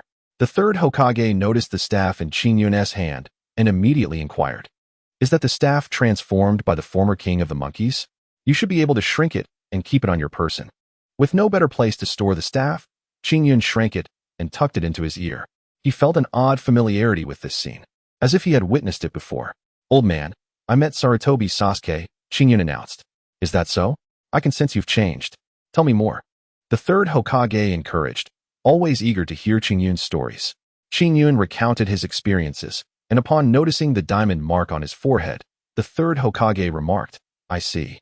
Your mark is indeed the Yin seal, capable of storing vast amounts of chakra. Quite an impressive feat." After their conversation, Qingyun returned to the Ninja Academy, where his students were proving to be quite a handful. He was determined to ensure they graduated ahead of schedule. "How is everyone preparing for the upcoming graduation exam? Have you been studying?" Qingyun queried as he entered the classroom. "We're mostly ready. Many of us have mastered tree climbing, and our application of the body flicker technique is quite proficient, though our theoretical knowledge and practical skills could use some work," Mato Guy replied eagerly. "Oh, those who have mastered tree climbing, raise your hands." Qingyun observed that over 90% of the children raised their hands, indicating their earnest efforts in chakra control. However, a small fraction, including Uchiha Obito, had yet to master it. "Obito, what is going on with you?" Qingyun asked. "I was helping an elderly lady cross the street," Obito replied earnestly, leaving Qingyun uncertain of its truth. "Very well, all of you who have mastered tree climbing, practice the body flicker technique. Those who have not, come with me," Qingyun instructed, leading the struggling students to the playground. Previously empty, the area had been transformed into a small grove for practice, thanks to EG's efforts. "Using chakra to adhere to the soles of your feet, is that beyond your capabilities?" Qingyun questioned. Many children hesitated to respond, but Qingyun was undeterred. "You are not lacking in intelligence. In fact, you possess greater potential than others to become ninjas. I see much promise in you. The chakra within you is abundant, making control more challenging, which is entirely normal." Qingyun quickly reignited hope within the children. "Now, I will teach you step by step. You need only follow my instructions, and I believe you will succeed," he earnestly explained chakra control, demonstrating multiple times. The children attentively absorbed his teachings, their progress becoming increasingly visible. While Qingyun dedicated himself to teaching chakra control, he also utilized shadow clones to instruct theory simultaneously. Reciting such knowledge involves a methodical approach, observing, reading, contemplating, and imagining. Qingyun employs a variety of techniques to aid children in memorizing theoretical knowledge, and many bright students swiftly commit these theories to memory. Through repeated reinforcement, Qingyun's shadow clones deepen the impression of these subjects, ensuring that the children retain the essential knowledge within their hearts. The progression of theoretical knowledge is commendable, as is that of climbing trees. Those who have fully mastered both the theoretical knowledge and the art of climbing are diligently practicing the three-body technique. With their adept control of chakra, these children find the application of the technique to be effortless. Those who have mastered tree climbing can flawlessly execute the three-body technique. Qingyun soon shifts his focus to the students engaged in practical combat. Naturally, the more powerful students aspire to earn points through duels. Qingyun notes that Kakashi is among them, clearly eager to graduate early. In Chapter 71, Guardians of the 12 Ninja, Qingyun recalls having previously reprimanded Kakashi, who now regards him with trepidation. Qingyun merely smiles, recognizing that occasionally challenging Kakashi may benefit his future growth. "How about a duel?" Qingyun inquires, noticing that Kakashi's opponent is none other than Might Guy. Kakashi, with an air of defiance, asserts, "He is no match for me, nor will he ever be. Even if he is not your equal now, he may well surpass you in the future. Remember, you are comrades, not adversaries," Qingyun responds. Kakashi nods, seemingly absorbing the wisdom. With a smile, Qingyun calls out to those still honing their practical skills. "Anyone wishing to master ninjutsu, taijutsu, or jinjutsu may approach me. You are welcome to learn from me in practical combat, provided you have grasped the preceding subjects." Following this invitation, numerous children eagerly seek out Qingyun. "Asuma, I believe you should devote yourself to studying the nature transformation of wind chakra, he advises. Hong, your chakra control is commendable. You could excel as a sensory or jinjutsu ninja. And Hongdo, your taijutsu and ninjutsu are impressive. While you can confront opponents head-on, there are times when strategy must prevail. Thus, 6 months pass swiftly. Qingyun diligently guides his students in their studies, and they do not disappoint him. Each one strives to learn. With some even practicing tirelessly at home, Qingyun feels deeply moved, for at merely 6 years of age. The willingness of the students to heed his guidance fills him with pride, having previously engaged in educational endeavors in his past life. And being a bit of a troublemaker himself, he understands the needs of these children well. In addition to teaching, Qingyun occasionally dispatches shadow clones to complete tasks. C-rank and D-rank missions have been thoroughly exhausted, and although he managed to undertake 2 B-rank missions in 6 months, it is not due to a lack of ability, but rather the scarcity of high-level mission assignments. One day, Qingyun's students are finally to be examined. Irika-sensei, the students are sure to surprise you. Trust me. Just wait and see in the classroom today, Qingyun suggests from the principal's office. Of course, I have complete faith in your words. Irika, aware of Qingyun's talents, promptly accompanies him to the classroom where the chief examiner has already commenced the examination. Uchiha Obito, your examination will focus on the body replacement technique, announces the chief examiner. Go for it, Obito. Rin cheers from the sidelines, and Obito gathers his courage to step forward. Controlling his anxiety, he successfully performs the body replacement technique, resulting in an astonished silence in the classroom. The once underperforming Uchiha Obito has flawlessly executed the technique. Uchiha Obito, pass. The chief examiner is taken aback. Having previously taught this group, he never anticipated that even the least skilled among them would succeed. My guy, your examination will involve the transformation technique. Transform into Irika-sensei. The chief examiner declares. Mike Guy, clad in his signature spandex, steps up and flawlessly transforms into Irika, so perfectly that Irika himself is left speechless. Both Irika and the chief examiner exchange incredulous glances, astonished by the remarkable progress of these children in such a short time under Qingyun's tutelage. Whether in theoretical knowledge, practical combat, or the three-body technique, the students complete their examinations with exceptional proficiency. Qingyun's educational methods prove undeniably successful, and when these reports are presented to the third Hokage, he is visibly impressed. Qingyun, you are truly remarkable. Among the many children in the Ninja Academy, even the least capable has passed the examination. You have exceeded my expectations. Clearly, you are destined to be an excellent teacher. The third Hokage exclaims with a smile. Must one be a Chunin to teach? Can a Jonan not fulfill this role? Qingyun inquires. Certainly. Jonan can not only teach, but also lead teams of genin. The third Hokage replies. Then, I wish to become a Jonan. What must I do? Qingyun asks. Simply accumulate sufficient mission experience, and you will be promoted to Jonan. There is no need for a selection examination. Theoretically, completing enough missions suffices for advancement. The third Hokage explains. Are you aspiring to be a Jonan? You've only been a Chunin for half a year. Would you not prefer to continue nurturing the new stars of Konoha? He chuckles. Qingyun recognizes the jest in the third Hokage's words and does not take offense. Having completed the tasks assigned by the system, he has acquired the eternal Mangeko Sharingan. And the system has now issued a new task, to become a Jonin of Konoha, with a reward of a tenfold surprise draw. Thus, Qingyun is keenly interested in this promotion. Honestly, old man, half a year has passed. I am already 7 years old. Who becomes a Chunin for only half a year? I wish to be promoted to Jonin. Make any request you like. Qingyun declares, exuding confidence. Being a Chunin for half a year? Many remain genin for their entire lives. And others are Chunin for a lifetime. What is the issue with half a year? The third Hokage muses, pulling out his pipe to smoke. Suddenly, he receives a phone call and states, there is an A-rank mission I want you to undertake alone. If you succeed, I assure you will become an elite Jonin of Konoha. Jonin ranks vary. Special Jonin, regular Jonin, and elite Jonin, with elite Jonin being the pinnacle of this tier. Exemplified by the legendary White Fang, whose prowess far surpasses that of an elite Jonin. Achieving the status of elite Jonin would be a significant milestone for Qingyun. What is this A-rank mission? I suspect it is not a pleasant endeavor, Qingyun speculates. I wish for you to join the Guardians of the 12 Ninja and protect the daimyo, the third Hokage declares. The Guardians of the 12 Ninja? Qingyun recalls the tragic fates of individuals like Dito and Asuma, who once served as protectors of the daimyo, akin to elite bodyguards. How long must I protect the daimyo? Qingyun inquires. At least 2 years, the third Hokage replies, taking a puff from his pipe and exhaling a ring of smoke. 2 years? Are you certain? Qingyun quickly asks.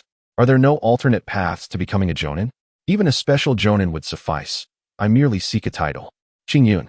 This matter is not as simple as you might think, the third Hokage responds.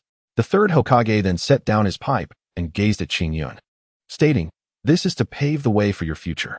Chapter 72, the capital of the land of fire. Pave the way. Qingyun was momentarily perplexed by the third's meaning. Indeed, pave the way, the third Hokage replied earnestly. To aspire to become Hokage, the fundamental requirement is to possess the will of fire. The fire within you burns brightly. I have never doubted this, and neither have Koharu and Hamura. The students of the ninja school hold you in high regard. They are of similar age, some even younger than you. Gaining their support, along with that of their parents, signifies the trust of the public. The third continued, regarding your strength. Not only do you excel among your peers, but you are also considered formidable within the entire ninja world. Your body is still developing, and your power will continue to grow. Your future is boundless.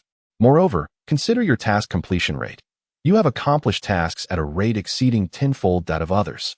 In every respect, you are a future Hokage. Even Orochimaru and Minato cannot compare to you. However, at present, there are at least 3 matters yet to be addressed in your quest to become Hokage. The third Hokage was now confiding in Qingyun. It was rare for him to divulge so much to anyone. What are those 3 matters? Qingyun inquired, intrigued. The first matter is the support of the daimyo. The third explained. The Hidden Leaf Village serves as the military strength of the Land of Fire. If the daimyo opposes your ascension to Hokage, no amount of support from us will suffice. Would you not agree? And what else? Qingyun was eager to hear the rest. The second matter is your age. The third continued without hesitation. Qingyun, despite your mature demeanor, age remains a factor. Everyone in Konoha believes you could succeed as the 5th or 6th Hokage. But the 4th Hokage is likely to be Minato, who is significantly older than you and thus more suitable for the role, albeit Minato is still quite young.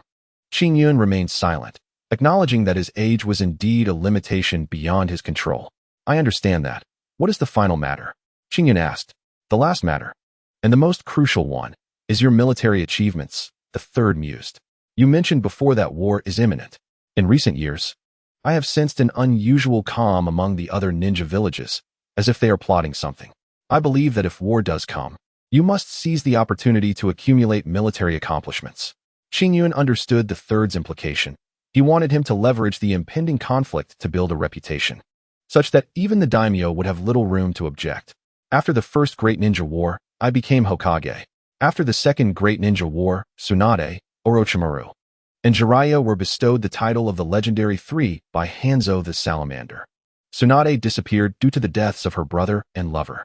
Orochimaru has long been stationed at the borders, and Jiraiya's temperament is ill-suited for the role of Hokage.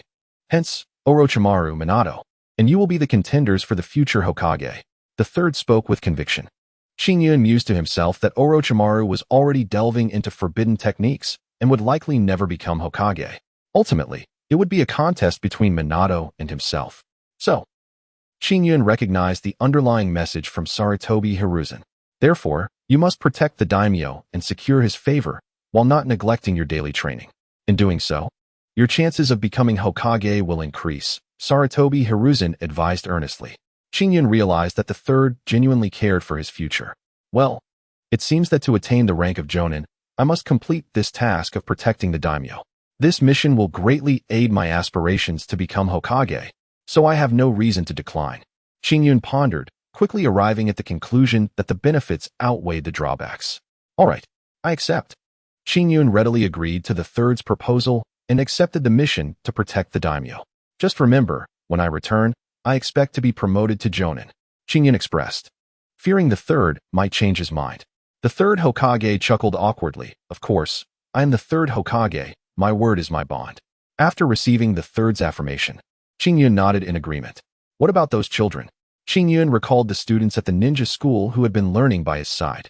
Rest assured, they all passed the exams with flying colors and will soon become genin, joining the new strength of Konoha. The third held great respect for Qingyun's contributions to education and honestly hoped he would continue in that field. However, Qingyun knew his ambitions lay beyond that of a mere teacher. To transform the world, he needed absolute power and authority. Upon returning home, Qingyun took a well-deserved rest, for he was to set forth the next day. At dawn, he shouldered his pack and made his way towards the daimyo of the Land of Fire. The journey was uneventful, and he soon arrived at the capital where the daimyo resided. Every nation has its capital, and each ninja village serves as a military force. For instance, any increase or decrease in the number of ninjas requires the daimyo's consent. In other words, the daimyo's power is paramount to a certain extent. Nevertheless, the power of a village leader is also significant. At times, when a leader speaks, the daimyo must acquiesce. Qingyun's destination was the capital of the Land of Fire. The daimyo resided in a castle surrounded by towering walls capable of withstanding typical assaults. On these walls, not only ordinary citizens kept watch, but also ninjas from Konoha. Before Qingyun could even enter the gates, he was halted by the guards. "A child? What is your purpose here?" "Identification. I am a Chunin from Konoha." Qingyun presented his identification.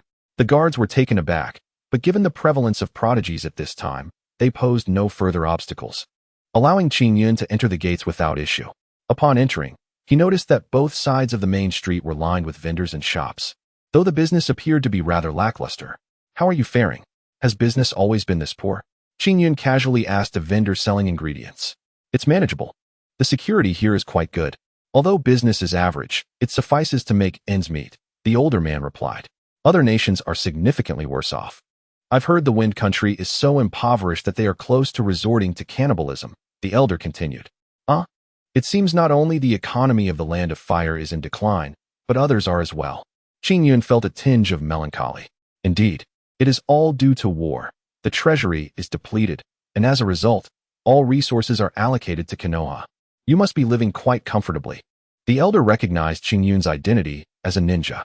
Qingyun nodded and handed the elder some coins. Chapter 73, The Struggle. How should I put it?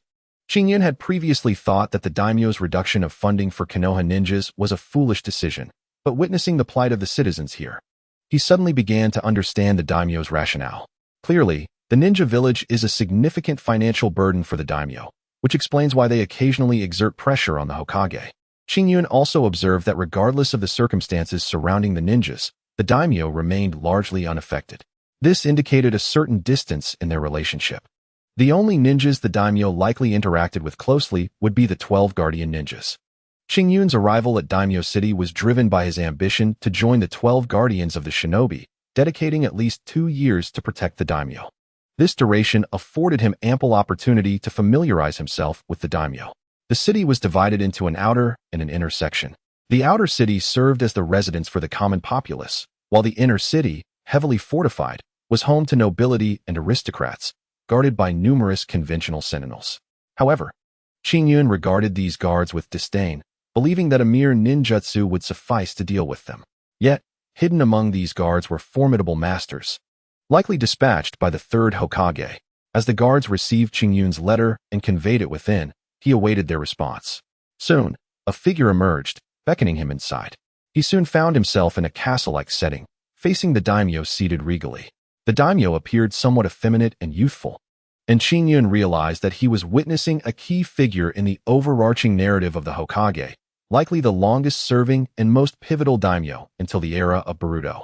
When a change of leadership occurred, you must be Qingyun, the prodigious ninja from Konoha, a Chunin at the tender age of 7, whose might surpasses that of many Jonan, an emerging star in the ninja world. The daimyo, holding a fan, seemed both surprised and intrigued. "Greetings, my lord. Indeed, I am Qingyun." Though the accolades are perhaps exaggerated, he replied humbly, aware of the importance of maintaining a low profile. However, his modesty elicited scorn from a nearby individual. How laughable! A mere child sent from Konoha to serve as one of the 12 guardians. This man, imposing and beast-like, wore a sneer that belittled Qingyun. "Oh, it appears someone doubts your abilities," the daimyo remarked. "Allow me to introduce you. This is Beast, my finest guard. I once encountered a ferocious tiger while hunting, and it was Beast who bravely engaged it, saving my life in the process." Qingyun nodded politely, prepared to maintain peace despite the disdain directed at him. Yet Beast scoffed again. "Kid, I don't believe in ninjas. If you can defeat me, I might just acknowledge you. Having been underestimated repeatedly, Qingyun felt compelled to prove himself. After all, how could he navigate the future if he did not? State your terms. I shall win, regardless of the challenge, he declared nonchalantly, exuding confidence that irked Beast. Huh, you said it. If you lose, return to Konoha and play your ninja games. Beast proclaimed. Let us have a simple contest. Let's test our strength. Qingyun, despite being only 7, possessed extraordinary strength, capable of rivaling even the 3rd Hokage. Competing in a test of strength against an adult was indeed audacious. Beast, lacking any sense of shame, asserted, in the world of ninjas, strength knows no age. Every ninja must confront the battlefield. Enemies will not spare you for your youth. Indeed, my Lord Daimyo, rest assured that in terms of sheer strength, few in the entire ninja world can surpass me, Qingyun replied confidently, preparing himself for the contest. A line marked the ground. Whoever was pulled beyond it would naturally lose. Let us begin. No dilly-dallying, Qingyun stated, securing his grip. With a grunt, Beast pulled with all his might, but found himself unable to budge Qingyun an inch. What is happening? Beast's face reddened as he realized Qingyun was merely observing him with amusement. Frustration welled within Beast. How could he, a man known for his strength, be bested by a mere child? Again and again, he strained against Qingyun, but the boy stood firm, unyielding. Tell me, Beast, are you not tired? Qingyun teased, recognizing the determination etched on Beast's face. Yet he found it amusing how misguided his efforts were. How can one who is like a flickering flame dare to compete with the brilliance of the moon? You are that flickering flame, and I am the moon, he jested, before adopting a serious demeanor. Taking a step forward, he effortlessly pulled Beast across the line. With each step Qingyun took, Beast found himself lifted off the ground entirely. By the time Qingyun had taken 3 steps, he had decisively secured victory. The daimyo watched in rapt attention, thoroughly entertained by the spectacle. For Beast, however, the sting of humiliation was profound. Impressive, Qingyun. It seems the rumors hold true. You are indeed a powerful ninja. Welcome to the 12 Guardians of the Shinobi. Mr. Tenzo will escort you to your quarters. But first, let us feast, as I extend my hospitality to you, the daimyo exclaimed joyously, seemingly unperturbed by Beast's defeat. Beast, humbled by his loss, felt his pride wounded and discreetly exited, unable to face the gathering. Qingyun graciously accepted the daimyo's invitation, recognizing he would likely spend the next 2 years in this place. The banquet table was laden with exquisite dishes, and Qingyun indulged freely, savoring whatever pleased his palate. He noted that many chairs remained unoccupied, which struck him as odd. Excuse me, my lord, but where have all the others gone? Qingyun inquired directly. The daimyo nodded. Those seats are reserved for high-ranking officials of the Fire Nation. A recent influenza has compelled them to take sick leave. Qingyun observed that at least 10 tables were entirely vacant, prompting a sense of unease within him. So many are ill? How peculiar. Indeed, I find it strange as well, the daimyo replied. Their illness has delayed numerous affairs within the Fire Nation. Upon hearing this, Qingyun sensed something amiss. Was it possible that an illness could disrupt the political landscape during a time when tensions were already rising? He could not help but suspect foul play from rival ninja villages or other nations. You are here to join the 12 Guardians.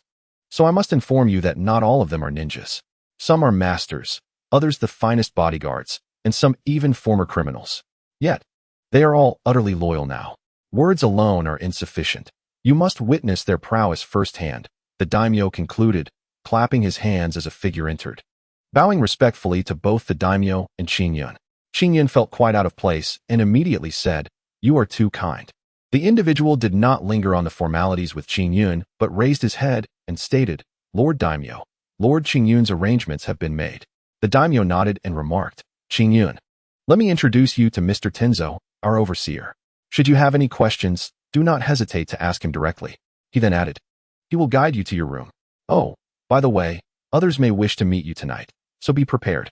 Though the daimyo's words were somewhat vague, Qingyun understood that it likely involved the other 11 members of the 12 Guardians testing him, a subtle form of hazing for the newcomer. The daimyo's warning was not lost on him. Qingyun nodded in acknowledgement and expressed his gratitude, subsequently following Tenzo towards his quarters. Observing Tenzo's steady gait and calm demeanor, Qingyun surmised that he might be a concealed master, yet he chose not to expose this insight. As he surveyed his surroundings, it became clear that this castle, while termed so, was distinctly Japanese in style, resembling a tower rather than the grand castles of the West. The daimyo had been situated in the central area of the castle, a reception room, while Qingyun now found himself in a room on the western side. This is your room. Should you require anything, simply inform anyone, and they will accommodate you, Tenzo stated. Qingyun examined his quarters, though not expansive. It was certainly sufficient for habitation. The room included a restroom, kitchen, living room, bedroom, and even a balcony where sunlight could stream in. A tea table was also present, allowing for leisurely tea tasting. Qingyun had previously believed that being a member of the 12 Guardians was a burdensome task, but it now seemed to have transformed into a position of privilege. Moreover, this residence was connected to a courtyard filled with the melodies of birds and the fragrance of flowers, adorned with rare trees whose names eluded him. Most notably, a small artificial hill featured a cascading waterfall, which, while not particularly grand, added to the overall charm of the courtyard, as the water flowed gracefully through it. Qingyun found great satisfaction in this accommodation and promptly communicated his needs to the attendants, who met his requests with utmost courtesy. The servants within the castle were predominantly female, their beauty not at all lacking. This level of service could not be deemed extravagant, but rather high-end, indicating the daimyo's considerable regard for Qingyun. However, doubts began to cloud Qingyun's mind. Was he the sole recipient of such favorable treatment, or were others afforded similar luxury? It did not take long for him to arrive at a conclusion. This caliber of residence was likely rare throughout the castle, making him perhaps the only one among the 12 Guardians to enjoy such privileges. No wonder the daimyo had cautioned him. If the others resided in mere bunk beds while he occupied a presidential suite, discontent would surely arise among them. The daimyo must have anticipated this. Was he testing Qingyun or the other 11? At this moment, Qingyun had gained a glimpse into the daimyo of the Land of Fire's character. He was far from the fool he initially appeared to be, with many arrangements already in place. Aware that the other 11 would likely view him unfavorably, Qingyun took proactive measures in his courtyard, preparing traps and substitution techniques, fully ready to defend himself against the impending group. Time passed, and sensing an unusual presence nearby, Qingyun heightened his perceptive abilities. Indeed, a team of skilled individuals was approaching. Ah, the inevitable has come, gentlemen. It is a pleasure to meet you, Qingyun greeted inwardly. Bracing himself, suddenly, shurikens flew towards him, seemingly dulled at their tips, indicating that these future companions did not wish to harm him. The shurikens ultimately struck his body, and 3 figures emerged in the courtyard. Why did he not evade? Could it be? The trio exclaimed in astonishment, realizing that Qingyun had transformed into a wooden dummy. He had, of course, prepared a substitution in advance, now merely watching the unfolding spectacle. With a swift motion, the adversaries triggered his traps, and an array of shurikens shot forth. They deflected the shurikens with their kunai, but overlooked the pit Qingyun had previously dug beneath them. In an instant, the 3 fell into the pit, only to be ensnared by a large net that descended upon them. Moments later, another trio appeared, intent on rescuing their comrades. However, their own traps were activated. Explosive tags ignited beneath their feet, and in the chaos, they leapt toward what appeared to be the safest spot, which was, unbeknownst to them, another of Qingyun's deceptions. They too plummeted into his trap, bringing the total number of captives to 6. Following this, yet another trio arrived, displaying greater intelligence than their predecessors. Rather than recklessly charging in, they sought out concealed areas and launched explosive tags. Qingyun was forced to reveal his true form, and the 3 ninjas charged at him one after another. Truly impressive, a rising star from Konoha. You have laid out so many traps in advance. Chapter 75. Investigation. We nearly fell into your trap, just like them. We are not so easily dealt with. The 3, poised to teach Qingyun a lesson, were taken aback when he smiled and replied, No, you are quite manageable. With a sudden transformation, Qingyun once again became a wooden dummy. Why would he directly expose himself to engage in hand-to-hand combat? Such an approach would render his prior planning meaningless. Qingyun had arranged at least 2 substitutes. His earlier revelation was merely a ruse to confuse the remaining trio. Soon after, a massive net descended from above, ensnaring the 3 more formidable opponents as well. Though they struggled, the net was no ordinary one. It tightly bound them, leaving them no space to perform hand seals. Indeed, Qingyun, you are formidable. It seems you anticipated our visit today, one of them remarked, no longer needing to hide underground. A monk slowly emerged, whom Qingyun recognized as the 10th member of the 12 Guardians, likely the strongest among them, as he was the only one who had identified Qingyun's location. Upon realizing that he had been recognized, Qingyun ceased his concealment, finally revealing his true self. My name is Jizo. To be honest, I did not intend to come today. But they insisted on testing you, so I accompanied them. I never expected them to be the ones to learn a lesson. The monk, identifying himself as Jizo, had no intention of confronting Qingyun, which piqued Qingyun's interest. Alas, Master Jizo, instead of aiding us, you come to mock us. We've known each other for quite some time. One of the 12 guardians retorted. Forgive me. Ultimately, it stems from your disdain for Qingyun's residence. You believe yourselves more deserving of such accommodations, and thus this conflict ensued. The greatest suffering arises from unfulfilled desires, so one must strive for detachment. Would you not agree, young friend Qingyun? The compassionate Xidagarba monastery gazed kindly at Qingyun, who naturally felt reluctant to take action. Ha ha ha, being desireless is wonderful, but to be desireless is not to be human. After all, humanity is a creature that strives for its desires, is it not? Qingyun explained to Xidagarba. One's life should be a struggle against one's desires. Conquering them is the ultimate destination, Xidagarba stated. Everyone has their own aspirations, and that is what makes us human, right? Ha. Qingyun, wishing to avoid a philosophical debate with the monk, shifted the conversation. As the saying goes, one must fight to truly know one another. My friends, we are all tasked with protecting the Lord. Allow me to assist you. With that, Qingyun untangled the nets, leaving the other 9 warriors at a loss on how to break the awkward silence. I am curious, young friend Qingyun. How did you know we would come tonight? Xidagarba inquired. The Lord gave me a hint, and I had an inkling in my heart, Qingyun replied. It seems we have all been played by the Lord. He informed us to test you tonight to see if you possess true skill, one of the 12 warriors expressed, feeling quite helpless. Qingyun understood that the Lord had conveyed different messages to both groups to gauge their abilities. This Lord, indeed, was adept at such political maneuvers. Qingyun felt a mixture of exasperation and respect. It was only natural for an employer to test his subordinates. At that moment, the Lord appeared, accompanied by Mr. Tenzang. Bravo! Bravo! The Lord applauded, clearly pleased. Gentlemen, you have performed admirably. Especially you, Mr. Qingyun. Your ambush was executed flawlessly. The other 9 were no match for you, save for Master Xidagarba, who discerned your hiding place underground. Qingyun frowned slightly, noticing discontent among the others. All right, do not be so fierce. I merely wish to ascertain your capabilities. Each of you possesses your own strengths, and I must fully understand you, the Lord explained, causing the expressions of the gathered individuals to soften considerably. Lord Qingyun, from this day forth, you shall be the leader of the 12 guardians. Here is your insignia. The Lord presented, Master Xidagarba, you will serve as the strategist for the 12 guardians. The rest of you, your duty is to ensure my protection. The Lord proceeded to bestow a series of rewards upon the 12 individuals. These honors were substantial, and grievances against the Lord faded away. Qingyun received a distinctive insignia resembling a fire emblem, which he promptly affixed to his arm, recognizing it as a mere symbol of his new role.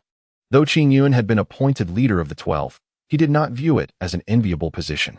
Being a leader meant he could not allow his subordinates to suffer casualties, and he had to fulfill the task of safeguarding the Lord. After everyone dispersed, Qingyun confided his doubts to Xidagarba. Master Xidagarba, it seems that the officials of the Fire Country have all come down with colds. Are you aware of this? I cannot shake the feeling that there is more to this situation than meets the eye. Qingyun expressed his suspicions. Indeed, this matter strikes me as highly suspicious as well. We must investigate, but the Lord has issued orders forbidding us from approaching or visiting those bedridden with illness, Xidagarba replied. The Lord fears we might contract the illness ourselves. We need not go in person. We can simply send shadow clones, Qingyun suggested. Excellent idea. Let us pay a visit to the home of the left minister today, Xidagarba proposed. The hierarchy of the Fire Country is led by the Lord, followed by the left and right ministers, with Tenzang belonging to the Internal Affairs Department, holding a lower rank, yet serving the Lord directly. The left minister is akin to a chancellor, while the right minister serves a similar role. Qingyun was taken aback to learn that even the left minister had succumbed to illness, intensifying his suspicions. Subsequently, Qingyun and Xidagarba made their way to the left minister's residence, which appeared quite modest, lacking the wealth of Qingyun. Cough, cough. They exchanged glances upon hearing the sound of coughing. Following the sound, they arrived at the left minister's bedroom, where he lay bedridden, coughing incessantly, and the cough bore the unmistakable sound of phlegm. It seems this cold is indeed quite severe, Qingyun remarked. While he is alone, we should inquire about the situation, Qingyun decided, striding over to awaken the left minister. The minister, startled, nearly cried out for help. Qingyun quickly covered his mouth and whispered, "Do not be afraid. I am Qingyun, the leader of the 12 Guardians, here to uncover the truth behind the official's cults." Chapter 76. Infiltration. Once the left minister had calmed down, Qingyun released his grip. "I might infect you." The left minister shook his head. "No matter. I am a shadow clone. I need you to tell me what you experienced to end up in this state," Qingyun urged. "I do not know. Recently, many of the Lord's ministers caught colds, and at first, we did not pay it much mind. However, as time passed, the illness worsened, and many fell ill." The left minister explained, sniffling and appearing quite unwell. "Who was the first to fall ill? Do you know? Has a doctor diagnosed the cause of your illness?" Qingyun inquired. "The first? Who could possibly know? However, I suspect the hospital has records. Surely a doctor has examined the matter. Yet, even after treatment, many have not recovered. It is perplexing that an entire official circle has fallen victim to this severe cold," the left minister lamented. Qingyun nodded. "Very well, rest well."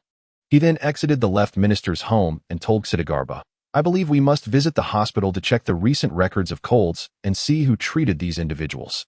"Indeed, I will guide you to the hospital," Qingyun said, knowing the location well. They arrived at what was called a hospital in the Lord's city, though it resembled more of a clinic. "Do they not employ medical ninjas here?" Qingyun asked, surprised. "No, many in the Lord's circle remain skeptical of ninjas. For many ailments, they prefer traditional remedies, such as herbal concoctions," Qingyun explained. Qingyun pondered this, realizing that both the Lord's city and the Leaf Village, while advanced in certain aspects like radio technology and construction, retained many archaic practices, particularly in transportation and banking. Medical ninjas would typically utilize antidotes to eliminate toxins, extracting external toxins with chakra and gradually restoring the body. However, in a hospital devoid of medical ninjas, the medical standards were relatively primitive, relying on traditional methods. As Qingyun and Qingyun searched for a doctor, they discovered that many patients in the hospital had contracted colds, exhibiting symptoms identical to those of the ministers. "This is peculiar. It appears this cold is not ordinary," Qingyun mused, increasingly convinced that this illness held significant implications. "It is indeed that doctor. He is the one who treats all infectious diseases." Dizong pointed to a man clad in a white medical coat. Qingyun approached and, seizing the opportunity as the doctor entered his office, followed Dizong inside, locking the door behind them. Upon entering, they were immediately greeted by the sharp scent of disinfectant, likely sprayed by the doctor for sanitation purposes. "Who are you?" the doctor exclaimed in surprise. "Do not be alarmed. We are the 12 Guardians of Shinobi, here to protect the daimyo. We have come to discuss 2 matters and hope you can assist us in our investigation," Qingyun responded. The doctor gradually regained his composure. "Recently, there has been a sudden increase in cases of the flu, and there is indeed a reason for it," the doctor continued, rummaging through a filing cabinet until he produced a brown paper bag. "This contains the records of the first patient diagnosed in the past month." He handed the document to Qingyun, who opened it with astonishment. The first person afflicted with this peculiar flu within the month was none other than Tianzong, who served closely beside the daimyo. Tianzong contracted this illness? Why did he not seek treatment? Qingyun inquired urgently. "Because Tianzong has already recovered. He is no longer contagious and has returned to his normal life," the doctor explained. "Recovered? How long did it take? What exactly is this illness? Just a common cold?" Qingyun pressed on. "This illness is not a mere cold. It is a special strain of influenza virus, highly contagious," the doctor clarified. "However, Mr. Tianzong was completely cured in just 3 days, and his initial symptoms were quite mild, akin to having received a vaccination." The doctor expressed disbelief at the rapid recovery. "And what about the others?" "Unfortunately, they have not been so fortunate. After contracting the virus, they experience extreme fatigue and body aches, and it remains highly contagious. Aside from Tianzong, no one else has recovered yet. We can only treat the symptoms. Fortunately, this illness has not proven fatal so far," the doctor concluded. "I see. I believe I understand now. Thank you," Qingyun said, refraining from further inquiries, as all evidence pointed towards Tianzong. Ordinary individuals who contract this illness do not recover. Yet Tianzong was able to do so swiftly? Should we seek out Tianzong? Dizong suggested. Of course. Let us go find him. Qingyun agreed, though he felt a nagging sense that he and Dizong had overlooked something important.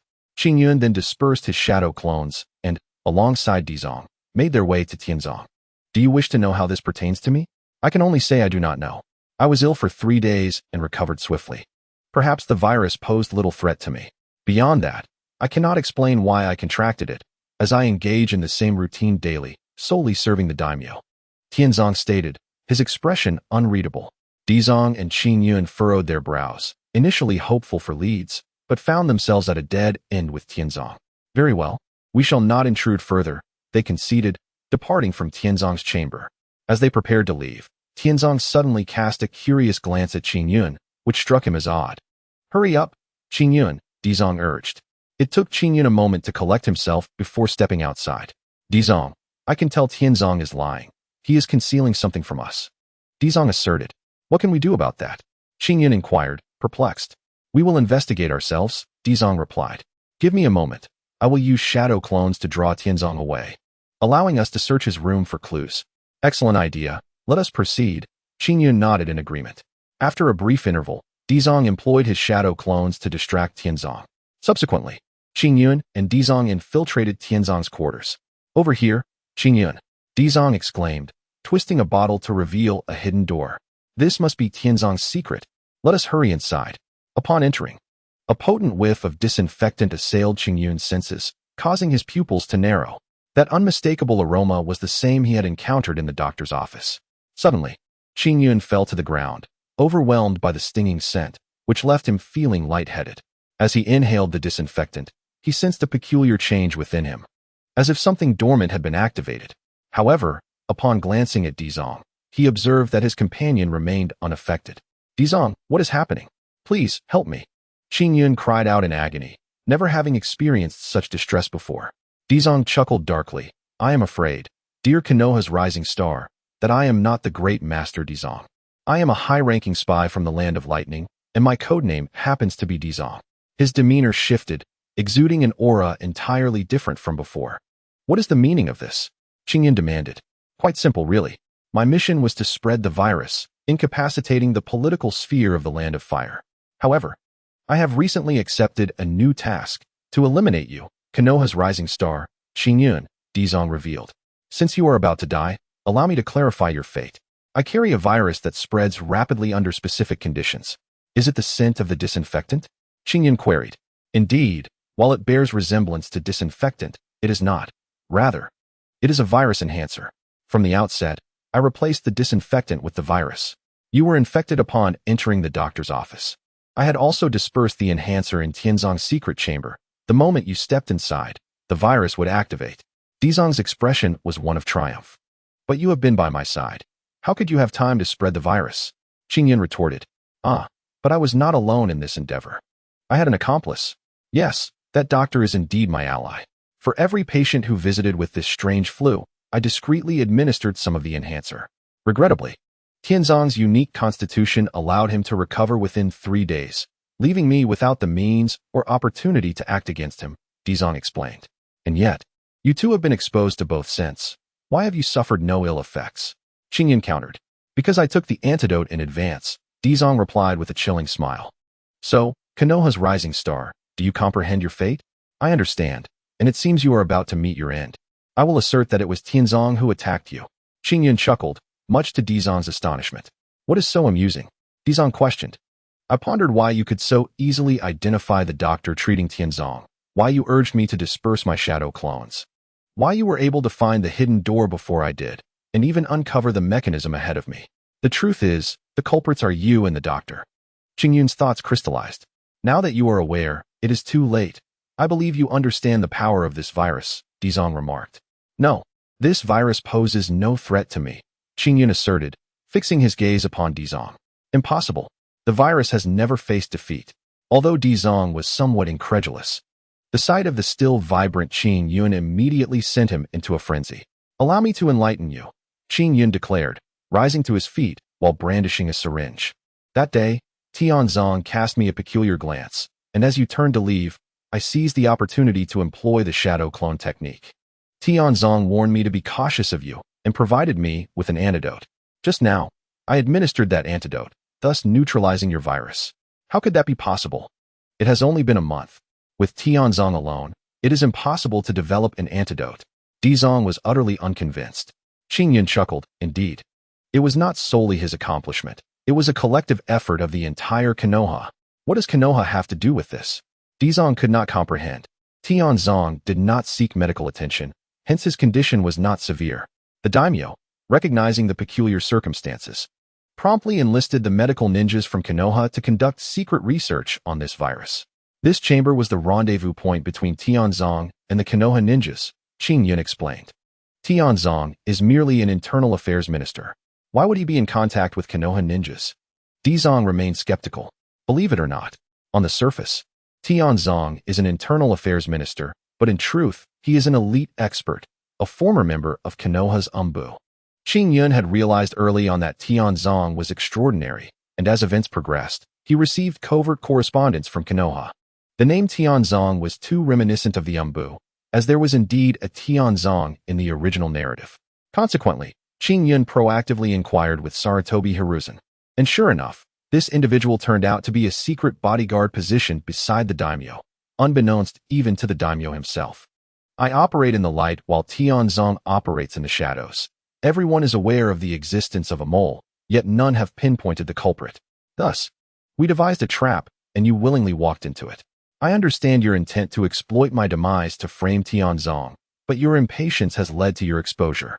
The greatest torment in life stems from unfulfilled desires. Thus, one should strive for detachment. Alas, you failed to achieve such detachment. Your facade could not disguise your longing, culminating in your utter failure. As Qingyun finished speaking, the chamber door swung open, and a humanoid beast tossed someone inside. Upon closer inspection, the entire dwelling resembled a cage. The humanoid beast was none other than the daimyo's bodyguard, the beast. The individual thrown in was indeed an accomplice of the Land of Lightning's spy, that very doctor. Meanwhile, the other 9 guardian ninjas were stationed outside the room, and the daimyo along with numerous officials observed the scene. My apologies, Dizong, but your scheme was unraveled from the very beginning. You are confronted with me, Qingyun. Qingyun gazed at Dizong, who was taken aback, realizing that the Land of Fire had played a cruel joke on him. It was highly likely that everyone had been cured, leaving him in the dark. Well, quite impressive. However, I shall not sit idly by. Dizong then prepared for a desperate struggle, but at that moment, a ninja employed the body flicker technique and positioned a kunai against Dizong's neck. It was Tianzong. Chapter 78. The Daimyo's Reward Senior. Shall we simply kill him? Wouldn't that be too hasty? We have yet to gather intelligence. Qingyun questioned Tianzong. Not hasty at all. This fellow is privy to knowledge, and even the imposter doctor is aware, Tianzong replied. Moreover, even if this man were to perish, we could utilize certain secret techniques to uncover his secrets. However, he seemed intent on employing some technique to obliterate his own mind. Had we delayed even a moment longer, we would have gleaned nothing. Indeed, experience is invaluable. Qingyun couldn't help but admire the individual known as Tianzong. In truth, upon arriving in the daimyo's city, Qingyun had received a covert mission. Joining the 12 Guardian Ninja was secondary. The primary objective was to expose the spy. Ultimately, Qingyun used himself as bait to lure out the spy and successfully extracted intelligence, yielding substantial rewards.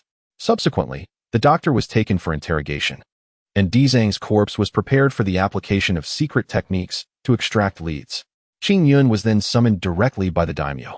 Haha, Qingyun, you don't truly believe I consider ninjas insignificant, do you? The daimyo chuckled, stating, many of the garrison troops, including some bodyguards, are actually Konoha ninjas, not merely placed by your teacher, but requested by me for protection. I suspect other daimyos have done the same. As the saying goes, one must always guard against others. The conflicts of nations are essentially battles between ninja villages. Should Konoha be defeated, I would bear the responsibility for territorial concessions and reparations, which I would find quite unsatisfactory. The relationship between the Land of Fire and Konoha resembles that of a farmer and his hoe. I require the hoe, and the hoe requires me, the daimyo explained. Engaging in conversation with the daimyo, Qingyun couldn't help but acknowledge the man's considerable acumen. After all, There was a reason he had ascended to the position of daimyo in the Land of Fire among the 5 great nations. I never anticipated that upon my arrival, you would assist me to such a significant extent. Pray, what reward do you desire? The daimyo was generous, wielding authority and influence. Qingyun pondered for a moment before replying. Your Excellency, upon entering the city, I observed that the common folk do not lead particularly prosperous lives. However, mere charity is insufficient. I aspire to elevate the peasantry to affluence. The daimyo scratched his head awkwardly, stating, regrettably, Qingyun, I too wish for this. Yet I am at a loss for how to achieve it. Improving the livelihoods of the populace is beyond even my capabilities. The daimyo's city is already quite satisfactory, as the common folk do not starve and can live in peace. If you have the opportunity to visit the other 4 great nations, you will understand the relative prosperity of the Land of Fire.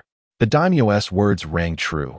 The First and Second Shinobi Wars, along with various conflicts, rendered the common folk in larger nations impoverished, let alone those in smaller nations unable to fend for themselves. The Land of Fire was indeed among the better off. Daimyo, I yearn to change all of this. I require but one authority, Qingyun asserted. What authority? The daimyo inquired. The authority to invest. Qingyun recognized the daimyo's lack of comprehension and elaborated. The common folk can create wonders, just as ninjas can. The miracles they conjure may differ vastly. Yet I wish to invest financially, enabling them to prosper. Certainly, as long as you are willing to spend, the Land of Fire will fully support you. The issue lies in whether merchants are motivated by profit. Can you truly generate wealth? The daimyo questioned. Certainly, our goal is profit. Moreover, it is not solely I who will reap the rewards. I will ensure that the Land of Fire profits as well. Konoha village shall benefit. Other nations will thrive too. Naturally, once they prosper, they will be loath to engage in conflict with us. They will have no need to wage war against us, for we shall become their benefactors. Qingyun declared. Your idea is commendable. However, I wonder how much capital you possess. As a mere Chunin, your financial resources must be limited. And given that you appear to be an orphan, I doubt you have any substantial inheritance. The daimyo expressed skepticism regarding Qingyun's financial capacity. Qingyun shook his head, responding, Your Excellency, the crucial aspect is not the quantity of money but the ability to turn a small investment into a large return. It is about providing what others require. So what do the common folk need? The daimyo asked. Sufficient food and warm clothing, a decent standard of living, Qingyun replied. At the very least, that is the case for now. If we fulfill this need, what will they offer in return? The daimyo countered. Labor, Qingyun replied, suggesting. For those impoverished common folk, we will provide 3 meals a day, shelter, and a modest income in exchange for their 8-hour workdays.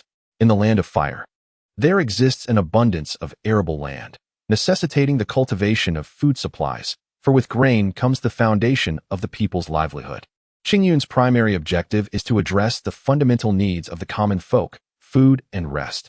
The daimyo nodded in agreement, recognizing that if someone were to invest in the cultivation of grain and thereby bolster the national treasury, he would certainly welcome such an opportunity. However, what of those commoners who are already able to afford food and housing? The daimyo inquired further. Then their intellectual labor is required. They need not toil physically. Instead, they can engage in cerebral tasks. For instance, they could distribute grain and wages through the finance department, or they could continue to recruit more laborers, earning a higher income through their intellect, Qingyun explained. The daimyo remarked, though the Land of Fire is vast, the city of daimyo is quite small, as you pointed out. It cannot possibly accommodate so many people. Then we shall expand or construct another city, Qingyun proposed. Expansion is unfeasible, as it would demand substantial financial and human resources. And building a new city could lead to disastrous losses. The daimyo shook his head. Indeed, but Konoha village can be expanded, Qingyun exclaimed. Doubling its size would allow for the accommodation of more inhabitants. Konoha village? That is a splendid idea. It is not far from the city of daimyo, and is in close proximity to arable land. The daimyo acknowledged with a nod. Let us proceed step by step. Whatever you wish to undertake, begin with that, but ensure that you complete one task at a time. The Land of Fire will support you. I am uncertain if you possess sufficient funds, yet the national treasury will allocate a portion to assist you, the daimyo mentioned, not overly concerned, as the treasury was already quite depleted. Moreover, the daimyo had heard many grand proclamations from others, all of whom began with great promises only to fade into obscurity. He presumed Qingyun would follow suit, burning bright only to extinguish in silence. However, Qingyun was different. Having secured the support of the daimyo meant he had the backing of the entire Land of Fire, and the third Hokage was also fully supportive. In a sense, Qingyun had reached the pinnacle of power. During this tranquil period, he meticulously organized his plans. Chapter 79. Gathering strength. Qingyun realized that he must first benefit himself and accumulate wealth, for only by possessing riches could he extend his assistance to others, enabling them to acquire their own fortunes. Furthermore, he aimed to strengthen Konoha village and the Land of Fire, ultimately uplifting neighboring small nations and even larger countries. War is merely a continuation of politics. In times of peace, the development of ninja villages and nations resembles a war without smoke. Yet, Qingyun believed that the conflicts among ninja villages could be avoided. For example, in the Land of Wind, although it boasts a vast expanse, much of it is desert, with scarce water and land resources. Thus, the wars waged by Sasuke are primarily over land and resources. Similarly, in the Land of Lightning, Hokage, located in the northeast of the ninja continent, is inhabited by fierce warriors who, dissatisfied with their isolated existence, expand outward, utilizing neighboring small nations as buffer territories. This forms their fundamental strategy, placing them among the more formidable of the 5 great nations. The Land of Wind suffers from a lack of water and fertile land, with inconvenient transportation, yet it produces abundant sand gold. And its puppetry techniques are among the finest of the 5 great nations. Most importantly, the desert harbors inexhaustible wind and solar energy resources.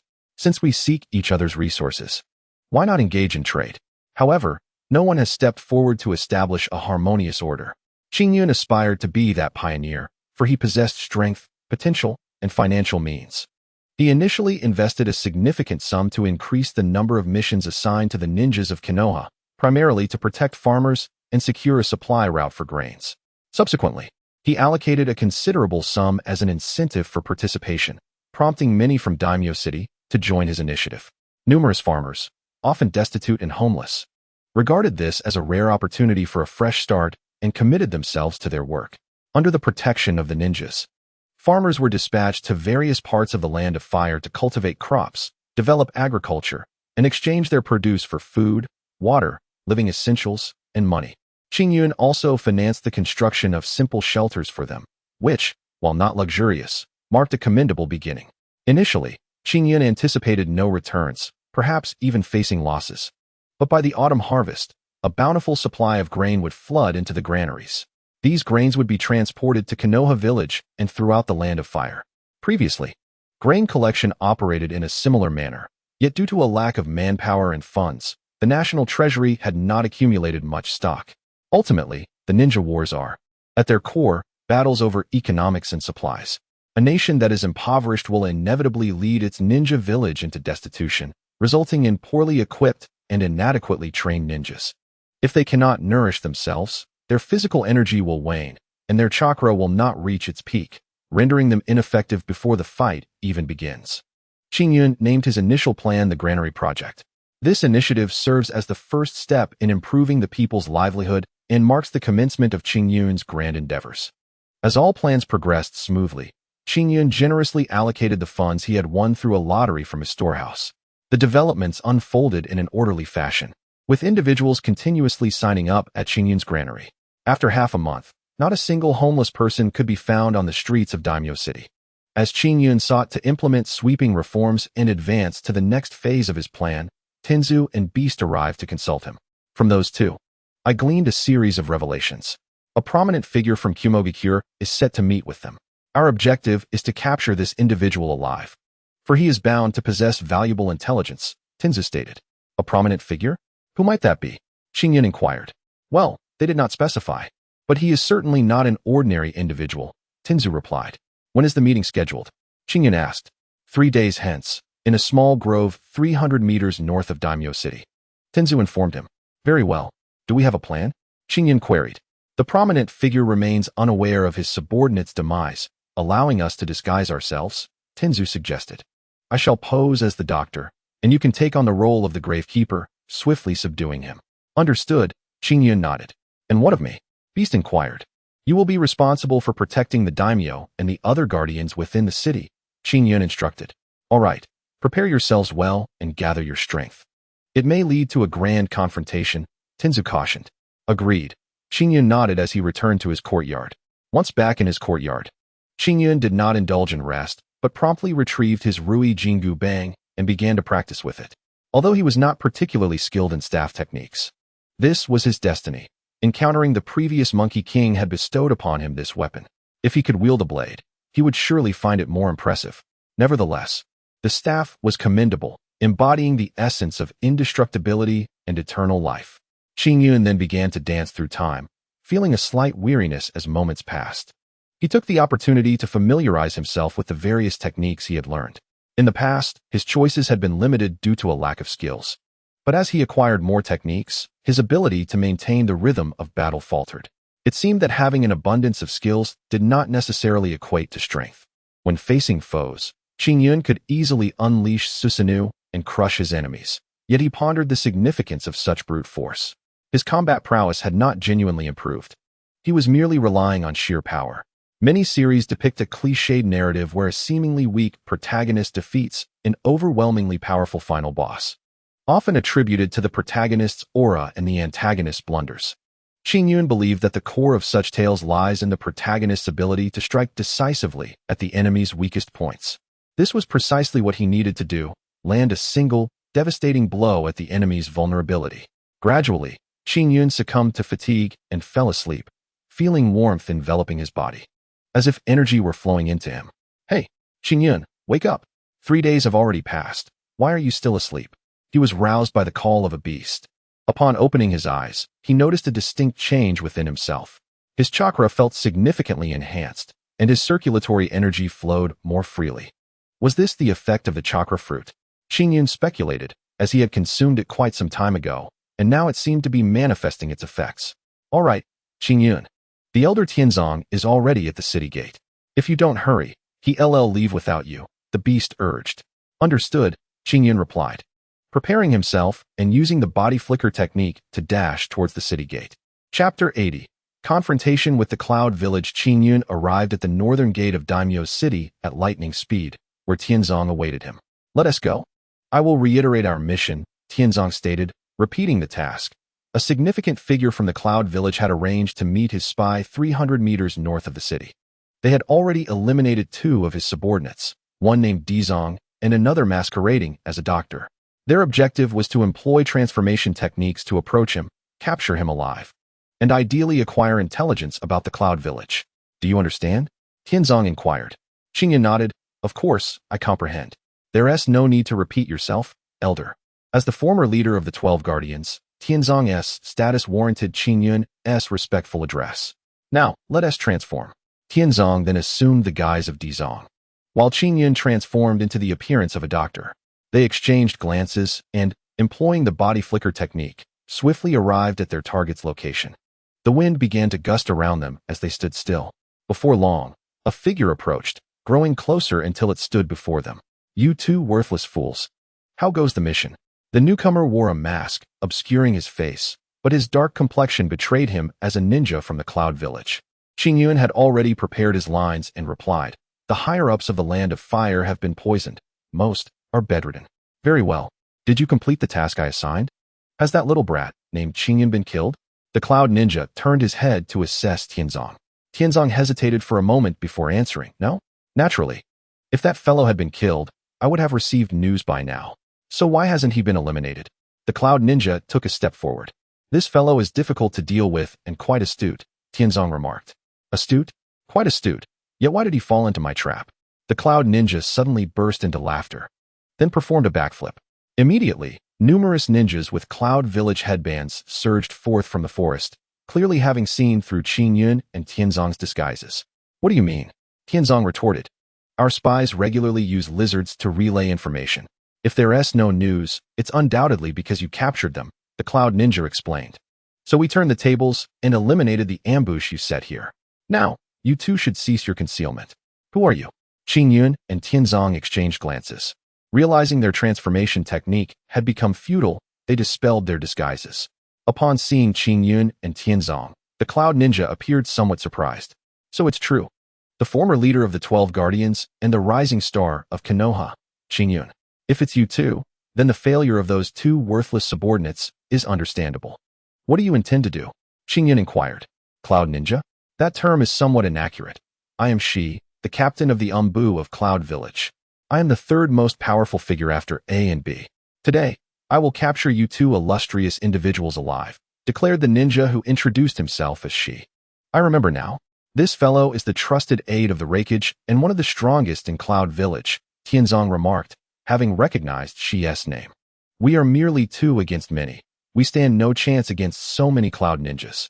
Did they secretly bypass Konoha's defenses just to deal with us? Tianzong pondered, bewildered. Qingyun shook his head. Fear not. They are merely Cloud Ninjas, not the Hokage. Together, we shall turn their world upside down. Given the circumstances, they had no choice but to proceed. I hope you possess the prowess you claim, Tianzong cautioned, before charging towards the Cloud Ninjas alongside Qingyun. Vajra Rod. Qingyun produced a replica of the Rui Jingu Bang from his ear, launching an attack at Shi. He unleashed his formidable strength and utilized observation haki, overpowering several Cloud Jonan effortlessly. The Vajra Rod? Is that the indestructible staff transformed from the third Hokage's summoning beast? This is troublesome. She waved his hand, commanding. All of you, focus on Tianzong. I will handle that little brat named Qingyun. As Qingyun reveled in the battle, he noticed the Cloud Ninjas converging on Tianzong. In front of him stood Shi, whose speed was astonishing, crackling with lightning, demonstrating his mastery over lightning release. Apologies, but today you shall fall at my hands, she declared, summoning his weapon from a ninja tool scroll. As he drew his weapon, thunder rumbled overhead, as if drawn to him, enveloping him in lightning and imbuing him with an imposing presence. Experience the power of my lightning release. She charged towards Qingyun. A weapon that attracts lightning? Interesting, Qingyun remarked, smirking. You dare to play with thunder before me? With a dismissive laugh, Qingyun spun the Rui Jingu Bang in his hands. Thunderfruit. He unleashed a surge of lightning, infusing the Rui Jingu Bang with electrical properties. Thanks to its indestructibility, the staff remained unharmed despite the electric charge. Both sides unleashed their lightning techniques. But she was left utterly astonished. How absurd. When I played with thunder, you were not even born. I am from Cloud Village. I have endured grueling training for years in the Thunder and Lightning Gorge. Such a child, who has yet to master even the activation of Chakra. That level of lightning is merely a game for ninjas. Without further ado, she brandished his lightning spear and engaged in close combat with Qingyun. The lightning rod in Qingyun's hand, a formidable weapon, was no trivial matter. Utilizing the observation haki, Shi's attacks could not land on Qingyun, who, in turn, forced Shi to defend against numerous strikes. With each encounter, she felt as if he were nearing death. The strength of this child, how could it be so immense? He is but a mere child. It seemed quite unreasonable to Shi. It was one thing for a child to possess greater strength, but the lightning techniques employed by the individual before him were astonishingly powerful. This child has mastered the nature transformation of lightning. At merely 7 years old, this is rather absurd. The potency of his lightning grows increasingly exaggerated. Gradually, she found himself at a disadvantage, his morale and confidence waning. Chapter 81. The advancing Qingyun. The ninjas of Cloud Hidden excel in ninjutsu, employing two primary styles of combat. One is a direct confrontation, and the other involves employing every conceivable tactic to win. She, being a seasoned ninja, recognized Qingyun's strength in raw power and sought to create distance, shifting to mid-range combat. However, Qingyun's mastery of lightning nature transformation allowed him to enhance his shuriken and kunai with lightning chakra even at mid-range. She lamented, for he was fundamentally a close combat ninja. While mid-range tactics could weaken his opponent, he had little chance of victory. To think that today I am being held back by a mere 7-year-old. She was deeply displeased and decided to no longer hold back. No matter how strong he might be, he could not breach the so-called strongest shield of ninjutsu. She's gaze hardened. Even though I am here to delay him, his comrades will be eliminated, and my subordinates will swarm him, ultimately leading to victory. However, this does not align with my values. As a formidable warrior of Cloud Hidden, I must defeat him alone. With a firm resolve, she gathered his chakra, and his body underwent a sudden transformation. Qingyun was taken aback. After all, this technique was not common, and in his recollection, only the third and fourth Hokage had wielded such a jutsu. Lightning release, body protection, she shouted, enveloping himself in a coat of lightning. This high-intensity lightning armor could withstand wind release, spiraling shuriken, showcasing its formidable defensive capabilities. Do you intend to be a coward? Qingyun initially thought she wished to hide behind his lightning armor for eternity, but in reality, she aimed to swiftly annihilate Qingyun in his most powerful state. Humph. You have yet to witness the terror of this technique. Having completed the lightning release, body protection, she charged towards Qingyun with astonishing speed. Qingyun had never encountered such velocity before. Despite having seen numerous ninjas renowned for their speed, this individual was the swiftest. Oh, so he does not wish to be a coward, but instead has amplified his speed using the power of lightning? It appears that his so-called lightning armor leans more towards the speed of the fourth Hokage. Qingyun quickly analyzed this child's abilities. However, encountering me, you can only say that you have met your nemesis. Qingyun possessed the eternal Mangeko Sharingan, as well as the Byakugan. His perceptive abilities and observation haki were exceptionally strong, making it a simple task to discern the opponent's movements. Since Qingyun could predict the opponent's moves, naturally, he could evade them preemptively. This time, Qingyun harnessed the nature transformation of wind release, whose speed surpassed that of lightning release. He deftly evaded all of Shi's attacks. What is happening? My strikes are so swift that even I can scarcely perceive them, yet you can still evade them? She could hardly believe it, for he had previously employed this technique with unerring success, never having failed until now against a mere 7-year-old child. Impressive, attempting to defeat me with speed enhanced by lightning? Qingyun said, let me share some rather unfortunate news. I excel in wind release, which just so happens to counter your lightning release. After declaring this, Qingyun gathered Chakra and performed the shadow clone technique. Immediately, the clone crafted a wind release, spiraling shuriken. How sharp it feels. Should this strike land? Even with my lightning armor, I would surely perish, thought she, feeling a twinge of anxiety. Although his lightning armor was learned from the Hokage, he had not reached the level of absolute defense. Upon completing the technique, Qingyun hurled the shuriken, which was not particularly fast, allowing she to evade it with ease. However, at that moment, the spiraling shuriken that she had evaded transformed into Qingyun's likeness. In reality, it had been the shadow clone using transformation jutsu from the very beginning. Die! The shadow clone threw the wind release, spiraling shuriken at Shi, who was already poised to escape. Not so fast. Qingyun's voice resonated from beneath the ground. When he had summoned the shadow clone, he had already instructed it to use ninjutsu to burrow into the earth, effectively binding Shi. The wind release, spiraling shuriken struck Shi in an instant, and though Qingyun's clone dissipated, their objective was accomplished. The sound of the spiraling shuriken was deafening. And after a brilliant flash, Shi lay bloodied and battered, gasping for breath, utterly exhausted. Lord Shi, the ninjas besieging Tianzong, upon witnessing Shi's fall, rushed toward him. Lightning release, 4 pillars binding technique. Lightning release, 16 pillars binding technique. Numerous cloud-hidden ninjas came to Shi's aid, employing lightning binding techniques. However, as Qingyun was the user of the thunder fruit, such level of lightning ninjutsu posed no threat to him. Qingyun promptly utilized his ninjutsu to destroy the pillars. After dismantling the pillars, Qingyun discovered that the cloud-hidden Umbu had already taken Shi and were fleeing northeast. Tianzong, how are you faring? Qingyun asked, noticing that his comrade, a member of the previous generation's 12 Guardian Ninja, was gravely injured. Don't worry about me, go after them. Tianzong appeared to be in serious trouble. Qingyun could not abandon his teammate, but he also could not allow this mission to fail. I will leave you with a shadow clone. It will take you to the hospital. Meanwhile, I shall pursue them alone, Qingyun stated. No, you can't go alone. Call for reinforcements. Tianzong urged. No, if I do, they will escape. We cannot let them go. At the very least, we must ensure they remember this encounter, Qingyun insisted, disregarding Tianzong's protests, and dispatched a shadow clone to take him to safety. Qingyun's true self then utilized his sensory abilities to pursue the fleeing enemy. Not long into the chase, Qingyun triggered numerous traps. In his haste, despite his keen sight, he paid little mind to the explosives, resulting in a series of detonations. Boom. The surrounding area was left in ruins. These rascals, although fleeing, are still chattering away, setting traps to hinder my pursuit. This indicates that among them are sensory-type ninjas as well. After a time, Qingyun noticed that a few ninjas had stayed behind, attempting to obstruct me. Qingyun did not plan to pursue Shi directly, but instead aimed to eliminate the remaining cloud-hidden ninjas with utmost speed. I shall now reveal to you my blitzkrieg. Behold my Shundo. Chapter 82. The power of Shundo. Qingyun concentrated lightning release chakra in his left hand and wind release chakra in his right. He then brought his hands together, merging the two elemental forces into a singularity. Subsequently, a unique chakra, distinctly different from both wind and lightning, manifested in Qingyun's hands. Shundo. Today, I shall witness your might.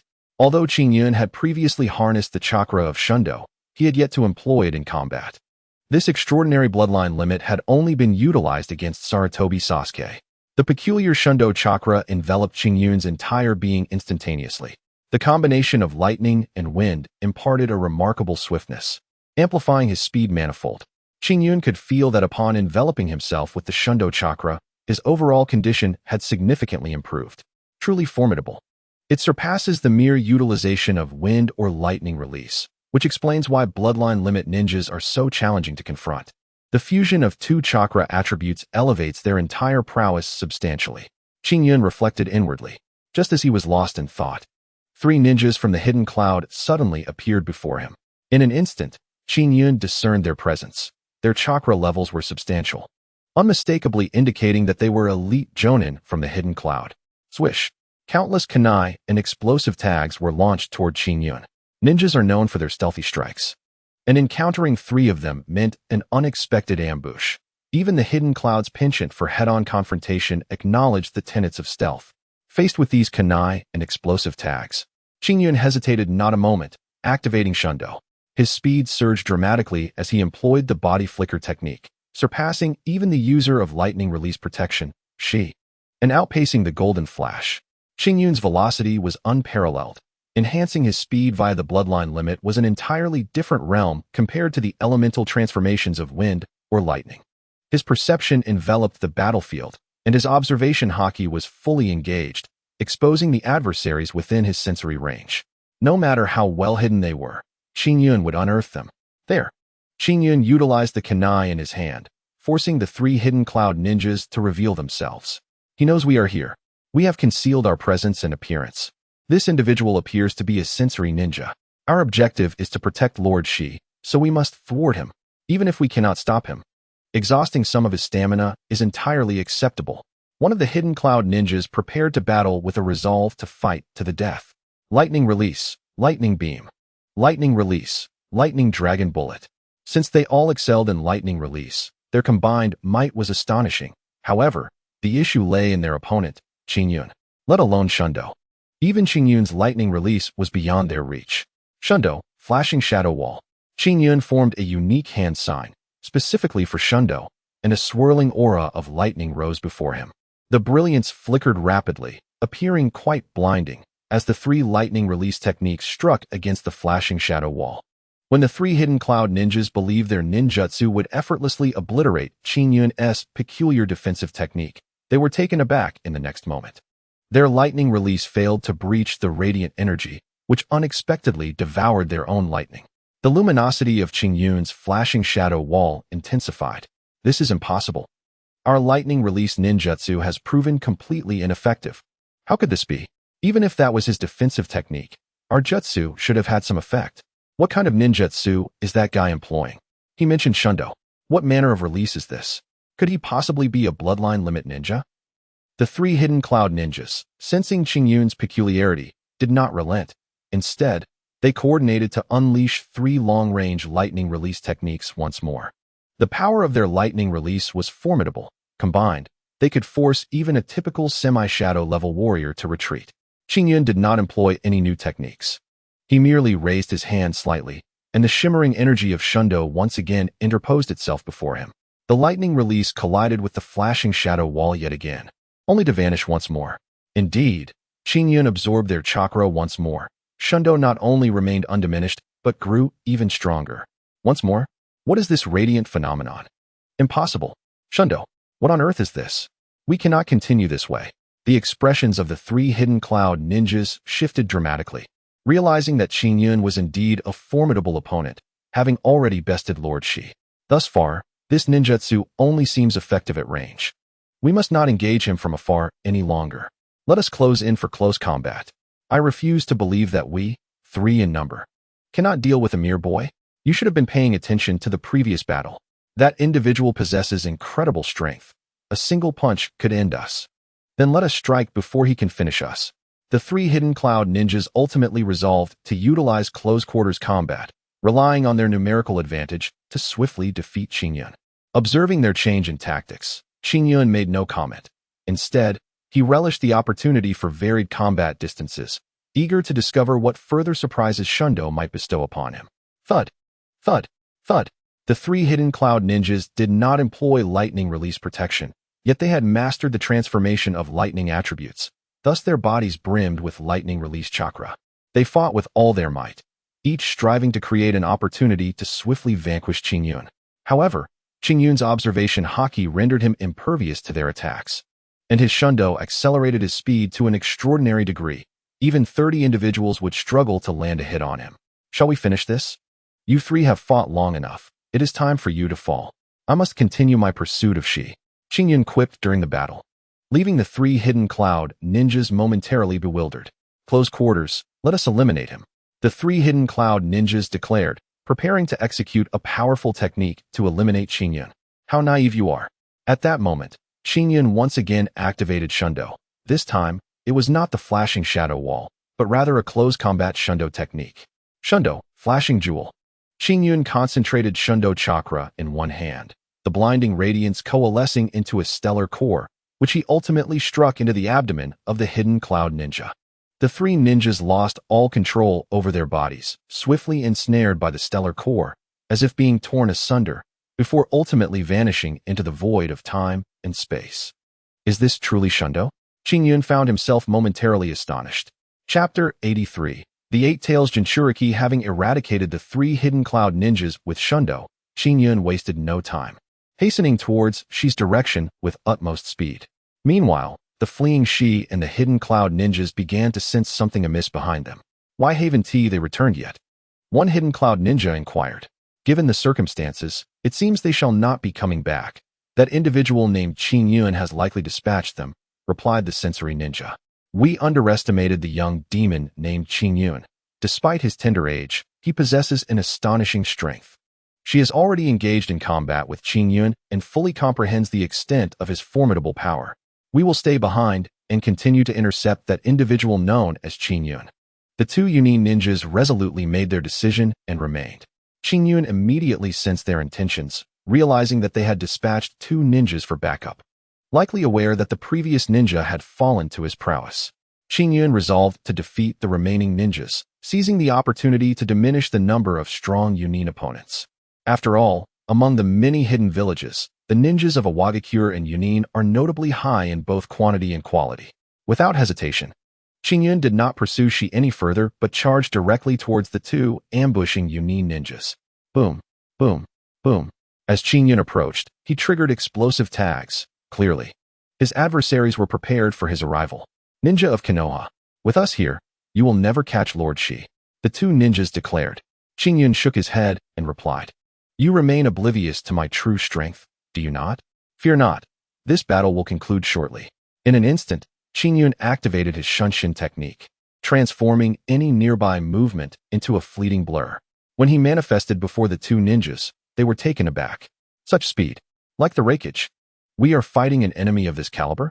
They realized the disparity in their powers was beyond comprehension. Qingyun's rapidity instilled a profound psychological dread in his foes. And the next moment, his staff sent the 2 ninjas crashing to the ground, leaving them no chance to retaliate. Is this where it ends for us? The 2 ninjas, unable to match Qingyun's speed and struck by his formidable weapon, crumpled to the ground, their bodies incapable of rising. You 2 must be the elite ninjas of Chunin, correct? Do not worry. I have no interest in you now, Qingyun said with a slight smile before vanishing in a flash, leaving the 2 upper ninjas powerless to pursue him. Once more, Qingyun resumed his chase after Shi, glancing at his hands. It is astonishing how effortlessly I can deal with upper ninjas now. My strength has indeed progressed significantly. Yet, it remains insufficient, far too insufficient. Qingyun acknowledged his own power, but understood he could not guarantee victory against foes of the Six Paths caliber or those who surpassed him.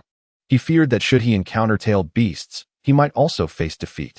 Thus, he refused to revel in his accomplishments. Instead, he remained steadfast in his quest for further strength.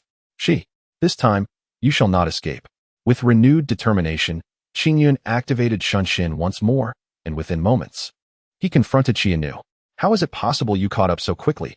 Have the two of them been defeated as well? Shi expressed his astonishment. I never expected you to be this strong. The 7-year-old prodigy of Konoha cannot simply be described as a genius. Your current prowess leaves all in awe and trepidation. That bloodline limit of yours, I've never heard of anything like it. However, do not presume that we are aimlessly wandering without purpose. That would be a grave misconception. She frowned and waved his hand. His subordinates raised an object, and suddenly, smoke signals rose into the sky. What is this? A signal? Qingyun was taken aback. He had not anticipated the enemy's use of smoke signals, indicating that they had indeed arranged an ambush and reinforcements. As expected, within seconds, Qingyun found himself encircled by a greater number of adversaries, led by a ninja with hair split between black and white. Furukai, be cautious of this one. He is extremely powerful. She, visibly fatigued, urgently warned.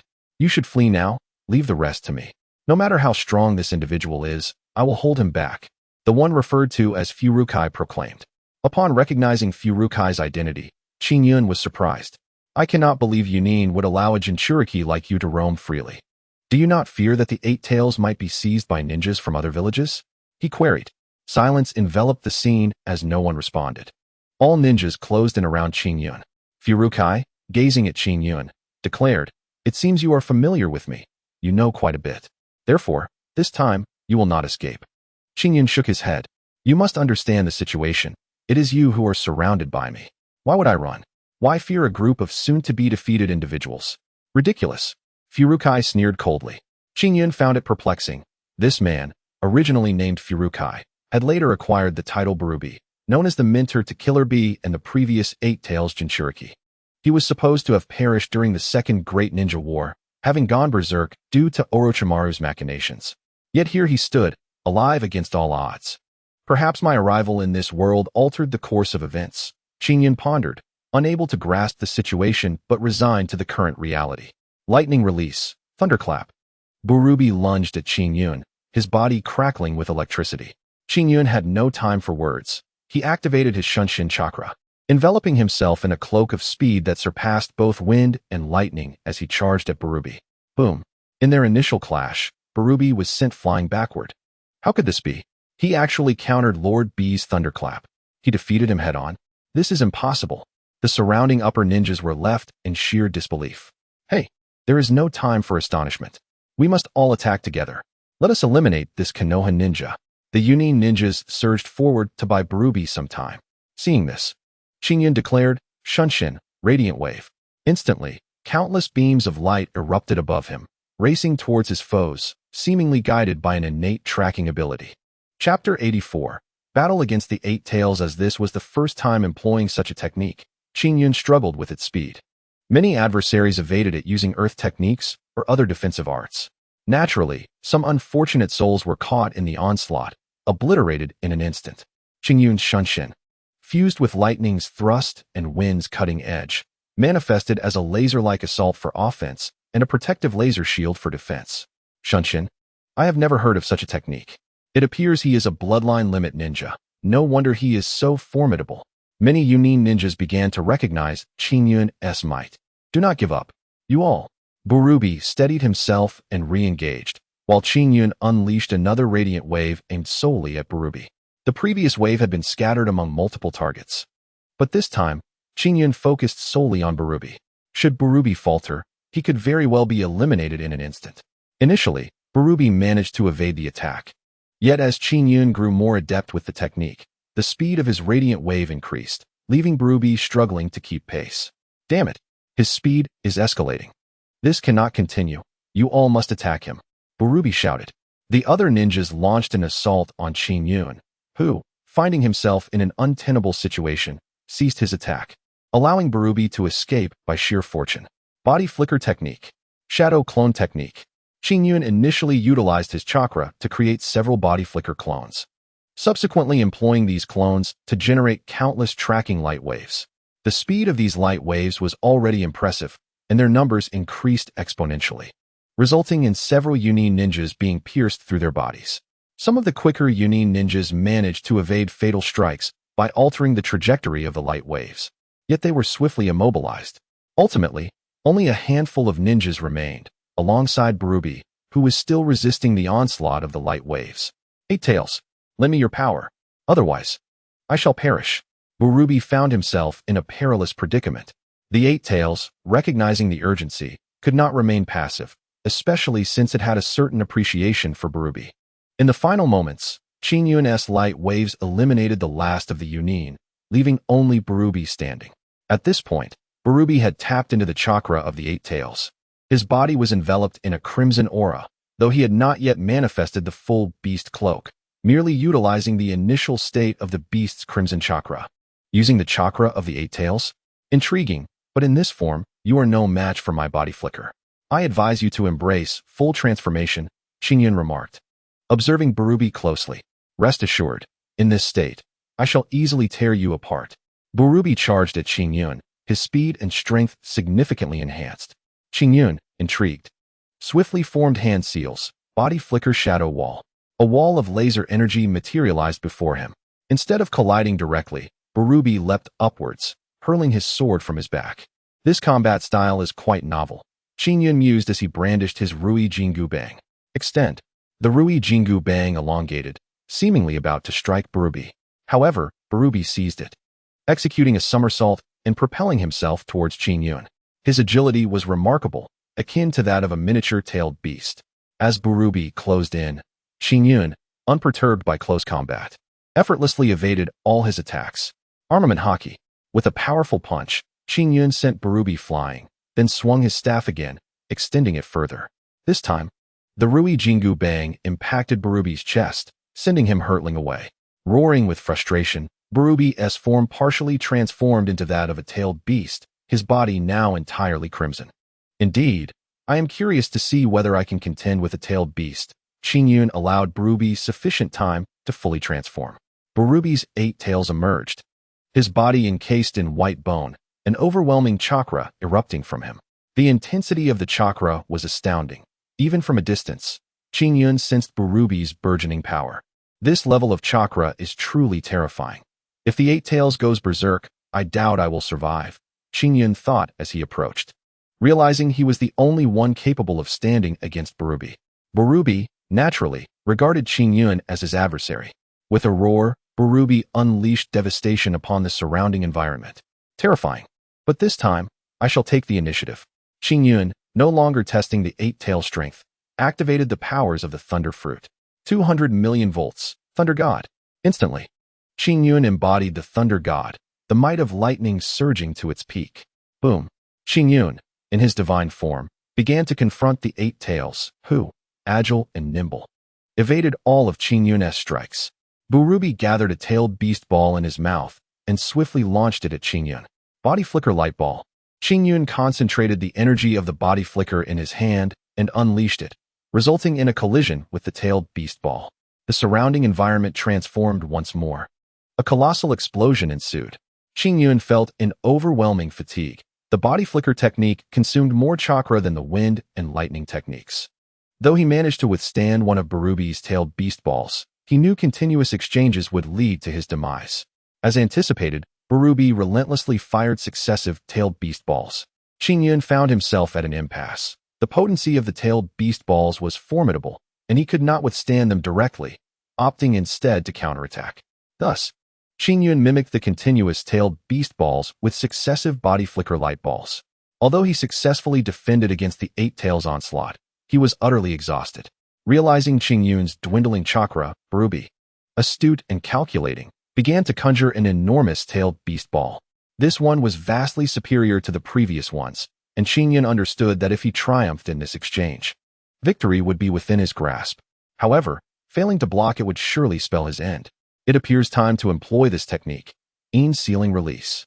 Though Qingyun was drained, he remembered the chakra stored within his body, safeguarded by the Yin Sealing. Chapter 85. Tailed Beast Transformation. Upon releasing the Yin Sealing, all his injuries vanished, and his spirit was revitalized. The most potent body flicker light ball. Observing Barubi preparing his tailed beast ball, Qingyun harnessed the chakra stored within him through the Yin Sealing. The chakra he had once acquired from Sarutobi Sasuke now flowed seamlessly into his hands. This technique bore resemblance to the Kamehameha. However, while the Kamehameha utilized ki, Qingyun employed chakra. The tailed beast ball comprised yin and yang chakra, while Qingyun's was a fusion of wind and lightning chakra, blending into the body flicker technique. The superiority of either remained uncertain. On this occasion, neither side interfered with the other, allowing ample time to unleash their most formidable attacks.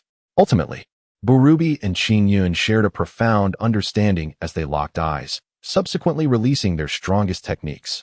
Qingyun unleashed his body flicker light ball, while Barubi released the long-prepared tailed beast ball.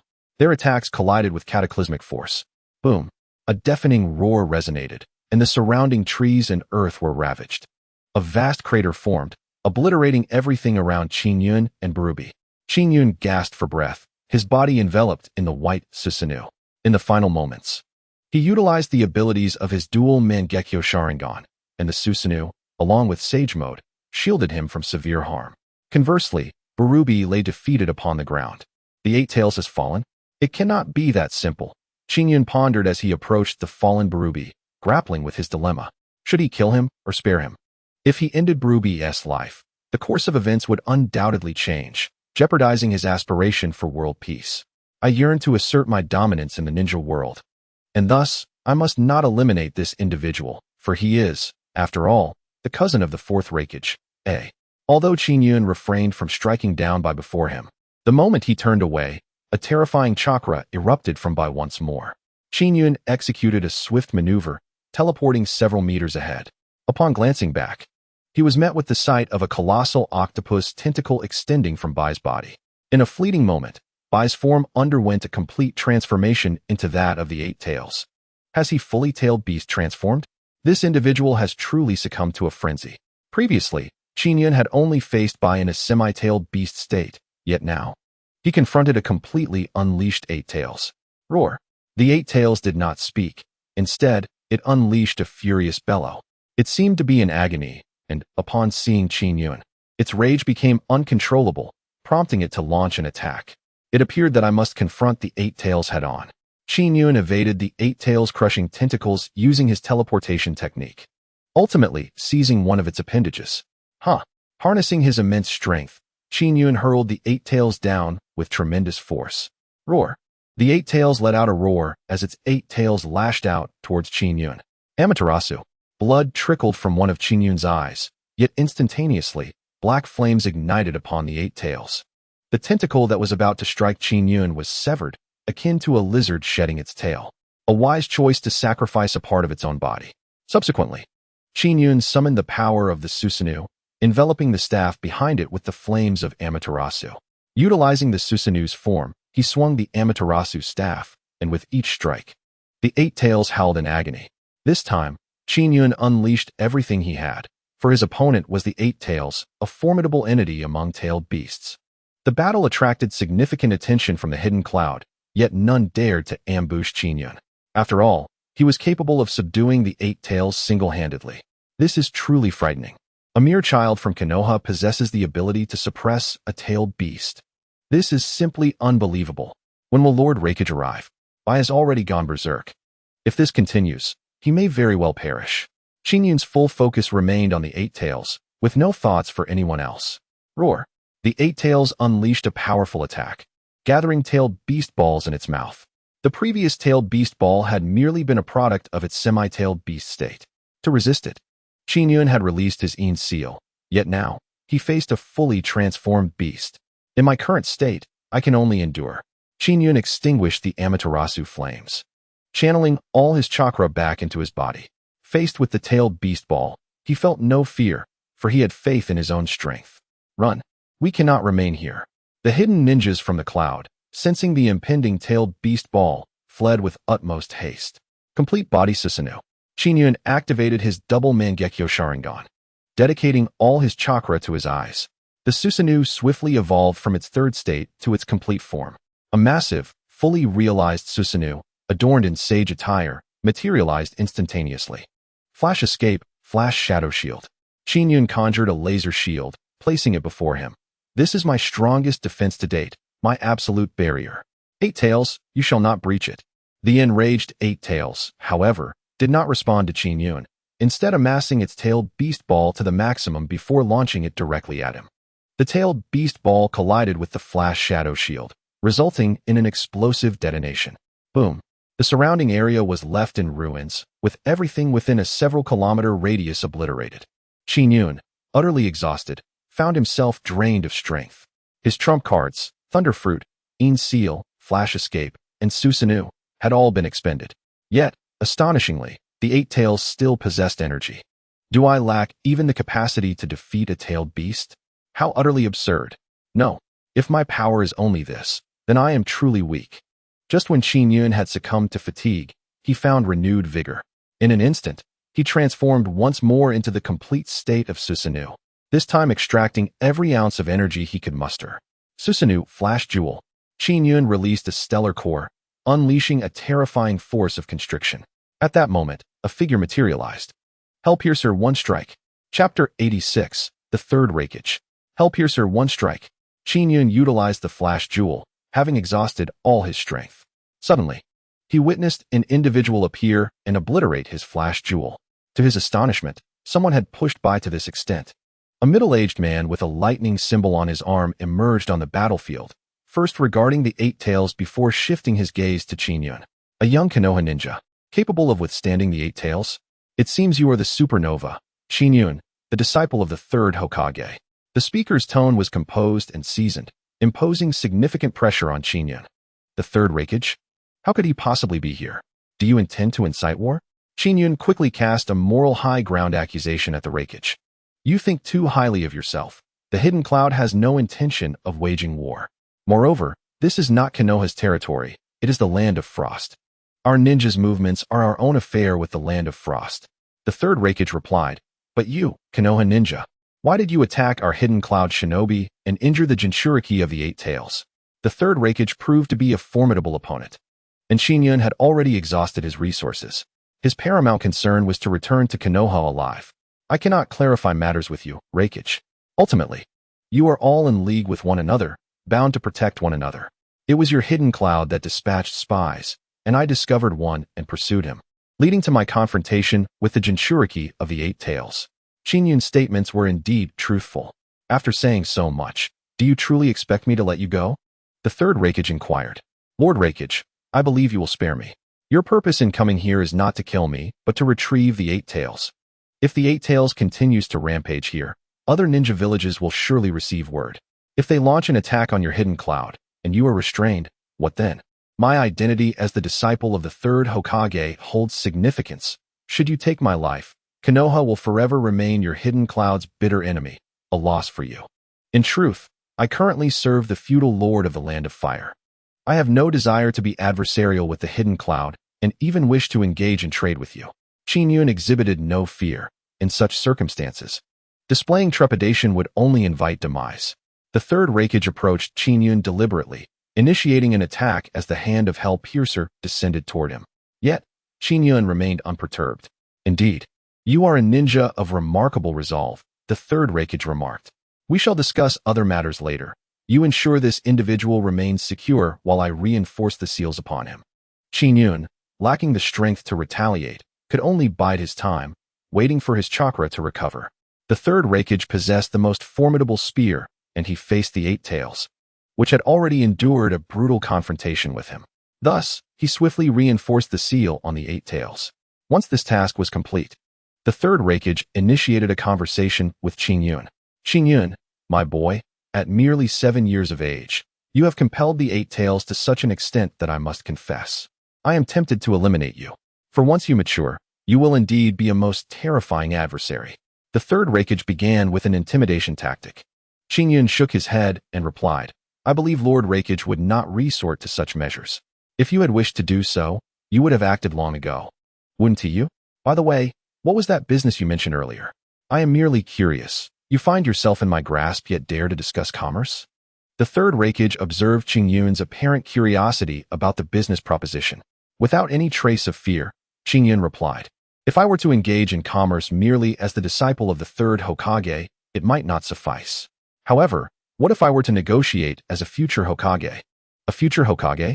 The third Reikage paused, initially intending to laugh heartily, but upon seeing the earnest expression of the 7-year-old, he recognized the seriousness of the boy's claim. The disciple of the third Hokage indeed possessed exceptional strength and talent, making the path to becoming Hokage a plausible future. "Speak, I am listening," the third Reikage eventually conceded. Qingyun continued, "Whether it be in Kumogakure, Konohagakure, or any other shinobi village, wars arise primarily from the desire to secure benefits for one's village. While engaging in warfare may yield gains, it invariably carries the risk of severe losses, a gamble, indeed. Victory brings immense rewards, yet defeat exacts a dreadful price. I am well aware of that, boy. What is it that you truly wish to convey?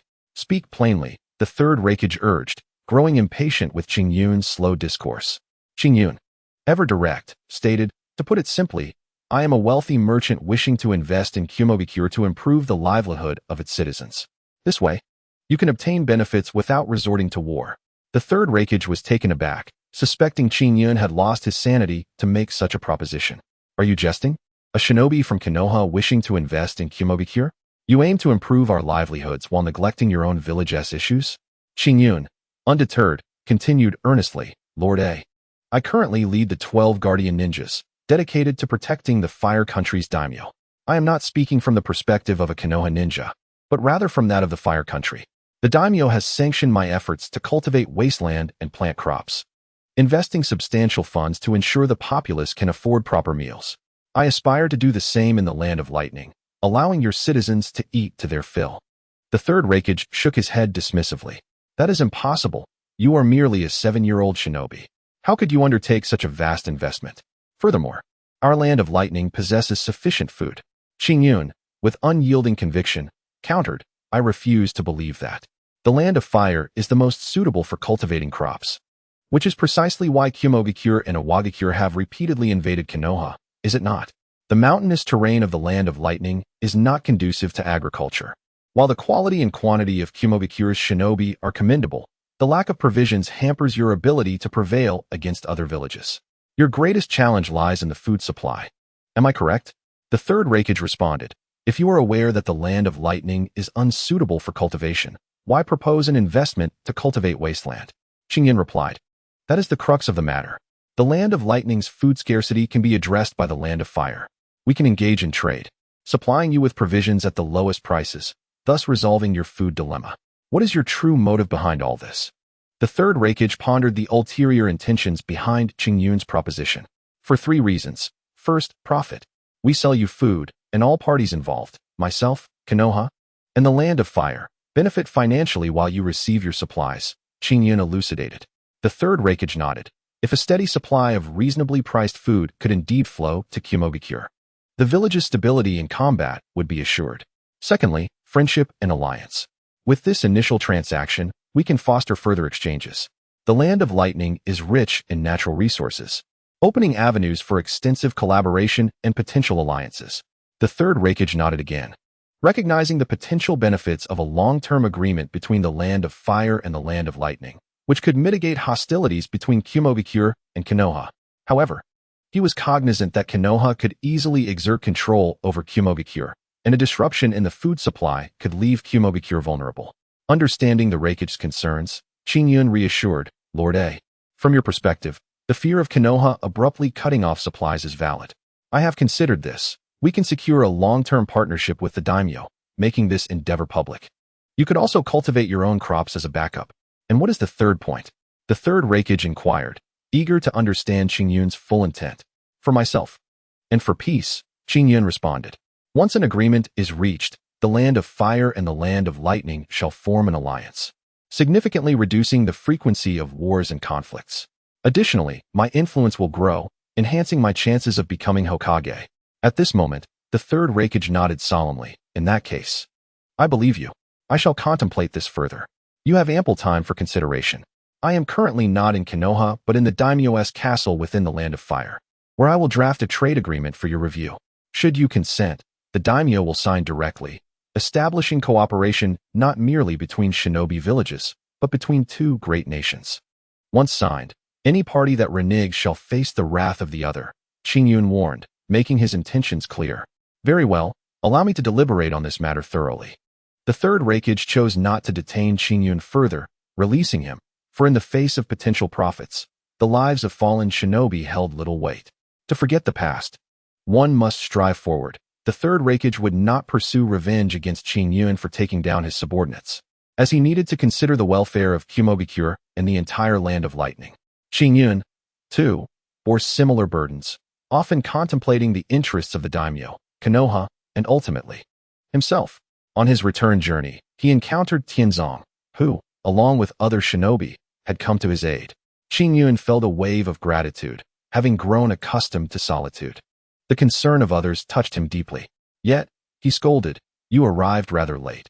I nearly fell victim to the Hokage." "Hokage?"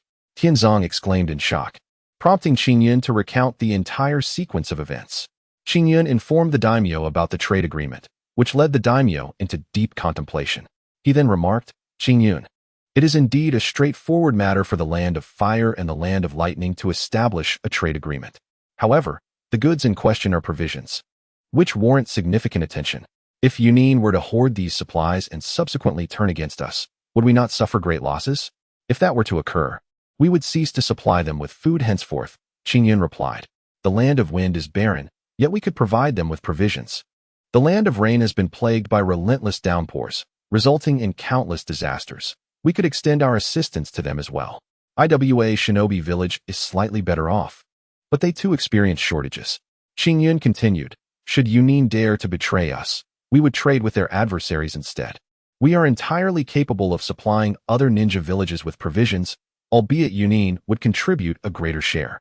This way, Chunin would think twice before attacking us, while the other ninja villages would rely on our provisions and refrain from any rash assaults. Do we have sufficient supplies?" The daimyo inquired with some concern.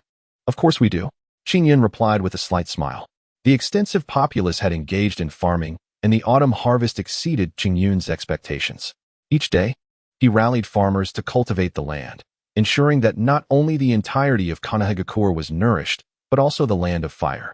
If this momentum continued, within a year, the Land of Fire could sustain other great nations.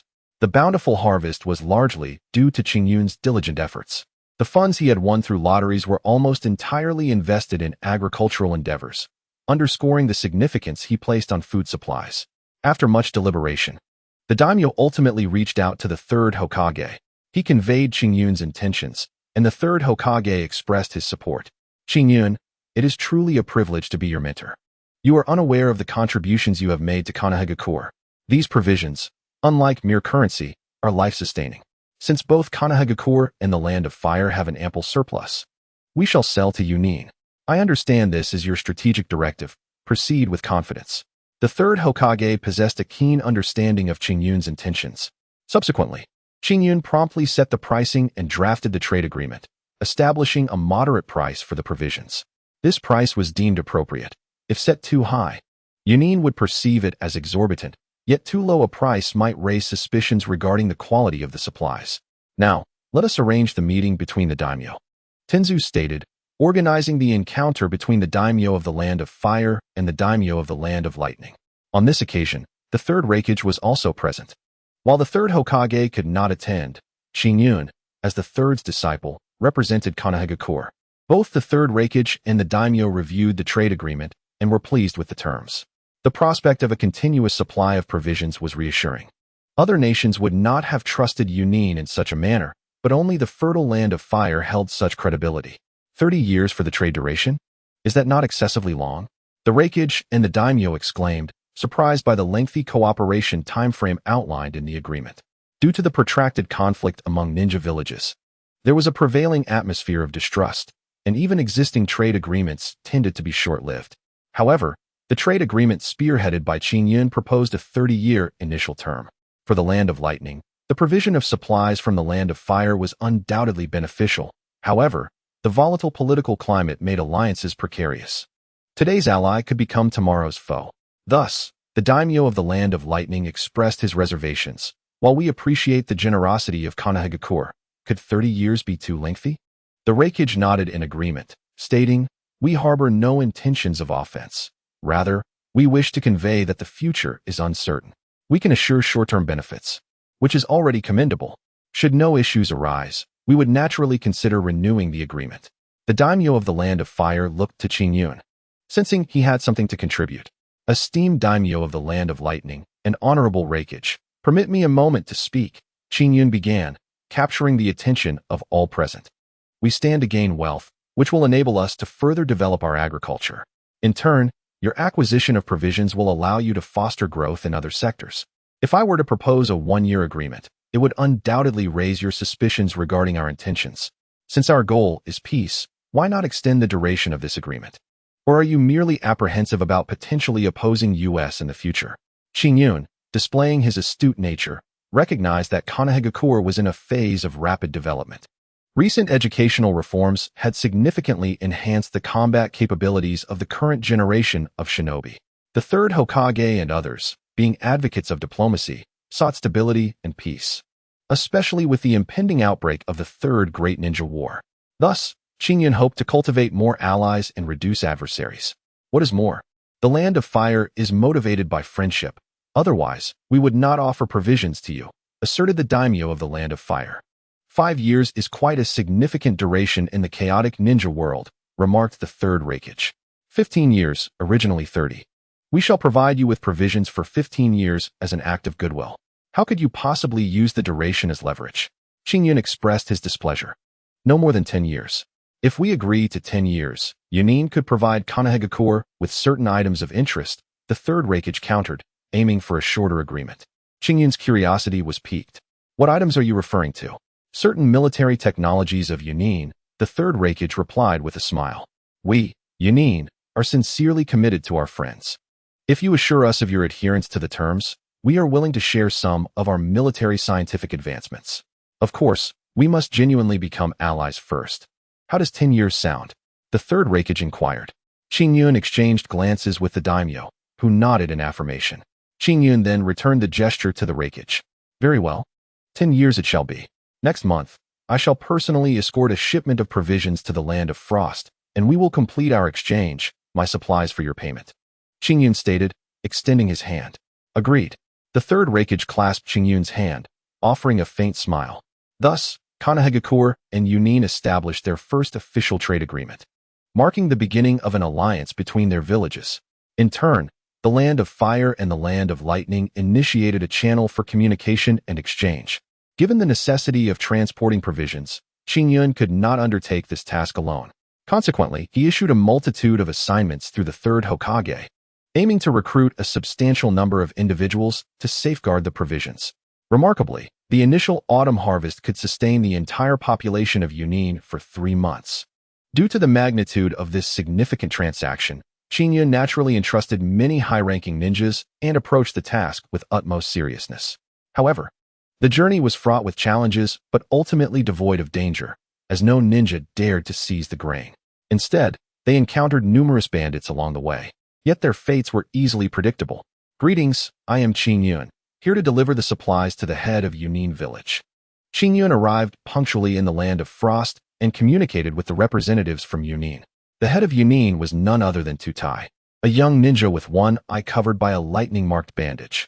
During the Fourth Great Ninja War, he had saved Naruto's shadow clone using his lava release technique and had proven himself a loyal minister under the Third Reikage, indicating Chunin's earnestness in this first collaboration. "Thank you, Lord Qingyun." Tutai expressed profound respect for Qingyun, as Chunin traditionally revered the strong. Although their temperament could be fiery, it was genuine. Of course, this does not imply that all within Chunin were virtuous.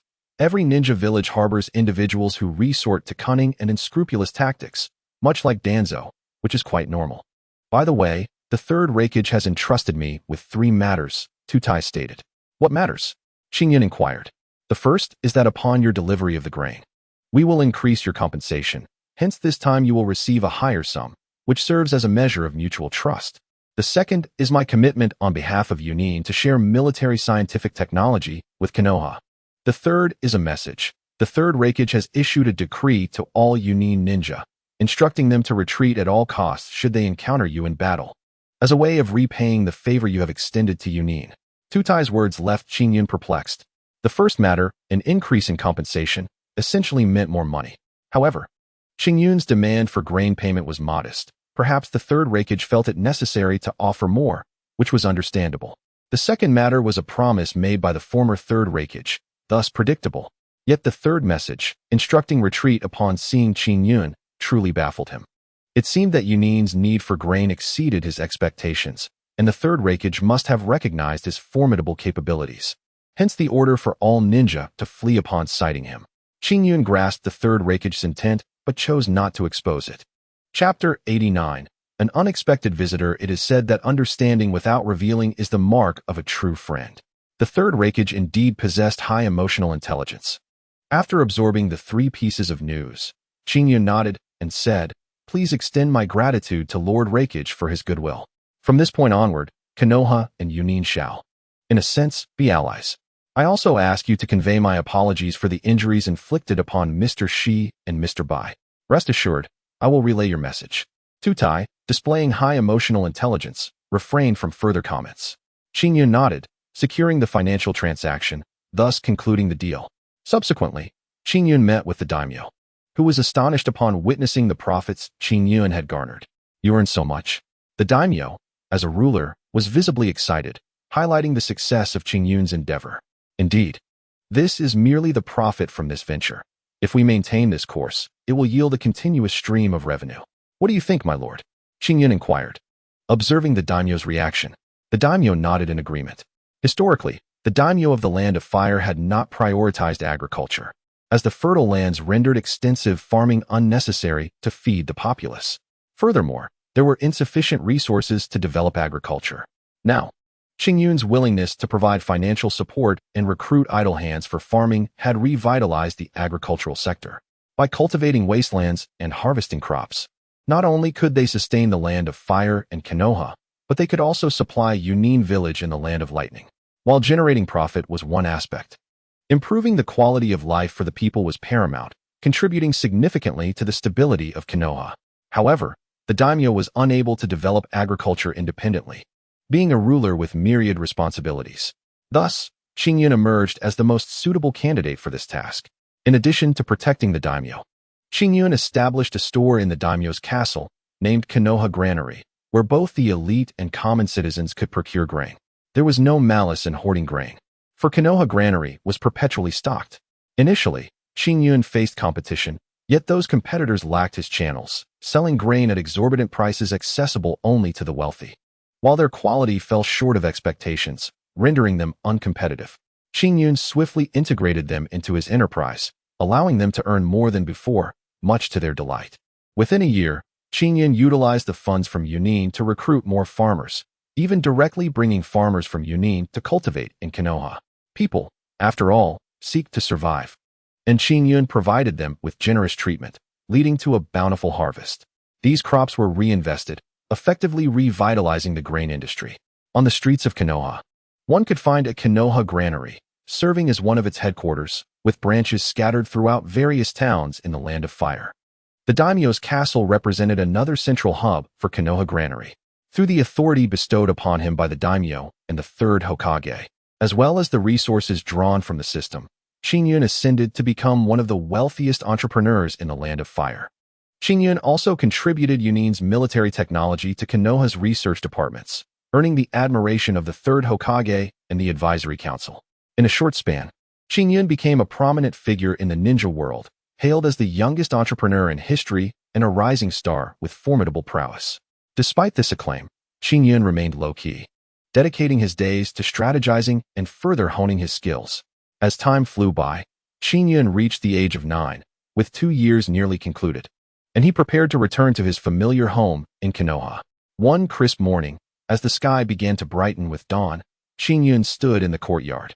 Flash escape, chaotic light wave.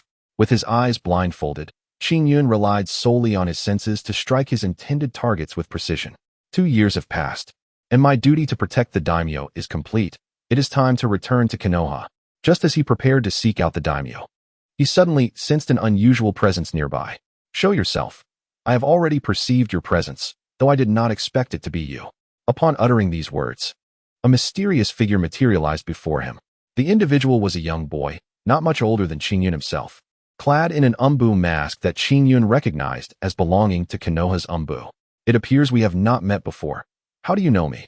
The masked boy inquired.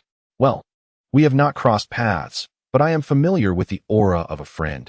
Your essence closely resembles his, Qingyun replied. You must be Uchiha Shisui.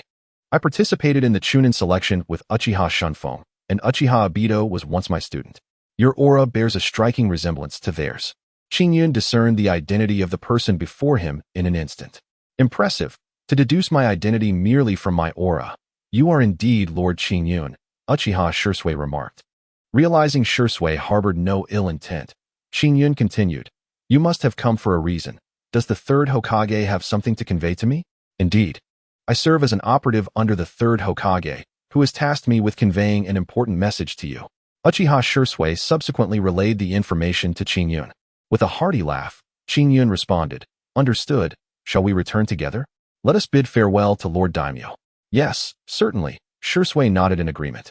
He revealed to Qingyun that Shimura Danzo intended to make a move against him. While Danzo would not dare to act within the confines of the daimyo's castle, Qingyun would undoubtedly face an ambush from the Root organization during his return to Konoha. Aware of the potential dangers posed by Danzo, the third Hokage dispatched Shisui, a prodigy of the leaf, to inform Qingyun of the impending threat. Shisui, I have heard tales of your remarkable body flicker technique. Care for a friendly spar? Qingyun invited. Dubbed Shisui of the body flicker, his technique reached unparalleled speed, placing him among the three most renowned speedsters in the Hidden Leaf, alongside the AB brothers and the Golden Flash of Konoha. Notably, this ranking did not account for Qingyun's prowess. Very well, Shisui acquiesced. While accepting the mission, he was aware of Qingyun's strength but had yet to witness it firsthand. Thus, this opportunity to gauge Qingyun's capabilities was most welcome. How shall we engage in this spar, my lord? Shisui inquired. Here is a kunai, Qingyun explained. I will imbue it with the chakra of lightning release, causing it to emit a continuous glow. Your task is to locate it and return here. After throwing the kunai with remarkable force until it vanished from sight, he asked, Do you comprehend? Are you prepared? All set, Shisui affirmed. Commence. In an instant, both vanished simultaneously, as the kunai radiated an intense light. It was challenging for anyone to overlook it, allowing Qingyun and Shisui to quickly spot the kunai. Now, let us see who is swifter, Qingyun reminded.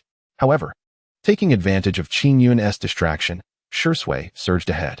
This is your first encounter with lightning release. Isn't it? When combined with body flicker technique, your speed can exceed that of the standard technique by over 10-fold. Qingyun, unfazed by Shisui's lead, immediately infused himself with lightning release chakra and executed the body flicker technique, surpassing Shisui in the next moment. Within mere seconds, Qingyun grasped the kunai imbued with lightning release chakra. You have transcended traditional body flicker technique. It appears you have awakened your own bloodline limit, Shisui remarked. You wouldn't be bending the rules, would you? Claiming that you cannot utilize your bloodline limit? Qingyun inquired. I would not resort to such tactics. A loss is a loss. Everyone possesses their own unique opportunities and circumstances. In terms of body flicker technique, few in the entire shinobi world can rival you. Shisui stated thoughtfully. Qingyun nodded. Lightning release is a fusion of wind and lightning attributes, which I mastered shortly after my arrival in the daimyo's castle. Over the course of 2 years, I have become quite adept at this bloodline limit. Very well, we must hasten to visit the daimyo before dawn breaks, Qingyun urged. The two then sought out the daimyo, who, diligent as ever, was already engaged in state affairs early that morning. Upon seeing Qingyun and Shisui, the daimyo had a knowing look. Oh, Qingyun, has it truly been 2 years since your arrival? How swiftly time passes, the daimyo remarked. Indeed, I appreciate your efforts. Lord Daimyo, the commerce of Konoha's Granary has flourished, yielding substantial returns for us, Qingyun replied, acknowledging their partnership which had proven profitable for both parties. Indeed, however, as a shinobi, 2 years should have provided you with ample experience.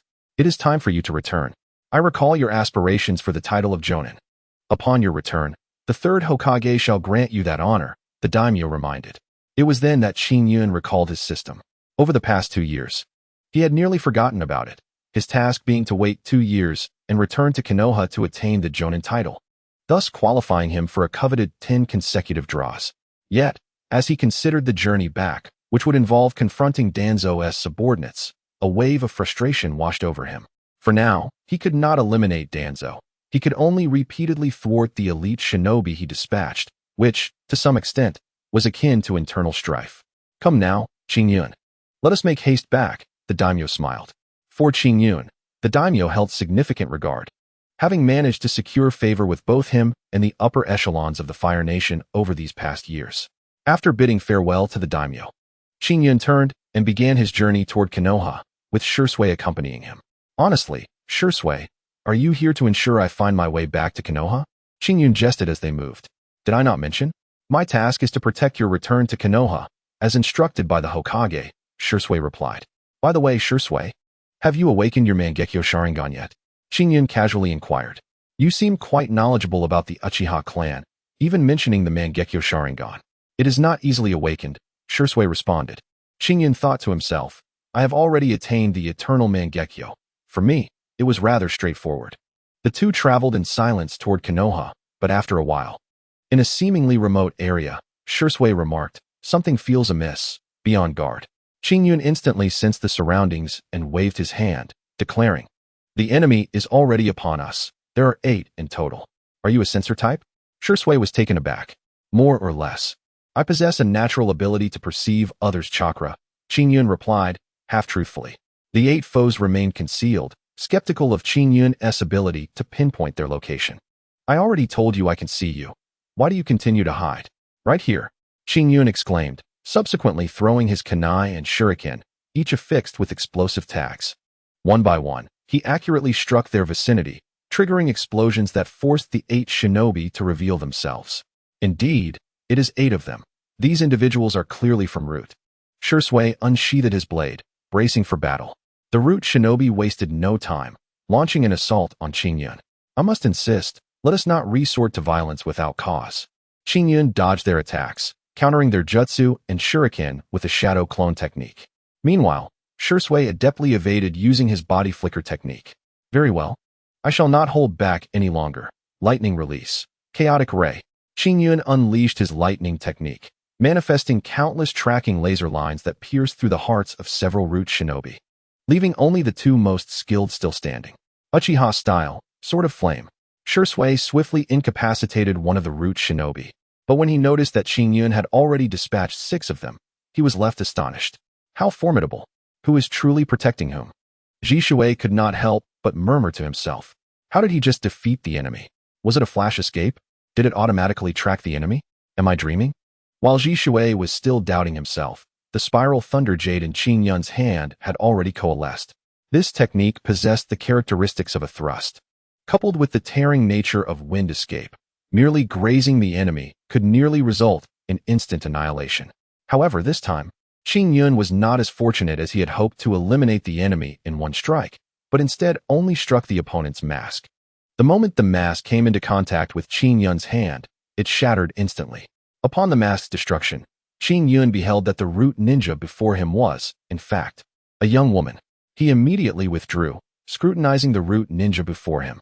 Not only was she a woman, but she also possessed striking features. Likely around the age of 16 or 17. Was this individual truly a Root ninja? Qingyun found himself questioning. Of course. Qingyun, be cautious. Shisui had barely finished his warning when the Root female ninja embraced Qingyun. Chapter 91. The disgusting Danzo indeed. The Root ninja before him had directly embraced Qingyun, but not out of affection. Shadow clone. Qingyun instantly discerned that this girl was a shadow clone, as she was adorned with numerous explosive tags.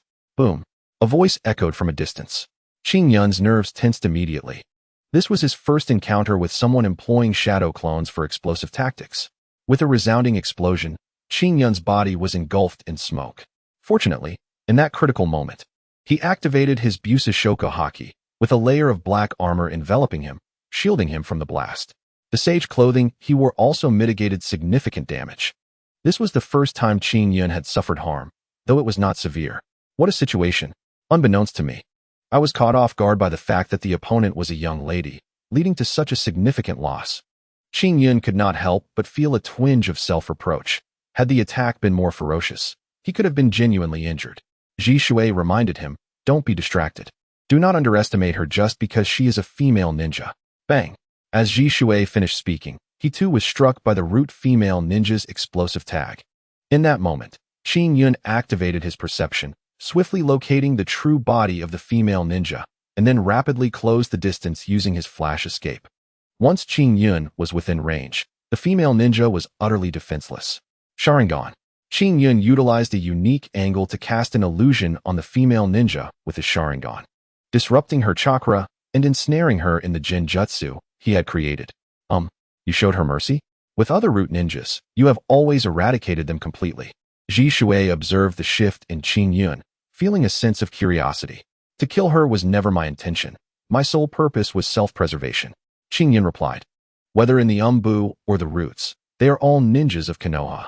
Despite differing factions, they are ultimately part of Konoha. And someday, all of this will be controlled. Qingyun did not explicitly state that he would be the one to control it, yet Ji Shui sensed it. Do you aspire to control all of Konoha? That sounds rather conspiratorial. Ji Shui's expression remained stoic, his thoughts concealed. No, it is not a conspiracy, but rather a necessity. Qingyun asserted. Ji Shui, I wish to ask you, do you belong to the Uchiha clan or to Konoha? Qingyun's question was pointed and peculiar, leading Ji Shui to retort. Why do you ask? Is not the Uchiha clan part of Konoha? Qingyun nodded. Indeed, the Uchiha clan is a lineage, while Konoha is a settlement. Unfortunately, the policies of the second Hokage gradually drove the Uchiha to alienation, and their power was systematically eroded. With figures like Danzo in the Hokage's circle, I fear that the Uchiha may face dire circumstances in the future. Qingyun spoke boldly, articulating a reality that would eventually see the Uchiha clan annihilated, with Danzo being the chief architect of this tragedy. No, Qingyun, you are merely speculating. No one can predict the future. I understand what you are saying. But in due time, things will change. Ji Shui contended. Qingyun could not tell if Ji Shui was naive or deliberately dismissive. He continued, regardless of what lies ahead. I aspire to become the leader of Konoha. In that role, I would employ a different, gentler approach. A gentler approach? Ji Shui inquired. If that day ever comes, what do you intend to do? Negotiation? Communication? I will strive to understand their perspectives. Qingyun replied. The Uchiha clan is a clan of love.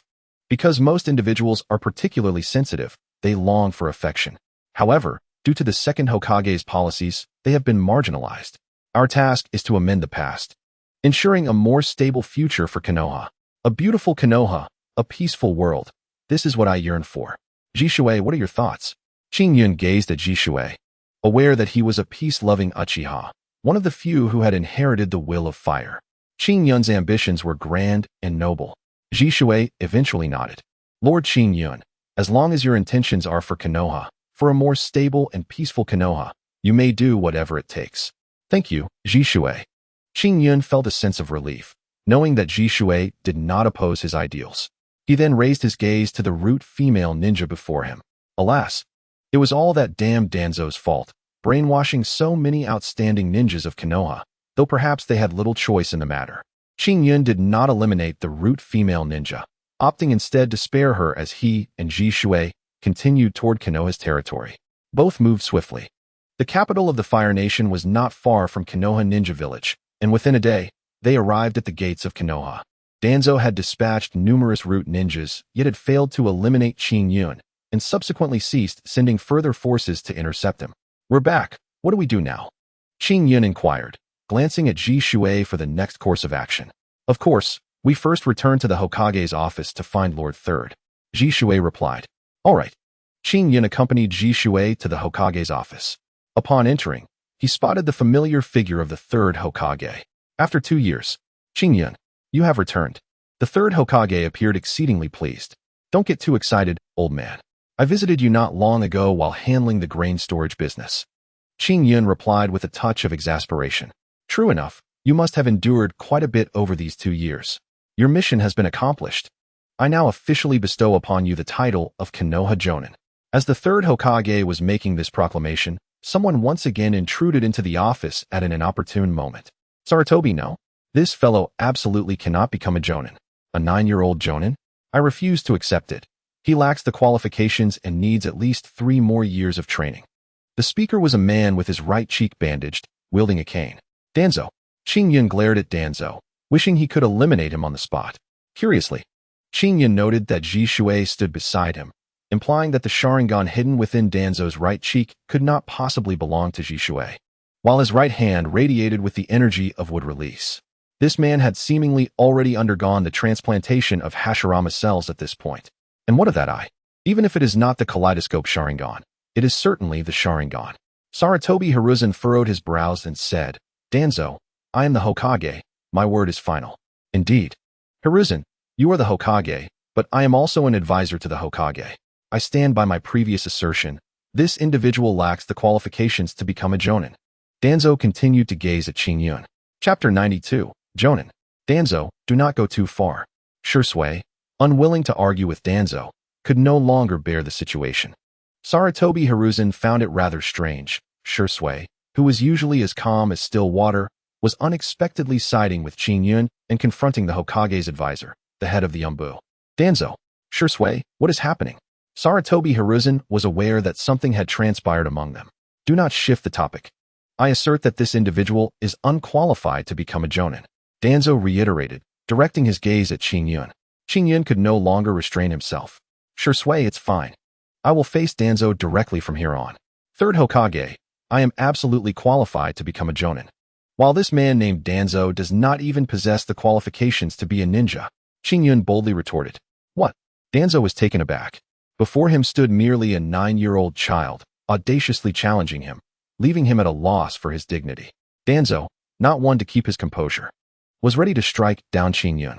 However, he retained a measure of rationality, for the third Hokage was present. Wait, Danzo. Sarutobi Hiruzen intercepted Danzo and turned his gaze toward Qingyun. Qingyun, why do you make such a claim against Danzo? This man holds a high position yet lacks any grace. He is solely intent on becoming Hokage, secretly training a private army, aware that I might pose a future threat to him. He has dispatched root ninjas to attempt to eliminate me. This is not the first or second time he has sought to assassinate me. Qingyun laid the facts bare. You speak nonsense. Where is your evidence? Danzo flatly denied. Evidence. Shui is a witness, and there are numerous pieces of material evidence. Those ninjas we defeated all bore your cursed seals.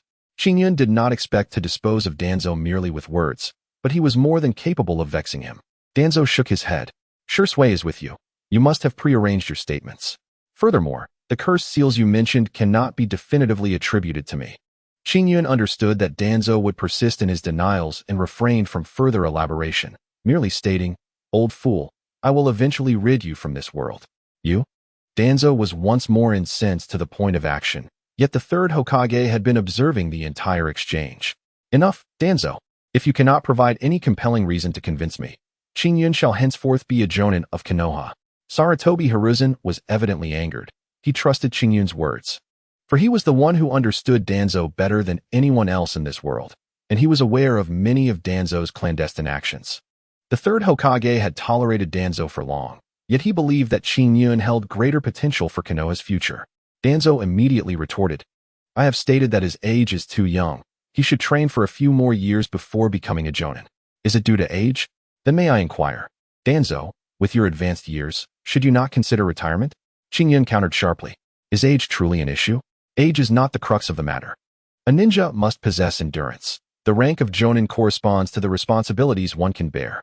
Greater ability entails greater responsibility. Thus, the Jonin rank is not inherently superior, merely a symbol of a heavier burden. Danzo, you aspire to become Hokage, yet you lack the temperament necessary for such a role.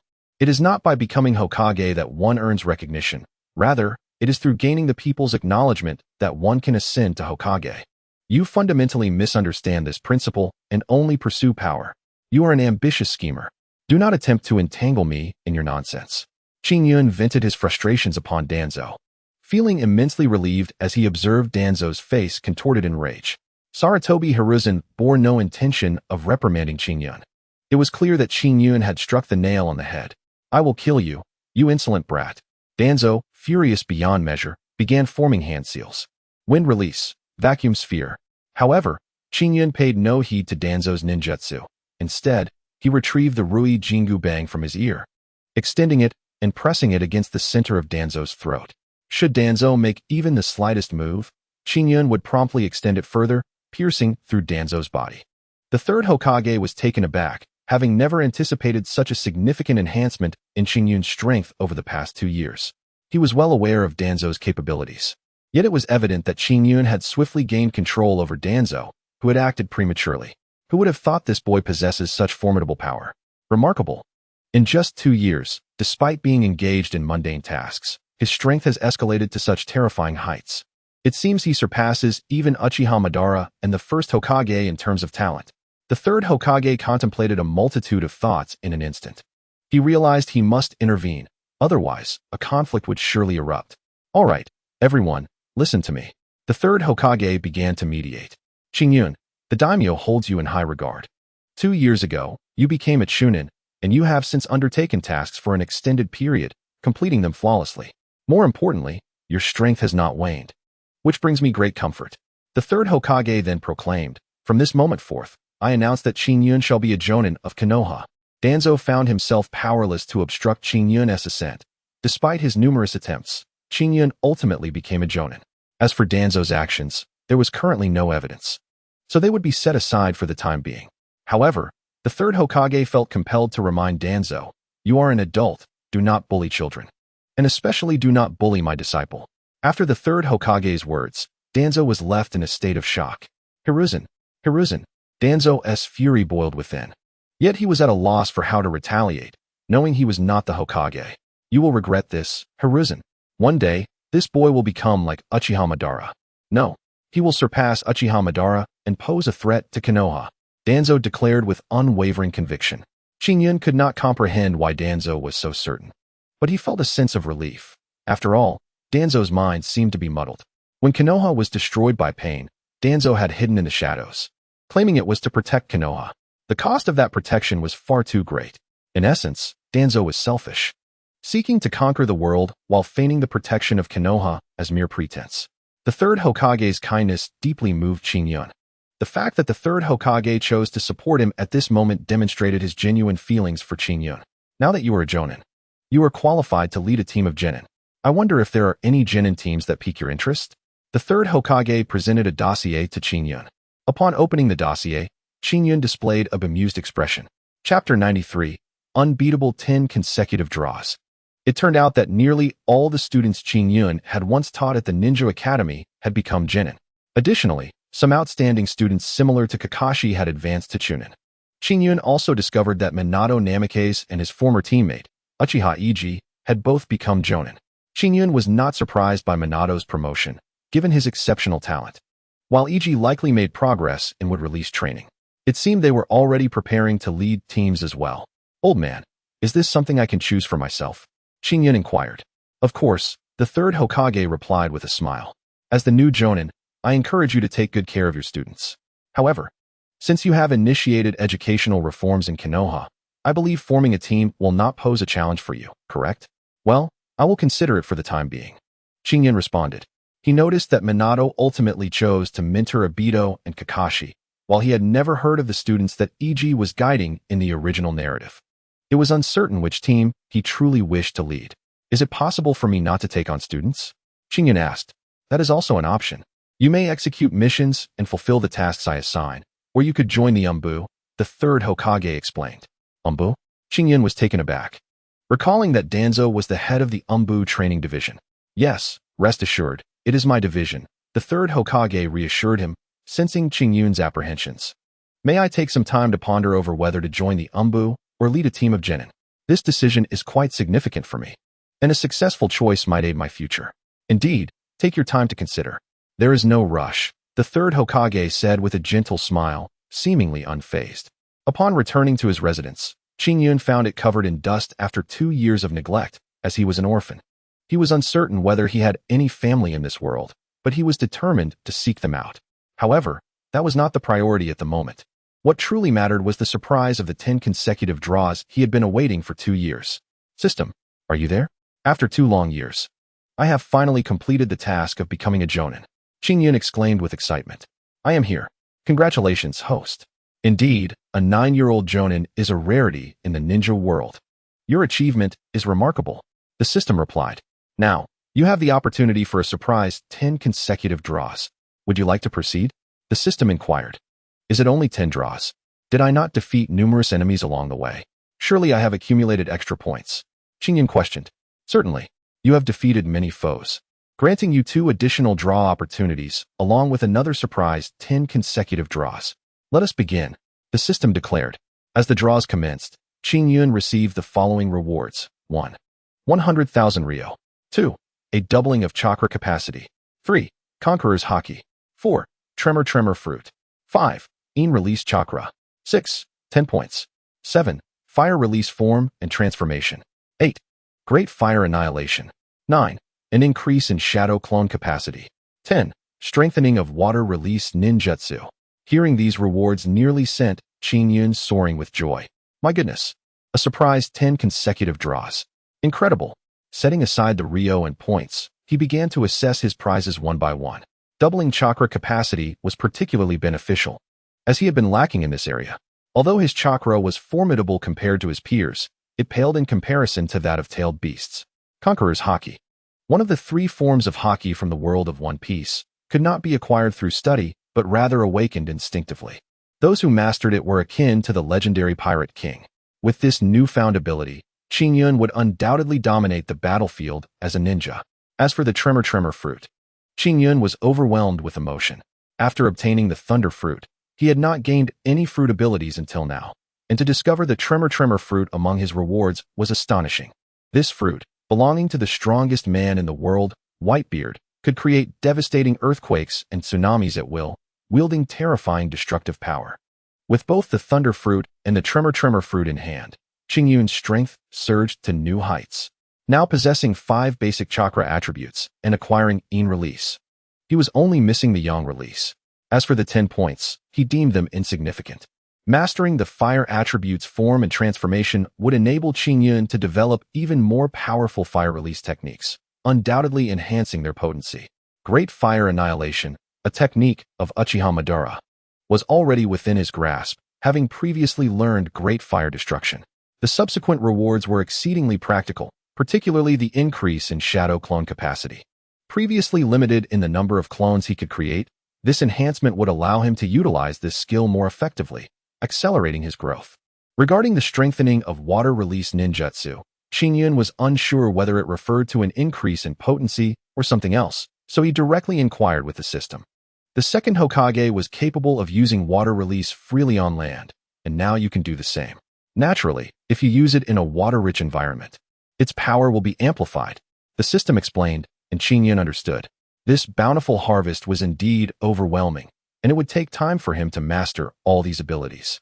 I still have 2 more draw opportunities, right? Today seems to be my lucky day. Why not assist me in drawing again? Qingyun suggested. Oh, would you like to use your 2 additional draw opportunities now? The system confirmed. Absolutely. Since I've already drawn such marvelous rewards, I wish to seize more. Qingyun affirmed. The system proceeded to present him with 2 more rewards. Congratulations, host.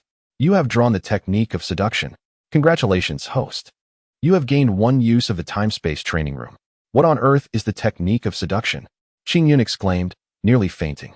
However, he was satisfied with the second reward, as he had previously drawn the time-space training room, but was unable to utilize it due to drawing the Flying Thunder God technique instead. Within the time-space training room, he could train for 2 years while only a single day passed in the outside world, which would be immensely beneficial for mastering the abilities acquired from this surprise 10 consecutive draw. Chapter 94. Tremor Fruit. This surprise 10 consecutive draw was indeed a delightful surprise for Qingyun, as he quickly accumulated abilities he had long sought after. Yet, he did not rush to master all of them. Instead, he decided to rest properly first. The sheer volume of surprises warranted a thoughtful approach to mastering each one. Upon waking naturally the next day, Qingyun did not practice at home, but rather made his way to the streets of Konoha.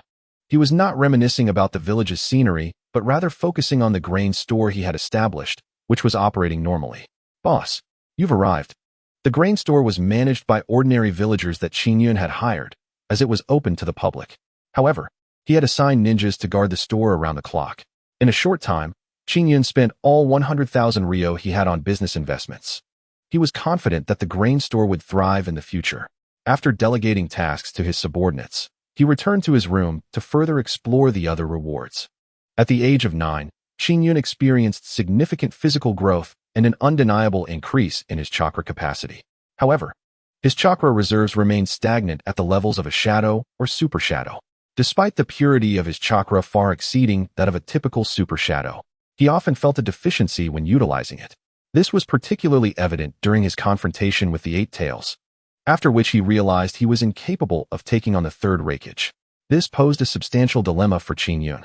System, will my chakra capacity double? What if my body cannot accommodate this surplus chakra? What will happen? Will I explode? Qingyun inquired apprehensively. Fear not, the system reassured him. When the system doubles your chakra, it will automatically account for your limitations, expanding your chakra capacity accordingly, so your chakra will indeed double. Your total chakra will increase instantaneously, provided you are prepared. With numerous rewards at his disposal, Qingyun saw no reason to hold back. Then, please double my chakra. Okay, exchange confirmed. However, prepare yourself for a moment of intense discomfort. As your body is still that of a 9-year-old, the excess chakra will be directed to your Yin seal, the system cautioned. Understood, Qingyun nodded, steeling himself for the impending surge of chakra. Almost immediately, he let out a painful cry as every cell in his body felt as though it were on the verge of exploding. System, you said it would only last a moment. Why does it hurt so much? Qingyun exclaimed, caught between laughter and tears. Yet, the system offered no response, seemingly preoccupied with the process. With no option to retreat, Qingyun endured the agonizing pain, which persisted for what felt like an eternity, leaving him numb. Suddenly, a powerful surge of chakra flooded into him, and he instinctively welcomed it. The chakra, visible to the naked eye, desperately sought entry into his body. And when it could no longer penetrate, it found an outlet on his forehead. Quickly, go into the Yin seal. I can't take it anymore. Though he did not perish from the influx, his chakra, previously at the peak of the shadow level, immediately transcended to the pinnacle of the super shadow level, just a step away from a complete breakthrough. Yet, Qingyun was still too young. Had he been 10 years older, doubling his chakra would have been a far simpler feat. Time passed, and soon he realized his Yin seal was completely filled with chakra. His body was now devoid of sensation, and any attempt at action proved futile, leading him to succumb to a deep slumber. Upon awakening, Qingyun discovered that his sensory perception had significantly heightened. Moreover, he could utilize ninjutsu without feeling any depletion of chakra, indicating that it had transformed into a vast ocean. Though still somewhat numb, Qingyun's strength had surpassed his previous self. Now, he possessed the courage and confidence to face the Eight Tails and even the Reikage. Subsequently, he focused entirely on mastering the Conqueror's Haki. Although fortunate to have drawn this power, he only received the method of awakening it. It was well known that the Conqueror's Haki could not be awakened through mere practice. The system provided him with advanced techniques related to the Haki, meaning he could not fully harness this power until he had naturally awakened it. This left him somewhat disappointed. He had hoped to effortlessly subdue a significant portion of the ninja army with the Conqueror's Haki. Shaking off his thoughts, he turned his attention to the next reward, the Tremor fruit. Observing his hands, he realized this was different from the other rewards. As the system operated under the premise of a devil fruit system, possessing the abilities of a devil fruit was the most expedient and efficient method. Unable to experiment within his room, Qingyun rushed to a familiar training location. Before him, a waterfall cascaded with unrestrained force, channeling the tremor power into his fist. He struck forth. To his astonishment, the point of impact shattered. Could this be a rupture in space? Then, an astonishing spectacle unfolded as a terrifying force reverberated through the waterfall. Not only the waterfall, but also the nearby rocks and countless trees were utterly obliterated in an instant. Qingyun had merely triggered the vibrations of the air and earth, and the destructive potential of the tremor fruit left him in awe of his own power. Truly, it was the strongest paramecia type in the world of One Piece, boasting unparalleled destructive capability. I must dedicate ample time to mastering this, he resolved, aware that he had yet to fully grasp the tremor fruit's true potential. Chapter 95. The death of White Fang. The thunder fruit had once peaked at 200 million volts, and Qingyun speculated that should the tremor fruit awaken further, it would exceed mere explosive strength. However, He recognized that fully developing the Tremor fruit and integrating its powers into his combat style would require considerable time. Setting aside the capabilities of the Tremor fruit, Qingyun examined the remaining rewards. Chakra Attribute 1 appeared to offer little immediate benefit, yet it was of immense importance. Possessing all chakra attributes would grant him buffs for any ninjutsu he employed. Jonan typically wielded 2 or more chakra attributes. Merging multiple attributes could yield the power of a bloodline limit. Previously, Qingyun had thought only 5 basic attributes could be fused, but he learned this was inaccurate. For instance, wood release ninjutsu required not only earth and water attributes, but also the yang release chakra. Although he did not yet master yin release techniques, he understood that mastering both yin and yang would be essential, and he had now effectively gathered the chakra attributes needed, with only yang release remaining for complete mastery. As for the remaining fire attributes nature and transformation, this skill was immensely practical.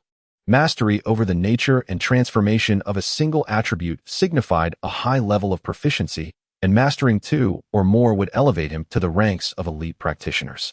Having previously grasped the nature and transformation of wind and lightning release, the system now gifted him the fire attributes nature and transformation, leading Qingyun to believe it would not be long before he comprehensively mastered these skills, and perhaps even the various bloodline limits and their evolutions would be within his reach.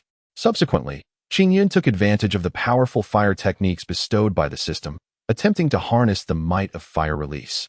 Now, he wielded fire release with greater finesse, even igniting his shuriken with chakra flames. Of course, it was unrealistic to expect perfection on his first attempt. Mastery comes with practice. Regardless of the ability, consistent usage is essential for enhancing its potency. Moreover, Qingyun's shadow clone count had doubled, signifying that he could exploit the original strengths to an even greater extent. Through his shadow clones, Qingyun swiftly became familiar with the tremor fruit, as well as fire and water release ninjutsu. This reward held immense significance for him, necessitating diligent practice. Qingyun was a training enthusiast. Despite his already formidable prowess, the acquisition of new abilities plunged him into an intense training regimen, causing him to forget everything else. Day and night, he practiced relentlessly, and with the assistance of his shadow clones, he was mastering what had previously eluded him at an astonishing pace. Time passed unnoticed until several Umbu operatives sought him out, bringing him back to reality. "Is there something you need?" Qingyun inquired.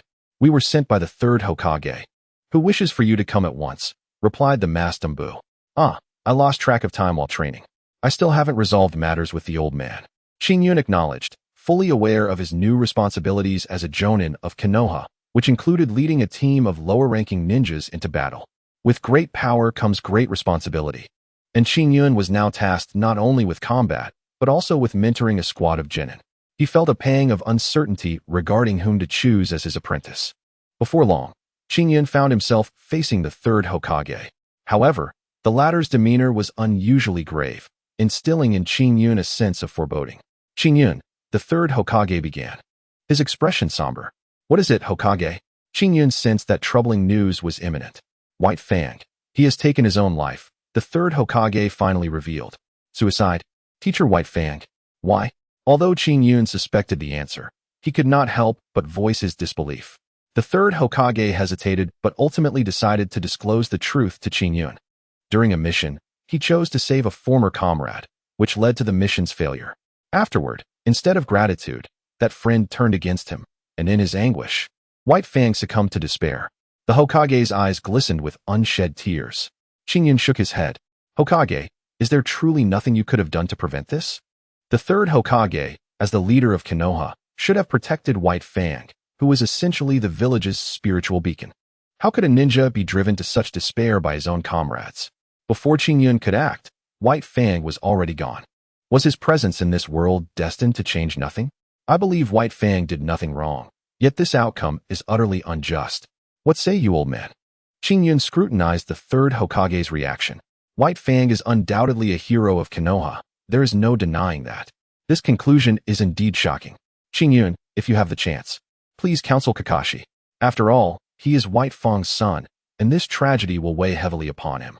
"I understand, but I need to know who the comrade was that White Fang saved," Qingyun asserted, determination etched on his face. He was resolute in uncovering the truth behind White Fang's demise, convinced that the situation was far more complex than it appeared. White Fang specifically instructed me not to disclose the name of that comrade when he visited me after his mission failure. Thus, I am powerless to assist you. Sarutobi Hiruzen confessed, shaking his head. A surge of anger coursed through Qingyun. Sarutobi seemed to possess knowledge of the truth, yet was unwilling to share it. Likely out of respect for White Fang's wishes, White Fang had sought to save his comrade, but the village and that individual had turned against him, leading to his tragic end, a consequence of the cold, unforgiving nature of the shinobi world. I refuse to accept this. Ninjas are not mere tools. We are all part of this world, Qingyun declared. Rest assured, Hokage, I will not seek conflict. I merely wish to understand their mindset. I demand an answer. The third Hokage sighed. The ninja White Fang saved was from the Root, a faction within Konoha. Although they are still Konoha ninjas, their sole focus is on completing missions, which is why they blamed White Fang for the failure. Chapter 96. The headquarters of the Root ninjas? Qingyun's mind began to connect the dots. In truth, White Fang was the most likely candidate to become the fourth Hokage, followed by the legendary Sannin, with Minato and Qingyun trailing behind. White Fang was at the peak of his power, unmatched by even the Sannin. Yet, it was precisely at this moment that he perished. A ninja of such caliber would be difficult to defeat by any village, and falling in battle is a point of pride for any shinobi.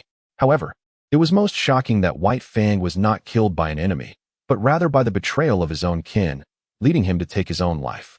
Now, the third Hokage revealed that White Fang's comrade was indeed a Root ninja. Reflecting on the nature of Root ninjas, who suppress their emotions and become tools for Danzo, one could question whether such individuals would value the lives of their comrades. Blaming White Fang for impacting their mission's success seemed to align perfectly with the cold-hearted ethos of the Root. Thus, it was likely that Danzo had fanned the flames of public opinion and orchestrated White Fang's demise. Without another word, Qingyun exited the Hokage's office and hurried towards his secret base. On his way, he unexpectedly encountered two Root ninjas head-on. In fact, they had been monitoring him since his return to Konoha, but he had chosen to ignore them. Now, to uncover the location of the Root's headquarters, he had no choice but to confront these two ninjas. Sharingan.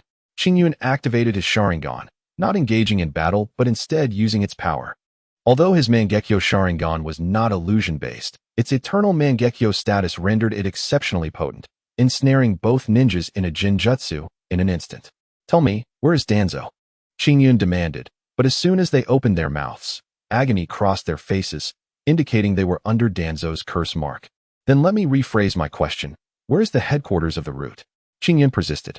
The two ninjas, in unison, revealed that it was located within the old sewers of Konoha.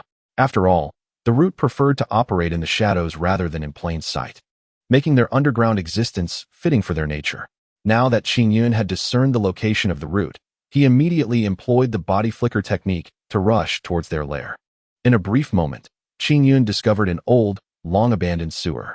However, he noticed numerous seals and barriers. It seemed that there were indeed many capable individuals under Danzo's command. Qingyun understood that once he entered this barrier-covered area, he would immediately be detected by the Root's sensory ninjas. Yet, he did not dwell on this and boldly ventured inside. The moment he stepped in, it became apparent that his intrusion had been detected. Alarms blared around him, followed by the sound of heavy footsteps echoing through the sewer. Water release, water surge wave. Qingyun had long mastered this common water jutsu, but previously, due to his lack of water chakra and the technique's limited effectiveness, he had seldom used it. Now, having enhanced his water release abilities, he could wield it freely on land, so he unleashed it directly within the sewer. Instantly, torrents of water surged through the passage, accompanied by the screams of several individuals, likely the Root ninjas. This isn't over yet. To ensure you no longer interfere with me. My apologies, Qingyun declared with a wicked smile, proceeding to employ the electric discharge of the rumble fruit. The rushing waters crackled with electricity. Estimating that this should suffice, he waded forward. However, he underestimated the Root ninjas. Despite the overwhelming water and lightning, several managed to evade his attack. Undeterred, Qingyun raised his hand, channeling the shockwave power of the rumble fruit, and struck heavily at the attacking Root ninjas. A devastating force erupted from the electrified waters, causing a violent tremor that sent the nearest Root ninjas flying. Following the shockwave's assault, the entire sewer was on the verge of collapse. Seeing this, Qingyun showed no mercy, leaping to the exit and employing the rumble fruit's power once more. In an instant, the root's underground lair crumbled. After annihilating the root's stronghold, Qingyun activated his sensory abilities and immediately detected several upper ninjas from Konoha, one of whom bore a familiar chakra signature. Danzo, he murmured, swiftly dashing towards his direction. Danzo had always been elusive, and Qingyun now understood that this man had numerous hidden pathways into the root. Even if Konoha was destroyed, he could conceal himself in secret corners, waiting for the enemy to depart before reclaiming his power. This was precisely Danzo's intent. Unexpectedly, Qingyun had obliterated the root's stronghold, leaving Danzo in a foul mood. Danzo, prepare to pay for White Fang's life. Qingyun greeted him with fervor, launching a great fireball technique at Danzo. Reacting quickly, Danzo evaded the inferno and hastily formed hand seals. Wind release, vacuum sphere. Aware that the root had been destroyed by Qingyun, Danzo aimed to eliminate him once and for all. Qingyun scoffed, rapidly forming his own seals, declaring, fire release, great fire annihilation. This technique possessed greater potency than the standard great fireball. Having mastered the nature and form alterations of fire release, the resulting attack was formidable. Danzo's wind technique was countered by Qingyun's fire, which threatened to obliterate him. Just then, several of Danzo's subordinates intervened. Earth release, earth flow wall. A group of root ninjas cooperatively executed a powerful earth defense technique. However, Qingyun's great fire annihilation was overwhelmingly strong, instantly shattering their massive earth barrier. What? The fire release pushed through the earth wall. How could our combined earth technique be overpowered by just one person's fire technique? They recognized the technique as belonging to the Uchiha clan, and specifically, as one of Uchiha Madara's fire jutsus. Water release, water barrier.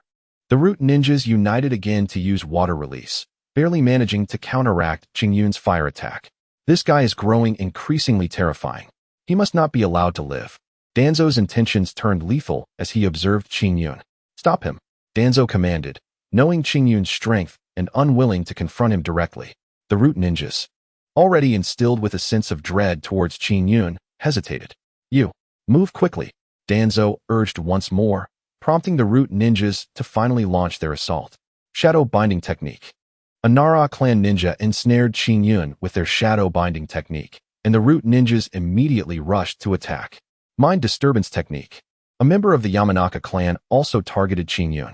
At that moment, Qingyun activated his lightning release, enveloping himself in lightning chakra, while simultaneously enhancing his entire body with haki.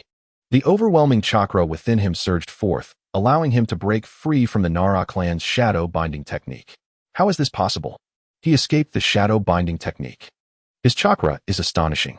He could overpower it with sheer strength. The root ninjas, trained like machines, felt a flicker of despair against such a formidable foe. In an instant, Qingyun teleported in front of a root ninja. Body flicker technique. So fast, the root ninja realized he needed to immobilize Qingyun's feet. Fire release. He attempted to unleash a fire technique, but before he could finish his incantation, Qingyun's fist struck his chest. Utilizing his monstrous strength combined with the power of the rumble fruit, Qingyun incapacitated the root ninja in an instant. The ninja fell to the ground, blood spilling from his mouth, clearly beyond saving. One punch, and he wielded strength akin to Tsunade, Danzo observed, unable to conceal his astonishment. Danzo, I wish to cease this slaughter. My purpose here is to uncover the truth, Qingyun declared earnestly. Wait, Danzo raised his hand, halting his subordinate's assault. What truth do you seek? The truth behind White Fang's death, Qingyun replied. Oh, White Fang, how unfortunate. The legendary ninja of Konoha abandoned his mission, leading to its failure, facing derision, and ultimately taking his own life. I suppose that was his best escape, Danzo stated calmly. That's nonsense. Danzo, Qingyun retorted. Do not presume I am unaware. White Fang saved a root ninja. Indeed, that man was a root ninja.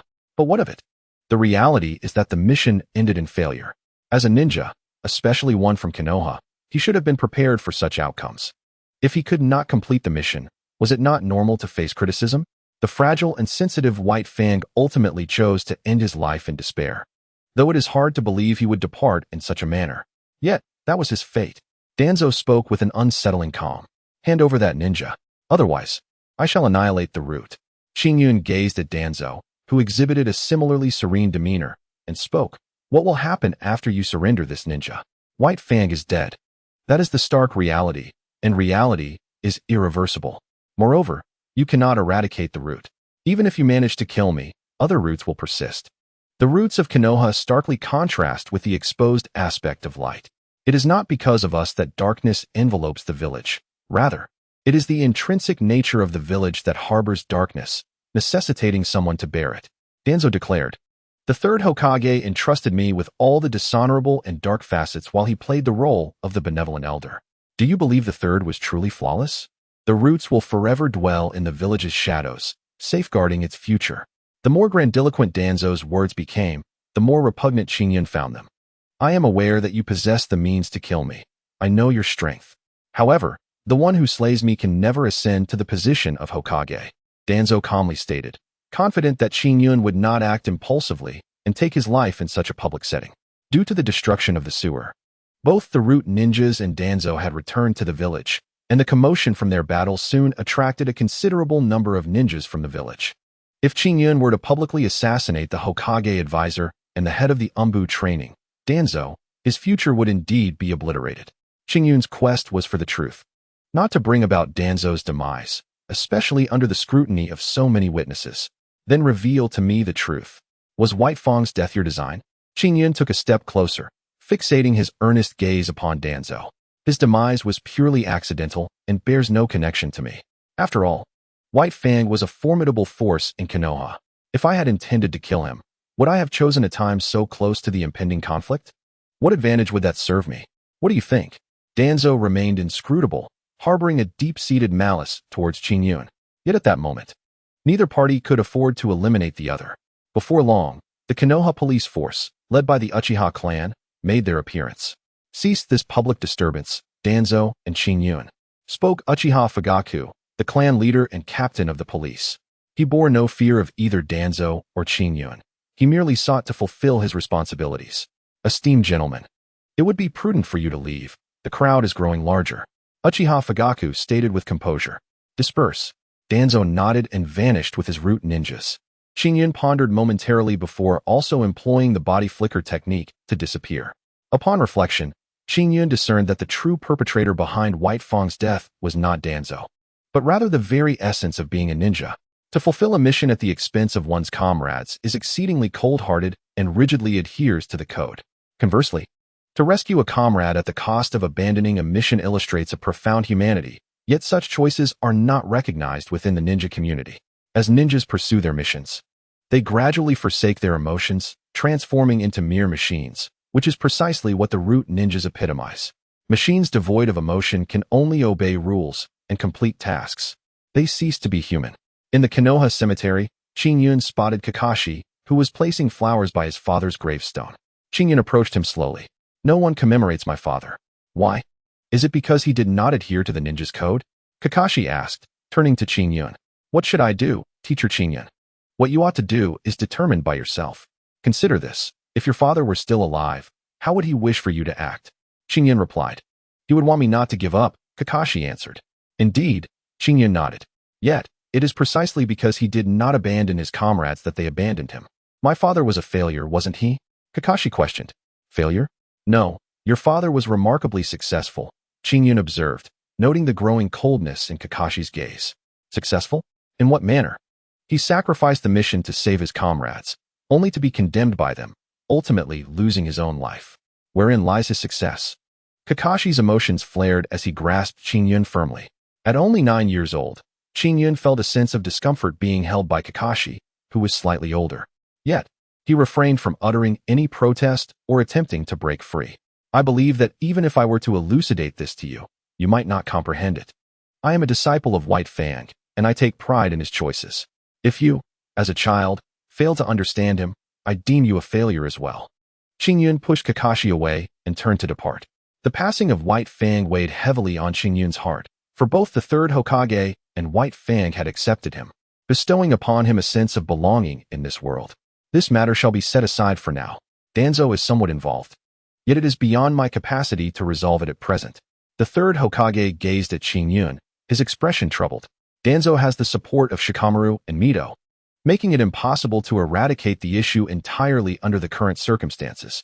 Qingyun, aside from this matter, have you given thought to leading a team? The third Hokage inquired, taking a puff from his cigarette. The team of Uchiha Obito, Noara Rin, and Hatake Kakashi was led by Minato, correct? Qingyun queried. Indeed. The third Hokage affirmed with a nod. Kakashi has a rival named Might Guy, does he not? His father is the eternal genin, Might Due? Qingyun asked. Yes. That group currently lacks a mentor, the third Hokage replied. Very well, then I shall select them. Qingyun chose Might Guy, Noara Rin, and Ebisu as his subordinates, while he would serve as their leading Jonan. Considering you last encountered them 2 years ago, it would be prudent to gather them for an introduction, enabling you to embark on missions together starting tomorrow. The third Hokage stated, nurture your students well. They are the fresh strength of Konoha. I understand. Qingyun adjusted his demeanor, temporarily setting aside the chapter concerning White Fang. Subsequently, Qingyun infiltrated the homes of Ebisu, Noara Rin, and Might Guy, quickly assessing their personalities and abilities through their belongings. Years later, Ebisu became the private tutor for Konohamaru and other exceptional students, eventually becoming an ordinary teacher at the Ninja Academy due to Naruto's influence. Presently, Ebisu's greatest struggle lay in believing that a ninja's talent is determined by bloodline. Noara Rin would later serve as the bodyguard for the fourth Hokage, often seen with a toothpick-like object in her mouth, which was actually called a senbon, her ability being to wield it in combat. She exhibited unwavering loyalty to Konoha and would become a special Jonan in the future. Might Guy requires no introduction. He would be known as the Blue Beast of Konoha, nearly kicking off the climax of the story by opening the 8 gates, characterized by his passionate youthfulness. Yet he was notoriously absent-minded, struggling to remember names and faces. Having gained clarity on the paths these 3 ninjas would take in the future, Qingyun resolved to assemble them. To do so, he first needed to locate them. Activating his sensory abilities, he effortlessly pinpointed their locations. In a moment of exasperation, Qingyun observed Might Guy performing an upside-down run on the playground, while Nara Shikamaru rested nearby. And Ebisu, clad in dark sunglasses, appeared to be peeping. These 3 individuals were indeed a handful. Qingyun shook his head and first approached Might Guy. Dressed in a green, sleeveless bodysuit to allow for ventilation, Guy had bandages wrapped around his arms and appeared to be wearing weighted ankle bands. His demeanor oscillated between exuberance and fatigue. Teacher Qingyun, what brings you here? Might Guy, having been a student of Qingyun at the Ninja Academy, recognized him instantly. Hello, Guy. Engaging in your training once again? By the way, I heard that your team will be receiving a new Jonan instructor. He asked me to inform you to gather at the 3rd training ground, Qingyun replied. Got it. I'll run there upside down, Guy exclaimed before dashing off in a blur. Qingyun couldn't help but admire Guy's unwavering enthusiasm. He then instantaneously relocated to Nara Shikamaru's side. Shikamaru possessed striking features, wearing a blue hat and a jacket-like garment, with a shuriken hanging from his mouth, exuding a languid aura. Waking up now, Qingyun said, gently tapping Shikamaru. Upon seeing Qingyun, Shikamaru blinked awake. Teacher Qingyun, what can I do for you? He asked, somewhat bewildered. Gather. I just relayed what I told Might Guy to you as well, Qingyun instructed. Shikamaru promptly set off toward the 3rd training ground. At this moment, Ebisu, donning his sunglasses, appeared rather sleazy, his gaze wandering indiscriminately, despite still being a youth. This behavior left Qingyun speechless. Qingyun instantaneously appeared beside Ebisu. What are you looking at? Kid. Who are you calling a kid? Oh, it's Teacher Qingyun. Ebisu stammered, his embarrassment palpable. Are you here to sneak a peek as well? Enough of that. Hurry to the 3rd training ground. Your new instructor awaits you. Qingyun had no time to reprimand Ebisu and conveyed the message directly, understanding the seriousness of the situation. Ebisu straightened up, nodded, and rushed toward the 3rd training ground. Seeing that all 3 had headed there, Qingyun decided to use his instantaneous movement, surprisingly arriving first at the training ground. After a brief wait, the trio finally arrived. Teacher Qingyun, where is our new instructor? Might Guy asked, still oblivious. Teacher Qingyun, could it be that you are our leading instructor? Ebisu queried in astonishment. It seemed Qingyun's assumption was correct. He was indeed to be their leading Jonan. However, Nara Shikamaru remarked, but teacher, you were just a Chunin and a teacher at the Ninja Academy 2 years ago. When did you become a Jonan? Well, I spent 2 years protecting the daimyo and became a Jonan without any formal promotion ceremony. It's understandable that you weren't aware. The third Hokage assigned me to lead your team. After some contemplation, I decided to accept, even though I would have preferred to lead Naruto and Kakashi's team. However, I believe Minato would do a better job, Qingyun explained candidly. Teacher, why did you choose to lead us? The trio inquired, curiosity evident in their expressions. Perhaps it is because of your relative weakness, Qingyun teased. We are not weak. Teacher Qingyun, you know our capabilities. Ebisu immediately retorted. Indeed, teacher, 2 years have passed, and our skills have improved significantly. The flames of youth are burning fiercely. Kekkei declared with enthusiasm. Teacher, if you wish to test our abilities, just say the word. Shikamaru suggested astutely, recognizing Qingyun's intent. Haha. Over these 2 years, while your skills have progressed, mine have also advanced. Rather than testing your abilities, how about you test mine? Qingyun proposed with a smile. The 3 genin exchanged glances, then turned back to Qingyun, responding, then, teacher, do take care. Having collaborated for quite some time, they had developed a certain synergy. Kekkei charged at Qingyun head-on, employing his taijutsu in a direct confrontation. Shikamaru immediately unleashed his shuriken against Qingyun, while Ebisu utilized shadow clones to intermittently throw kunai and shuriken as distractions. Despite their differing combat styles, they managed to create a semblance of teamwork. However, Qingyun shook his head disapprovingly. Is this truly the extent of your strength and coordination? After 2 years, where is your progress? Without further ado, he extended a single finger, sending Kekkei flying. Following that, he discarded a chakra-infused shuriken, which swiftly knocked down Ebisu's projectiles, nearly striking him in the process. Of course, Qingyun's precision was deliberate. He was merely showing restraint. The mastery with which he wielded his shuriken left Ebisu in awe as Qingyun approached him with instantaneous movement, resolving the encounter with a mere finger. As for Shikamaru, Qingyun employed a technique of darkness, ensnaring Shikamaru in an illusion that left him with no opportunity to break free, ultimately sending him flying with a single finger as well. With just a single finger, Qingyun had triumphed over the 3 future Jonan of Konoha. Teacher Qingyun, you are truly formidable. We stand no chance against you, they exclaimed in unison. Indeed, Teacher Qingyun, your strength is terrifying. We could never hope to match you, they reiterated. Qingyun, observing the trio, shook his head. Do you believe it was your strength that led to your defeat? No, it was the moment you perceived the vast disparity in power that you internally surrendered. Am I not correct? Regardless of how powerful an opponent may be, one must always strive to analyze their weaknesses, Qingyun continued. He reflected on his own significant flaw, having an abundance of techniques, which sometimes left him uncertain about which to employ. Those familiar with Qingyun would soon recognize this issue in battle. You are right, teacher, but we cannot discern your weaknesses, they admitted. If there are no weaknesses, then create one for your opponent, Qingyun advised. Consider this. I just defeated you using a single finger. This indicates my proficiency in close combat. What about you? Have you ever attempted long-range combat? Kekkei, you are a taijutsu specialist, yet aside from your physical prowess, you should at least enhance your shuriken and kunai throwing skills. Even without any ninjutsu, you can control distant adversaries through your throwing techniques. Relying solely on close combat will leave you vulnerable in the future, Qingyun asserted, speaking the truth. Shikamaru, your shuriken is your weapon, thus categorizing you as a long-range ninja. However, during our recent battle, did you manage to restrict my movements?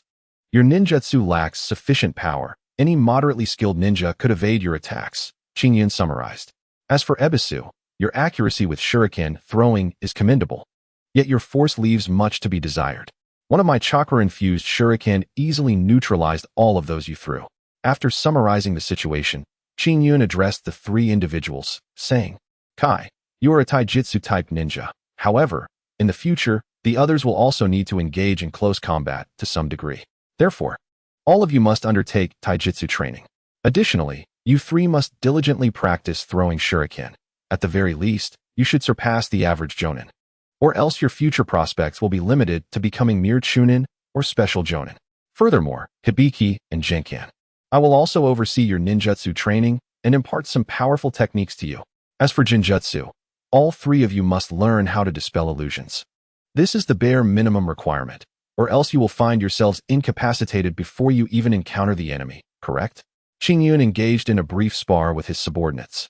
quickly identifying their weaknesses and potential avenues for development. The three had developed a profound admiration for Qingyun, especially since the previous Jonan had not been nearly as formidable. Suddenly, Qingyun recalled something and immediately inquired, "You have all mastered tree climbing and walking on water, Haven to you?" "Yes," replied Hibiki and Genkan. "No," exclaimed Might Guy. Qingyun, visibly frustrated, retorted, "Then hurry up and master it. Those who have mastered it, follow me to practice shuriken throwing." A day passed swiftly, during which Qingyun led the trio to undertake D-rank missions. Aside from completing tasks, they focused on their training. Qingyun ensured that Might Guy rapidly grasped essential skills beyond taijutsu that every ninja, especially Jonan, must master. Meanwhile, he diligently guided the other two. While lineage can indeed influence a person's abilities, it does not dictate them entirely. For instance, the Uchiha clan possesses the Sharingan. Yet many Uchihas die without ever awakening it. The same applies to the Hyuga clan. Each individual has their unique strengths. For you, Hibiki, your proficiency in throwing shuriken and kunai surpasses that of others, and your foundation is notably solid. Qingyun earnestly encouraged Hibiki, who began to quickly shift his mindset. However, he posed a challenging question, "But Hibiki, can you defeat Might Guy in a one-on-one match?" Likely not, right?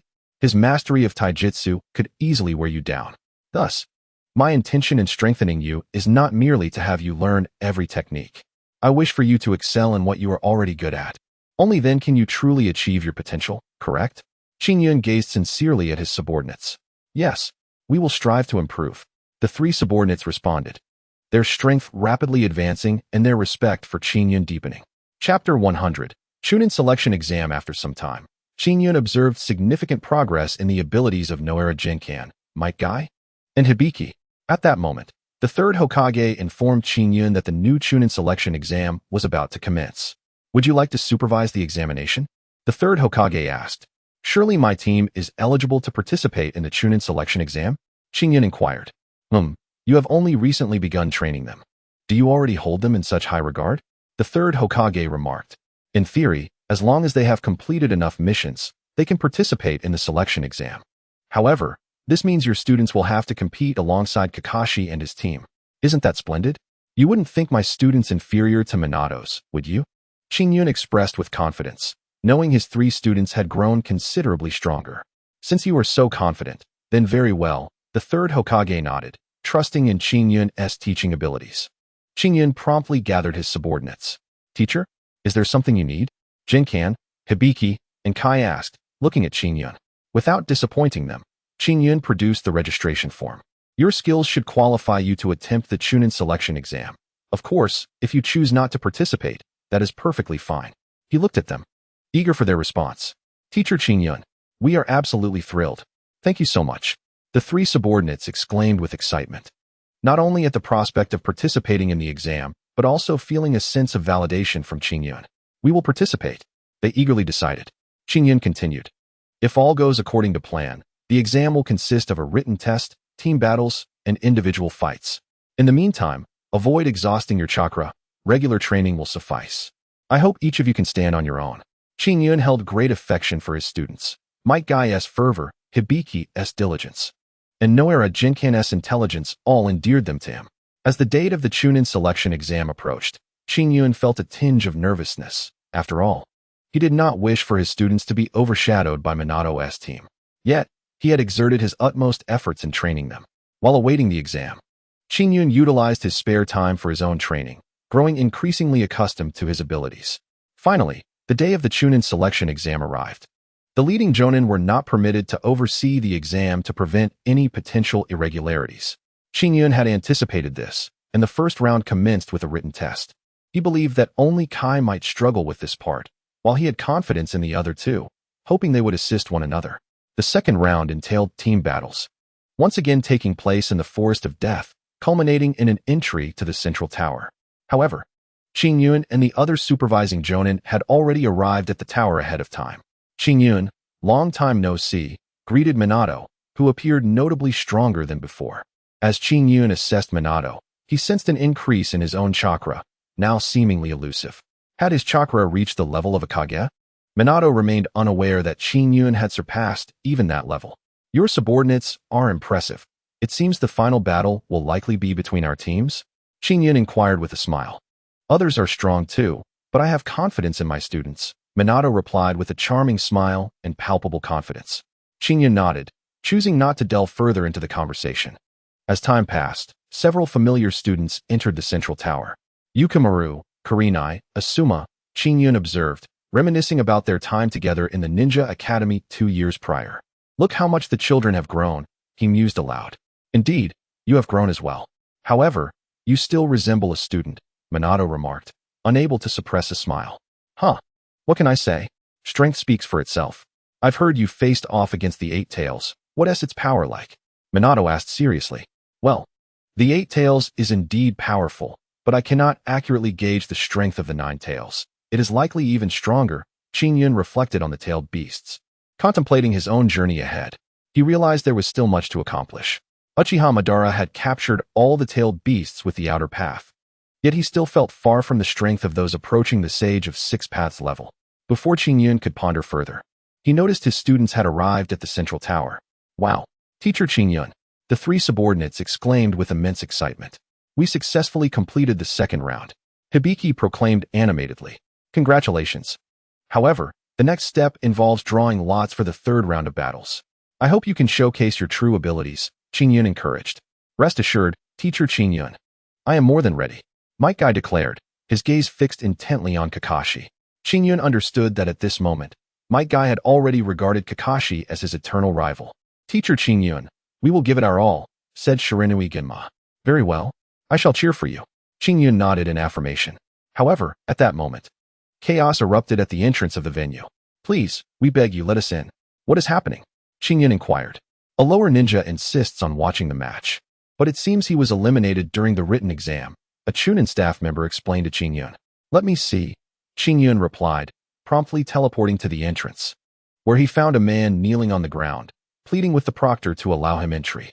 The man was clad in a snug green outfit, and a distinctive mustache adorned his face, making him strikingly resemble Might Guy. You are Might Guy, are you not? Father of Might Guy? Qingyun questioned as he helped Might Guy to his feet. Indeed. Might Guy nodded. I merely wish to witness my child's match.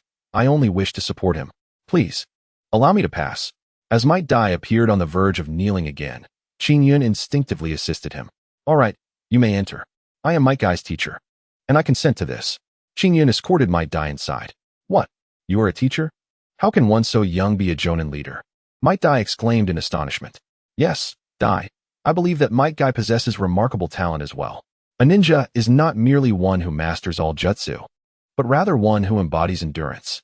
Your child trains diligently, and as his teacher, I take great pride in that, Qingyun said, patting Dai on the shoulder. This heartfelt moment brought tears of joy to Guy, who was anxiously awaiting the match.